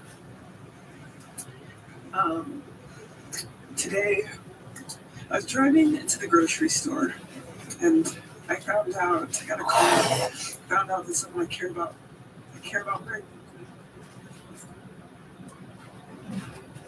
Le deuxième œil pourrait être le secret d'une grande première.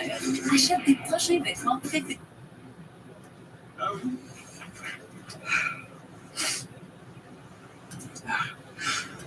He died of brain cancer. He's a wonderful man. And, I'm full of emotion right now. And most of the videos that I make are, very neatly written, very carefully prepared in, a very structured setting.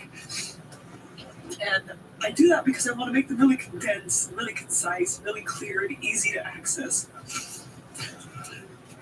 But I want you guys to know, I also have tons of emotions, and I'm full of emotion. And right now, I'm really sad. And it's really intense for me.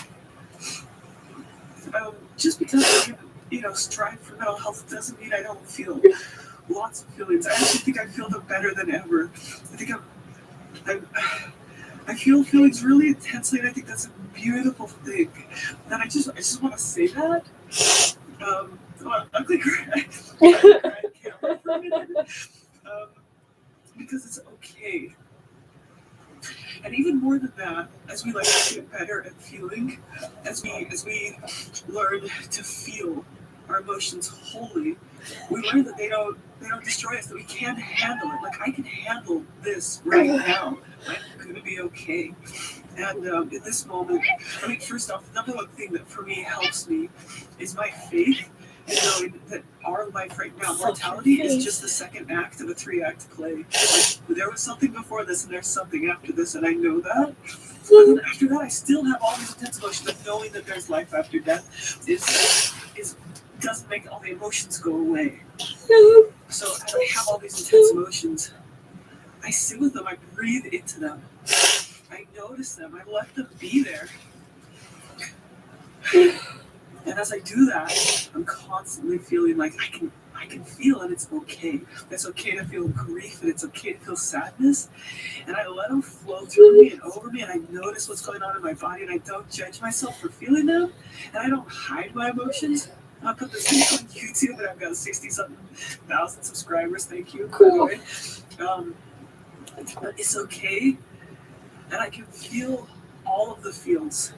And that's what makes us have hearts and have a life and have beauty in our lives, and be able to love people even when we know that for a while we're going to lose them. Anyways, I hope by making this video, those of you out there who also feel intense emotions can learn a little something about opening yourself to them. As you open yourself to emotions, they don't control you. They make life more beautiful. Yeah. Even if it's ugly, right? Yeah.